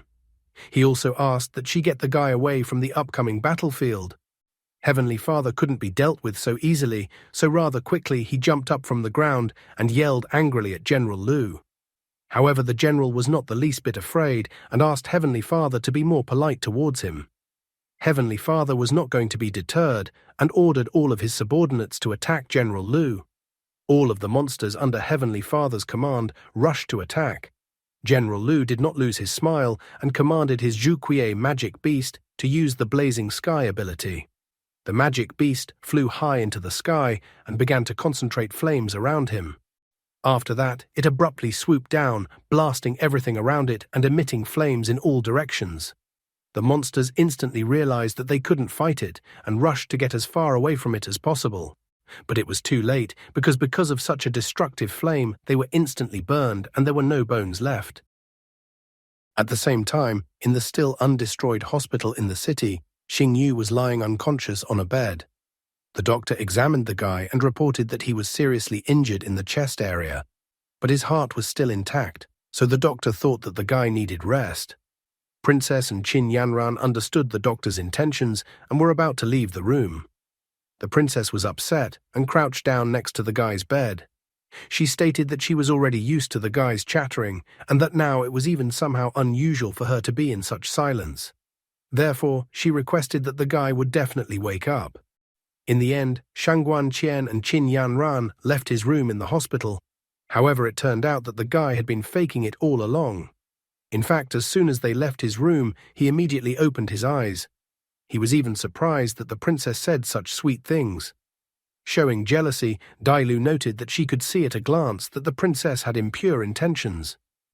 It was as if the guy didn't listen to her, but sat down on the bed, announcing that it was time for the man in the black cloak to act.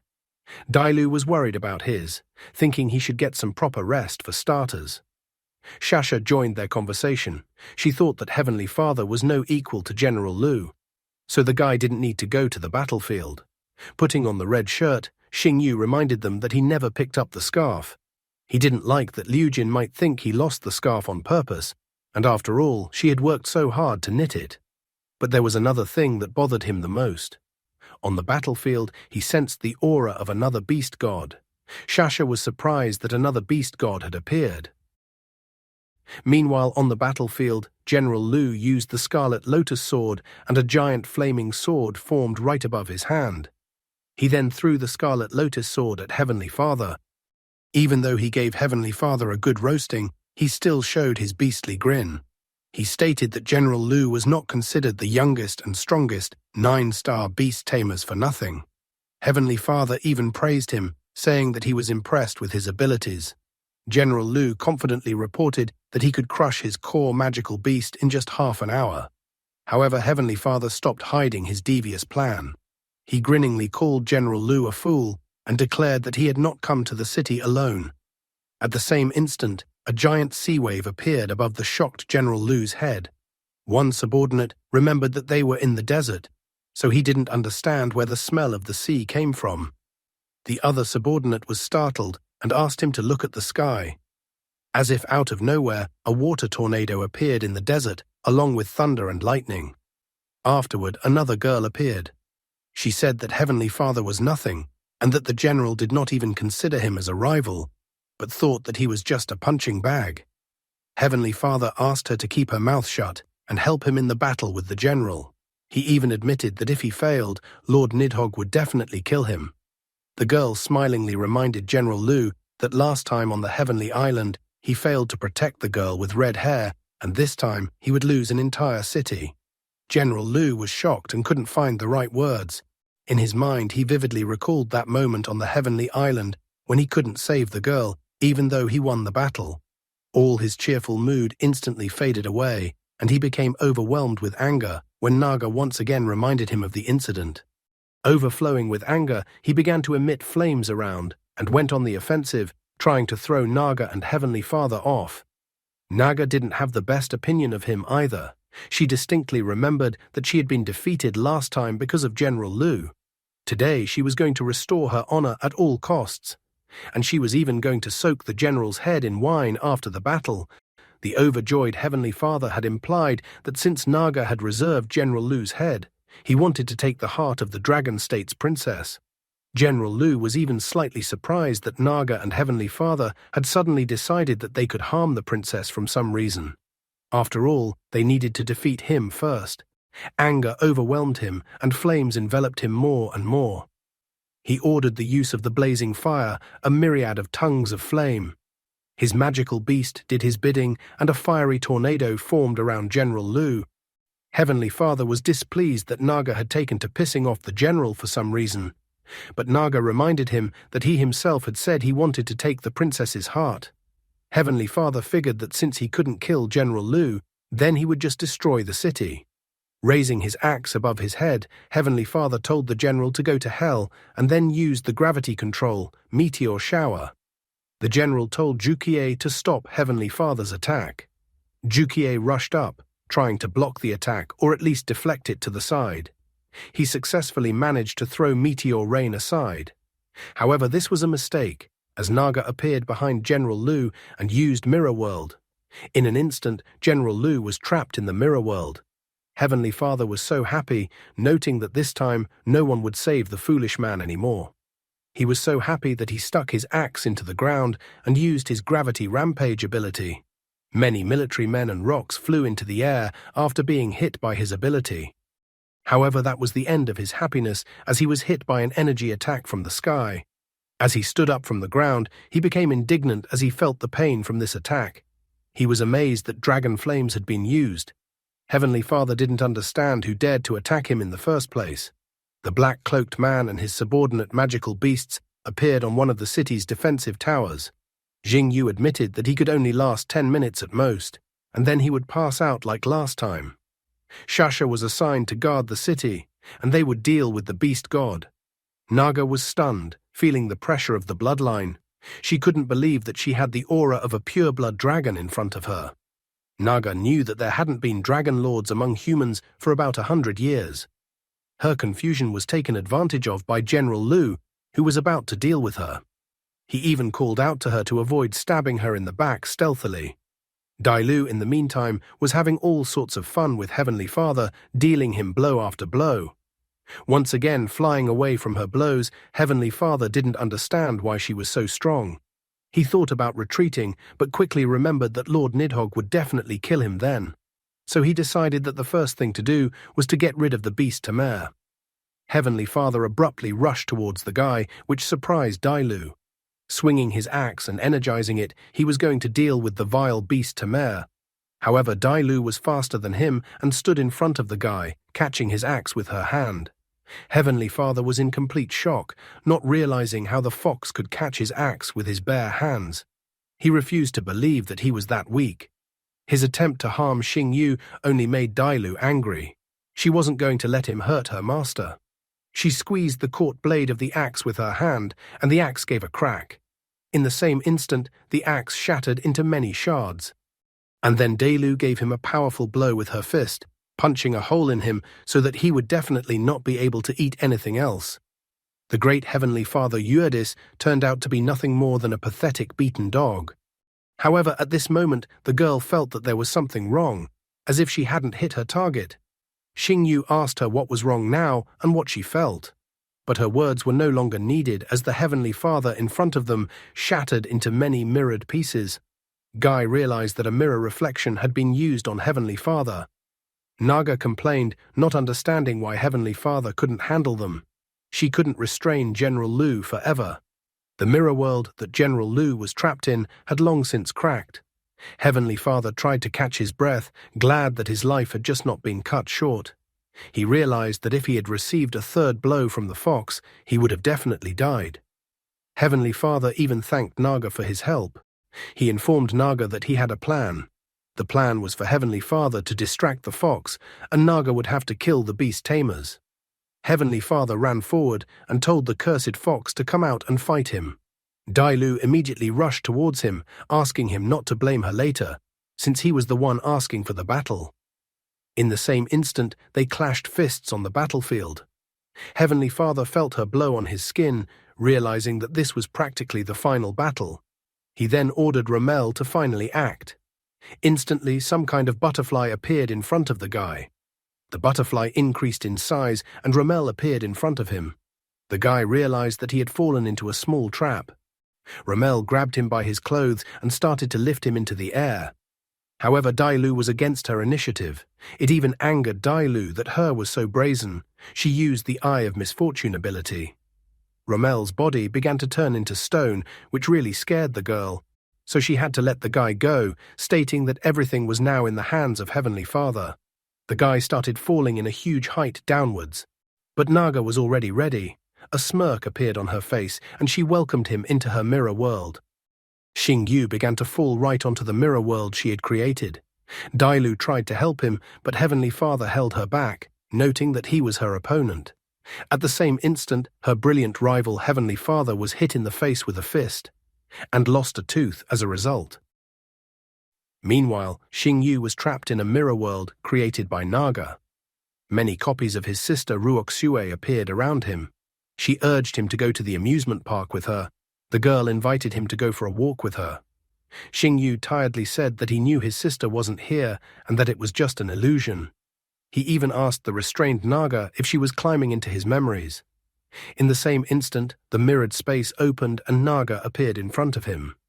She was surprised to find that the guy in front of her was the very same two-star beast tamers, Xiao Xingyu.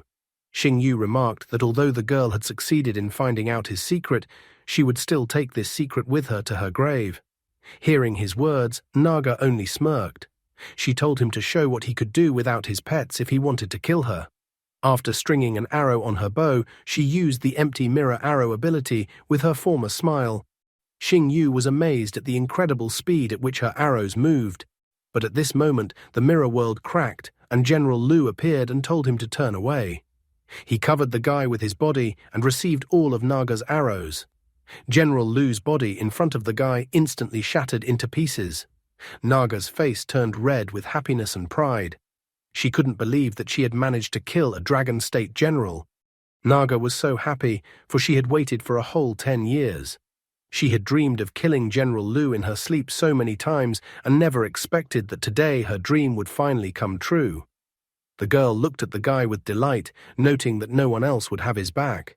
Now she wondered how the guy would get out of this situation. However, the guy only laughed in response to her words. Naga didn't understand why the guy suddenly laughed. Xingyu excitedly reported that it was now the end for Naga.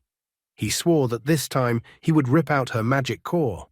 Naga was stunned by his words. Then she looked at his hand, which was reaching for her. Then she drew the bowstring of the arrow once more. The girl wasn't going to be intimidated by beast tamers who didn't even have a magical beast to herself. She even declared that the guy would die soon. In the same instant, the dragon power ability was used and Dai Lu pierced through the mirror world. Naga didn't expect to see the fox here at all. She couldn't believe that Heavenly Father was so useless that he couldn't even delay the fox. Dai Lu asked that Shasha detain Heavenly Father and the others while she headed into Naga's mirror world. Entangled in the giant snake's body, Heavenly Father realized he was finished. The aura of the golden dragon enveloped the guy. He noted that he was glad that General Lu had bought him a few seconds of time. After all, otherwise he would have died, not General Lu.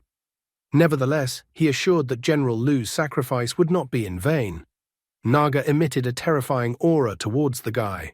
She was displeased that he was underestimating her. After all, she wasn't nothing, and she didn't care that the guy wielded the power of a dragon. Especially since Naga was able to kill Beast Tamer, who had a phoenix. However, contrary to what she said, a phoenix flew right over her head, putting her out of her mental balance. Xingyu also couldn't understand what was even going on, and why the phoenix had appeared. Naga couldn't believe what she was seeing with her own eyes. After all, if the phoenix was still alive, then General Lu was also alive. She refused to believe it. But at this moment, General Lu appeared in front of her, using the flame of rebirth. He called Naga incredibly naive and stupid with a smile. General Lu reminded her that beast tamers of the 9th star could share skills with their beasts. The guy looked shocked at General Lu, who had literally put his entire body back together again. Naga's mood became discouraging. She realized that going up against two beast tamers at once was beyond her strength, so she wanted to retreat from the battlefield as soon as possible. Naga once again decided to use the mirror reflection ability. Many of Naga's spears appeared around them, but General Lu asked the guy to move farther away and leave everything to him. The guy obediently agreed to his request. Destructive flames enveloped everything around General Lu, and then he told Jukie to use the True Soul ability and fuse. A powerful explosion occurred around General Lu that even giant rocks were flying in different directions. And then from that explosion, General Lu appeared in his new form. He merged with his magical beast in one body, taking on a new form. The anger in his soul was blazing, and he told the man in the black cloak to join his attack. The guy obeyed the general's request. He still continued to stare at the general, marveling at his incredible transformation. Guy even decided to memorize the technique. Naga stated to Heavenly Father that they needed to leave as they would not be able to defeat the general and the guy. Heavenly Father realized that Naga was defeated as well. However, General Lu was even slightly surprised that they were suddenly thinking of escaping. Shasha also surrounded them, preventing them from escaping. Heavenly Father was the first to decide that since they were not allowed to retreat, then they should fight. He used the gravitational heavenly lightning ability. Naga decided to fight as well, fueling his attack with his ability Mirror Reflection. General Lu asked if the guy could handle fire. The guy was fine with fighting the beast gods and withstanding the flames. General Lu then went on the attack using Blazing Rebirth. Dailu joined him, using the Dragon Breath ability. General Lu shrouded in Dragon Breath, and his own flames rushed towards the two beast gods at full speed. Heavenly Father tried to stop him with Heavenly Cover, and Naga tried to stop him with Thunderous Mirror Reflection. But General Lu burst through by using Reverse Wave and then using the Hellfire of Justice. An even more powerful and destructive flame enveloped his body, and he continued to break through the attacks of Naga and Heavenly Father. Naga held on with her last strength, trying to hold him back. Heavenly Father also held on with his last strength, but realized that his life had come to an end. At the same instant, General Lu, shrouded in flames, broke through their attacks and swept through them, instantly destroying them. Where Heavenly Father and Naga stood a short while ago, a huge crater formed. And then, as the dust and steam settled, two magical cores that had fallen from the dead beast gods appeared in the crater. Zhou Xiong was incredibly happy as he announced that they were able to win the battle against the beast gods. His subordinates shared his joy. One of them still couldn't believe that they had actually managed to hold the city. The man with the beard was shocked at how tough General Lu had turned out to be. He also praised the guy as well. General Lu thanked the guy for his help. He admitted that he had absolutely no idea how he could thank the guy for helping him in the battle. So he decided that the guy could take the two magical beast cores that fell off Heavenly Father and Naga. Xing Yu didn't refuse and decided to take the gift promised to him. General Lu suddenly inquired if the guy had found the scarf. He instantly replied that he had found the scarf. Xing Yu realized what a stupid thing he had just done and literally confessed who he was. General Lu stared at him intently and then said that after all, the man in the black cloak was a highly wanted criminal with a large bounty on his head personally from the Empress herself. Therefore, he felt that he should still know something about it. Xing Yu cautiously and with a slightly trembling voice tried to find out if General Lu wanted to expose his identity. However, at this moment, General Lu suddenly fell to the ground as if he had run out of strength. Lying on the ground, he began to defiantly talk loudly about how he had no strength left at all and was also dizzy. The man supposedly didn't understand how he would be able to catch some criminal in such a state. Xing Yu was even slightly indignant at the method General Lu had chosen for himself. Dailu and Shasha appeared next to the guy. Dailu tried to find out what was even going on. But the guy didn't want to tell her anything here, believing that they should leave immediately. Bloody tears were already starting to flow from his eyes, and he admitted that the side effect of the dragon elixir was already starting to show. At this moment, General Lu's phone suddenly sent an alert. The man received a message from an interlocutor whom he signed Little Beast. Little Beast complained that he was very hungry, but was too lazy to order food. When General Lu read Little Beast's message, a smile appeared on his face. He wrote to tell Little Beast to be patient for 2 days, and then he would come back and prepare a home-cooked meal. General Lu also seems to have a little secret. Just the next day, newspapers came out with shocking headlines. The front page of one newspaper said that a divine-level support genius has appeared in the Dragon Country, Xiaoxing Yu of the Azure Dragon Academy. Another newspaper revealed that Air Force General Lu Mingxiao had come to the aid of Huangyan City. The third paper reported that a mysterious man had killed the beast goddess Naga. However, the news of Naga's murder was soon found to be false. All the news was released on Sunday, November 1st, 2019. It was also stated that Lorem and Ipsum were getting married today. Meanwhile, clouds were gathering around the hospital and snow was falling. Qin Yanran tried to ask the doctor for details about the guy's condition. She didn't understand why Xing Yu was fine not so long ago, but now it was getting worse. After once again looking at the guy's vitals on the tablet, the doctor coughed and then informed her that they didn't know either. Besides, the medical devices weren't showing any complications with the guy. The princess tried to calm the girl down. And then she turned to the poor doctor and told him to cure Xing Yu at any cost. Despite having the princess in front of him, the doctor openly confessed to her that she was asking the impossible from him. Suddenly, Shang Guanlan appeared in the room in the guy's hospital along with General Lu Mingxiao. Shang Guanqian was surprised and then suddenly tried to call her mother, but stopped halfway through and called her Madam Empress. Shang Guanlan said that ordinary medicines wouldn't be able to help the guy, but fortunately she had one remedy with her. The princess took the outstretched vial of liquid in her hands, not understanding what it was. The empress explained to her that it was the blood of the rainbow Qilin.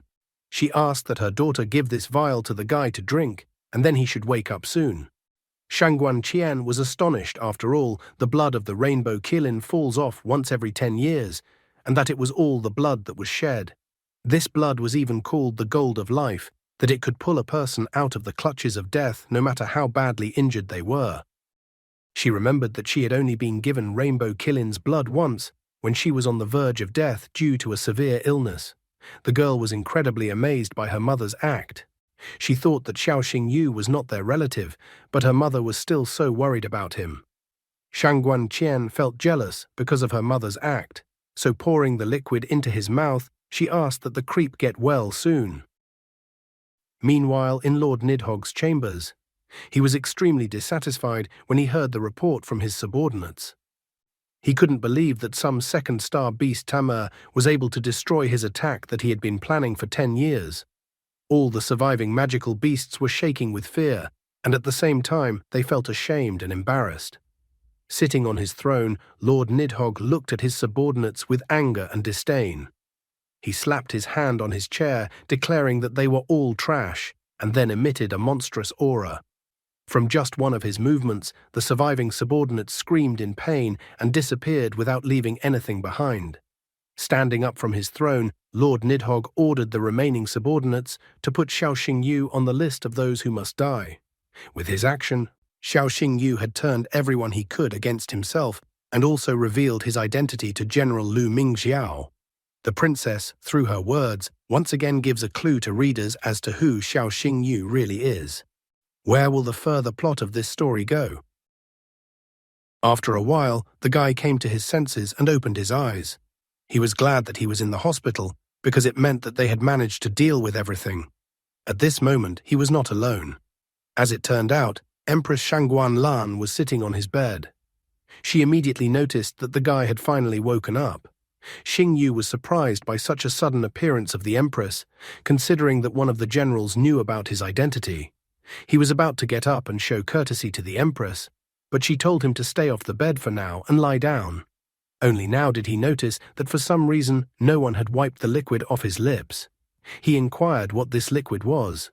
Then General Lu, who was also in the room, informed him that it was the blood of the rainbow Qilin, and that it was actually a real treasure.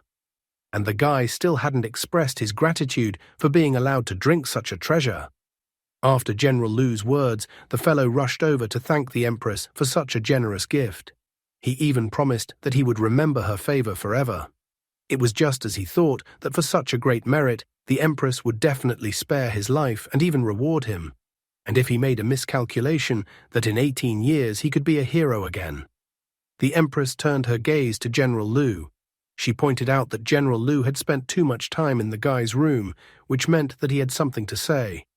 Coughing slightly and placing his hand on his chest, General Lu announced that Xiao Xingyu was a talented disciple with great promise, and that Xiao Xingyu would definitely become a pillar of the state in the future. But the Empress didn't like his answer and demanded that he explain everything humanly. General Lu then explained that the Air Force was short of hands, so he was going to ask that the Empress allow him to take Xiao Xingyu to her. However, the Empress's gaze abruptly turned menacing. She cut his speech short, wondering if General Lu wanted to poach cadres from her. General Lu abruptly backtracked, saying that Xiao Xingyu was afraid of heights, so he was not suitable for the Air Force. Therefore, General Lu even asked for the Empress to identify the guy elsewhere. The Empress's tone immediately became calm. She felt that if that was all General Lu wanted to say, then he could be free to go. Therefore, General Lu did not linger in the room, announcing that he was already leaving. With a formidable gaze, the Empress stared at Xiao Xingyu. She pointed out to him that he had to see how many people wanted to get him as their subordinate. Shang Guanlan explained that although the path she pointed out to him was dangerous, the reward for him would be no less than the other paths. And if he decided to betray her, he should think of his sister first. Frightened by her words, the lad assured her not to worry and that he understood everything perfectly. After that, the Empress decided to give him time to rest and gain strength, so she decided to leave his room. A cold sweat broke out on the guy's face as he politely said goodbye to the Empress. He was surprised that she was even willing to blackmail him to keep him. In the back of his mind, he was already thinking that he would dethrone her in the future. As soon as the Empress came out of the guy's room, she found General Lu standing there. She wondered why he was still standing outside the guy's room. General Lu insisted on talking to her about the man in the black cloak, so she showed interest, telling him to get to the point. General Lu informed her in a whisper that there was a familiar energy emanating from the man in black, as if it was the one. The Empress was surprised that General Lu had spoken of him. But at this moment, General Lu abruptly bid farewell to the Empress, saying that he still had business to attend to on Heavenly Island and that it was time for him to flee. Shang Guanlan pondered over General Lu's words. She even thought about the fact that the man in black was some son of Jie Liang and some fox. Jie Liang sneezed at this moment, for Shang Guanlan remembered him. Ye Mei, standing next to him, even asked if his health was all right. Meanwhile, in the capital, half a month after the Huangyan incident, when the guy had just arrived in the capital, journalists encircled the poor guy, trying to ask him questions. One of the journalists asked for Xiao Xingyu to talk about his heroic exploits. Another journalist tried to find out why the guy wore a frayed scarf all the time. He wondered if there was some hidden meaning in the guy's action. Another reporter wanted to know if it was true that the guy had destroyed 800 magical beasts on the battlefield at once. Another reporter wanted to know how good the guy's relationship with the princess was, and if there was anything between them. However, the guy said that he didn't know anything, and pointed to the princess standing next to him that they should ask her. The journalists immediately rushed towards her. One of the reporters said that he had heard that the Empress was very appreciative of Xiao Xingyu. Therefore, he was curious to know if the guy would become the princess's consort. Another journalist said that if the princess liked Xiao Xingyu, then what would happen to Xie Weian? A third reporter tried to find out if something special happened between the princess and Xiao Xingyu in Huangyang. The girl was confused by their questions. However, the tone of her voice became abruptly cold, noting that it was as if all their questions were aimed at defaming the ruling family. The reporters and everyone else who was standing too close to them abruptly took a few steps back. Xingyu smiled, noting that being a princess had its advantages, but the princess asked him not to try to dump all his problems on her next time. The guy agreed with her, of course, but he obviously wouldn't do that. At that moment, a sister standing in the crowd of people greeted him. Guy waved happily, letting her know he was finally back. Turning to the princess, he tried to excuse himself to leave to his acquaintances and sister. She told him to go. After all, he and she would meet again. The girl hinted at the fact that they were both members of Emperor Seoul. The guy then calmly decided to leave her. He ran to his sister, teacher Chen Qinyan, and Principal Su Ruyan. Principal Su Ruyan once again reeked of alcohol that he even clamped his nose with his hand. Su Ruyan only laughed out loud after noticing that today was a celebration thanks to the guy. After all, next year the number of applications for admission to the Azure Dragon Academy will increase many times over. After saying that, she even took out the key card to the guy's room. Xing Yu was surprised, thinking that the woman was trying to bribe him even though his sister was standing by his side. He even considered it a shameful moment on Su Ruyan's part. However, Su Ruyan asked that he should not talk nonsense since his sister already has a keycard. He was surprised that Su Ruyan had her eyes on his sister as well. Su Ruyan was even starting to get angry already, thinking that the guy had a completely wrong idea about her. She said that this was the key to the villa in Bihai Gold Complex, and now the villa belonged to the guy. Xing Yu was completely shocked. After all, Bihai District is an upscale neighborhood on the outskirts of Lunyin. Ruoxue said that he understood everything perfectly and that now they would no longer have to live in a tiny apartment. Taking the phone in his hand, he suddenly realized that Liu Jin and the others also lived in this area, so now they would be neighbors. Soon, all radiant and with a smile on his face, Xing Yu appeared in front of Liu Jin and Yang Shou. They too were incredibly happy to see him, except Yang Shou, of course. The girl's face turned red when she noticed that the guy was still wearing the scarf she had given him. However, her noticed what a terrible state the scarf was now in. Yang Shou was outraged and disappointed that he had to watch all this pink snot between his sister and Xing Yu again. Soon Xing Yu arrived at his new home in the Bihai district.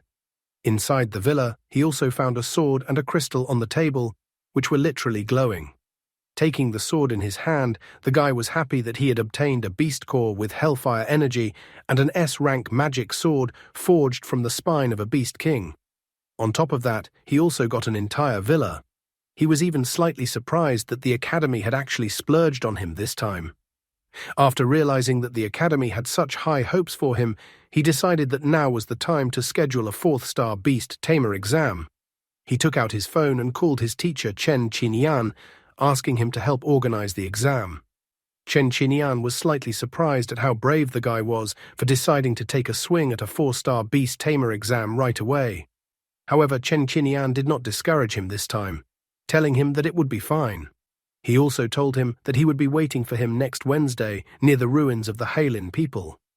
At this moment, Shimeng appeared behind Xing Yu and anxiously called out to him. The guy inquired what had happened. Blushing slightly, Shimeng confessed that she wanted to be like him in the future. She wanted to summon beasts, defeat enemies, win tournaments, and protect her homeland. The girl reluctantly admitted that she had tried many times to summon a beast, but she had never succeeded. Hearing the sadness and despair in her voice, Xing Yu asked her to go along with him. The girl immediately agreed to his proposal. Practically at night, they went out into the woods. It was so dark outside that the girl held the guy by his jacket out of fear. She even offered him to go back home. But at that moment, a red poison wolf beginning form, 2nd level, jumped out of the bushes in front of them. Shimeng was incredibly frightened, recognizing the red poison wolf beast in front of them. But sitting down beside her, Xing Yu looked her in the eyes and announced that until she defeated Red Poison Wolf, he would not summon any beasts. So if the girl doesn't do anything, he will die here like this. Xing Yu seems to be teaching the rule, change or die. Shimeng's voice trembled as she turned to summon her beast. Red Poison Wolf let out a terrifying howl and rushed to attack. It bit the guy's shoulder. Shimeng didn't understand why the guy didn't do anything about it. By the way, she's being taught by a guy how to win or get his first beast, when he himself got a black fang just by a coincidence of fortunate circumstances.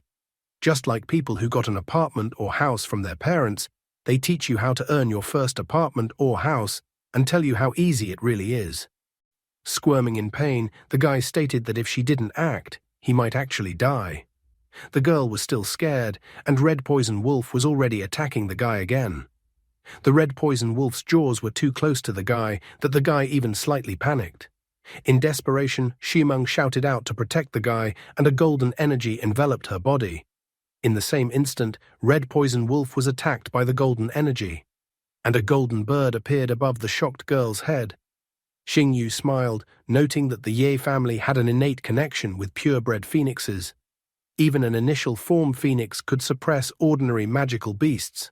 The girl possessed a golden-feathered phoenix. Stage, beginning form, level 3. Bloodline, pure blood phoenix. The phoenix possessed the phoenix rebirth ability. This ability allowed the phoenix to be resurrected after death, but the level was reset to its original level. He also possessed the Golden Lotus Infernal Flame ability, which dealt sustained fire damage, reducing enemy defenses.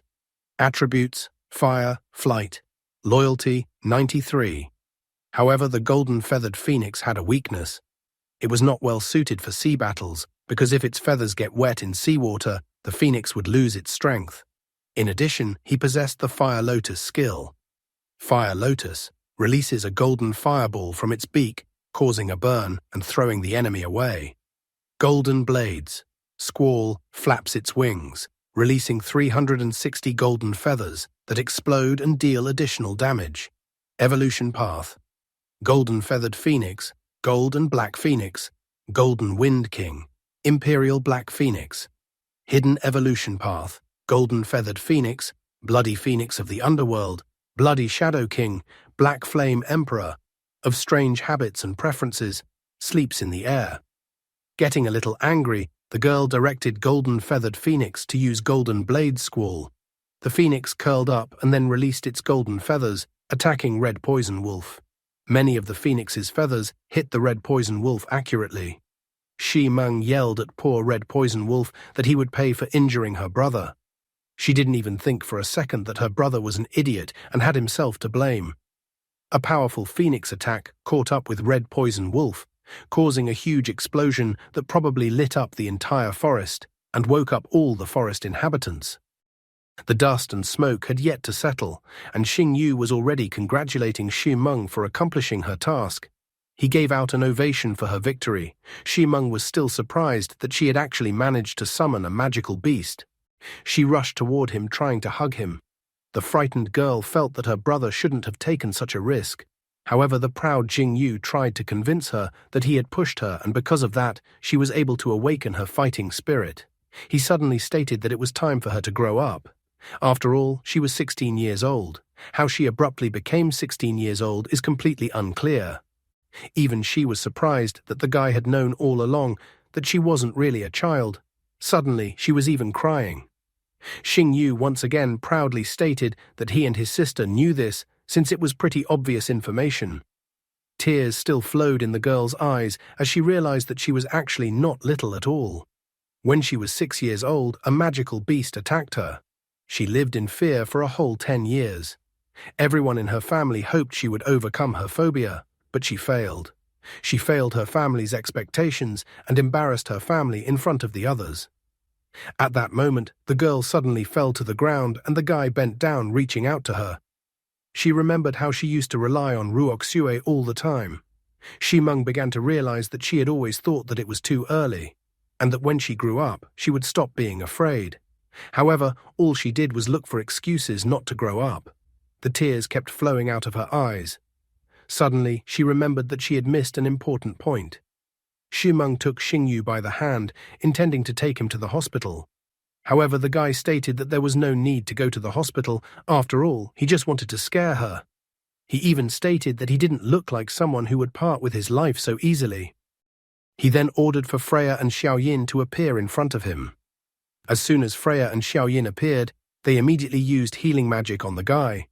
Shi Meng was already openly complaining about him, calling him horrible and that he dared to trick her. However, the guy didn't think it was cheating because he was actually injured. Suddenly, a system window appeared, congratulating him. The system informed him that he had received an honorable title, Healer's Heart. The reward for the title was a divine alchemy furnace, the dragon with violet pupils. Xing Yu was incredibly happy to receive such an unexpected reward. Xing Yu finally declared that it was too late and that their sister was waiting for them at home, so they should laugh their way home. Shi Meng proudly announced that she had made the decision to go to study at the Azure Dragon Academy. She even had the courage to soon try to personally inform Sister Ningxuang of this decision. The guy assured her that the most important thing for him was to make Shi Meng happy and took her hand and headed to their new home with her. After a while, Xingyu arrived at the imperial palace. Sitting on her throne, the empress asked if the guy knew why she told him to come today. Xingyu figured that she wanted to give him the Thunder Qilin. However, the empress told him to only dream about it, since he had failed the exam. After that, she informed him that she had summoned him to talk about the star removal plan. This was the first time the guy had heard that such a plan even existed. The empress explained with a disgruntled look. Nidhogg had a list of genius beast tamers to eliminate. Nidhogg usually chose beast tamers of masters of 5th star and above, but Xingyu was lucky enough to be the exception. She didn't even go into details, noting that the reason for being on this list was something the guy himself should understand. Therefore, the empress thought that the magical beasts might try to ambush him in sparsely populated places like the Halin ruins. The empress noted that she wasn't going to send guards to the guy. Suddenly, she took out a key, declaring that she was holding the key to Halin's treasure. Shangguan Lan felt that if the guy happens to be in the forbidden area, the treasure will be his. And if the guy is afraid, she will protect him until the guy becomes a 5th star beast tamer, but then the guy should forget about the treasure. However, the guy proudly and faithfully declared that the higher the risk, the higher the reward. He declared that he was willing to take the risk. Hearing his answer, the empress told him to perform at his best and do his best to return alive. She then threw him a key. Catching the key, the boy confidently promised that he could handle the task set by the empress. The empress stood up from the throne and ordered him to leave, and he graciously accepted the order. Leaving the empress's throne room, the boy began to realize the situation he had gotten himself into, and the smirk was already gone from his face. The empress turned around and warily looked at the departing boy's footsteps. A short time later, at the ruins of Hailin. In the surveillance headquarters, meanwhile, preparations were in full swing. The man told the others to check all the equipment because the candidate for the trial would arrive tomorrow, so he didn't want any mistakes to be made. The girl next to him asked to go to the restroom. The boss told her to go quickly. While in the restroom, the girl was happy that she barely made it. However, at that moment, drops of water started falling on her head.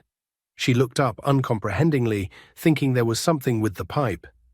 However, there was a giant magical beast sitting on the ceiling, and it wasn't water droplets that fell on her head, but its saliva. At the same instant, screams erupted from the toilet. However, after a moment, everything quieted down, and a girl calmly walked out of the toilet stall.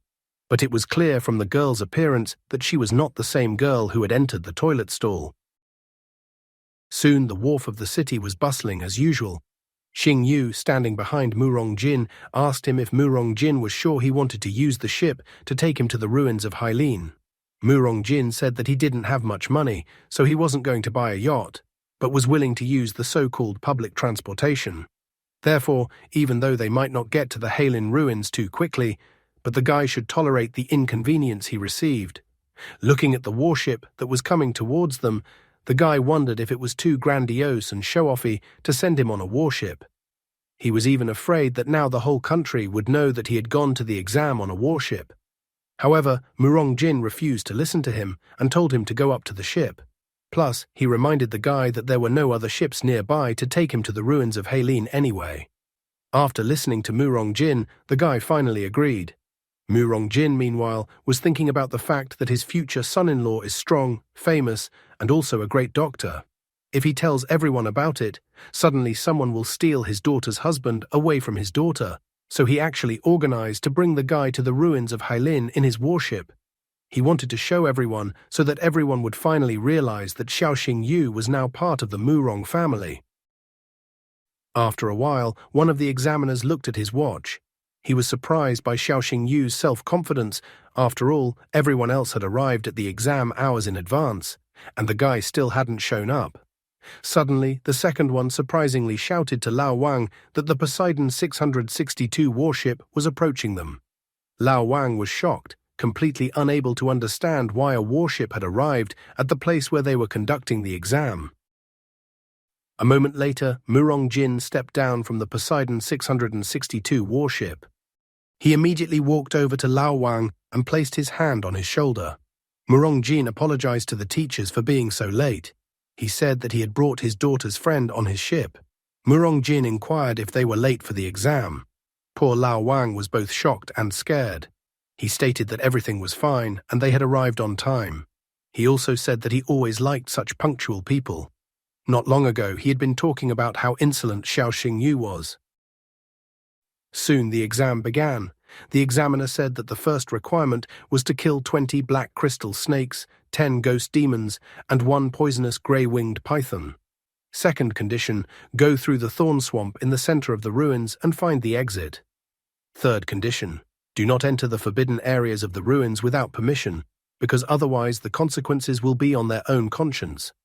The examiner also announced that the exam was limited in time, but the participants could refuse to take the exam at any time. After that, the examiner announced that the exam had officially begun. Murong Jin looked at the guy, asking if he was confident that he would pass the exam successfully. In response, Xingyu asked him not to worry about anything. However, Murong Jin advised him not to be so confident. At the same time, Liu Li was watching Xingyu and Murong Jin through the cameras. She then tried to leave. The guy next to her wondered where she was going at such a moment. But just as he turned back to the monitor, he noticed that the screen was out of order. The man next to him also noticed that his monitor screen was not working. Meanwhile, Xingyu was already having fun within the ruins. He told Black Fang to use Hell Howl against another magical beast. By doing so, he instantly obtained the beast core that fell out of the defeated magical beast. At this point, he had already made the first condition to kill 20 black crystal snakes, 10 ghost demons, and 1 poisonous grey-winged python. He was even amazed at how easy the first condition was. Suddenly, he heard a noise behind him and abruptly turned around. Liu Li came out from behind a tree, applauding him. She declared that the guy was incredibly talented and had passed the first stage faster than she expected. A smile appeared on Xingyu's face, and then he thanked the teacher for the praise. However, at this moment, the new Liu Li tried to attack him, but he dodged her attack. Liu Li stated that she was amazed that the guy was able to notice her attack and that it was quite unexpected. Xingyu pointed out to her that the exam wasn't over yet, so he was thinking about how it was unlikely that any of the teachers would show up early in the ruins. Inside the seal, Dailu was grabbing her head, telling the guy that the Night King of Bats in front of him was the right hand of Lord Nidhogg. Shasha pointed out that even though the guy in front of him was only a fake human with weak fighting abilities, he was still much stronger than Black Fang. Dailu asked the guy to proceed with caution as his body had not yet fully recovered from the past dragon elixir. The monster in front of him in Liu Li's body stated that the guy was pretty smart, but nothing would help him anyway. Night King of Bats then started summoning the likes of fake human plants, which the guy had previously encountered in Huangyan City. Pointing at the guy, Night King of Bats stated that the person in front of them had killed one of them, so he told them to avenge the deceased. The 3 summoned plant monsters instantly rushed towards the guy, driven by revenge. Petting Black Fang, the guy stated that he hoped for his strength. Not wanting to hold back and trying to eliminate the threat as soon as possible, the guy told Black Fang to use Hellfire Lotus. However, all the fake humans easily dodged Black Fang's attack. Black Fang rushed to attack the plant monsters.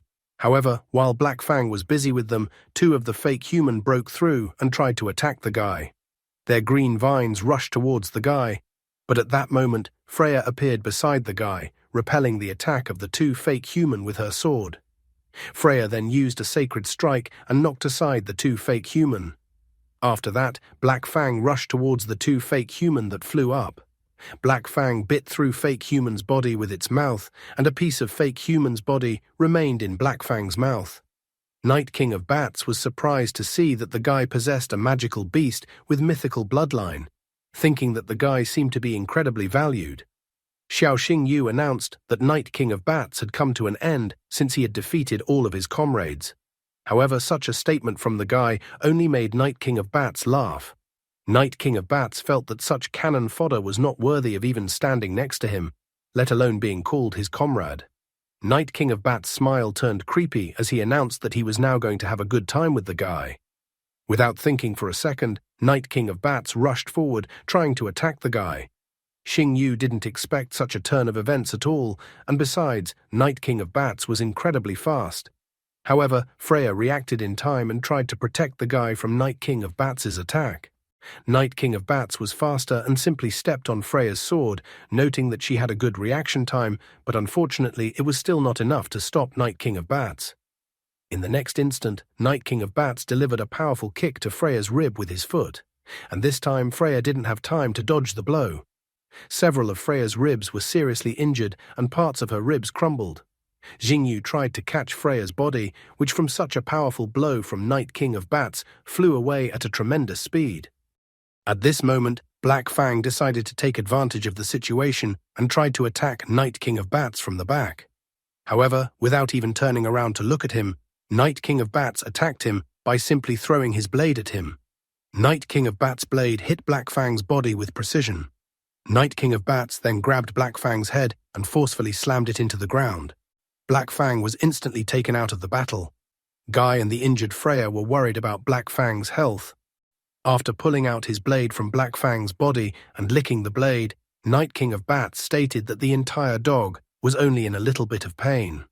Night King of Bats asked the guy not to worry about anything because soon they would all die by his hand anyway. The guy was disappointed in himself, for just by taking human form, his rival had easily suppressed his two strongest beasts. He didn't expect Lord Nidhogg's right-hand power to be so devastating. Nevertheless, the guy got into more difficult situations, so he refused to give up and accept his fate. To begin with, he decided to summon Xiao Yin to the battlefield. Night King of Bats was slightly surprised that the guy still had some trump cards up his sleeve. He couldn't wait to see what else the guy had up his sleeve. A plant-like sprout began to emerge from the guy's belt and grow in size. Night King of Bats had not expected this turn of events at all, and the face of the girl he had reincarnated into turned red. Taking advantage of Night King of Bats' confusion, Xingyu ordered Xiao Yin to attack his opponent. Xiao Yin's plant abruptly elongated and enveloped Night King of Bats' right arm. The blade fell out of Night King of Bats' hand. Night King of Bats was surprised that the guy was able to knock the weapon out of his hand. How would Xiao Yin be able to change the course of the battle when the two Xingyu magic beasts were incapacitated? Xingyu stated that he had used Xiao Yin's disarm ability. Therefore, now that Night King of Bats was in a human body, it would not be able to break free from Xiao Yin's control. He told Xiao Yin to use the Sun and Moon Essence ability to heal all the allies. He then ordered Freya and Black Fang to attack Night King of Bats. Night King of Bats was surprised that the guy thought that he was unable to break Xiao Yin's bindings. He was surprised that the second star beast Tama was giving him so much trouble. The healed Freya and Black Fang rushed at him to attack. At that moment, the Night King of Bats realized he had underestimated the guy, then spread his wings and tore apart the vines that bound his body. Bowing slightly, he declared that it was time to begin the second round of battle. Meanwhile, while observing the exam, the guy noticed an unusual situation. The guy immediately addressed the chief examiner, stating that a powerful surge of demonic energy had been recorded on the island. He assumed it to be a beast form of a beast king. The man standing next to him was shocked, completely unable to understand how a beast king form beast could appear. Looking at the tablet, the chief examiner was astonished as the concentration of demonic energy was 27%. The chief examiner remembered that the admiral of the fleet had arrived on their island today, and that he might not have sailed far yet, so he ordered an immediate SOS signal to be sent through the secret channel. At the same time, the battle between Xingyu and his beasts against the Night King of Bats continued. Xingyu, Freya, and Black Fang were quite weak in this confrontation. They were already exhausted and wounded. The Night King of Bats stood nearby, looking down on them arrogantly. He ordered the guy to stand up, as he hadn't had enough fun with him yet. But despite his injuries, the guy was still sharp-tongued. Black Fang was exhausted and hanging on by a thread. The same was true for Freya, who was covered in wounds. Xingyu was also wounded, but Xiao Yin continued to treat him, wrapping the guy's entire right arm like a vine. Suddenly, the guy noticed a stone sign near him. The stone indicated that this was a restricted area of the sea spirit. Therefore, people taking the exam were forbidden from entering this area. A rather dangerous thought came to his mind. He ordered Black Fang and Freya to immediately return to the Beast Tamer seal on his right hand. Black Fang and Freya obediently returned to the Beast Tamer seal on his right hand. Night King of Bats looked at him with a smile, saying that he was surprised that the guy wasn't even afraid even though he was on death's doorstep. He even emphasized that Xiaoxing Yu was much braver than the fifth-star beast Tammers. Night King of Bats claimed that if it wasn't for Lord Nidhogg's orders, he wouldn't have even laid a finger on the guy. Nevertheless, Night King of Bats announced that this was the end of their little game. The blade reappeared in his hand, and he bid farewell to Xiaoxing Yu. The aura around Night King of Bats abruptly changed and became ominous. He then swung his hand and threw his blade towards Jing Yu. The blade hit exactly the target, the guy's left shoulder. Since the guy was standing on the edge of the cliff, the force of the blade stabbing into his shoulder caused the guy to start falling. With loud screams, Xiaoxing Yu fell down the cliff below. Night King of Bats walked to the edge of the cliff to look at the place where the guy had fallen. At this moment, Night King of Bats' face was eerie and frightening. As if out of nowhere, he took out a piece of paper with Xiaoxing Yu's name written on it, and then crossed out his name with a pencil. Is this a piece of paper of death? Murong Jin and his men soon arrived when it was already dark. With flashlights in hand, they searched for the lost Xiaoxing Yu. Suddenly, Murong Jin found a rock and was startled. It was the same stone on which it was written that people taking the exam were forbidden to enter the forbidden zone of the sea spirit. Around the stone, they found traces of blood. Soon, in the imperial palace, the daughter wondered why her mother didn't include Xiaoxing Yu in the Star Defense project. She suspected that her mother must have foreseen Night King of Bats attacking Xiaoxing Yu. However, the Empress pointed out that the guy was not a fifth-star beast Tama, so she didn't think it was necessary to do so. Shangguan Qian was surprised by her mother's action because, judging from her mother's actions before, she really cherished the guy. The daughter remembered how her mother had sacrificed the Rainbow Shilin's blood to save the guy and even gave the guy the Emperor Soul Seal. The girl was surprised. Did her mother really want Xiaoxing Yu to just die like that? However, Shangguan Lan gave her a menacing look and then told her not to forget her status and mission. She reminded her that there was no room for feelings in the imperial family. The mother then stated that she was tired and told her daughter to leave. The girl admitted that she understood what her mother had told her. Meanwhile, Yang Shou saw the state of his sister and convinced her that the guy was gone. He pointed out that no matter how much she wrote to him, the guy wouldn't answer her again. Staring intently into her phone, Xin Xin reassured herself and her brother that Xing Yu was not dead. Wrapping her arms around her knees, she remembered that the last time Xing Yu had fallen off the cliff and managed to survive. Plus, he had promised that they would go to the movies, so she continued to believe that he was alive. Suddenly, there was a text message on her phone. The girl was alarmed when she heard the sound of the incoming message.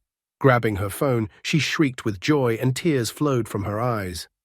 She then called out to her brother, who went to another room, shouting to him that Xing Yu had sent her a message. Meanwhile, still in the exam territory and admiring the stars and the night sky, Xing Yu pondered on what he should do next. He sent a message to Liu Jin, aka Xin Xin. The guy informed her that when his ordeal was over, he would definitely take her to the movies and the mall with arcade machines.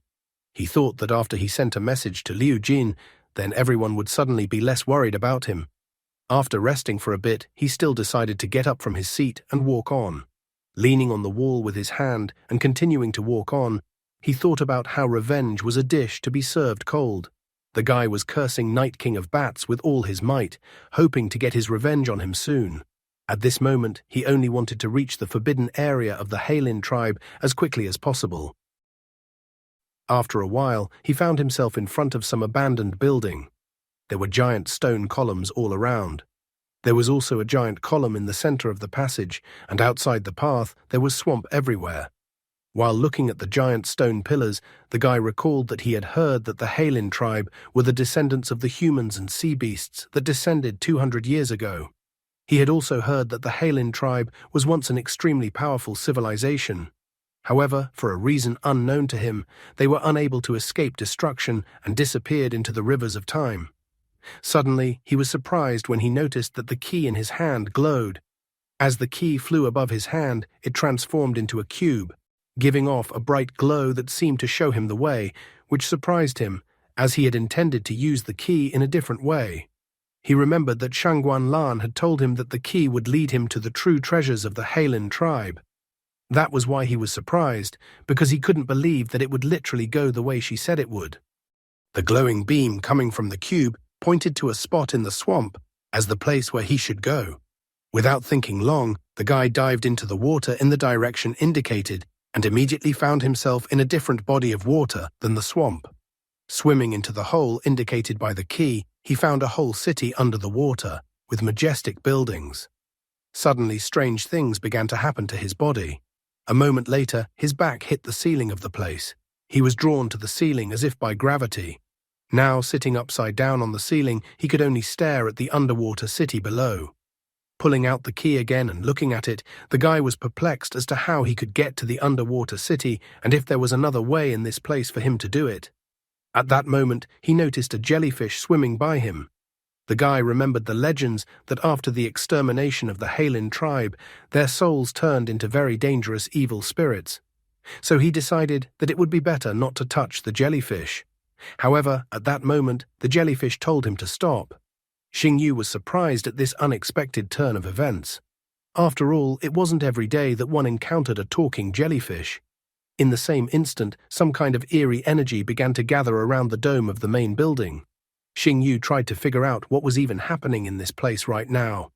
The creepy energy continued to be drawn more and more into the dome of the central building. A devilish energy enveloped the lower tiers of the buildings, where there were small, suspiciously sprinkled slides of earth. In the same instant, the hands of the locals extended out from each slide of earth. The local inhabitants then began to climb out of their earth cocoons.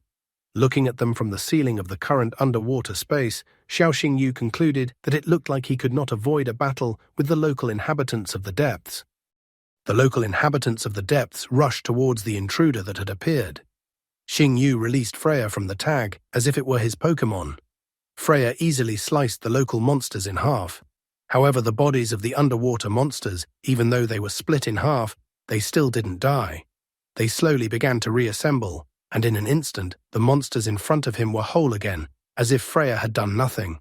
They looked menacingly at the intruder who had disturbed their peace. Xingyu was surprised that even a magical beast with the holy light attribute was unable to harm the underwater monsters. Each of the monsters had some sort of tentacles attached to them. Many tentacles were reaching out to the underwater monsters from the central building of the underwater city. Xingyu was finally able to find what he had been looking for some time now. Suddenly, a jellyfish swam towards him again, and so the guy commanded Freya to swim away. He looked at the jellyfish that swam up to him with some surprise. As a result of this action, he commanded Freya to hold off the underwater monsters approaching them while he found a way out of the current situation. The underwater monsters were already too close to them. They reached out their long arms to grab them. Freya rushed to attack, trying to distract and drive the underwater monsters away from them. Xingyu tried to hint to the jellyfish that since the jellyfish didn't want to hurt all those evil spirits around them, then the jellyfish should help him figure out how to get out of the situation they were in. Jellyfish responded to the guy's request for a plan.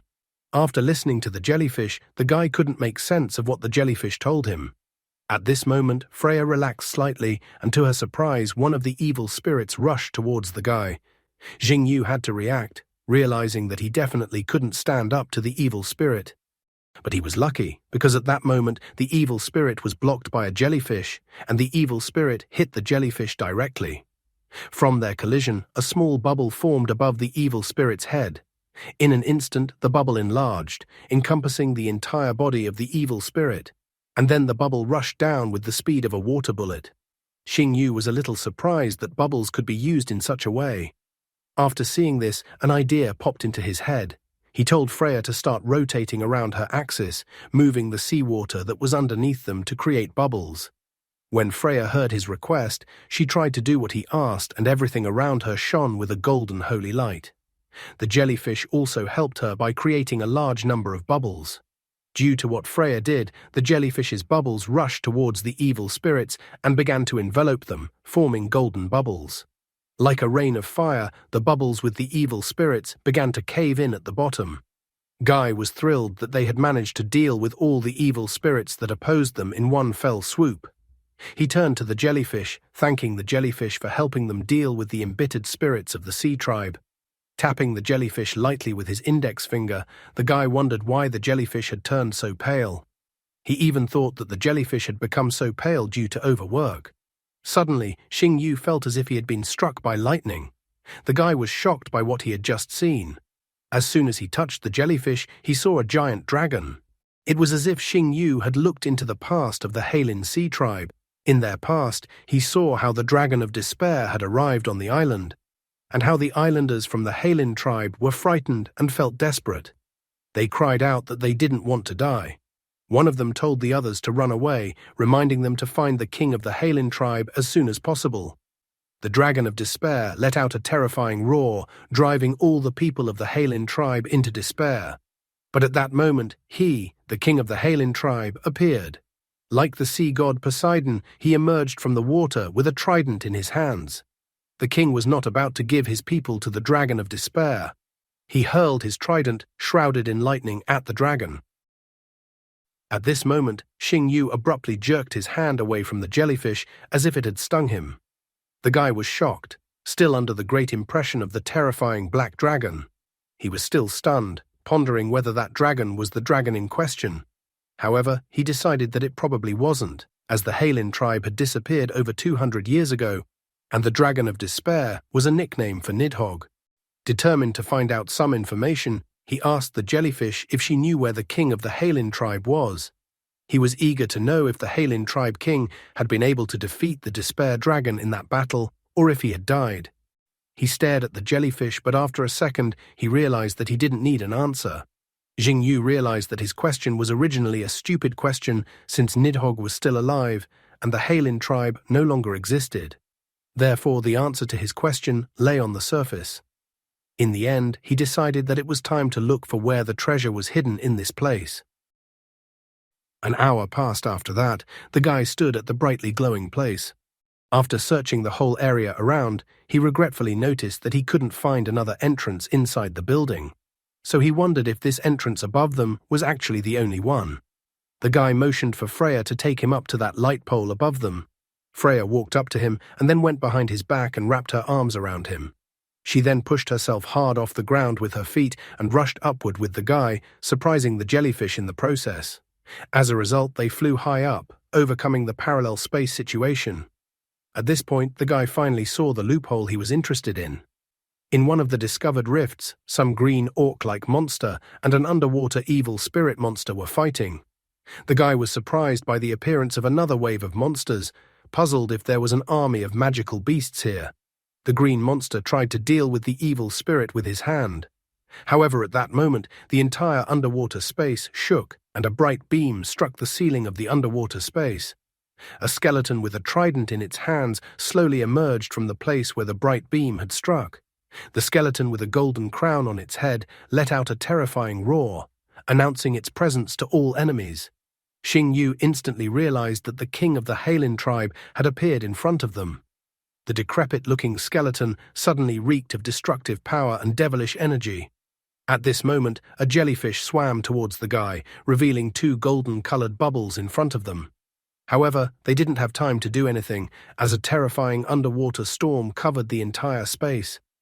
In the same instant, the king of the Heilin tribe noticed Freya, Xing Yu, and the jellyfish, believing them to be invaders. He reacted lightning fast and threw a trident in their direction. The magic trident collided at full speed with the bubbles that the jellyfish had created. At the same instant, a powerful explosion resounded underwater. From such an underwater explosion, the jellyfish was thrown back by the blast wave towards the guy. A devilish energy began to form in the Heilin tribe king's chest. Xing Yu realized that this wasn't the best time to do treasure hunting, so he told Freya that they needed to leave this place. However, the giant skeleton, also known as the king of the Heilin tribe, was already beside them. Freya wrapped his arms around the guy and tried to escape from the giant skeleton. But the giant skeleton was extremely unwilling to let the intruders escape from it so easily. With a wave of his trident, he tried to create a vortex and send it towards the intruders. As a result, Freya and Xing Yu, who were tossed by the vortex, were separated from each other. Due to the strong whirlwinds, the guy was thrown too far away from Freya. The king of the Halin tribe, holding a trident, rushed straight towards him. But at that moment, the jellyfish began to shine brightly. Just when the giant skeleton's trident was about to touch the guy, the jellyfish created a large bubble, sheltering both himself and the guy in the bubble. In this way, the jellyfish protected them from the giant skeleton's attack. The giant skeleton touched the large bubble with its trident and was unable to pierce the bubble with its trident. The king of the Halin tribe was puzzled, completely unaware of what had even happened. Xing Yu was surprised by the sudden great opportunity that had appeared.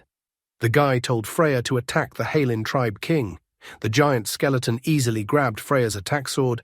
Taking advantage of such a moment, he swung his knuckle and easily threw Freya aside. Such a blow from the king made Freya's back hit the rock painfully. The giant skeleton swung its trident, and a whirlpool began to form around the trident. Realizing that the situation had become rather dire, the guy told Freya to go back to the beast Tama seal. The king of the Halin tribe swung his trident, directing the destructive maelstrom towards Freya. Just at that moment, a golden glow flashed where Freya was. At the last moment, Freya managed to return back to the beast Tama seal on the guy's hand. The giant skeleton once again let out a terrifying roar, as it was not pleased with the intruders who had invaded its realm. The guy held the jellyfish tightly in his hands and shook with fear. He had no idea what to do in this situation. Suddenly, out of fear, he grabbed the jellyfish. Xing Yu wondered if the jellyfish had any trump card to overcome the current moment. After all, otherwise they might all die right now. At the same moment, he and the jellyfish turned their attention to the place where the bright pillar of light was coming from. The place where the bright light was coming from on the roof of the central building was exactly where the giant skeleton, also known as the king of the Halin tribe, had emerged from. In the end, the guy decided that he didn't have time to think about it.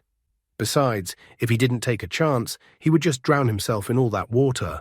Xing Yu used all his strength to swim as fast as possible to the pillar of light, hoping to find his salvation there. Finally, he swam to the place where the light was coming from and tried to dive in. As soon as he ducked into the spot where the pillar of light was pointing, it immediately popped up on the other side.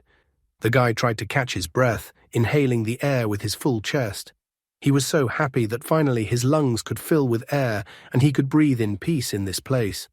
After getting out of the water and taking just one step forward, he suddenly noticed that he was in some place that looked more like a throne room. There were bones of some creatures lying everywhere, and in the center of the throne room, someone was sitting on a throne. The jellyfish got out with the guy, so he grabbed the jellyfish with his hand. Then he put the jellyfish back into the water. Xing Yu decided to proceed forward to the throne, studying this strange place. There was some girl sitting on the throne with 3 swords thrust into the throne. The guy didn't realize who the girl actually was. At this moment, the jellyfish once again got out on land and followed him. Beside it, the jellyfish suddenly spoke. Xing Yu was amazed that the jellyfish following him suddenly spoke. After a while, the jellyfish apologized to the guy. She said that she had not spoken for too long and that her vocal cords had almost atrophied. Afterward, Jellyfish reported that it was a pleasure to meet him. Jellyfish revealed that she is actually a princess of the Sea Spirit Nation, Vinny. Pointing to the girl sitting on the throne, Jellyfish informed that she was Griffin, Lord Nidhogg's chief warrior, and that she was responsible for the fact that the souls of the Sea Spirit people could not find peace. Princess Vinny confessed that she had guarded the place for years, only to wait for the one who would save them. Princess Vinny asked the guy to save her people from the girl on the throne. She asked him to get rid of her and give the Sea Spirit people peace. The guy was surprised because if the jellyfish is asking him to give them peace, then what will become of the jellyfish? Princess Vinny apologized to him again, noting that they were now only ghosts wandering through this world. After all these years, she too wanted to finally be free of it all. The guy felt sorry for the poor sea creatures who'd had a pretty rough ride over the years. His gaze became full of determination, and then he summoned Black Fang. He assured that he would fulfill Princess Vinny's request. He then told Black Fang to use Hell Howl against Lord Nidhogg's subordinate sitting on the throne. At the same moment, the king of the Halin tribe jumped out of the water. He instantly moved, standing between the girl sitting on the throne and Black Fang's attack. With a wave of his trident, the Halin tribe king drove Black Fang's attack aside, preventing Hell Howl from hitting the girl sitting on the throne. The giant skeleton was furious that the guy dared to attack the girl sitting on the throne. Xing Yu had already become annoyed too by the king of the Heilin tribe, who was like a magnet clinging to him and wasn't going to let him go. So what will Xing Yu do to chase away the Heilin tribe king and destroy the girl sitting on the throne? He must be upset that the princess is about to retire, because he would obviously want her in the collection of his strange magical beasts. The king of the Heilin tribe stood up to defend the girl who was sitting on the throne. Xing Yu was not going to give up so easily, so he summoned Freya to the battlefield. Jellyfish sadly noted that the exalted king of the Heilin tribe had also become Griffin's puppet in the end. She regretted that her father had also suffered. However, the guy stopped her from speaking further. He pathosly declared that he would defeat the king of the Heilin tribe. Princess Vinny admitted that although she didn't want the guy to harm her father, she still wished for the guy to defeat her father. It was as if Xing Yu was waiting for her to say those words. He told Black Fang to get ready to use the demon power. Black Fang rushed into battle with the giant skeleton. The giant skeleton swung its trident, but Black Fang managed to dodge its attack, so the trident hit the ground. Using demonic power, Black Fang ended up right above the skeleton. However, the king of the Heilin tribe was not going to give up so easily. Reaching out his bone hand, he grabbed Black Fang's back paw and then slammed Black Fang onto the floor of the throne room with force. After that, the skeleton brought its trident right above Black Fang's head, intending to finish him off. But at this moment, Xing Yu told Black Fang to use his Darkness Hunt ability, so Black Fang once again managed to dodge the skeleton's attack, and the trident once again just hit the floor of the throne room. At the same moment, Freya decided to take the chance and tried to attack the skeleton by appearing behind its back. However, the skeleton easily reacted to her attack without even moving or turning towards her. Ghostly evil spirits flew out from its back. Freya tried to defend herself against them with her swords, but the ghostly evil spirits easily passed through her defenses. They attacked her rather crushingly, causing her serious damage. The wounded Freya landed on one knee on the floor, thrusting her sword into the floor and trying to lean on it to keep from falling. Realizing that the situation was becoming dangerous, the guy ordered Freya to use the sacred shield of light ability on herself. The skeleton, meanwhile, had already managed to turn towards Freya and tried to attack her with his trident. But at that moment, the trident attack was stopped as if by some kind of shield. Princess Vinny explained to the savior that she would try to delay her father, and the guy at this moment must at all costs destroy the crystal that was in the hands of Griffin. Realizing the current situation, the guy did not hesitate to run to the throne where Griffin was sitting. The skeleton refused to give up and in a rage threw his trident at his daughter. Bewitched by the power of the crystal, the father did quite a bit of damage to his daughter. Turning around, Xing Yu noticed that Princess Vinny was seriously injured, but the jellyfish told him to ignore her and act faster, because otherwise it was all for nothing. The guy grabbed the red crystal from Griffin's hands. However, at this moment, the desperate Heilin tribe king could barely utter that the guy shouldn't believe. Xing Yu couldn't understand what the skeleton's words meant. But at this moment, a red crystal jumped out of the guy's hands and flew upwards. As soon as the red crystal hit the floor, it shattered to pieces. Looking at the shattered red crystal on the floor next to the jellyfish, the guy was still trying to understand what the king had told him. At that moment, the jellyfish turned red and burst into laughter. It turned red and began to increase in size. It informed him that the Heilin tribe king's words meant what he said. The jellyfish's body began to bubble, and it began to glow red brighter and brighter. The jellyfish's body began to envelop the contents of the red crystal. A girl began to emerge from the jellyfish's body. She stated that she would like to reintroduce herself to the guy. Xing Yu was still standing with his mouth open as he was shocked by the events that were happening. The king of the Heilin tribe, looking at the girl in front of him, was also saddened. In front of them was the former chief warrior of the monster army's depths, Venenum, Deep Poison. By this point, Venenum had already become enormous in size. The guy was indignant that the girl had tricked him. However, Venenum corrected him by pointing out that deception was the essence of jellyfish. Therefore, she believed that the fact that she had used it was legitimate. Furthermore, Venenum pointed out that she had actually saved his life several times, so they should be even already. The guy was shocked, because Venenum should also be from the Sea People, so he didn't understand why the girl chose such a path. Venom was surprised by the guy's question. She calmly explained to him that joining Lord Nidhogg was the only right option. She didn't even care about the entire sea nation disappearing. As she looked at the throne, she admitted that she felt sorry that her father didn't understand their situation at all and preferred the death of the entire nation without giving her power over the people of Hylene. In her place, her father had chosen some outsider. The king of the Hylene tribe refused to give up even now and tried to attack Venom. However, Venom only swung a single tentacle and easily tossed her father aside. She was even surprised that her father was still making his pathetic attempts to stop her. But her father was stubborn, so before he could land on the floor, he immediately jumped up and rushed towards her with his lightning-glowing trident in his hand. He was able to hit her with his trident and even wounded her slightly, which surprised her. He sealed her into the wall behind her with his trident, but in the same instant she swung her tentacle again, sending her father lying on the floor for a bit. Smirking, Venom reminded her father that he had been dead for a long time, so she told him to sit still and not waste her time. Pulling the trident from her body, Venom turned her attention back to the guy. She declared that she was giving him his only chance. If he would help her get rid of her father, she would let him live. Plus, she was so generous that she was willing to give him the opportunity to join Lord Nidhogg. The guy was slightly surprised by the possibility of joining Lord Nidhogg. Finally, he couldn't stand it and showed her a rather significant gesture with his hand. He stated that she could go to hell. The guy pointed out that he's actually already on the list of personalities to be destroyed. Nidhogg personally compiled a list of personalities to destroy, so the guy didn't understand why he should cooperate with Venom at all. After that, he told Black Fang and Freya to destroy Venom. Venom was surprised that such a weakling could be on the list to destroy. Releasing the trident from his hands, Venom declared that his words did not matter to her. Besides, she wanted the guy to stop wasting her time. She proudly declared that she wasn't going to fulfill anything she had previously promised anyway.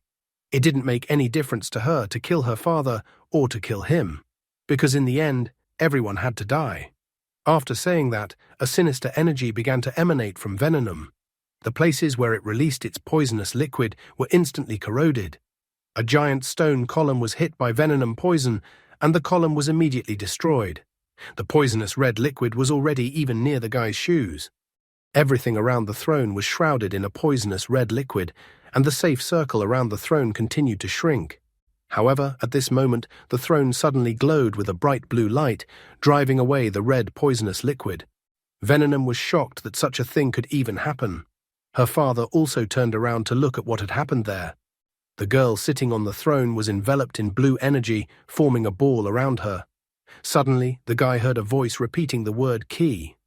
Taking the key in his right hand, he was surprised to think that all this time, the treasure of the Hylene people had been in the possession of the girl sitting on the throne.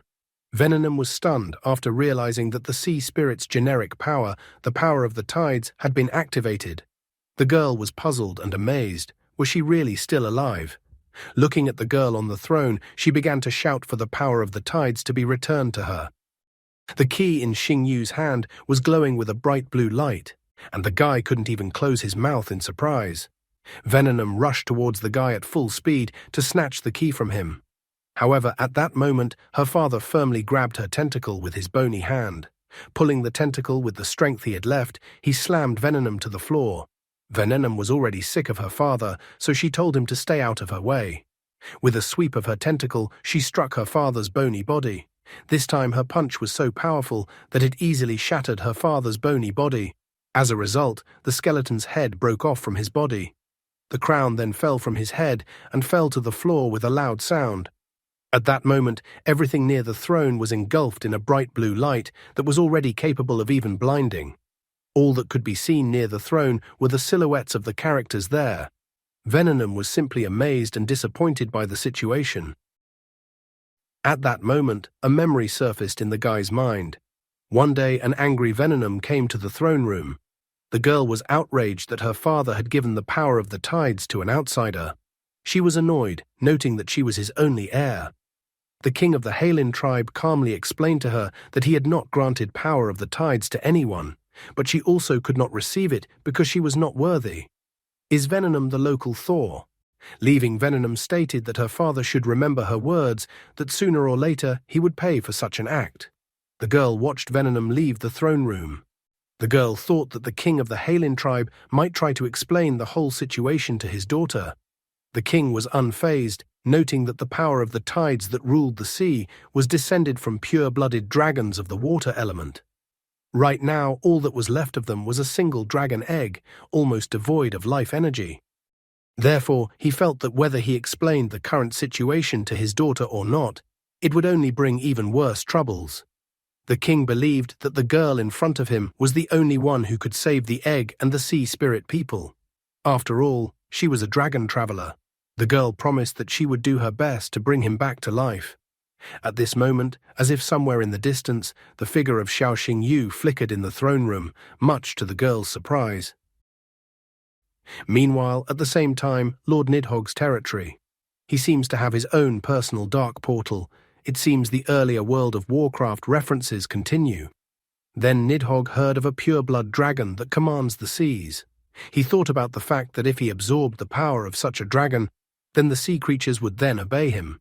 However, he remembered that the Sea Spirit Nation's fortress was well defended, so he wondered which of his subordinates he could send to take over the fortress.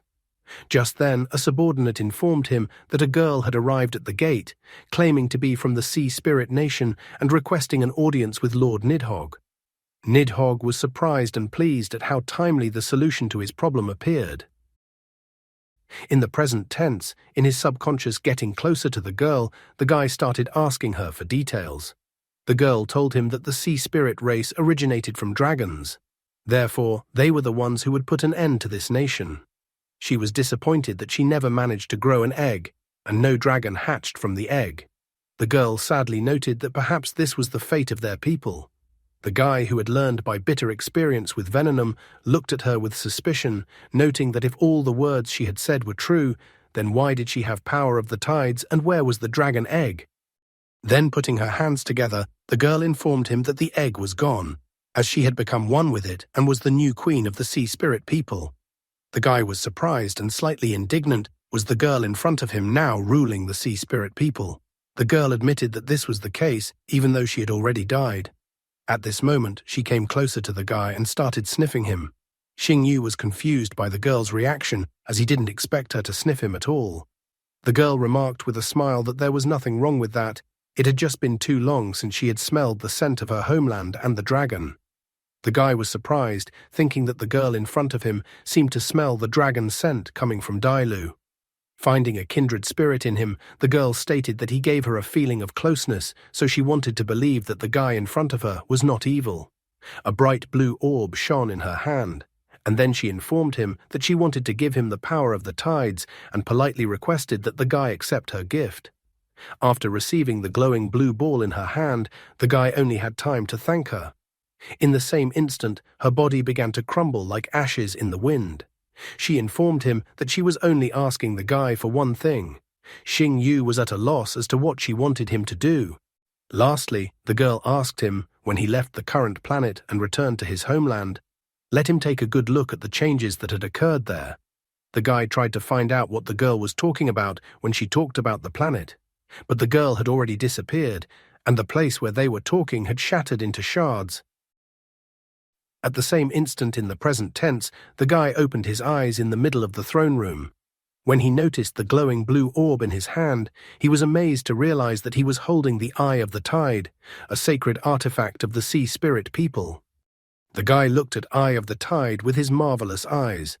In his hand was the sacred artifact of the Sea Spirit Nation, a Sea King relic with the power to control the sea. The relic's true power is only revealed at sea, or when it rains on land. The artifact can switch between 3 forms depending on the owner's needs. First form, Eye of the Tide, original form. When worn, it continuously supplies the wearer with spiritual energy, enhances the wearer's combat abilities at sea, and allows the wearer to blaze sea lanes not unlocked.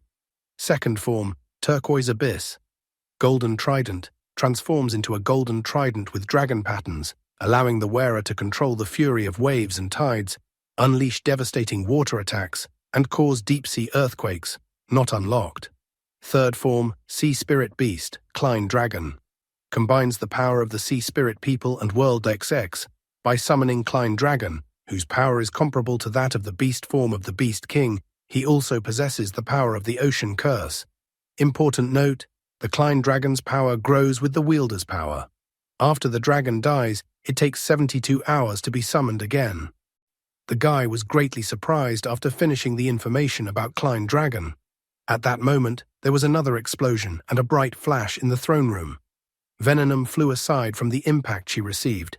Her father was still ready to fight, and his head miraculously returned to its place.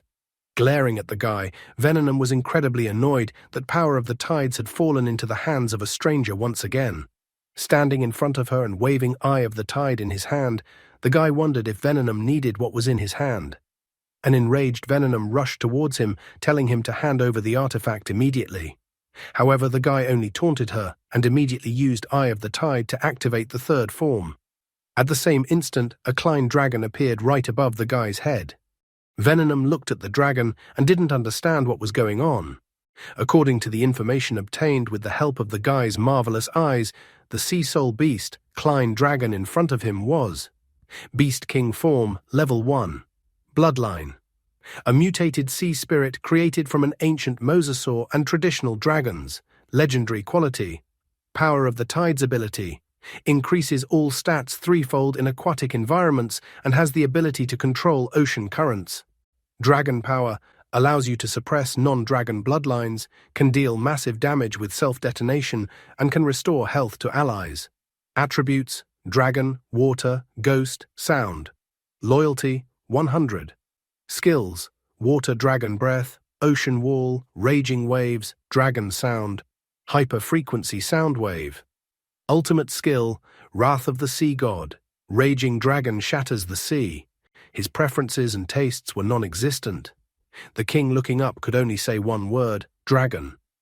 Venenum didn't care that the guy summoned a dragon, noting that he was going to die anyway. The guy ordered Klein Dragon to use Water Dragon Breath. Klein Dragon unleashed the full power of his Water Dragon Breath ability against Venenum. Venenum was shocked, turning her attention to her poison. She couldn't believe what was happening now. She was a divine form beast before, so she couldn't believe that some weakling of the Beast King's form could defeat her. The dragon still continued to use Water Dragon Breath against her. At that moment, Venenum decided to act and used Slip Through Space. She sank into the floor as if there was no surface at all. And then, as if from a portal, she appeared above the dragon's head, attempting to attack it from behind. However, the dragon, noticing her maneuver, turned its head in her direction. He attacked her again, using Water Dragon Breath. Venenum managed to dodge his attack and many jellyfish appeared around her. She then used her ability, Terror Expansion. As if from other spaces, many large tentacles began to appear and rushed towards Klein Dragon. Then the smiling Xingyu told Klein Dragon to use Hyper-Frequency Sound Wave. After being exposed to the Hyper-Frequency Sound Wave ability, many jellyfish began to fly off to the sides. However, some of the jellyfish still managed to gain a foothold on Klein Dragon's body.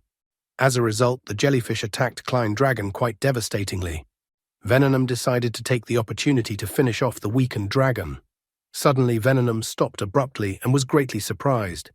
The Klein Dragon turned towards her and looked at its prey like a predator.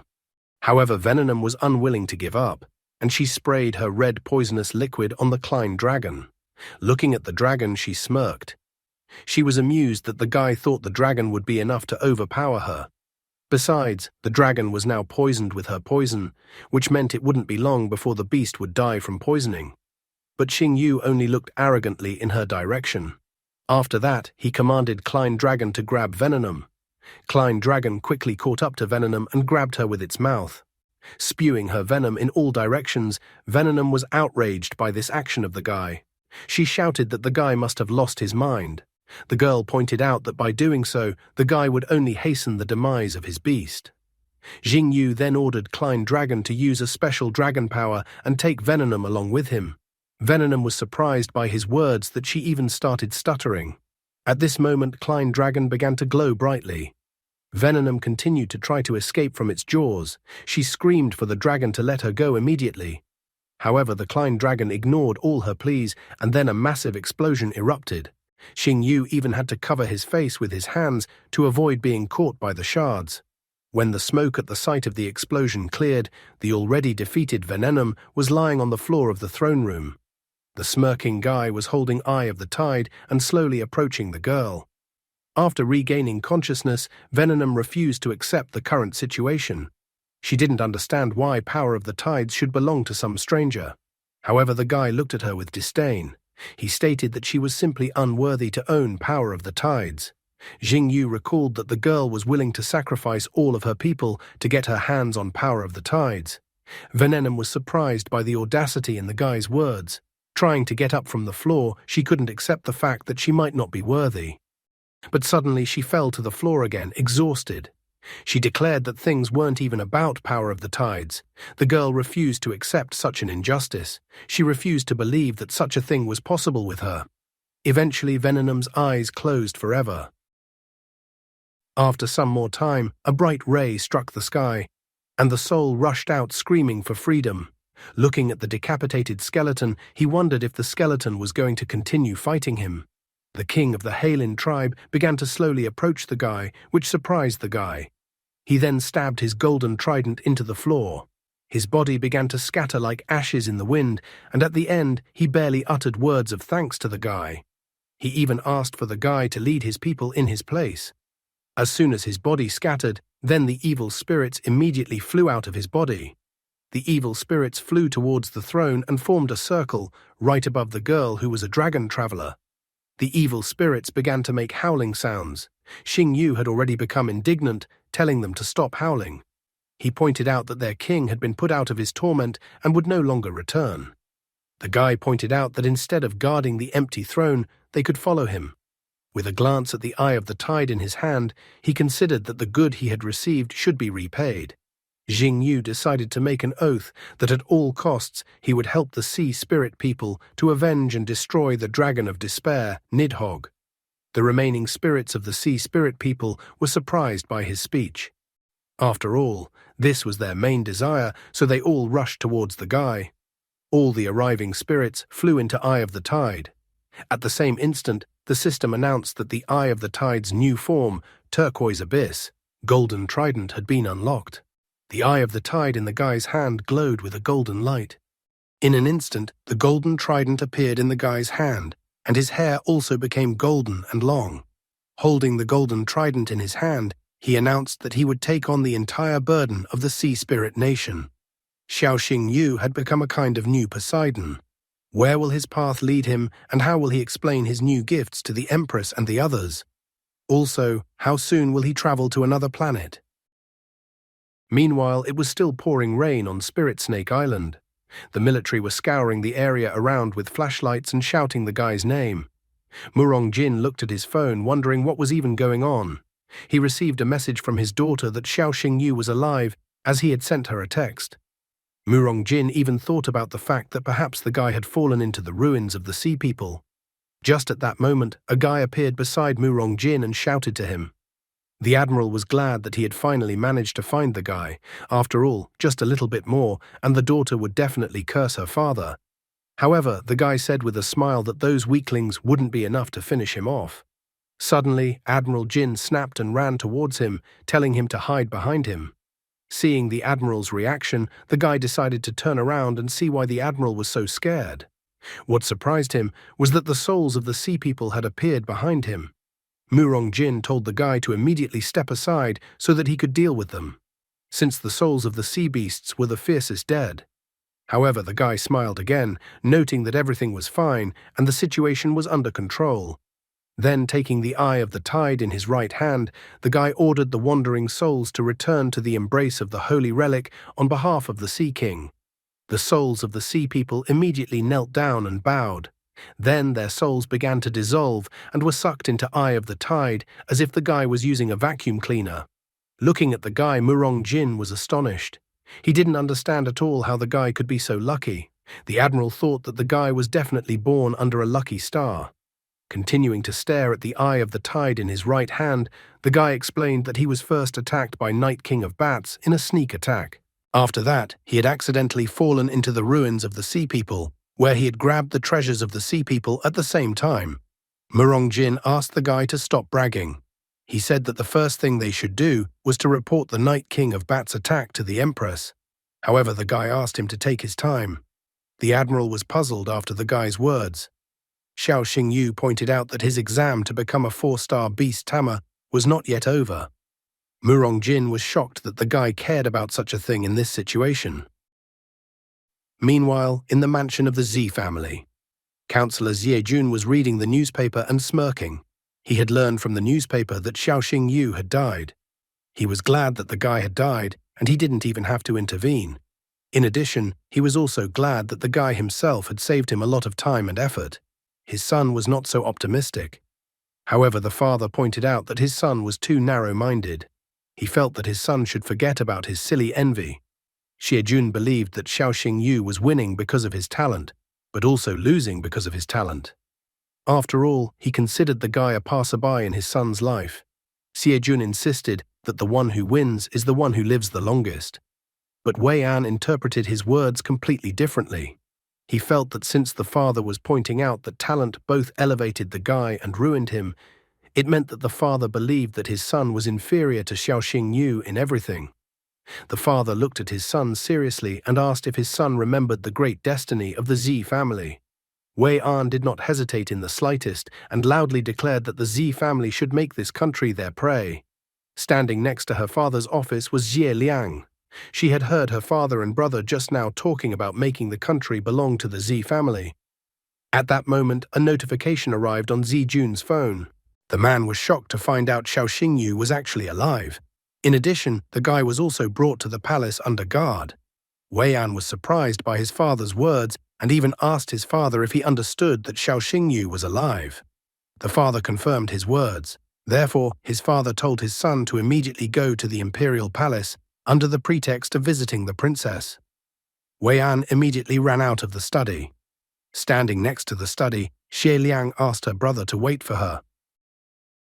After a while in the imperial palace, sitting on the throne, the empress declared that the guy didn't disappoint her.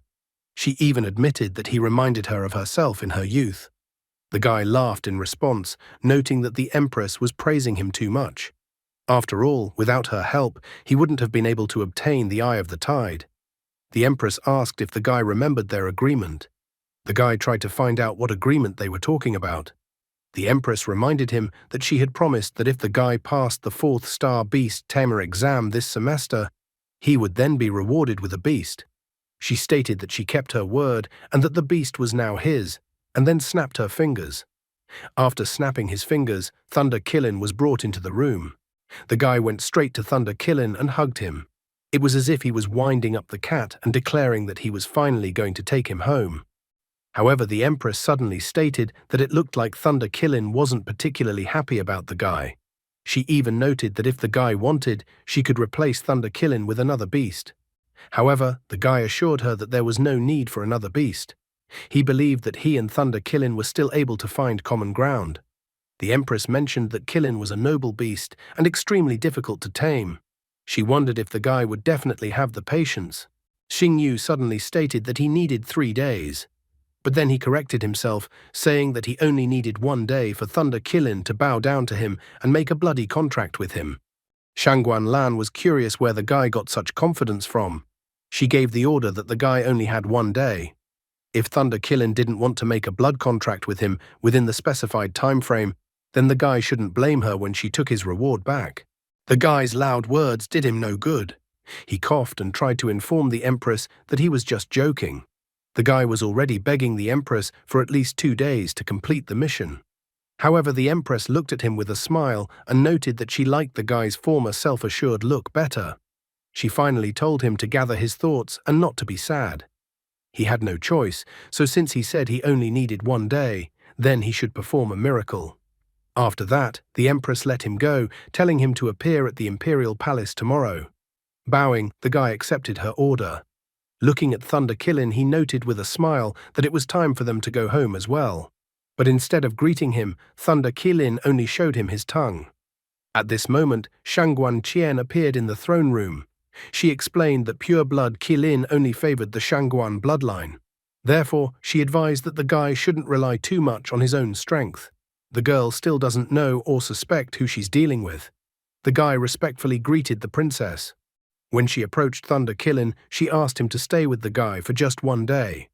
If Thunder Killin didn't want to stay with the guy further, then neither she nor her mom would force him. The guy was surprised that Shangguan blood could work wonders. He decided to take another look at the beast in front of him with his marvelous eyes. In front of him was Thunder Jade Killin. Thunder Jade Killin's favorite things were rain and sharpening teeth. The guy remembered that it was just raining today, so they could go for a walk with him. In order to sharpen his teeth, he will need to find some good rock. At this moment, he noticed that loyalty last time was only 30. Now loyalty was already at 44. The guy tried to ask the princess where he could find thunderstorm minerals. Then the princess smilingly advised him to go to the ore treasure department. She wondered why the guy needed thunderstorm minerals. Xing Yu confessed that it was all to get Thunder Jade Killin to favor him. The girl was surprised that the guy was so kind with the beasts. She noted that he was kind to animals, but not so much to people. Xing Yu began to praise her, saying how beautiful and kind she was, and that she was the best princess in the world. The girl's face turned a little red, and then she decided that she would help the guy this time too. Just at such a touching moment, Wei An appeared in the imperial palace and interrupted their conversation. He arrived at the imperial palace along with his sister. When he arrived at the imperial palace, he immediately ordered Xiao Xingyu to stay away from the princess. However, the princess intervened and pointed out that Xiao Xingyu was her friend. She felt that if she was happy with the situation, she should not let him interfere. Xingyu began to banter with the guy. He pointed out that they hadn't seen each other for a long time after the guy lost to him. These words hurt the guy's feelings. He then greeted Xi Liang with a smile while calling her Liang Mei. He noted that the girl had become even more beautiful. Feeling awkward, Xi Liang thanked him. Wei An started shouting about how the princess knows perfectly well that he has been since he was a child. However, feeling uncomfortable, the princess pointed out that she had already told him repeatedly that she didn't like him. Her composure finally returned, and she reminded him that Xiao Xingyu wanted to go to the ore treasure department. Therefore, she informed him that now was the time to go to that place. The guy informed Thunder Jade Killin to follow them.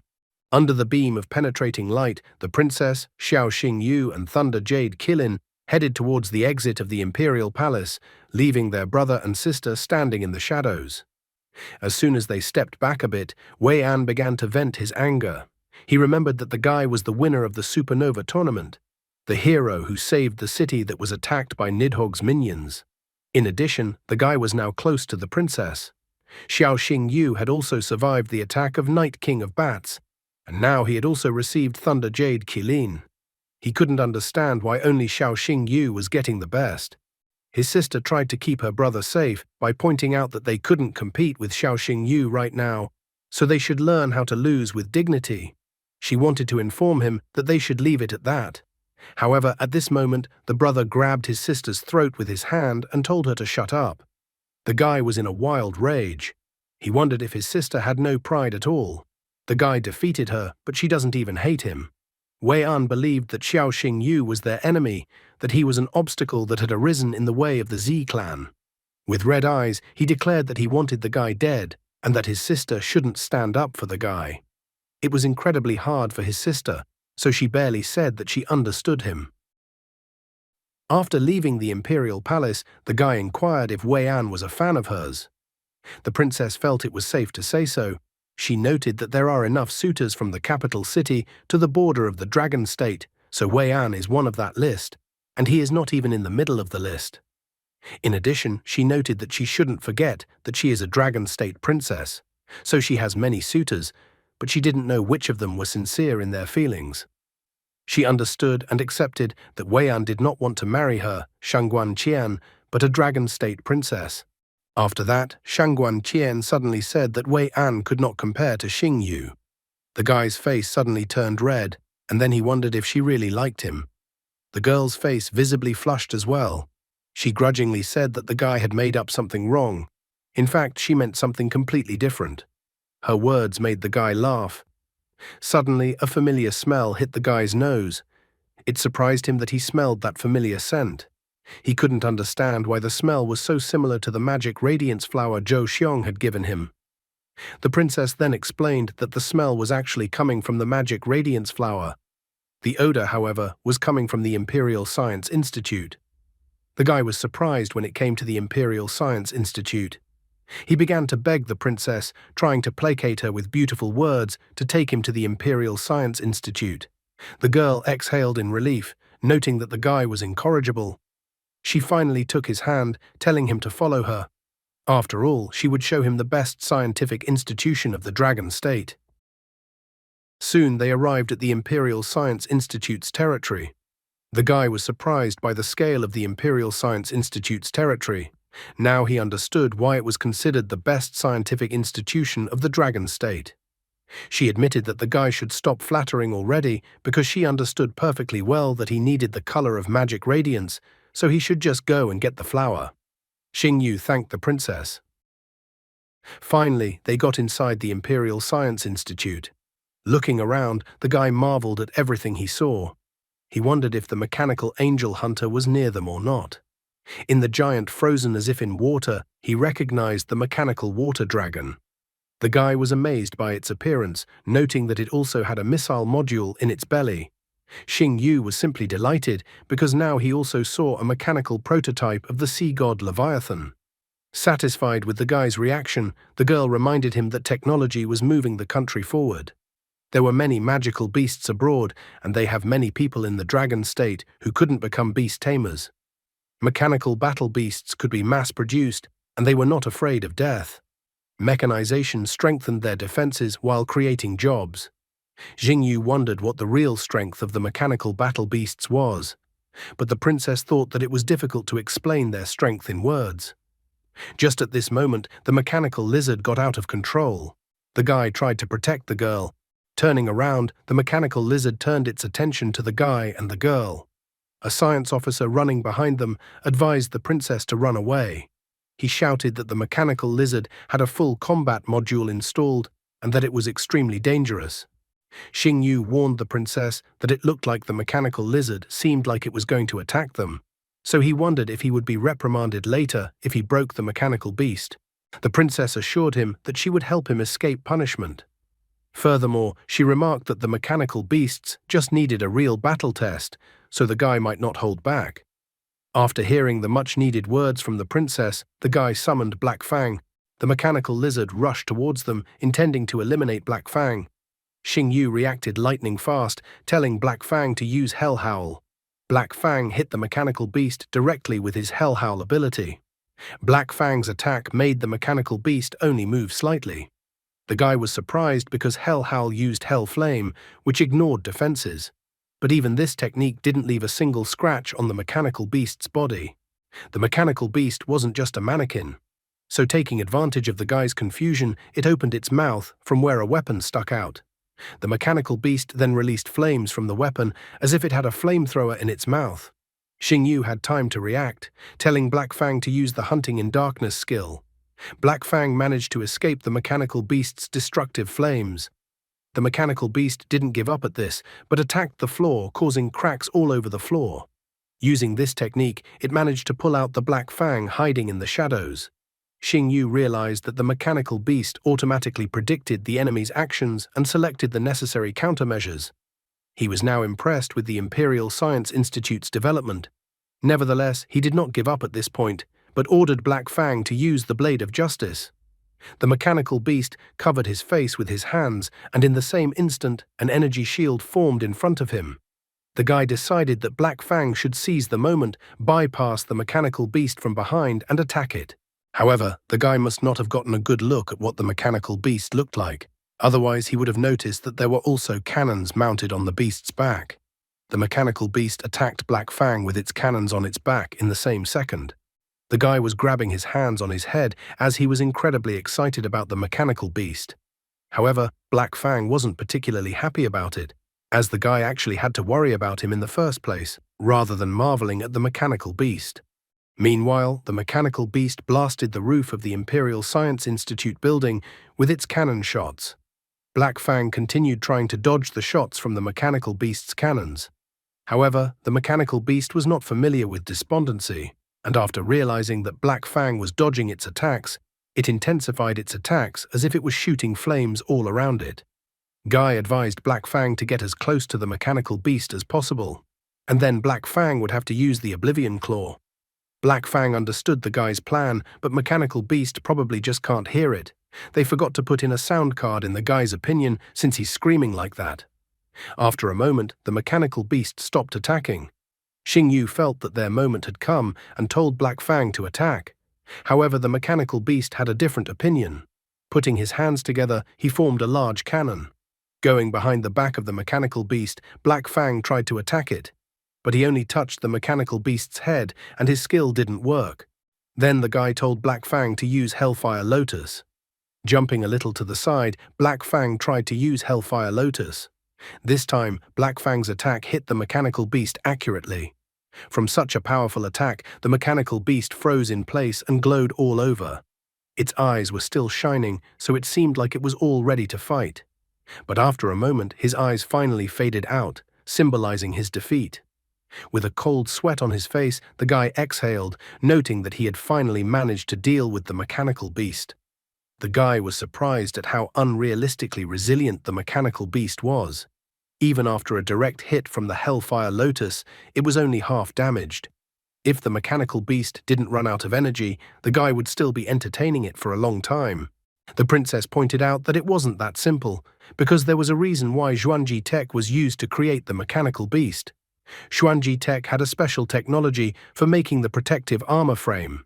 The guy remembered that Xuanji tech seemed to be Lin Beichuan's company. The girl was surprised that he had heard of it. Xing Yu recalled that 80% of the magical devices and mechanical beasts throughout the country were Xuanji tech products. The Xuanyao sword that Freya had now was also their production. Lin Beichuan was not an easy person to deal with.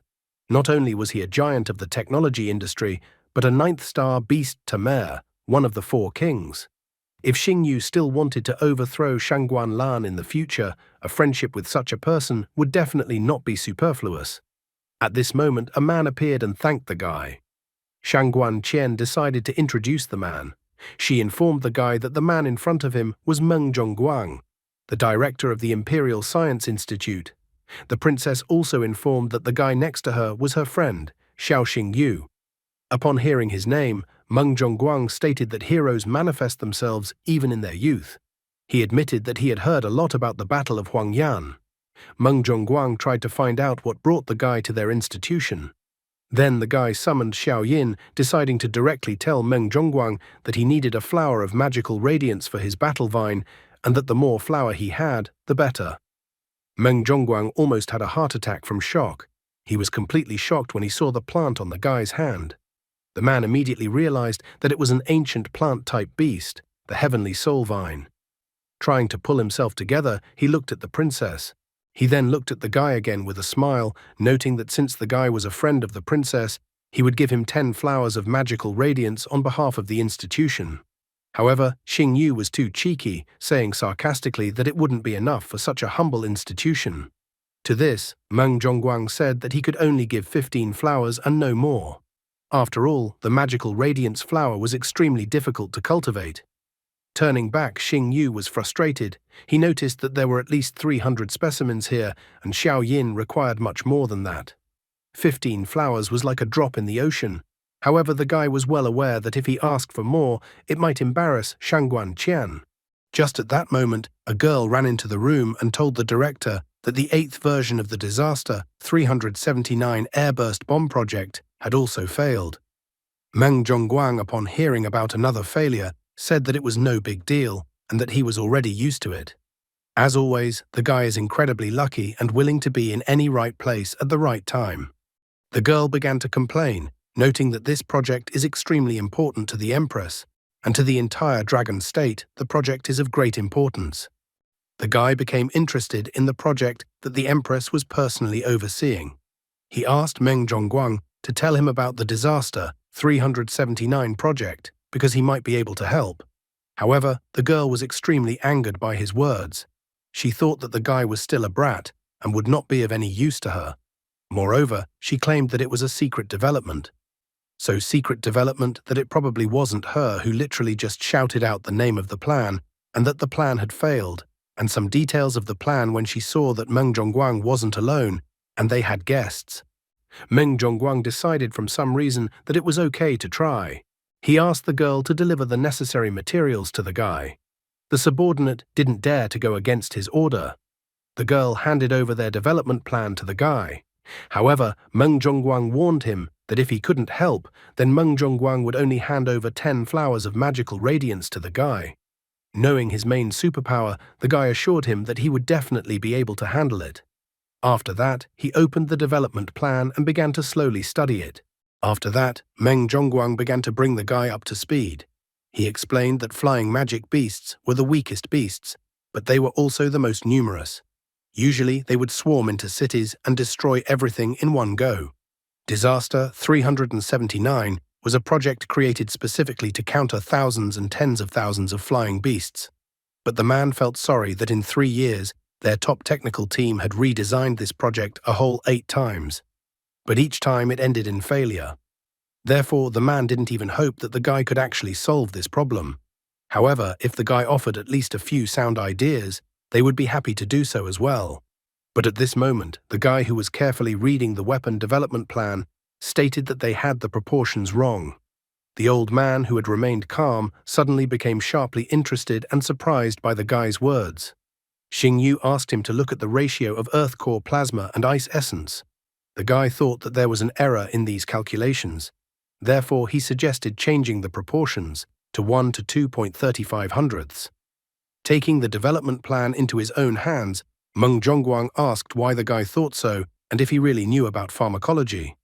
The guy admitted that he didn't really want to brag, but he was actually a guest pharmacist of the Celestial Guild. However, the old man explained that he had the best research group and the guy was just a guest pharmacist. But at this moment, the princess interrupted the old man's speech. She pointed out that Meng Zhongguang had already failed 8 times, so another failed attempt wouldn't make much of an impact. Therefore, she recommended trying the option suggested by the guy, then starting all over again. In the end, Meng Zhongguang gave up, informing his assistant to do as the guy said. The subordinate immediately accepted his order. 2 hours later, an excited girl came running to them. She informed the director that they had conducted the test as instructed by Xing Yu and that they had succeeded. All 3,000 bloody locusts were destroyed. Meng Zhongguang was incredibly surprised. He couldn't wait to see for himself. Then the girl began to show him the video of the 3,000 blood locusts attacking. Moments later, there is an explosion from their weapons. And then all 3,000 destroyed locusts would fall to the ground. Watching the video, Meng Zhongguang was ecstatic that they had finally succeeded in carrying out the plan, Disaster 379. He ran towards the guy and grabbed his hands. Meng Zhongguang began to apologize to the guy for not immediately recognizing such a talent in front of him. So now he was thanking the guy for saving them and for saving the entire country. Xing Yu tried to be humble, saying that he shouldn't be thanked, because it was primarily for the people, so he had done a good deed as a virtue. An excited Meng Zhongguang suddenly pointed at the greenhouse, informing him that the entire magical radiance flower cultivation greenhouse belonged to the guy and that the guy could take as many flowers as he wanted. If he didn't have enough flowers, however, they would plant it. Plus, he encouraged the guy to join their Imperial Science Institute and take up the position of Black Counselor. After all, the guy just had to show the world his knowledge in medicine. Xing Yu didn't understand at all who a Black Counselor was. Then the princess explained that it was the chief counselor of the institute. The previous person who held this position was Lin Beixuan, and that was 15 years ago. However, Lin Beixuan is now one of the 4 kings, the guardian of the Winter Dragon Vein, Ling Xueshan Mountain. Therefore, he has no time to fulfill his duties as a counselor. The guy was surprised and wondered if he was capable of ranking up with Lin Beixuan. However, Meng Zhongguang asked that the fellow should not belittle himself. Meng Zhongguang felt that considering the guy's talent, he was not inferior to Lin Beichuan of those years. The director admitted that the guy had a chance to reach the level of a 9th-star beast tamer. Xing Yu then tried to ask the princess's opinion, insinuating that he was already a member of the Emperor Soul. The princess advised him to accept the director's proposal. She thought that it wasn't critical and that he would have one more status, which would make his life easier in the future. After receiving the princess's approval, the guy happily decided to accept Meng Zhongguang's proposal. He was willing to join the institute and take up the position of a counselor. Meng Zhongguang was glad that the guy had accepted after all, saying that he was looking forward to working with him further. Shangguan Qian congratulated the guy, noting that he now had a real iron rice bowl, which meant that it was as if she was saying that he now had guaranteed lifetime employment. Only now did the guy remember that they still needed to stop by the ore treasure department. The girl seemed to be tired, as she suggested that the guy go there another day. However, the guy was against the initiative to go another day. He reminded her that he only had one day to make progress with Thunder Jade Qilin. In the end, the girl agreed to his request. Meng Zhongguang shouted at them for forgiveness, saying that he would definitely treat the guy to something next time, and he would tell him to deliver the magic radiance flower directly to the guy's house. The guy thanked him for such a gesture. Meanwhile, the scientists were examining the mechanical beast. While examining the body of the mechanical beast, one of the scientists found the situation strange. He noticed that the mechanical beast was perfectly fine. Therefore, he did not understand how the mechanical beast was suddenly out of control. The other scientist agreed with him. He was interested in one point. The mechanical lizard was capable of fighting for a whole day. So why did the beast run out of energy so quickly? Just at that moment, the deputy head appeared. She inquired about the damage to the mechanical lizard. At this time, one of the researchers reported that the beast's armor was 43% destroyed, the chip was 7% damaged, and the beast's energy was at 0. The girl walked up to the mechanical beast and held her map to it. The mechanical beast's eyes lit up, and it stood in front of them. The man wondered fearfully if the beast would attack them. The girl, meanwhile, examined the mechanical beast. She couldn't believe that the mechanical beast was damaged to such an extent. In the end, she assumed that Xiaoxing Yu seemed to have attacked the mechanical beast at full force. The man with glasses standing behind her admitted that it didn't seem that way to him. It was obvious from the guy's appearance that he wasn't even bothering. In the end, the yawning girl told them to compile all the battle data, and she would already send all this information to the Empress. How the Empress could know that the guy would decide to visit the Imperial Science Institute today was not clear at all, but he should definitely be careful so that the Empress and everyone else wouldn't figure out his cheap tricks. Meanwhile, in the Ore Treasure Department building, a man wearing glasses welcomed Ji Wei-an, who had arrived to see him. The guy addressed Director Luo, saying that he had heard that the mining team had found a deposit of jade lightning stones in the valley. Director Luo admitted that this was the case. He pointed out that jade lightning stones were an extremely rare mineral that was perfect for artifact mining. After that, they had already processed the mineral to Xuanji Tech's headquarters. Wei-an pointed out that he knew Director Luo's character and that he didn't give up all the minerals, but kept some for himself. Then the man confessed that he had kept only one mineral for himself. Wei-an then informed him that he had recently obtained a beast with the lightning attribute and that he needed this jade lightning stone. In addition, his father was waiting for him to help his beast evolve when he returned home. Director Luo's face was covered in cold sweat. After coughing a little, he informed Wei-an to wait for a while, and then he would bring him everything he had. After a while, the man returned with a box. Opening the box, he revealed that inside was a jade lightning stone mined from a depth of 1,382 meters. The strength of the stone was higher than 3,000 known industrial minerals. This mineral was not afraid of water or fire, and was resistant to oxidation.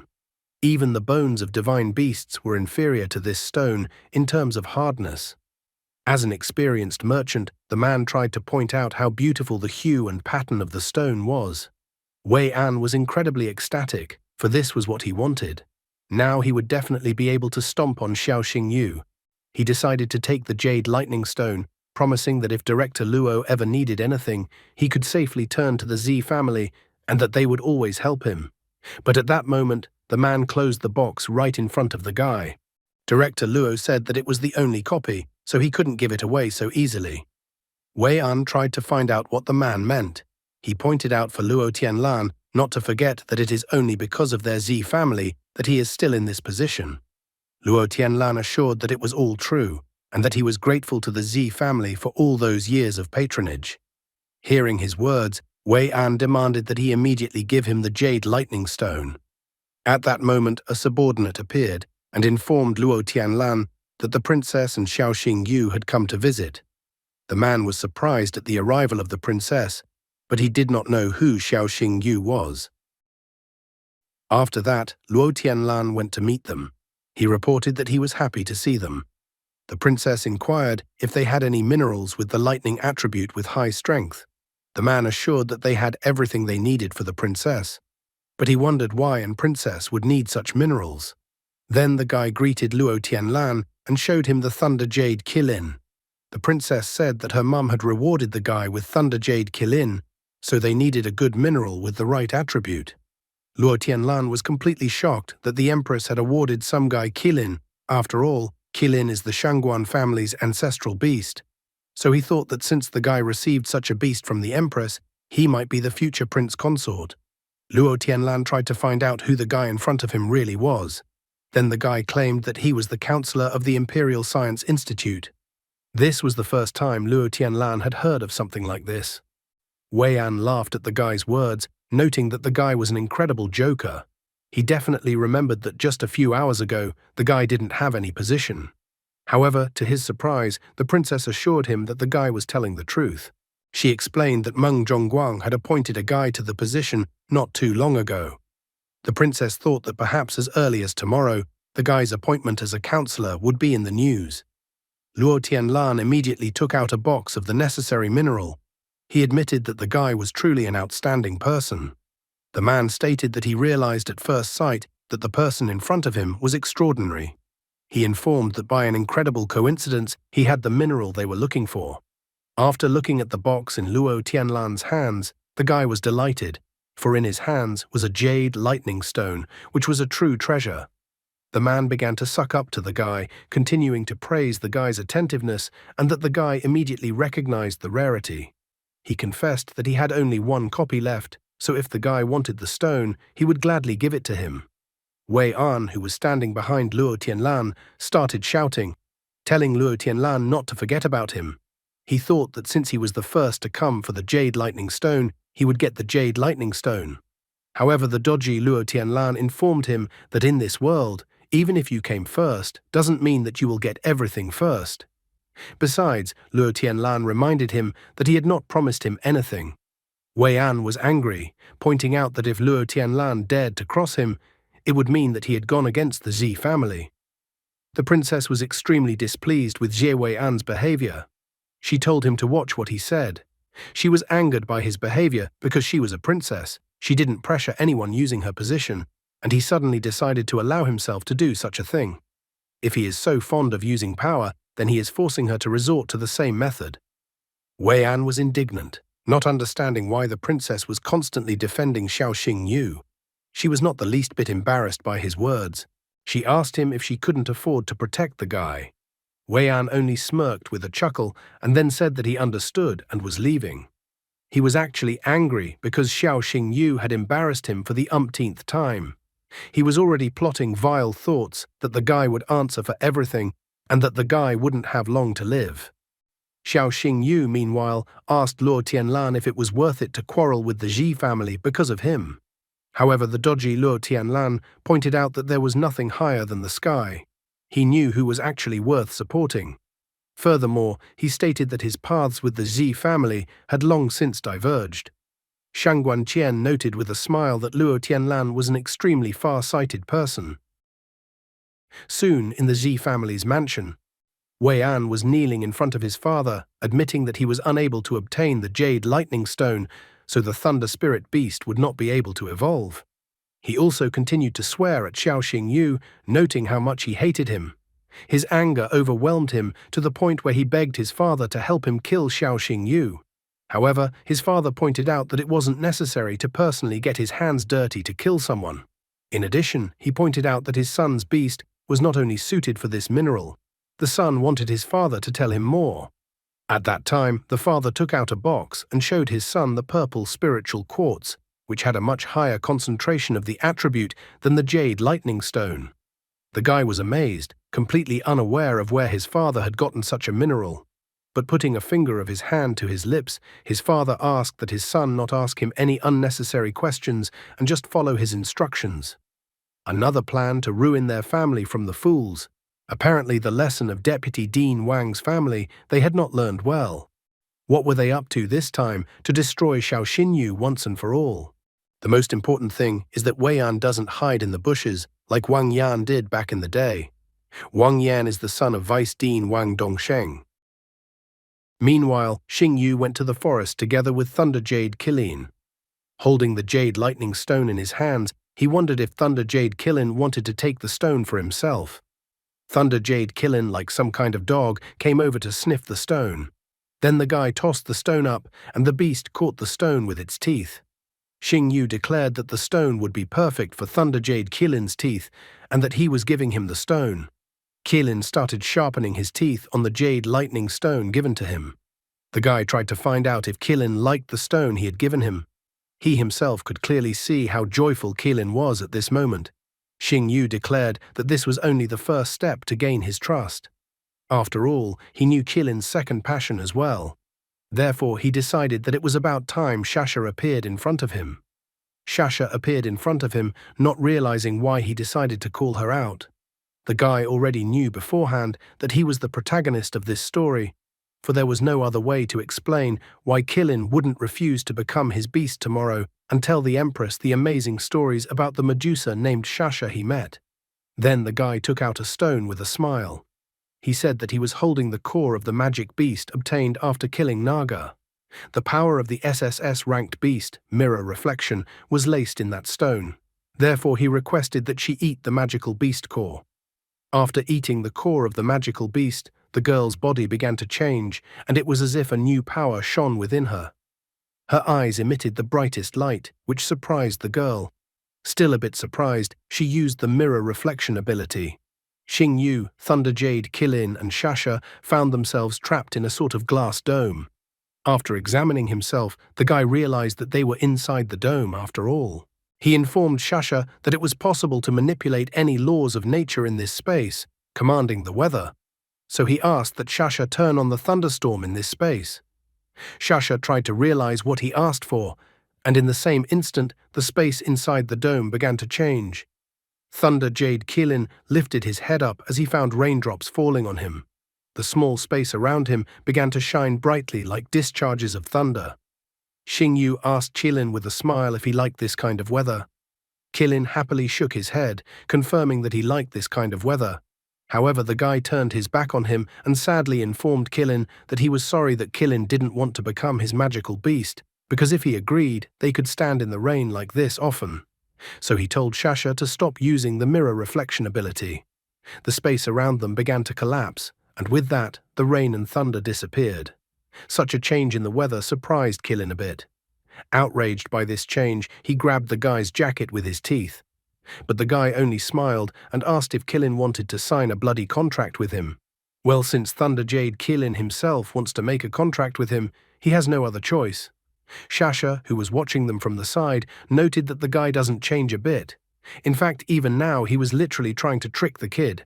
After that, the guy bit the skin on his index finger and dripped some blood onto Thunder Jade Qilin's head. In the same instant, a 5-pointed star in a circle formed around Thunder Jade Qilin's forehead. He happily noticed that the blood contract had been concluded. Grabbing his phone, he was about to send a photo to the Empress so that she wouldn't even think of taking Thunder Jade Qilin away from him. He could only hope that Shasha wasn't in the photo he sent to the Empress.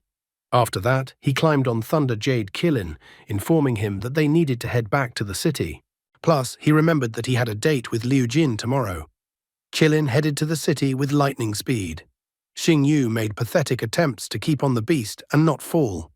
In the end, he asked that Thunder Jade Qilin not move so fast as he might throw up now.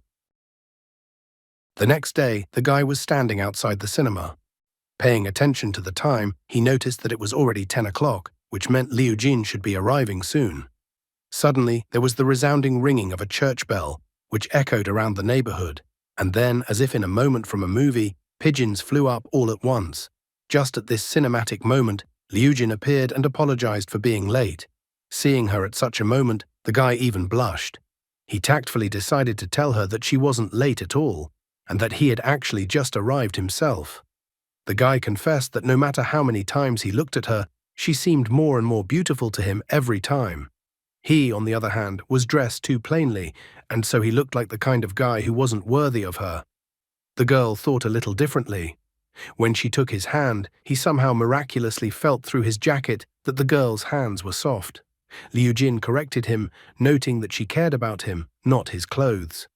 The hero lover suddenly became nervous, his face turning even redder. So he tried to change the subject, noting that they had to hurry up because the movie would start in 5 minutes. He even asked if she wanted some popcorn, but the girl decided she'd do as he said. Soon they were sitting in a cinema watching a movie. They decided to get popcorn since Liu Jin was eating popcorn at that moment. The guy, on the other hand, was not at all interested in the movie they had come to see. He suddenly blushed as he looked at the girl. Now he couldn't take his gaze away from the girl's so alluring lips. Liu Jin was a little worried and wondered why he was looking at her like that, as if she had something on her face. But suddenly showing a shy nature, the guy turned back to the screen, explaining that nothing was wrong. With hesitant gestures, he tried to put his left arm around the girl. The girl blushed as he did. The guy pulled the girl to him so skillfully that the girl didn't even knock over the bucket with popcorn in her hands. The girl was only glad that the guy had put his arm around her. Their awkward conversation moved on. Liu Jin tried to get the guy's opinion on what he thought Rose was thinking when Jack was in danger. Without thinking about the answer at all, the guy stated that she just wanted Jack to survive. But Liu Jin clarified that he hadn't exactly said the right thing. The guy was surprised by the girl's reaction. Apparently, they went on a date to a cinema to see the movie Titanic. Then looking at him, Liu Jin confessed that when she found out that something had happened to him on that island, she had only hoped that he would be safe. In fact, she really wanted to be by his side immediately, even if she had to die together in the depths of the sea. The girl's words touched the guy's very tender heart. Therefore, without a second of doubt in his choice, and that her father could tear his legs off, he kissed the girl. However, they didn't come to this movie theater alone. Yang Shou, who was sitting not far from them, was not happy. The guy wore glasses and a conspiracy mask. He thought that his sister should keep an eye on how she looked and what she was doing, because even though there weren't many people in this movie theater, there were still people. He even thought that he should remind his sister and the guy about manners. Just at that moment, a knock sounded not far from him. The girl sitting next to the intruder couldn't help but turn her gaze to the silence breaker. Yang Shou also turned his gaze to the silence breaker and was surprised. He clearly did not expect to see Qin Yanran sitting next to him. By a remarkable coincidence, she disguised herself the same way he did, wearing goggles and a mask. Qin Yanran was extremely dissatisfied with what she saw in front of her. Hearing a small noise above, Yang Shou was surprised to find Ruo Xue and Shi Meng had also come to the cinema and had masks on their faces. On the other hand, he discovered the princess wearing black opaque glasses. In the end, he decided that now was not the best choice for him to get up and go somewhere. While kissing the girl, the guy suddenly discovered that he forgot to turn off his phone and someone was calling him. Trying to reach for his phone, thereby moving away from the girl, he ruminated trying to figure out who decided to call him at such a moment. To his surprise, he found that the Empress herself was calling him. Answering the Empress's call, he got a chance from her to prove himself. She said that a magical beast capable of causing a giant tsunami was moving towards Yuguang Island and that he should immediately stop it. After listening to her prayers, the guy stated that he accepted her orders. Liu Jin tried to find out what the Empress had told him. She wondered what all this had to do with Yuguang Island. After a while, they were on the ship while standing in the pouring rain. Liu Jin began to reminisce about the past. Yuguang Island was where she and her brother spent their childhood, so it could be considered their second home. Headman Li was like a grandfather to them. He took care of them and often cooked delicious fried fish. The girl admitted with a note of sadness in her voice that even though the sea beast might not be that strong, but the tsunami caused by this beast could cause irreparable damage. Yuguang Island was a fishing island with mostly old people who didn't want to leave the place, so she was very worried about them. Seeing her sadness and worry, Xing Yu tried to calm her down, saying that he would definitely ensure the safety of the islanders. At this moment, Murong Jin appeared. He was curious if the guy would definitely be able to handle the sea monster.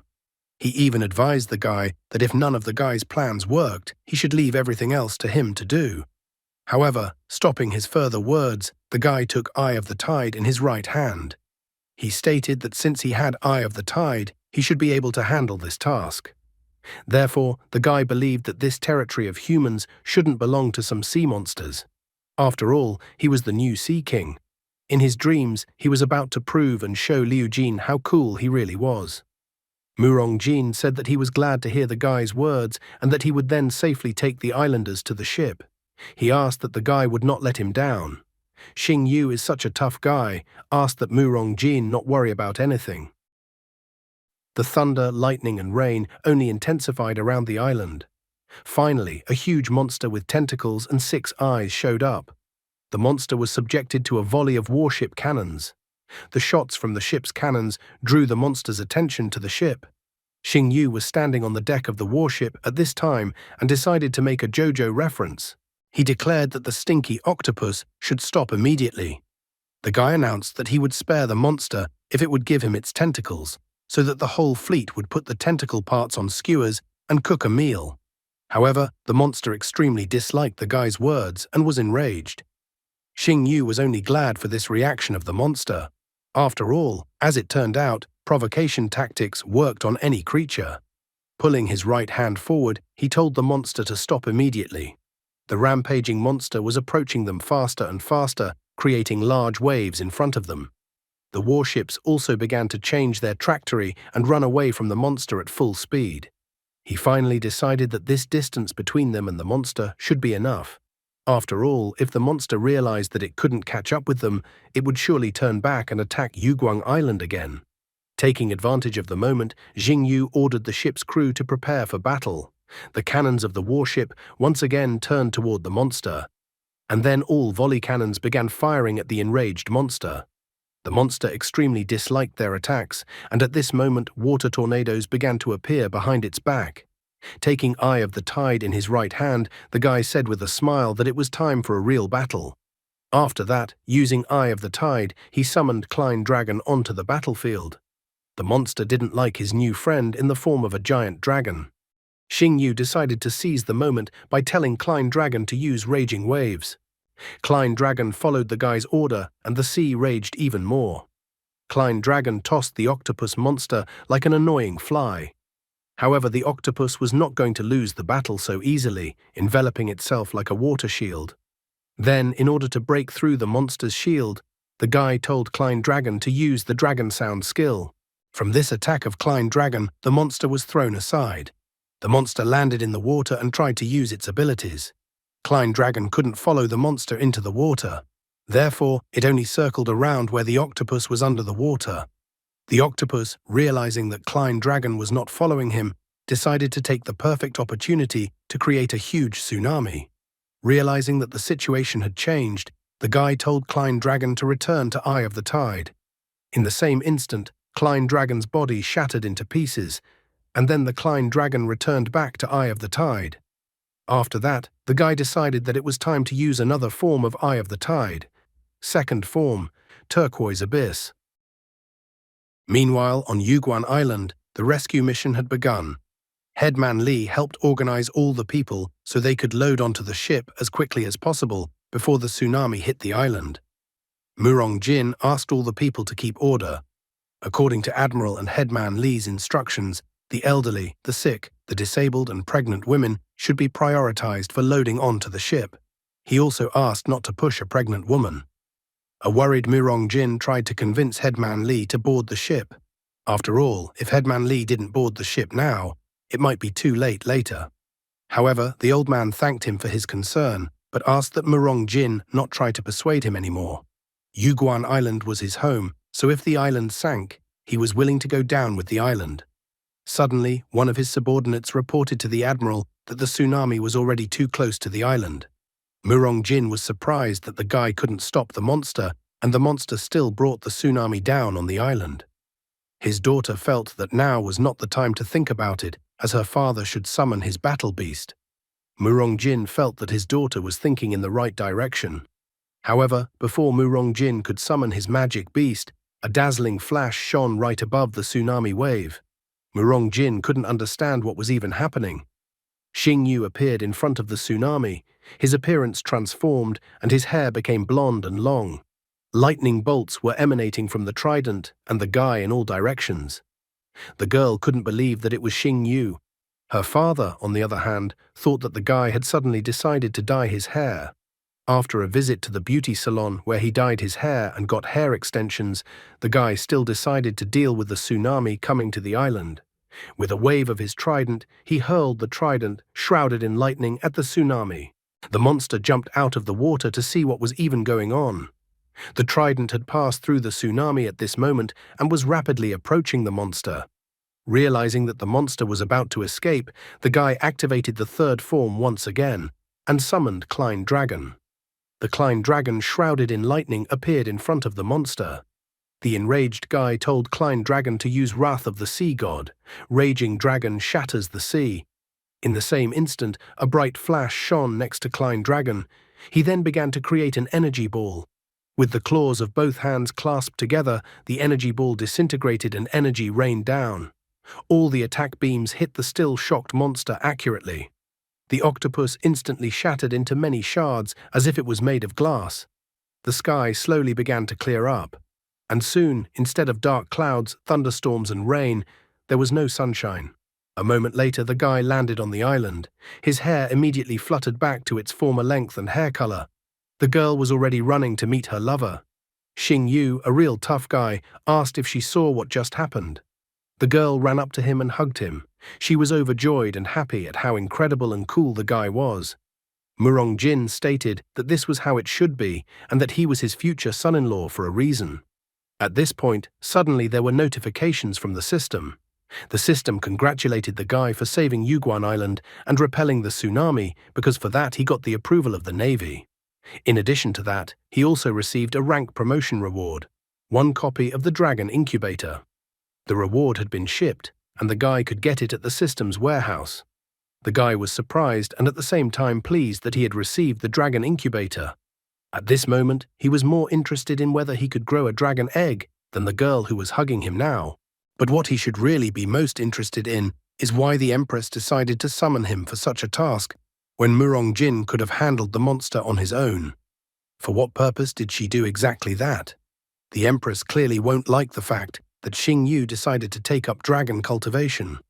Where will Xing Yu's road of adventure take him next? The next day, the newspapers were filled with headlines about Xiao Xingyu's exploits. One of the headlines read, "Last night, Xiao Xingyu single-handedly repelled the tsunami and saved Yuguan Island." Another read, "The local people of Yuguan Island decided to erect a monument in honor of Xiao Xingyu." In addition, the newspapers wrote that the official website of the Imperial Science Institute published an announcement of Xiao Xingyu's appointment as the Black Counselor of the Imperial Science Institute. That same day in the Imperial Palace, many important figures of the state had gathered in the throne room, and Xiao Xingyu stood opposite the Empress. He, Xiao Xingyu of the Azure Dragon Academy, greeted the Empress under the clearly displeased looks of the people present. The Empress asked him to stop being too polite and requested that someone bring a chair for the guy. Her dignitaries were shocked when they heard the order the Empress gave. Xing Yu also didn't understand what this was even about, and why there was such astonishment on the faces of those present. At the same instant, he saw 2 guys carrying a chair for him. He was astonished, as it was a golden chair. Zijun was the first to intervene, stating that the guy was just a young and impulsive student. Therefore, he thought that it was not quite right to shower the guy with such an ostentatious honor. The man thought that this act on the part of the Empress was rather inappropriate. However, the Empress only smiled, wondering what could be inappropriate about her act. She reminded everyone present that Xiao Xingyu, as a simple student, was able to eliminate the 3 scourges of land, sea, and air on her behalf. Huangyang, Yuguan Island, and help develop explosive shells for the Imperial Science Institute. Shangguan Lan asked who in the throne room could boast that their descendant was capable of at least one such accomplishment. In the end, Zijun did not have the right words and declared that Madame Empress was right. The other people present standing behind him began to whisper. The dark-haired guy remembered that strategist Zijun had served the Empress for 20 years. but he had never once been asked to sit down. The green-haired guy also noticed this curious feature, noting that it seemed like the Empress wanted to weaken the influence of the Dragon State Counselor. Sejun was furious, but tried to remain calm. After all, the Empress was now publicly humiliating him in front of all the important people of the state. In his heart, he cursed Xiao Xingyu. Now he had finally decided that he had to get rid of Xiao Xingyu at all costs. In the end, like a spoiled prince, he sat on a golden chair. Or like an emperor, he sat on a golden throne. After making sure he sat on the chair, the Empress decided to get down to business. She inquired if he knew what event was coming in half a month. Without hesitation, the guy replied that the tournament of 4 countries would take place. The 4 countries tournament is a competition of geniuses in the Northern Hemisphere, held by Dragon State, Shama, Sakura, and Lee. Participants in the tournament must meet 3 criteria. Be a 4-star beast Tama, have a beast no less than full form, and the participant must be under the age of 21. The Empress gestured that he had understood her question correctly. She stated that Azure Dragon Academy would get 1 spot for this tournament and that she had decided that the guy would participate in the qualifying round. The Empress had told him not to lose. He was surprised to be given such a part and started to falter, but finally stated that he wouldn't let her down. He wondered who the Empress was going to give the rest of the spots for this tournament to. The Empress felt that Black Tortoise Academy didn't have any outstanding representatives, so she decided that the remaining 2 spots were given to White Tiger Academy and Red Crane Academy. After that, the Empress's talk and decrees continued. After a while, the Empress announced that everything that needed to be discussed today had been discussed, so she was tired and everyone could leave the Imperial Palace. Everyone present bowed politely to the Empress. As soon as everyone left the Imperial Palace, many people who were previously present in the throne room surrounded the guy. They began to praise him, noting how cool and beautiful he was, even though he was still so young. One of the men remarked that the guy was incredibly handsome and talented, and that he had quite a few female admirers. He couldn't wait to tell the guy about his daughter. But Xingyu apologized to them with a silly smile on his face, noting that he was very busy and needed to return to Lunyin City urgently. The blonde guy beside him didn't understand why the guy decided to leave so early. He persistently started to invite the guy to visit him. Just at this moment, Luo Tianlan appeared. He reminded him that the guy wanted to stop by his place to get some minerals. The guy politely said goodbye to the others, noting that this was the case and he needed to meet Luo Tianlan urgently. Stepping away from the others, Xingyu could finally exhale, noting that he had finally managed to get rid of everyone. He did not forget to thank Luo Tianlan for his help. Luo Tianlan felt that it was unnecessary to thank him.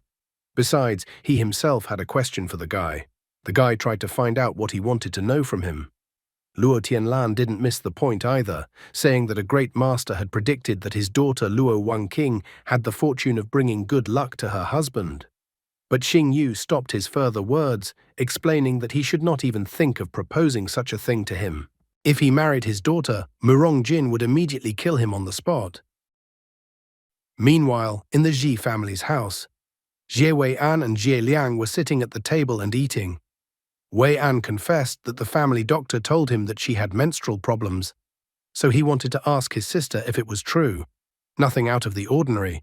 Just a brother discussing his sister's menstrual cycle over lunch or dinner. Isn't that what you do in your family?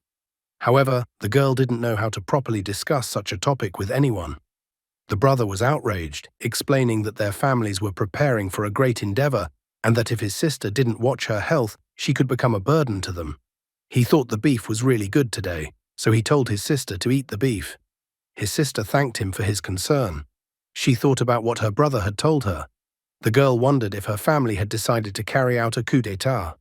She also wondered whether she would be a burden to her family in this coup d'état or not. She was not very happy about this turn of events and responsibility, so she was incredibly eager to just run away. Soon at the Imperial Palace, the princess wanted to know what Xingyu had drugged Thunderjade Qilin with, that he had agreed to make a blood contract with him. But the guy started bragging, saying that it was only a blood contract and it wasn't that hard. After all, you need a head on your shoulders not only for food. The princess could see his contrived bluster perfectly well. The princess inquired if her mother had told the guy to participate in the four countries tournament. Xing Yu suddenly admitted that she had, and also that he had heard that Dragon State had only placed second in the four countries tournament for 3 years now. He wanted to ask the princess for an answer on this topic. After all, he believed that there were many talented beast tamers in their country. Then, with a little sigh, Shangguan Qian explained that the Shama Empire has many monsters like Xing Yu. In addition, they were willing to take risks and fight to the end. Xing Yu considered himself capable of fighting as well, but the princess thought that it was not the same. To clarify the situation, she wondered if Xing Yu would be able to give up the beast he had raised himself. She wondered if the guy would be able to let his beast die with the enemy. Furthermore, she wondered if the guy would be able to sacrifice the future or even the life of the beast. Xing Yu was at a loss, for he had never thought of sacrificing his beast. The princess stated that this was the difference between them and the Shama Empire. For the Shama Empire, beasts were just a tool. At the same time, for their dragon country, beasts were partners. Whatever they could do, so could the beast tamers of the Shama Empire, only they did not know regret or mercy. Shangguan Qian believed that he had enough strength to win, but still, she didn't think that didn't mean it would be the way they wanted it to be. With sadness in his heart, the guy was forced to agree with her. The princess advised him to take care of his animals first, because even if he loses in the tournament, they will not judge him. But this arrangement did not suit the guy anymore. He proudly declared that he wouldn't let his beasts, but at the same time, he wasn't going to lose. Xing Yu announced that he would definitely take first place in the four countries tournament. In response to his words, the princess expressed her hope that it would be as the guy said. Meanwhile, in Lunyin City, life went on as usual. Yang Shou slightly grudgingly noticed that it was almost 3 o'clock. He wanted to know if Xing Yu would definitely make it to Lunyin from the capital in time. Meanwhile, his sister was wondering what he thought about them applying for the 3-star Beast Tamer exam next month. Her brother was only in favor of this initiative.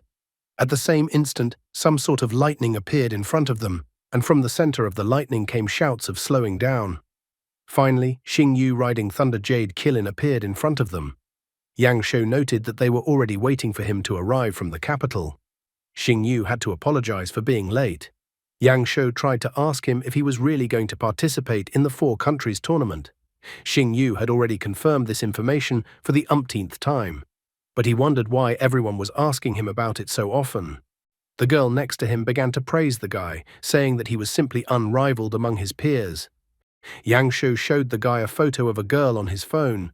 He stated that this news was at the top of the discussion. Luo Wangqing, a sophomore from the White Tiger Academia, had qualified to participate in the tournament.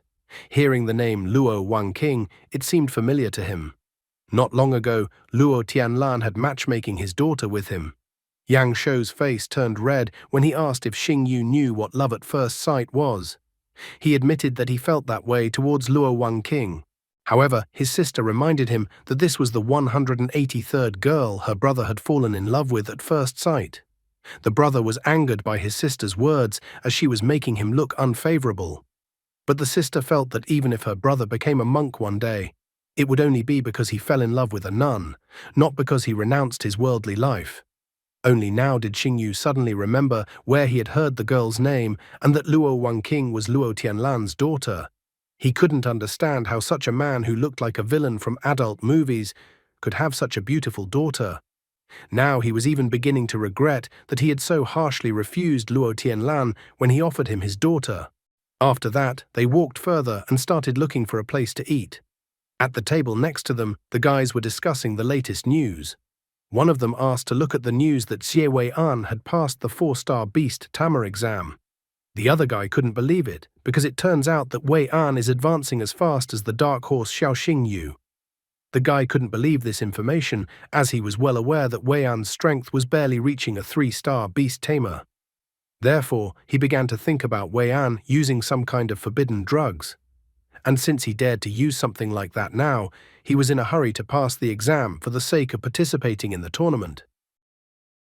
Meanwhile, Wei-an was celebrating successfully passing the exam.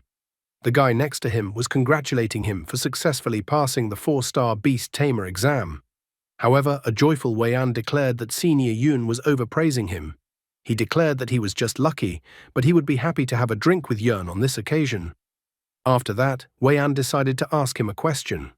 The guy remembered that the Azure Dragon Academy would be holding a qualifying tournament the day after tomorrow. Therefore, he wanted to know if Yun would participate. The guy stated that of course he would. After all, he also wanted to glorify the country. After getting the right direction of the conversation, Wei An smiled. He continued the conversation, saying that he had heard that freshman Xiao Xingyu would also be participating in the qualifiers for the tournament. In his opinion, the guy was very strong, so he wondered if senior Yun would suddenly lose. However, the guy laughingly announced that it was fate and that he wasn't good enough. Wei An continued to poke at the guy, wondering if he wanted to prove himself to the girl he liked. Yun immediately became serious, wondering what he meant. Wei An said with a smile that he knew very well that senior Yun was secretly in love with Murong Xin Xin, but if he lost to some freshman, then how would he look in her eyes? Yun extremely disliked their conversation, and he no longer guffawed like before. Taking out a vial of pill, Wei An said that he was willing to help him defeat Xiao Xingyu. After a while at the Azure Dragon Academy, Chen Qinian announced that a female student was transferring to them, and he hoped that all the students would help her settle in. The girl greeted her classmates, telling them that her name was Ye Shimeng, and that she hoped for their support. All the guys began to greet her and invited her to sit next to them. But the girl smiled and said that she would sit next to her brother, Xiao Xingyu. The disgruntled looks of the guys stared at Xingyu. It pissed them off that even a new classmate chose to sit next to Xiao Xingyu. But the guy announced with a smile that they just already knew each other. The guys openly expressed envy and didn't understand why all the best things always went to him. Sitting down next to him, Ximeng inquired when they could already leave the auditorium and go get something to eat. Xingyu pointed out with a smile that it was only 8 o'clock in the morning, so she should sit quietly since there was a class going on. Ximeng didn't like this. After all, he had said before that it was okay to skip class, but he asked that she should not say something stupid.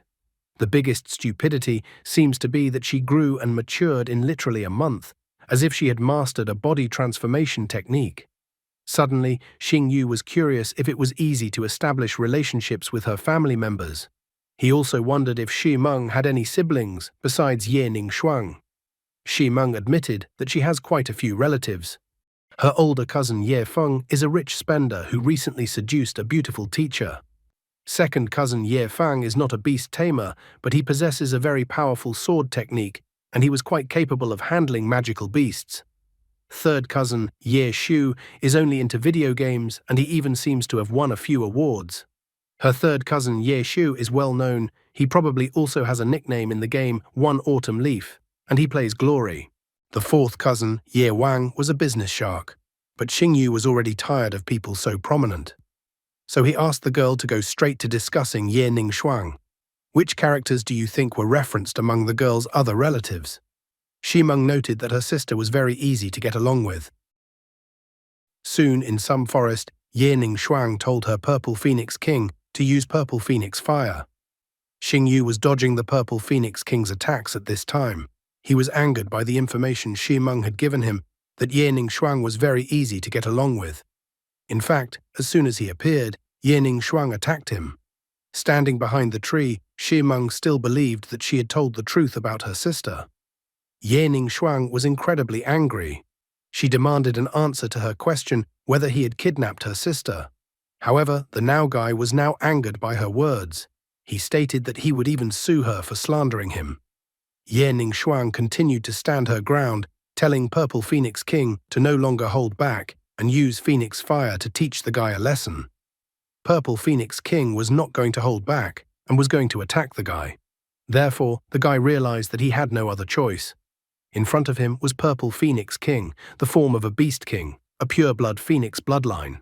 He could now clearly see that the current state of affairs could not be resolved without a fight. He immediately commanded Black Fang to appear. As soon as Black Fang appeared, he ordered him to use Hellfire Lotus. Black Fang and Purple Phoenix King's attacks collided. Black Fang was thrown backwards by this rush. Looking at the current state of affairs on the battlefield, the guy was even covered in sweat. He emphasized that Ye Ningxuang was considered the genius of the century for a reason. After all, her strength almost reached the level of a 6-star beast tamer. At this moment, Shi-Meng appeared in front of the Purple Phoenix King. She asked them to stop fighting. Shi-Meng confessed to her sister that time she had run away from home by herself. Xing Yu then took her into his home and also helped her overcome her fear of magical beasts. Ye Ningshuang wanted to know if her sister's phobia was really gone. Shi-Meng admitted that it was all true, because otherwise there was no way she would have been accepted into the Azure Dragon Academy. In the end, the fiery Ye Ningshuang apologized to Guy, saying that she had misunderstood him. Ye Ningshuang, don't give up. You got it right. Haven't you noticed other changes in your sister? The guy, on the other hand, stated that there was just a misunderstanding between them, and that the important thing is that they cleared things up. A slightly worried Ye Ningshuang asked if he was injured. She apologized again, promising to make up for it. The guy wondered how she was going to compensate. Then, heading somewhere, she stated that there would be a hand-for-hand as compensation. After that, she walked over to one of the trees and struck the tree with her fist. Xing Yu obviously thought she was crazy. He approached her, admitting that such an act on her part was not necessary at all. After that, he grabbed the girl's hand to see what state her hand was in. But suddenly there was some strange bright glow around their hands. So such an act had instant consequences, and after all, his sister had warned him about Ye Ningshuang. Xing Yu and Ye Ningshuang instantly grabbed their heads with their free hand. Suddenly, they found themselves in some kind of world. The girl was surprised that a platinum dragon appeared in front of her, while the guy was surprised that a scarlet phoenix appeared in front of him. They started pointing their fingers at each other, wondering who was in front of them. At the same moment in the real world, Xing Yu and Ye Ningshuang were pointing at each other with a finger of their hand, wondering who was in front of them. Shi-Meng looked at her sister and Xing Yu, not understanding what was going on. She called them by name again and introduced them to each other. She was surprised that they were suddenly acting as if they were seeing each other for the first time. The girl was worried that they were having memory lapses. In the end, Xing Yu declared that everything was fine. Ye Ningshuang, on the other hand, didn't realize what she had just seen, and whether it was an illusion. She wondered who that man was and what he had to do with Xiaoxing Yu. The guy was also thinking about that girl and whether it was Ye Ningshuang. The girl's feathers were like nails, causing icy fear and sharp pain in his heart. However, both of them in their minds decided to think about this situation later. Ye Ningshuang thanked him for curing her sister's fear of magical beasts. She even stated that he was the benefactor of their family. However, the guy reminded her that Ye Ningshuang was also injured and that it was necessary to take care of her wounds. After that, he summoned Xiao Yin, and in the same instant a plant appeared around his hand. Ye Ningshuang instantly recognized that the guy had a plant-type beast with the bloodline of an illusory god, the heavenly soul vine. The guy praised her for her attention to detail. As a token of gratitude, Ye Ningshuang decided to give him a golden phoenix card. Using this card at any Ye family store, the guy could buy any item for free. The guy was shocked, as this was too generous a gift. But Ye Ningshuang told him not to refuse the gift, as it was just a humble token of appreciation from the Ye family. In addition, she stated that if the guy needed any help in the future, he could contact her directly at any time. The guy accepted her gift with a fake smile. He even thought about the fact that if one were to place Ye Ningshuang in a martial arts novel, she would be the type of big sister that the protagonist liked the most. At this moment, the girl suddenly coughed. Xing Yu thought that it seems like the girl has a health problem. This mystery was tormenting his soul, so he decided to look at her with his marvelous eyes. As it turns out, the Purple Phoenix King is an SSS-ranked beast. It possesses the purple heavenly flame. Although this flame is of heavenly origin, it carries the coldness of the depths of the universe. This coldness penetrates Beast Tamer's body through the blood contract. Therefore, he decided that it was probably the result of her extremely cold nature, which was characteristic of the yin element. After thinking about it for a bit, he still decided that only when he developed a cure would he let her know about it then. After a while, in the library of the Azure Dragon Academy, looking through the shelf of books, Yun was surprised as he remembered that the complete collection of water element martial techniques was on the 14th shelf. But now he couldn't find that book for some reason. Xing Yu behind him explained to him that the librarian had rearranged everything yesterday. so the books he was looking for were on the 19th shelf in the third row. Yun thanked him for the information. Suddenly, Yun thought that the guy reminded him of someone. Then the guy in front of him introduced himself, informing him that his name was Xiaoxing Yu. Yun stated that it was a pleasure to meet him. However, he realized that he had finally met Xiaoxing Yu. Yun was still thinking that if he defeated Xiaoxing Yu, then he could attract Murong Xinxin's attention. In addition, if he defeated him, he would be able to enter the tournament arena and win everyone's admiration. At this moment, Murong Xinxin appeared behind them and called out to Xing Yu. The guy happily announced that he had found what she was looking for: the complete collection of darkness, elemental fighting techniques. The girl was glad that he had found the right book. Grabbing his hand, the girl bragged that she had learned how to make fish stew today, so she offered to have lunch together. Xing Yu didn't mind her suggestion. "Get out already, stop bullying the poor guy in love." Xin brought the scarf, noting she managed to sew up the scarf, but she thought she had it a little crooked. But the guy took the scarf with a smile, noting that she did a good job and that the most important thing to him was her care. He thought the scarf was now even better than it was. The girl couldn't believe it, but the Xing Yu her otherwise. The poor guy had to stare at them. He sadly realized that there was such a warm bond between them, so there was no room for him there. In the end, he decided that he shouldn't interfere in their relationship. After that, he took out the pill vial and looked at it. He squeezed the pill vial in his hand, deciding that he shouldn't resort to such methods. The poor guy was too heartbroken, for Xin would never reciprocate his feelings. After a while, Yun met with Wei-an again. Wei-an tried to find out if Yun was ready to think about his decision once more. Yun announced that he had already made up his mind, because unfortunately Xin didn't love him from the beginning, but Xiaoxing Yu has strength and feelings, so he decided that was enough for him. Standing up from the table, Yun declared that he would fight Xiaoxing Yu fairly. If he manages to win, then it means good.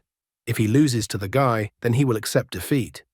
Wei-an tried to stop him, but Yun categorically clarified that he would not use dirty tricks, and then stated that he had business to attend to and needed to leave. The extremely displeased Wei-an could only stare at his departing back. Finally, he declared to Madame Guisan that it was about time to launch Plan B. At this moment, a woman with a blindfold and an umbrella in her hand appeared. And next to her in a raincoat was Wang Yan, who liked to hide in bushes and pee in his pants. Wei-an tried to find out who was next to the woman, but the woman claimed it was her new partner. She believed that even though he was weak for now, he had the ambition to grow. Wang Yan greeted him. Wei-an stated that he didn't care how ambitious the guy was. His main demand was only one thing: Yun Yue must die on the day of the tournament. The woman said with a smile that they would fulfill his demand. Wang Yan tried to restrain his anger, but he was already dreaming that this time he would definitely put Xiaoxing Yu to shame. Run as far away as possible from such friends who are willing to frame you for revenge and don't care about your lives. The poor guy was already upset that Xin would never even look in his direction, but he took it all with dignity. Just how much will Xiaoxing Yu embarrass these two clowns in the future? Meanwhile, Xing Yu went out to eat at a restaurant with Liu Jin. He blushed slightly and asked the girl to eat more because it was important to him that their children would be born healthy in the future. Hearing his words, the girl also blushed. She said that if the guy joked like that again, she would stop talking to him. In response, the guy only laughed, noting that he wouldn't do it again. At the same instant, Xing Yu suddenly sensed something. Turning around slightly, trying to look around, he sensed the aura of a dark beast tamers. The guy was somewhat excited. After all, ever since he had eliminated Wang Dongsheng, then there had been no word from the Dark Beast Tamers Guild. Therefore, this was the first time in a long time that he felt that they had reappeared. Turning to the girl, he informed her in an excited voice to eat well and that he needed to step away for a while. Liu Jin had absolutely no idea what was even going on. At the same instant, a call came in on the phone of the deputy director of the Imperial Science Institute. She was surprised that it was Xiaoxing Yu calling her. In addition, she wondered why the Empress had given Xiaoxing Yu her phone number. She coughed slightly before deciding to answer the phone. After that, she finally answered the call. She edited her voice a bit and asked in a male voice if she was talking to Xiaoxing Yu. The guy informed her, calling her Mr. Raven, that he had some urgent news. The girl, still also in a male voice, asked him to tell her about the situation. The guy then admitted that he had just felt a faint trace of the dark beast tamer's aura. Hearing his answer, Raven, still in the same male voice, asked if he was sure, as this kind of information was not something to joke about. Xing Yu assured her that he was absolutely sure of his assumption. Raven eventually told him to stay in touch and that she would arrive shortly. Taking off her black cloak from her chair, she was extremely displeased. Putting on the black cloak as well as hiding the lower part of her face, she became the high priest of the Black Eye. She was extremely dissatisfied that she had to work overtime again. At the same time, mysterious events were happening in the Azure Dragon Academy. Walking on the grounds of the Azure Dragon Academy, Yun suddenly felt incredibly dizzy. He even thought about the fact that he had drunk too strong wine with Jie Wei-an. At the same instant, a woman with an umbrella appeared in front of him.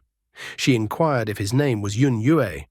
The guy confirmed her words, but he wanted to know who she was.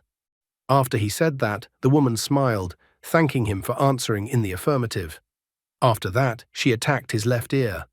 Covering his injured left ear with his hand, Yun was indignant, not understanding who she was, and tried to find out what she wanted. Holding the mouse that had his ear in its teeth, the woman continued to smile. She inquired if the guy hadn't realized yet that she wanted to take his life. Yun was incredibly furious at her words, so he decided to summon his beast, the raging wave lion. However, to his surprise, absolutely nothing happened after his words. Yun was shocked, not understanding why his beast didn't respond to his summoning. Yun remembered today and how he had been drinking wine with Jie Wei-an. He was not a stupid person, so he immediately realized that there was most likely poison in that wine. She then ordered Xiaoxing Yu to act. The guy was shocked, not realizing how Xiaoxing Yu was involved here. At the same instant, Xiaoxing Yu punched him from the back. He apologized to Yun Yue for his action. Yun Yue was shocked that this was all Xiaoxing Yu's plan. He didn't understand at all why the guy decided to do this to him.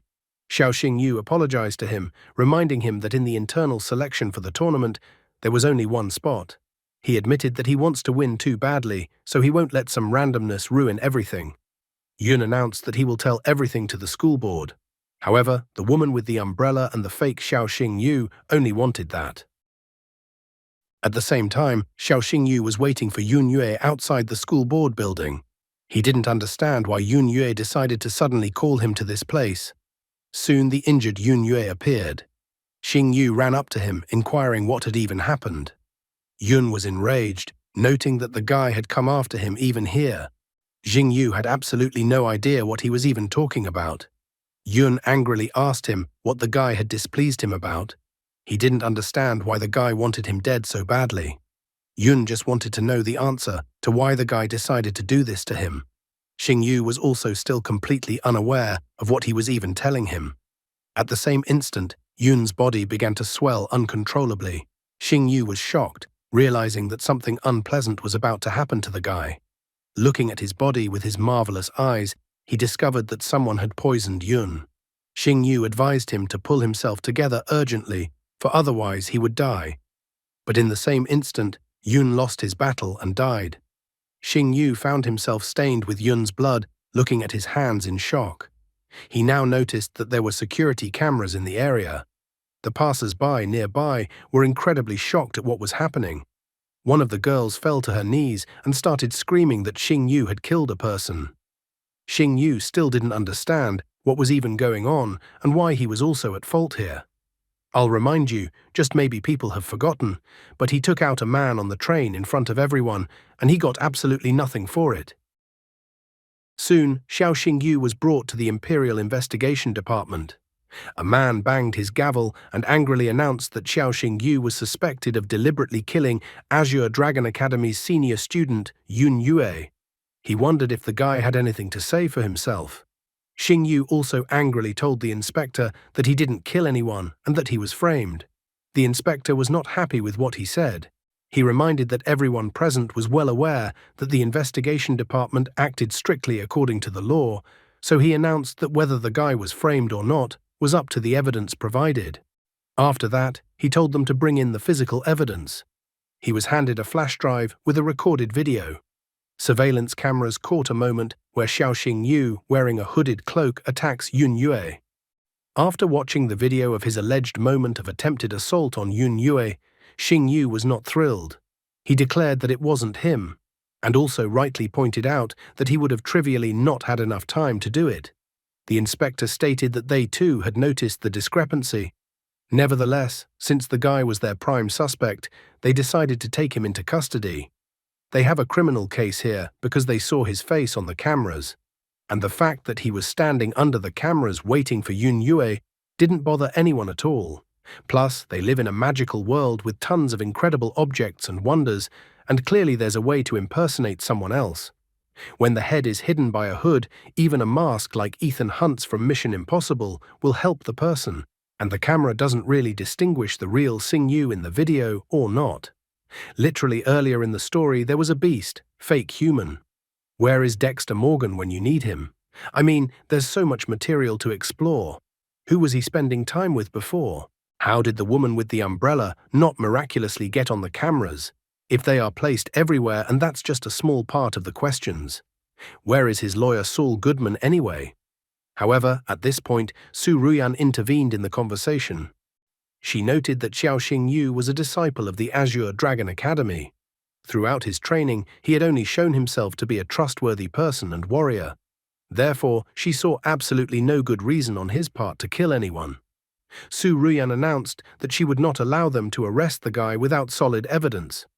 Xingyu was excited and at the same time surprised that Su Ruyan had such faith in him. However, at this moment, Princess Shangguan Qian appeared in the room. She directly addressed General D in a polite manner. There was no way the man could ignore the princess's appearance. Shangguan Qian announced that Xiao Xingyu's case was extremely important, beyond the jurisdiction of the investigation department. Therefore, at the order of the Empress, she announced that she was taking Xiao Xingyu away for questioning. General D had no choice but to obey, since it was the Empress's order. Su Ruyan was also angry, realizing that for Xiao Xingyu's sake, for Si Feng's sake, she couldn't just sit back and do nothing. Therefore, the first thing she did was to report the situation to Xiao Lian. Meanwhile, Raven was examining the scene. She picked up a blue glow and realized that it was definitely the madness herb of the Rakshasa sect. Before long, the imperial palace was not calm. The old man kneeled in front of the Empress while holding Yun Yue's photo. Tears flowed from his eyes as he declared that the Empress knew that he only had one son. Therefore, he declared that no matter what happened, even at the cost of his life, he would make Xiao Xingyu pay for the death of his son. The Empress's subordinate was extremely displeased with the old man's words and actions, telling him not to throw tantrums in front of the Empress. However, the Empress told Fu Ling not to talk to the old man like that. She noted that Fu Ling was completely unaware of what it was like to lose a child, so she told her to leave. Flushed with embarrassment, Fu Ling followed the Empress's order. Just at this moment, a subordinate announced that Xiao Xingyu had been taken to the imperial palace. The Empress calmly announced that the old man could say whatever he wanted directly to Xiao Xingyu's face. The old man did not relent, noting that he would make Xiao Xingyu pay for the death of his son. Soon, Xiao Xingyu was brought to the imperial palace. The old man showed him a picture of his son. He then told Xiao Xingyu to confess why he had done this to his son. Yun Jin didn't understand what his son and his family could have done to him. The old man just wanted to know the answer why the guy did such a thing to his son, as he thought his son was good and didn't understand why anyone would wish him harm. The man is just a father who has irrevocably lost his dear son. You wouldn't wish that on an enemy. However, Xingyu calmly pointed out that he did not kill Yun Yue. The old man didn't understand what he was saying. He had seen the surveillance video and didn't understand how the guy dared to deny the obvious. However, Xingyu admitted that he was well aware that the old man wouldn't believe him. He also believed that his words would not be able to bring Yun Yue back to life, but he still asked the old man to accept his sincere condolences. The old man was furious. What kind of condolences did the guy decide to tell him here when there wasn't even a body left of his son? He felt that the guy had no right to ask him to accept condolences for his son's death. At this moment, Xiejun intervened in the conversation, telling the man to calm down and that he would take care of things from here. At the same moment, a smirk appeared on his face. Jingyu immediately realized that something unpleasant was about to come his way. Kneeling down, he said that the case of the death of Yun Yue from the Azure Dragon Academy had shaken the entire country and that the people were still following the developments. Therefore, he believed that if the Empress tried to cover up Xiao Xingyu's crimes herself and did not give people an explanation, it would be a blow to the prestige of the imperial power. In that instant, Xingyu realized that Jiejun was the one who had set him up. The disgruntled Empress told Zijun to get to the point. Jiejun said that he felt that the root cause of the problem needed to be dealt with, and more specifically, Xiao Xingyu. So pointing his finger at him, he said that Xiao Xingyu should be punished eye for eye, that is, death for death. How this crime shocked the whole country, if literally by Xiao Xingyu's face with bloodstains in the investigation department, you can understand that the incident happened today. And already Zijun declares that the guy should be executed. It's not at all suspicious how events are unfolding. The old man fell to his knees, noting that Zijun was an incredibly kind person who had stood up for his family. But Zijun proudly declared that it was his responsibility. Guy was surprised at how Zijun was literally showing with his entire demeanor that he craved his death. However, at this moment, Murongjin appeared in the imperial palace. He was extremely displeased that someone had decided to kill his son-in-law. Murongjin told the person who said this to come out in front of him, and he would destroy him. The old man was displeased that Murongjin had suddenly decided to cover up his son-in-law's crimes, but Murongjin pointed out that Xiao Xingyu did not kill his son.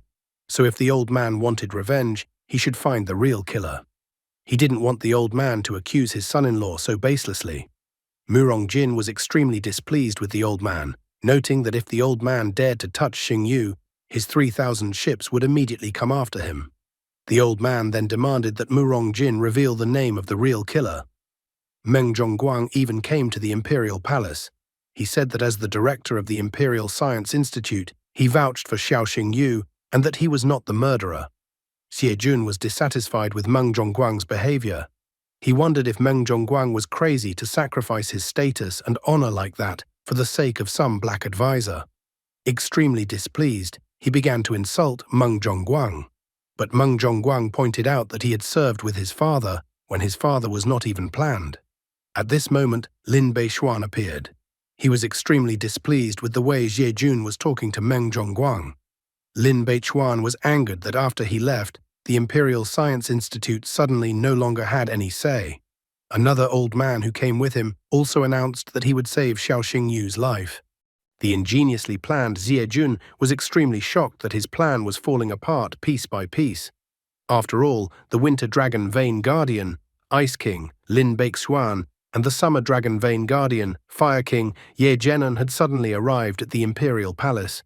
He absolutely did not expect to see these two in the Imperial Palace today. The Empress demanded answers from them. She was curious as to why Ye Zhenan had decided to stand up for Xiao Xingyu. Ye Zhenan then pointed out that he had a good reason. He announced that Xiao Xingyu had cured his granddaughter of her fear of magical beasts, so he was now the Ye family's benefactor. Only now did the guy realize that Ye Zhenan is Shimeng's grandfather. However, Yunjin came to be infuriated by their action.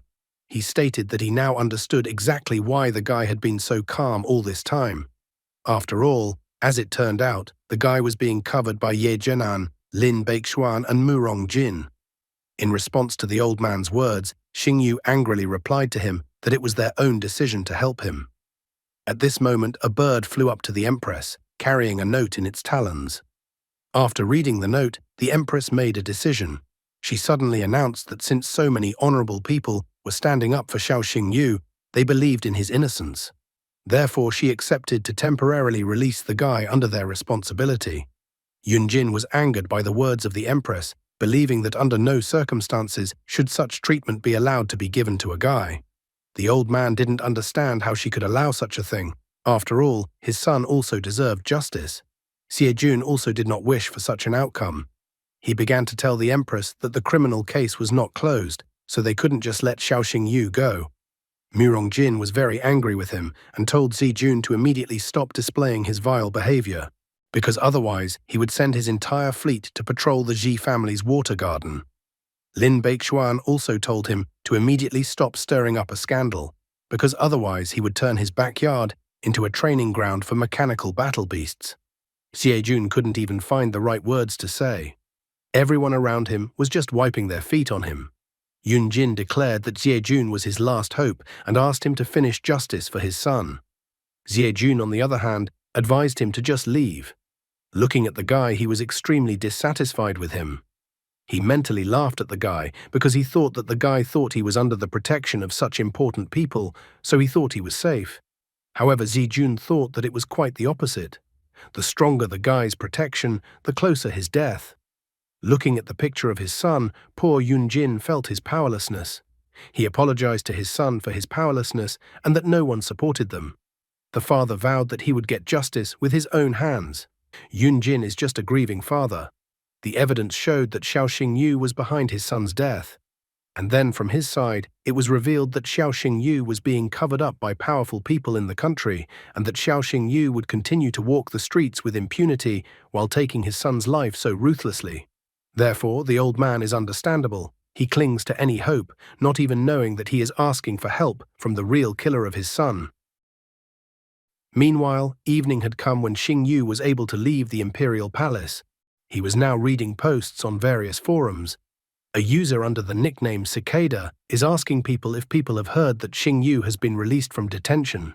He also pointed out that the guy was fully exonerated and was allowed to participate in the tournament. Another user was shocked that Xingyu could have committed a crime and he would get absolutely nothing. User Guiding Star said that the guy was protected by Ye Jianan, Lin Baixuan, and Murong Jin, so if he did something like this, he would still get nothing. The user Scarlet Comet was shocked with the justice that wasn't here. This post and discussion swirled heavily on the internet. Reading all these posts, the guy was shocked at how much hate there was in the comments. All we can say is welcome to the world of celebrity, where a huge number of people are waiting for your downfall, anticipating this moment. They will happily eat up fake news, claiming that this is how it really happened. Raven stood next to him, wondering if the guy was angry. However, Xingyu stated that these people were just confused, so there was no point in him getting angry at them. He also pointed out that the real culprits of the incident were not the people who had written nasty things about him on the internet. After reading such hateful comments, the guy gained even more confidence that for his own sake and for the sake of the innocently dead Yun Yue, he would definitely destroy the source of all these misfortunes, the Ji family. Soon, a red car was driving on Sheneng Mountain in the training camp. Su Ruyan was sitting behind the wheel of the car. She assured the guy that she believed that he was not involved in Yun Yue's death. Therefore, she believed that the guy should not let this story affect his condition before the tournament. Getting out of the car, Xingyu assured her that everything was fine and that he wasn't that fragile. Su Ruyan exhaled with relief, but was still worried about the guy. Xingyu had heard people talking about how there were many powerful magical beasts hiding in the Sheneng Mountains, so any surprise in the tournament wouldn't be something strange. So if his enemies wanted to strike at him stealthily, they would do so in this particular forest. As he walked through the forest, in the shadows of the rocks, his enemies were already watching him. Soon, a guy sitting on a Thunder Jade Killin was racing at full speed. Suddenly, the guy heard someone calling his name. He turned around to see who had decided to call him. In the same instant, a giant claw of a magical beast appeared above his head. Xingyu told Thunder Jade Killin to dodge the attack. The claw of the magical beast collapsed to the ground. Thunder Jade Killin managed to dodge the beast's attack. A magical beast that looked like a giant skeleton appeared in front of the guy. Standing on the back of the magical beast was Yun Jin. He declared that it was time for retribution since Xiao Xingyu had taken his son's life. Xingyu was already tired of repeating himself, so he repeated one last time that he did not kill Yun Yue. However, Yun Jin was not satisfied with his answer. The old man felt that the guy dared to lie to him even when he was on the brink of death. After that, he ordered King of Bone Flame to attack the guy. He announced that he would destroy Xiao Xingyu so that his son's soul could go to heaven in peace. The old man left the guy no other choice, so he used Eye of the Tide to summon Klein Dragon. At the same instant, the Klein Dragon flew up onto the battlefield. Klein Dragon flew towards King of Bone Flame and blocked his attack. The old man was amazed that the guy had the sea spirit form of a beast king. Now it was no surprise to him why the guy was acting so cocky. Xing Yu kept urging the old man to stop as he didn't want to take the old man's life. But the old man was unwilling to stop and ask logical questions about the matter. His eyes were obscured by darkness. He stated that the guy's magical beast would not be able to reach its full potential in this forest. In addition, he gloated that he had not come to the forest alone. Looking up into the sky, he declared for the woman with the umbrella to come out and help him. The woman with the umbrella appeared with a bewitching smile. She requested that the old man leave this entire battle to her. After saying that, she told her red mouse to go to the old man and unleash his full potential. The red mouse landed on the old man's right shoulder and then bit his neck. Instantly, the old man's power began to increase, and the mouse tried to get as far away from him as possible. The guy noticed that Dark Beast Tama had appeared, but he was still disappointed that the old man was teamed up with such scum. However, the old man's hatred overshadowed his gaze. He announced that to take the life of Xiao Xingyu, he was willing to team up with anyone. The umbrella woman, on the other hand, was ecstatic, believing that once she destroyed Xiao Xingyu, she would be swimming in money for the rest of her life. After a moment, the mouse that had bitten the old man began to increase in size. As a result, it was neither Jerry nor Mickey Mouse, but a huge, pumped-up mouse. Xingyu perfectly realized that now the real trouble begins, because in front of him, two beasts of the form of the King of Beasts. Suddenly, a flock of ravens flew by and rushed towards the branch of one of the neighboring trees, scaring the old man and the woman with the red umbrella. Raven appeared on the branch of the tree, noting that Ghost Umbrella from the Rakshasa sect had finally decided to show herself. The old man was surprised when he saw the pack of crows and realized everything. Ghost Umbrella quickly guessed that the High Priest of the Black Eye had appeared in front of them. Xing Yu also turned his attention to her and was glad that Mr. Raven had finally arrived. The old man began to request that Mr. Raven give him a chance to avenge the death of his son. He even stated that he would voluntarily go to the capital afterward and take the punishment he deserved. Raven stated for him to surrender immediately, as in remembrance of their shared past, she didn't want to make things worse.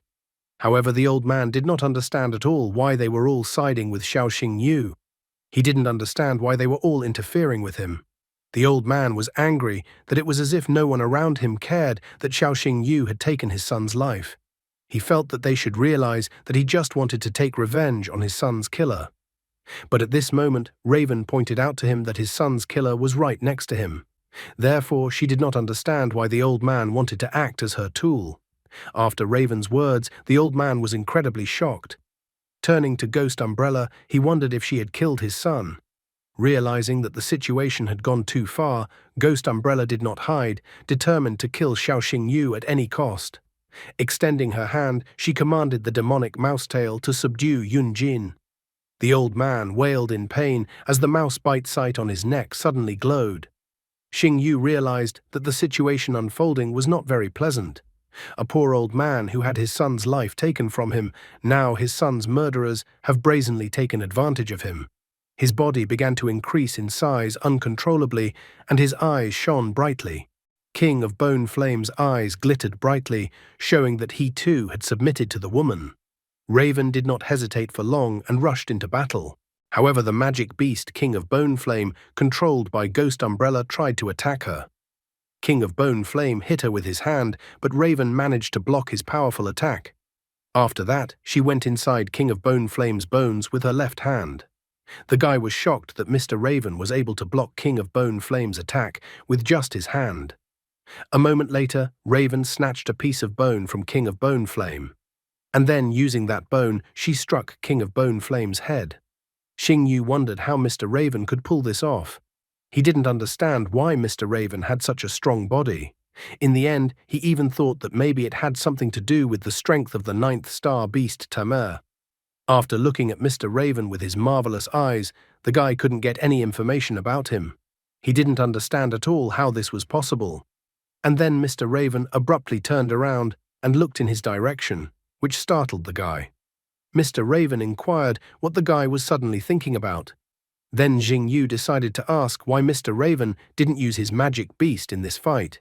But Mr. Raven explained that the more people saw his magic beast, the more danger he would be in, so he didn't summon his magic beast unnecessarily. Ghost Umbrella was not relenting in any way, unwilling to part with the money that the Z family would pay her for her work.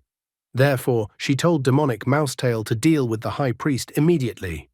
After opening its mouth, the Demonic Mousetail rushed to attack Mr. Raven. In the same instant, Mr. Raven simply swung his hand and launched a piece of King of Bone Flame at the Demonic Mousetail. The King of Bone Flame bone passed through the Demonic Mousetail's mouth, completely piercing its body. A big mouse kebab could have awaited them today. Ghost Umbrella absolutely did not expect this turn of events, that two magical beasts would be defeated with Mr. Raven's bare hands. She was shocked that it looked like a 9th-star beast tamer was in front of her. The woman couldn't believe it, believing that such a thing simply couldn't happen. She began to think that Mr. Raven was definitely not human. At this moment, her face was covered in cold sweat. Realizing her plight, she called Mr. Raven a monster. The poor Yun family, that father and son, suffered lawlessly and without doing anything bad to others. The Z family is shown to be incredibly stupid, as if they already want to get rid of them. Jejun is a genius strategist and literally the second person after the Empress in the country. Then a fool, about whom everyone just as a mat wipe their feet. What other adventures await Xiaoxing Yu, who only wants to become the country's emperor? And that's all for today. Thank you very much for watching the video. If you would like to see a sequel, please like, subscribe to the channel, and leave your wishes in the comments. You can also subscribe to Telegram to know about new videos. Bye everybody.